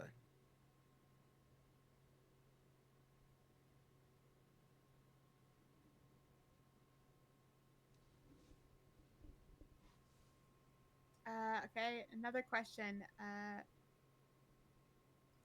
Hoax really just out here stirring, okay? Yeah, he's a shit stirrer. Who does the group feel could be the next death? Aether's Wink, on life wink, not support. giving Fabling any ideas. Aether really is on life support though, like with the not being able to read anything. Actual Gork death. is like 1 to 2 bad hits away from dying every Gork's been night, close. so- Yeah, Gork's been real close. But like he's Uh, completely designed to rush in and get their attention and try to hold them in place. So there's like Odette gets I targeted was a gonna lot. say Odette is the subject of a lot of things, and I'm very squishy. I'm going to throw out a surprising prediction. I think the next death will be a double death, and I think it's going to be Neville and Blob. What? Oh? That's so specific. That is How? very Why? specific. Why that? You got to have some reason. I just thought it'd be spicy. How do you so- picture that happening? You know what? Oh my god, you're right. Because you'll both be wandering fucking off somewhere, trying to loot some shit. And it'll be like, look at this giant chest. Neville it looks like it's doesn't probably loot full of gold. anything. And Neville's it'll gonna be eat rigged with something. fucking explosives. And you'll open it up and both be exploded. Actually, And you know we'll what? be probably Blob might somewhere eat else. too, because Blob ate the ice cream in the Feywild, so it probably will be Neville and Blob eating something. They're gonna find another wall. Yep. Neville's gonna lick the wall, and it's gonna turn out to be a giant wall mimic and eat them. Wall mimic. Oh. No, Neville doesn't loot. If you've ever noticed that, he doesn't. He will loot creatures for trinkets, like teeth or paws or something like that, right? For It's the Baldur's bleed through, bro. It's the Baldur's bleed through. but I he can't doesn't- ignore that. Otherwise, he doesn't loot anything.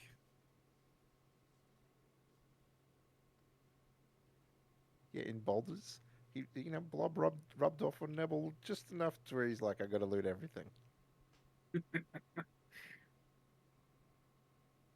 Probably Aether or Elaine would be my guess. Because Elaine just eats up those crits like no tomorrow. Heck, I'm gonna make my prediction even spicier. Blob and Neville are gonna die together in the way they met, in a well. In a well? Whoa. In a well. What do you know? I know nothing. I'm just making spicy predictions. Well.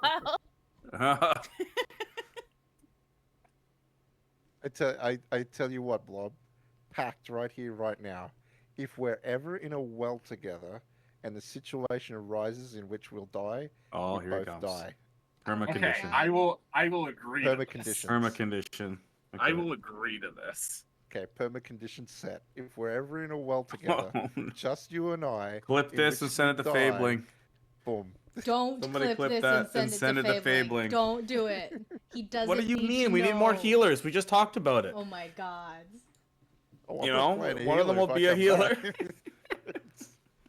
back. You've got a like 1 in 3 chance of me playing a healer if I make a new character. Exactly, Okay. we're good. If we could invite somebody from No Pixel, who would it be to join us? We can invite anybody from No Pixel to join us. I don't even know He's who very else. specifically listed a few people here. I mean, Yeah, I saw that. Bright Stars in my chat saying he'll play.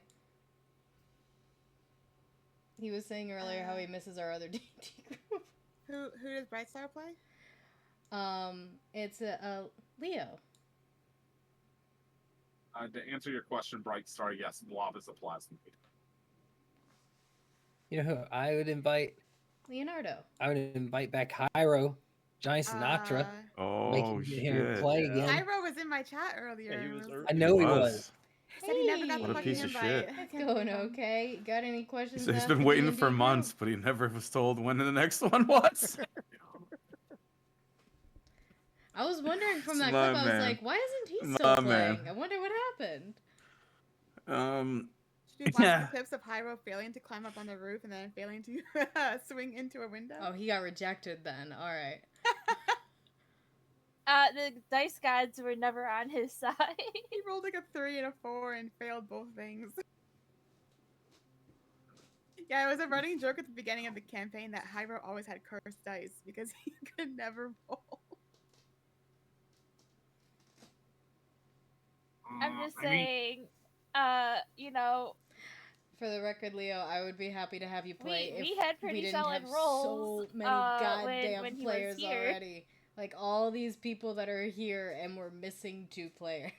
I mean, yeah, our rolls are Otherwise, good. I would push for you to play and invite you. But that's why he's like, if we could invite other people. But whew, otherwise, Chester and I know 1000% someone who's been would. wanting to do it. I We mean, even actually there know can a be couple. more siblings. Yeah, it's true. I'm sure there's a bunch of people that would love to play, but we definitely don't have room, sadly, right now. Like, it is a little full. I mean, if I could choose anyone and they would like actually be down for it and play, I'd say either Lou, who plays Ava Devereaux, but she said that she doesn't really get D&D, and I've tried to convince her. But and then the other person would be I forget her username, but it's the person who plays Reina Vergara. Oh yeah, She does voice acting. my fellow paranormal investigator. Well, I'd probably say Carmen. Oh my god. Would be. You know, I think we She need talked another to you bard. one time, bro.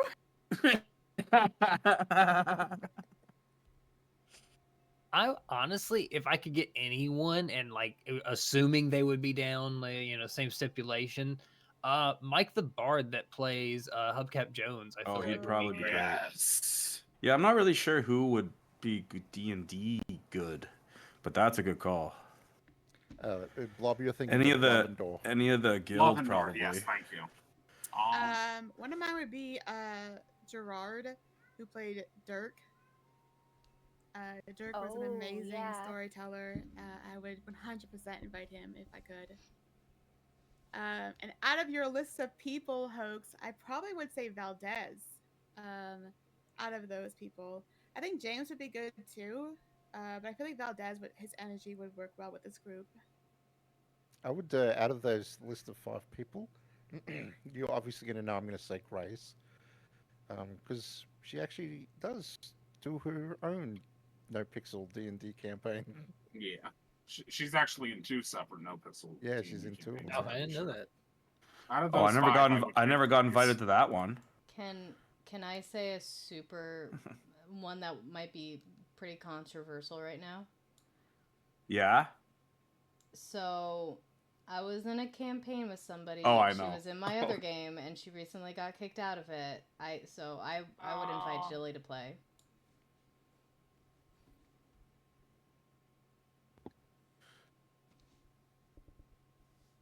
Why does that name sound familiar to me? Hey! Bro, she said she was in an open marriage. From the chat? I can't talk about any of this at all. That's why I said it'd be. That's why I said it'd be a controversial one. But if anyone Good, hasn't bro. watched her stream, she shared her Just side. keep it in your DMs. I'm sure it'll never get out, guys. No, don't say shit like that. I'm married, man. I can't do that shit. Does she know if it's an open? No, I care. Thank you. No, thank you. I'm good. Let's get it down. Moving on. Thank you. Oh, I would probably bring in Jeff. Oh, Ooh, Jeff would be good yeah. too. You just min-max everything and be the richest. Doing all the town quests. Immediately. Yeah. Yeah, what are you doing, bro? The session's not even on. Yeah, I've been doing this for like 16 hours I've before been the in session Neverhome started. for 12 hours. Wait, what do you mean? You know, I know I've already said 3 Fabling asks. answers. Oh, sorry, go ahead. Yeah, when Fabling asks, okay, what are you doing? And he'll be like, yep, I'm going to go to Neverhelm and do some work. We can work for the guild. Oh, you know who else I would say? If I could clone them, I guess, would be Fabling as a player. I would be so curious to see what that would be like. That'd be cool. Player would be cool. Yeah, I think I want Jaeger. I want to play with Jaeger. Oh my My I'd also other, want to bring back Tiny Tony. Oh yes, Hmm. Tiny Timothy. Yeah, his energy matched so well. Yeah, what did he end up playing like 2 games and then didn't show up again? Yeah. Played 2 sessions. My other choice would be, just having Stog actually show up. Yeah, that would be And nice. I love it when the demon's here. Hey, I've keep missed my name out of your mouth. so much. Hoist. Hoist. You know who I was thinking, just because it'd be funny to see them roll very low all the time and freak out about it? Rain. I feel like Rain would give the best reactions for rolling low. Yeah. Oh my gosh, she would be wild too. Like.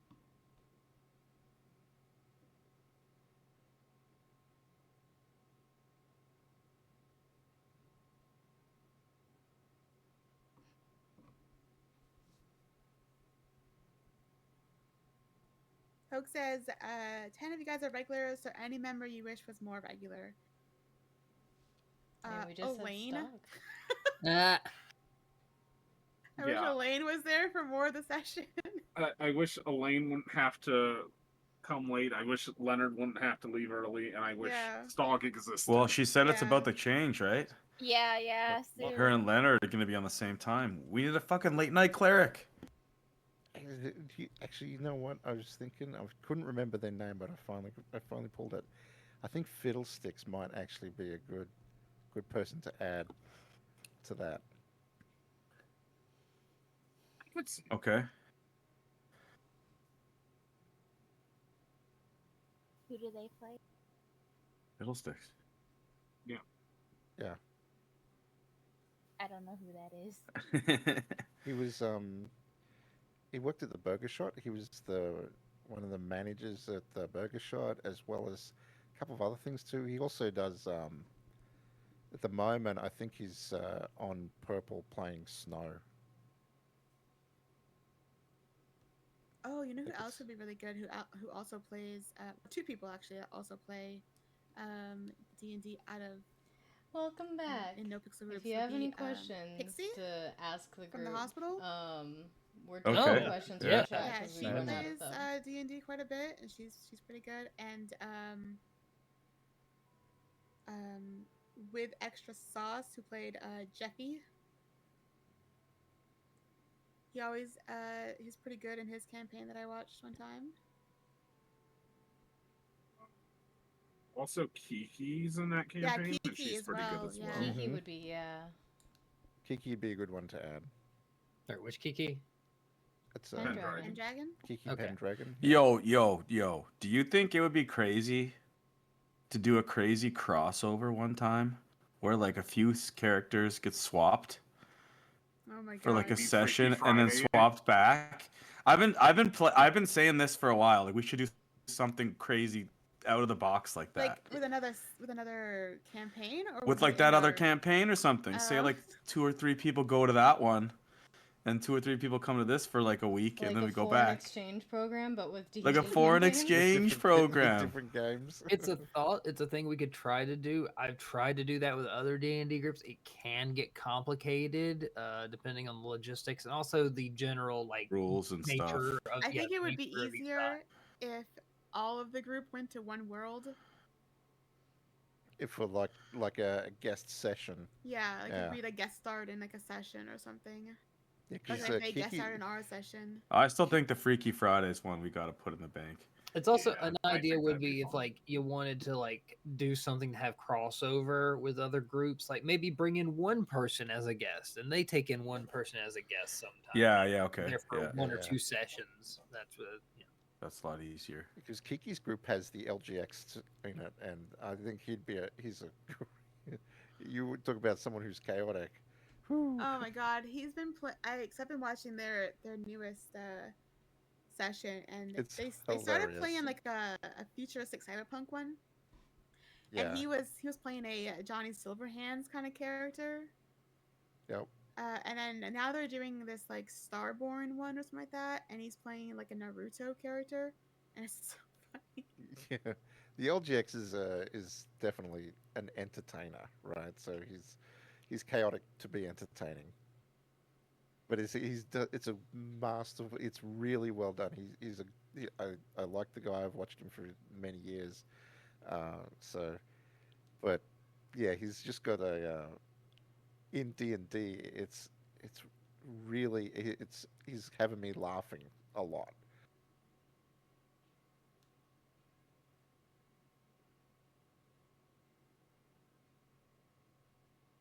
Like to kind of play off of the whole thing that we were talking about with swapping campaigns or something like that.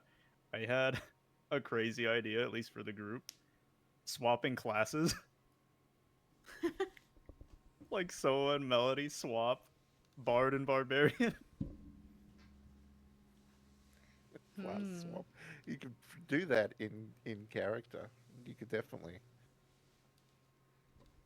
Here, Melody, here's this axe. Melody with her -9 or -1 strength, trying to lift the axe up. Okay, Hoaxer in your chat just suggested Roberto Breeze, and I'm like, you know what? Yeah, I would love to see him play D&D and Roberto get would be upset. funny. Yeah. Yes. Do his disguise.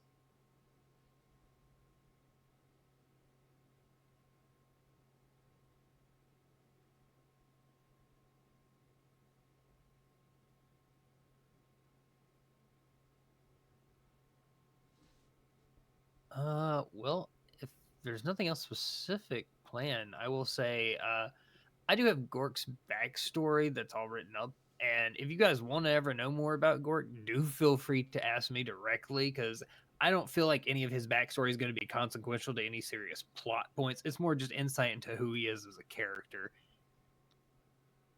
I think it'd be really nice if we, instead of like sessions where we have downtime, instead of licking walls, No, the licking of the walls will continue.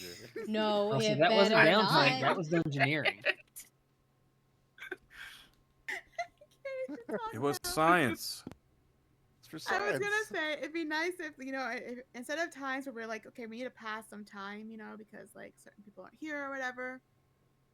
If we would take that time to kind of like ask each other questions, it's kind of up to us to kind of like back off for a moment from like constantly going out and doing shit. Or even if we are out doing stuff, like just taking in like, hey, let's have some campfire time, or like if you were on the road traveling to Neverhelm, like asking people questions in the carriage, and that's something that I think that we all could like work better on. Yeah, So I often feel like I'm like. This up. Finish what you were saying. I just it's funny that you're bringing this up because I had an idea. Oh, okay. I often feel like I'm I get nervous to do that, if that makes sense. Like I feel like I am whenever I'm like having a serious talk with somebody, I feel like I'm taking up too much time. But I also feel like those kind of things are needed,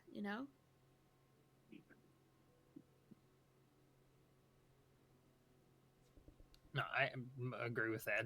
Yeah, I feel like we do need to actually have more downtime in general for us to chit chat. But I will say, like, we do get some like we've had until very recently, we've had some time limit set on us that required us to like just push and keep doing things. It's kind of slowing down now, so I'm hoping because of that we'll have some more time to actually explore character relationships and stuff. We've got a big time sink coming. I'm not saying that because I'm like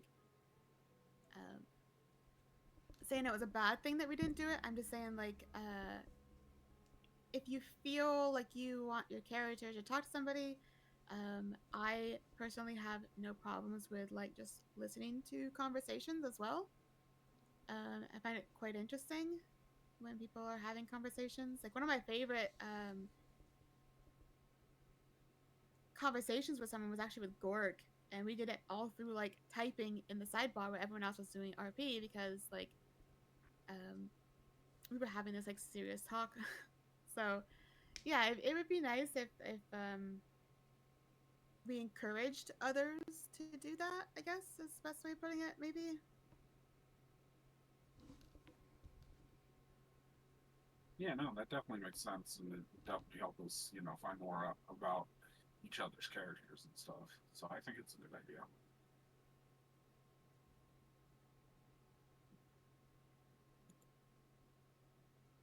But yeah, like the whole like you brought up the campfire stuff.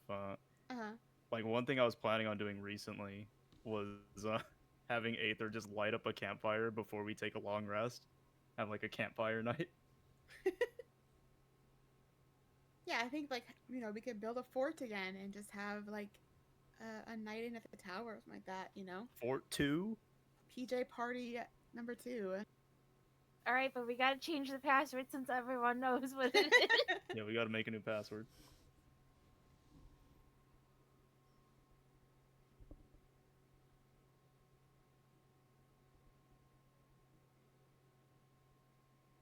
We're all terrible at coming up with names and stuff, though. Yeah, that's that's a. We still don't have a group name. I personally like that one I came up with earlier, but I don't know if it's like good enough, I mean, throw them in the general channel and see if people like them, Or even just say them here. All right, I'll do the one that I really like, the one that I asked you about earlier. So the name I came up with was it's in Latin. It's Nulli Requiem Ciao, which is in Latin no rest chaos. And I kind of came up with it because the no would be from No Pixel, the rest would be from Rooster's Rest, and the chaos is us. And then in character, the name could be kind of played off as Nulla Requiem Ciao, as in you're saying, like the group name is Nulla Requiem, and you're saying Ciao is a greeting instead of it being the full thing of, no rest chaos. That's kind of what I had come up with. Again, I'm terrible at naming things, so. Yeah, I was trying to get some names through like name ideas to like ChatGPT as well, like putting in like random words. And I think one of the words that I always use was chaos or chaotic, because I feel like that kind of describes our group really well. And chaos isn't just like doing random things and like being like silly. Chaos can just mean like nothing ever goes as expected.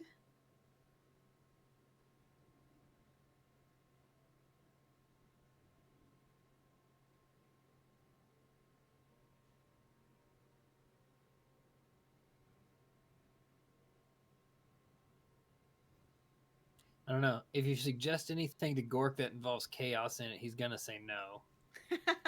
Yeah, it's hard to find a name that will go. I That's got why I kind of think it nothing. should be I'm something that's bad like at not even names. related to us necessarily, but just kind of like a name that we all. I mean, Mini Horse and Friends is always going to be like what we call the group to a point, but like if we were to give that name to like the king, I don't think he would appreciate that much.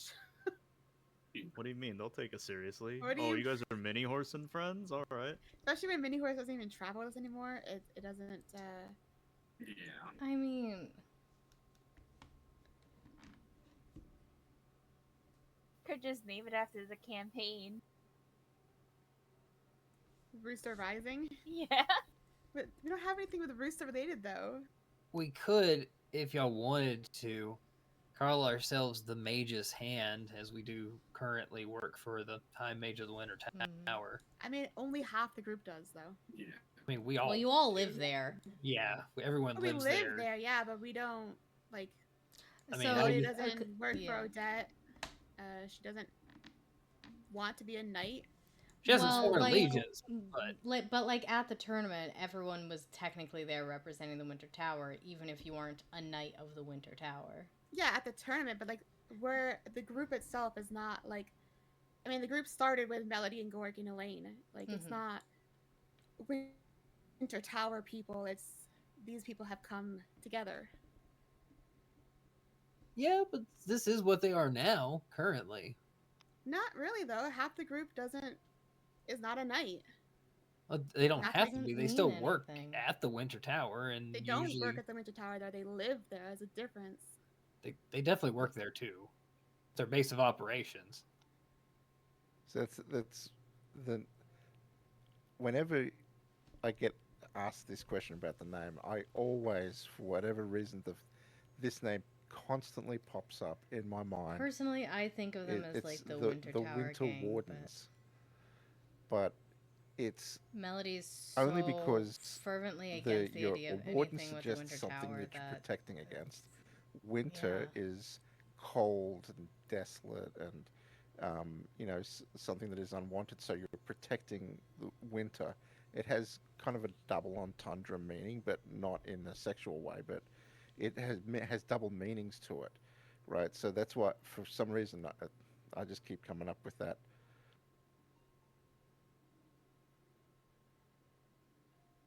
But I mean, again, winter kind of only really goes like some people in the group. Not really. Again, everyone lives at the Winter Tower.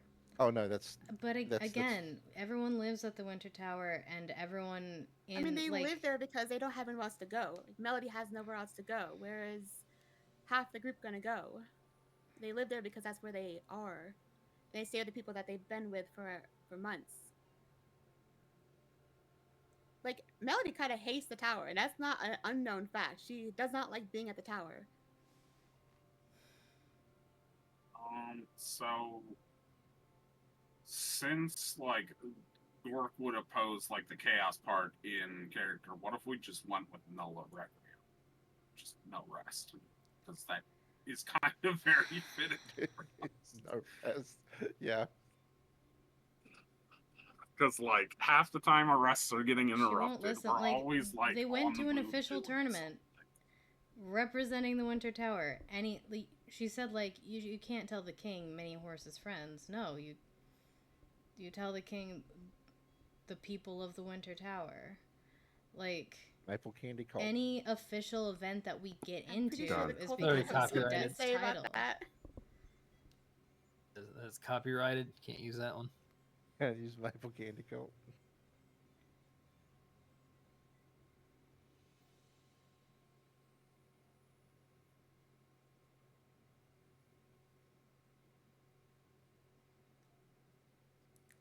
It makes me feel uncomfortable when she's like so fervently against the Winter Tower. I don't know what to do about it. Because I'm like,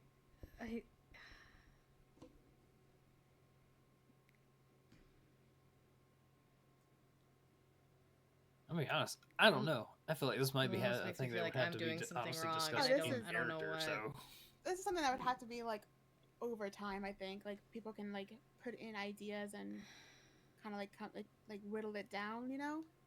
I don't think anyone's ever going to agree. Maybe we I just mean- all come up with 2 letters each, right? It's And going then to we be a put it into a nonsense word. Scrabble generator for those letters to see what words pop out.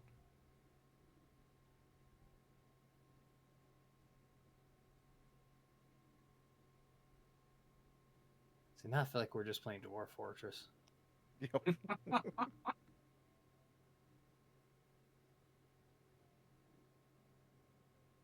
Problem is, there's 10 of us. We could all come up with 2 different letters. So we've got 20 letters. It's almost could the entire also- alphabet. Just have like 4 of us come up with QU and get the most awkward results ever.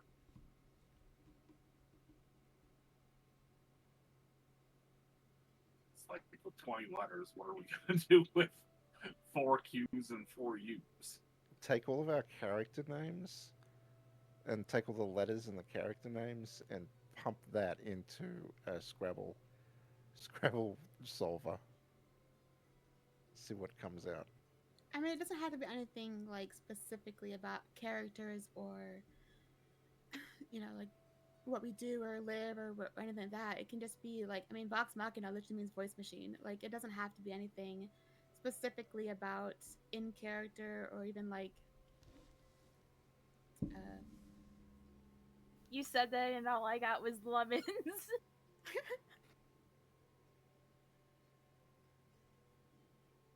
The second campaign was called the Mighty Nine. So Yeah, there that's what I'm wasn't saying. It 9 doesn't of have them. to be a literal name. It can be just something inspired by like what the group holds in as their like their goals and ambitions. Like, you know, protecting, we can put that into like the thing.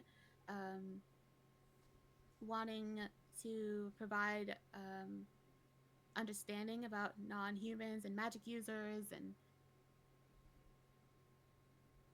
We've slain a few dragons, so we could just call ourselves the Dragon Slayers. In front of Tim's mom? I don't think Tim and his mom would appreciate that. Oh my. Tim's mom?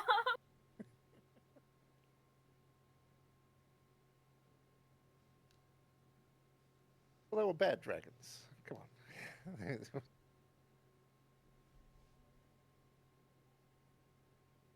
You should Google that.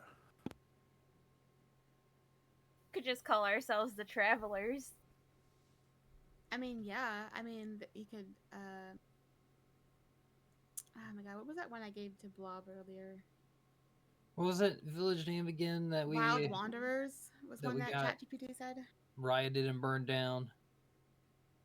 Seaworth? The protectors of the nameless. You know, just call ourselves the Seaworth Marauders. Just be honest about it. Just be upfront. Just fuck it.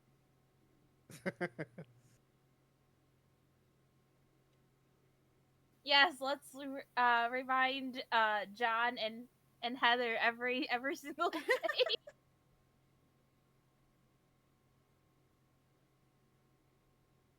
Hey, they're alive, uncursed, and married. They should be happy. But what about John's grandmother? It was probably almost her time anyway. Oh my god.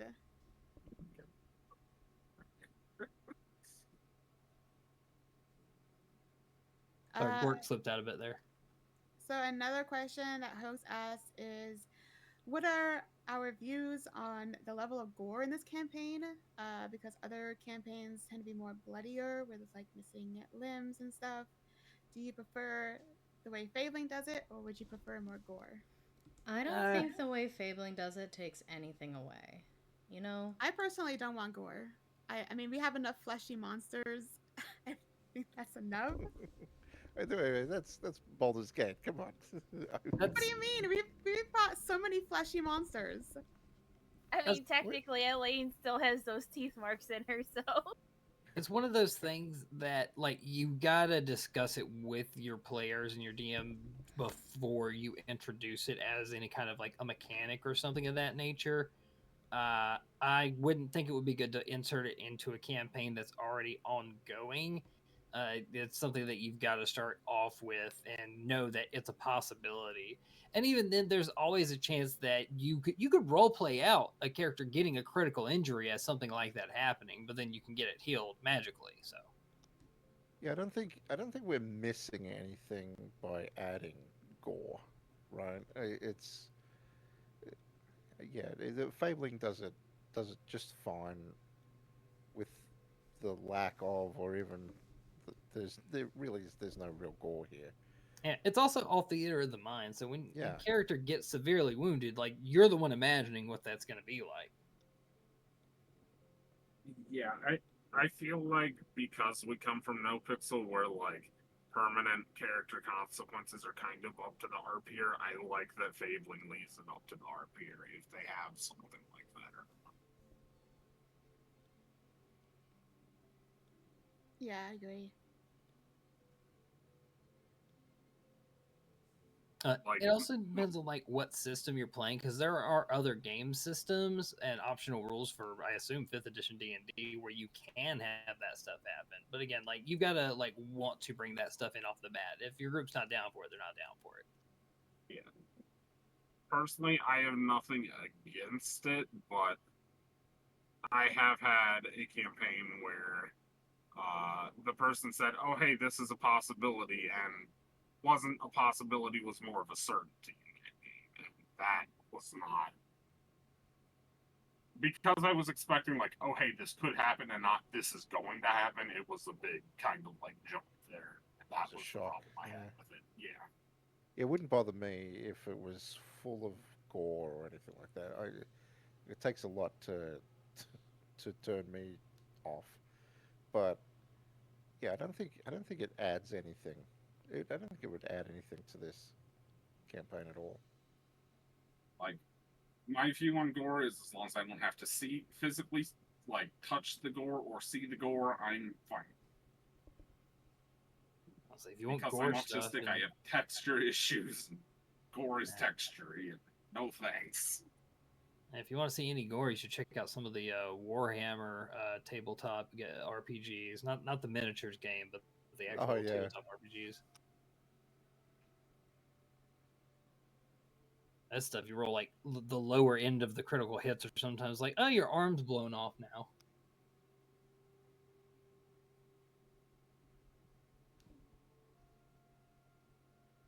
But yeah, definitely like the level of gore and stuff like that. Like, I don't even know if you'd consider it gore with what we've seen, but you know, it's completely fine with me. And like Cal's was saying, like if we're not seeing it, it's fine. Like I'm not bothered by it. I'm perfectly fine with the descriptives. That is totally cool for me. Talking about half of you freaked out when I was describing Neville's wrinkly skin. I mean, that's uncomfortable. Yeah, there's a difference between gore and your wrinkly ass skin. Elaine's like, I don't care. You also have that thing that my dad does where you're very, very good at describing things to the point where I get a like really strong mental image of the texture, and when that happens, I'm done. Yeah, I'm sorry. It's just I've always been able to do that.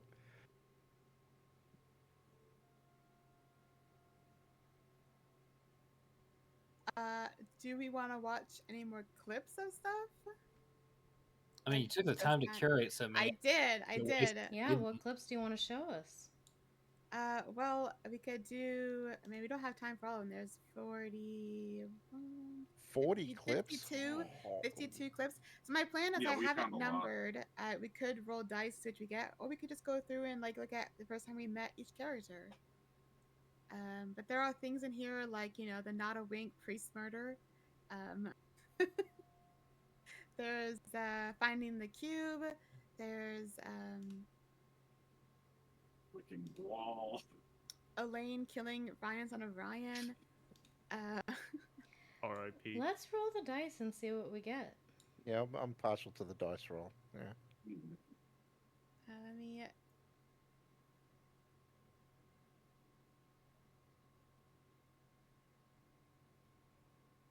Make them all renumbered here. Alright, so it's 52. Who wants to roll the dice? Or should I bring it up on stream? I'll Do do it on it. Here. stream. Do it on stream.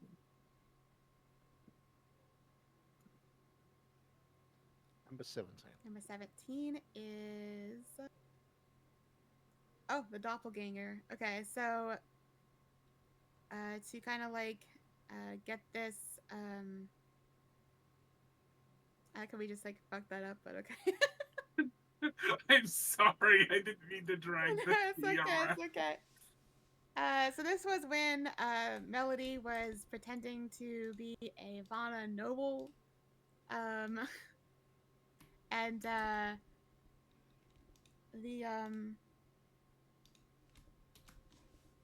they were meeting in the bathhouse. Let me kind of just make sure we're at the right spot.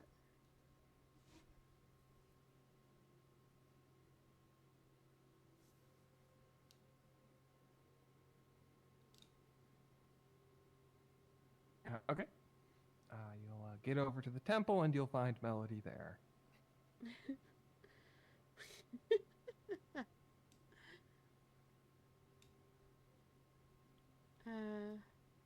Oh look, a resident troublemaker. Well, I guess. Oh no, that was when Melody. Melody killed the not Melody. Why Elaine are the killed guards the, looking for a woman that went out fits your description, and did Elaine? her nightly adventures. Yeah, I think I left this part in here in case we talked about it, but. The job. Okay, so We need to The talk back to first the time business. that ties Elaine back to found out that nightly the other adventures don't city. pay off. Uh-huh. You know, and they didn't say that I couldn't talk about it now, so. Which city? The one you burned down or the other one? The one before this. Did I copy the wrong link here? The one before with the birds? Maybe. Nay, the This other one. wouldn't be the. This So the would one be you burned like down, when you're okay. first meeting No. the doppelganger, but you didn't like fight with the The one in doppelganger until the between. next session. Yeah, no, it There was attacked one in me between? here. The other city, the one that had nothing going for it. I'm pretty sure there's the two melodies in the Town. list as well. So I Lanning can just pull that one up instead. Okay.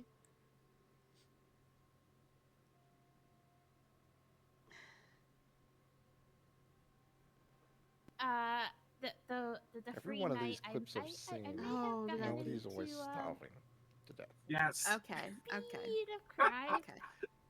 You know, We don't need nothing to- too bad. Robinson House. No, you're right. Uh-huh. Preach. Say it. Okay. Okay. I feel attacked. All right. Go to the one that's labeled who'd you rob? wish.com. That link. That's the one I'm gonna That's play as the doppelganger one because the other one was the wrong link apparently. Go to which one? Number 20. No, 19. Where are these links at? I'll copy it into chat for you. Thank you. Or into the thing.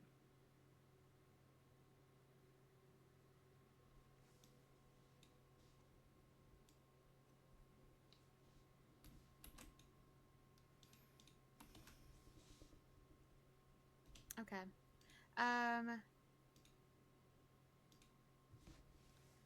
Oh. Oh, this is gonna be fun. Okay. So now it's back to looking like me. Well, first it was looking like the business. Oh, right. The business guy. Him. And then it, attacked you and just transformed to look exactly like you. Elaine, you are next. Hey, host. So you would hear the screaming of Melody. Elaine will jiggle the door handle just to make sure that it's unlocked. The door is. That's his defective The door eye. into the room that Continue on Melody is that in note. is locked. Guess we're gonna go the old-fashioned kick the door down. But yeah, for Alright, context, give this me a was strength roll. was this after the we healed him? Oh yeah, that's. My God. Expenses were definitely spared.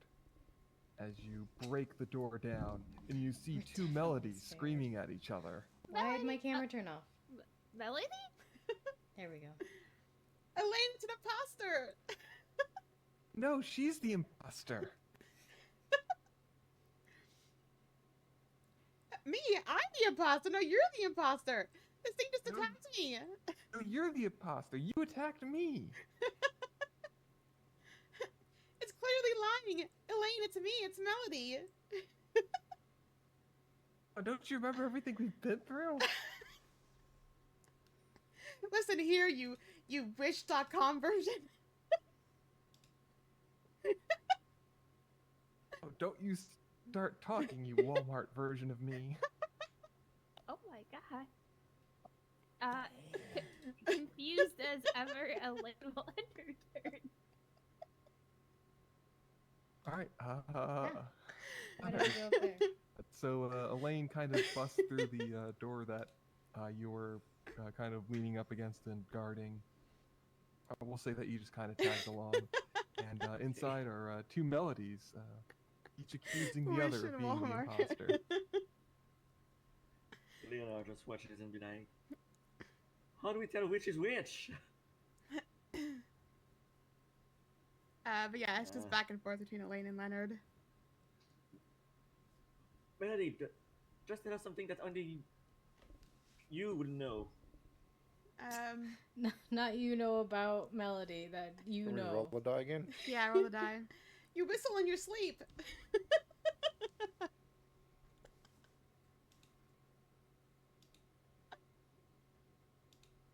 Number 24. Let me mark off these ones that were.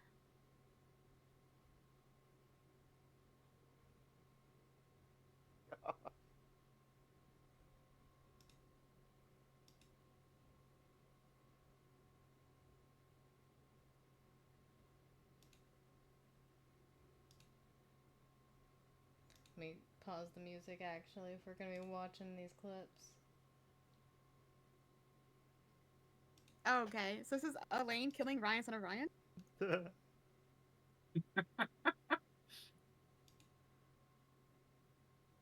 Don't look, Aether. Shield your eyes and ears, Aether. Oh, hey, there's Rufus. With the Rufus the gnome throwing champ? That's him. Fuck him up.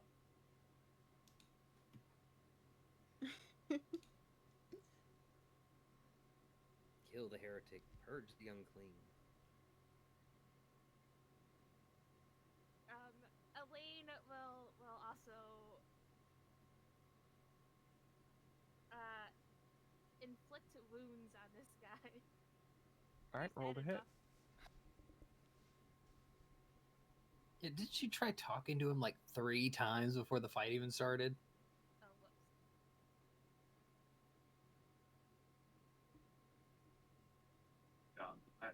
One thing I definitely do not miss. So yeah, you is reach Rufus. out and just touch the guy on the Look head. at all those and, skeletons just you chained to the channel wall in the here. necrotic energy through your hands, and you just all watch as Elaine's hand just kind of melts through Ryan's face.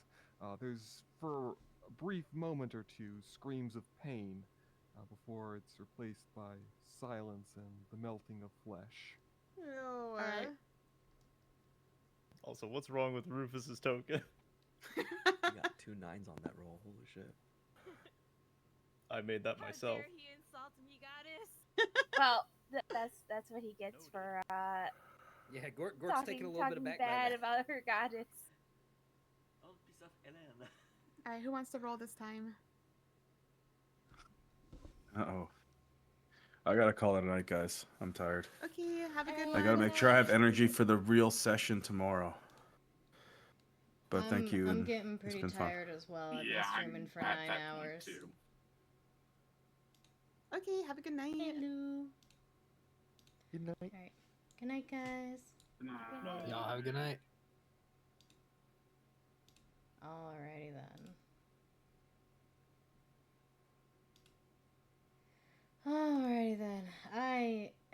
I've been like zoning out for like 10 minutes just because I'm tired, so it is definitely time to end.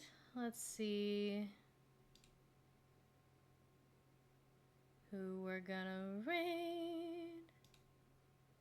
Probably cows. Right. Yeah, let's raid cows. All right. Thank you guys so much for coming and hang out with me. I hope you guys have a wonderful rest of your day or night. I hope to see you again soon. I'm gonna send you guys over to Cows Moon and such, so you guys can tell them how amazing they are. And oh, never mind. Cows is raiding Scarlet. Well, this is awkward. Let's just raid Scarlet.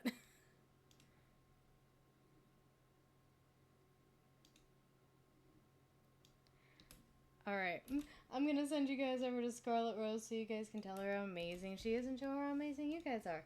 Thank you guys so much and good night. Goodbye.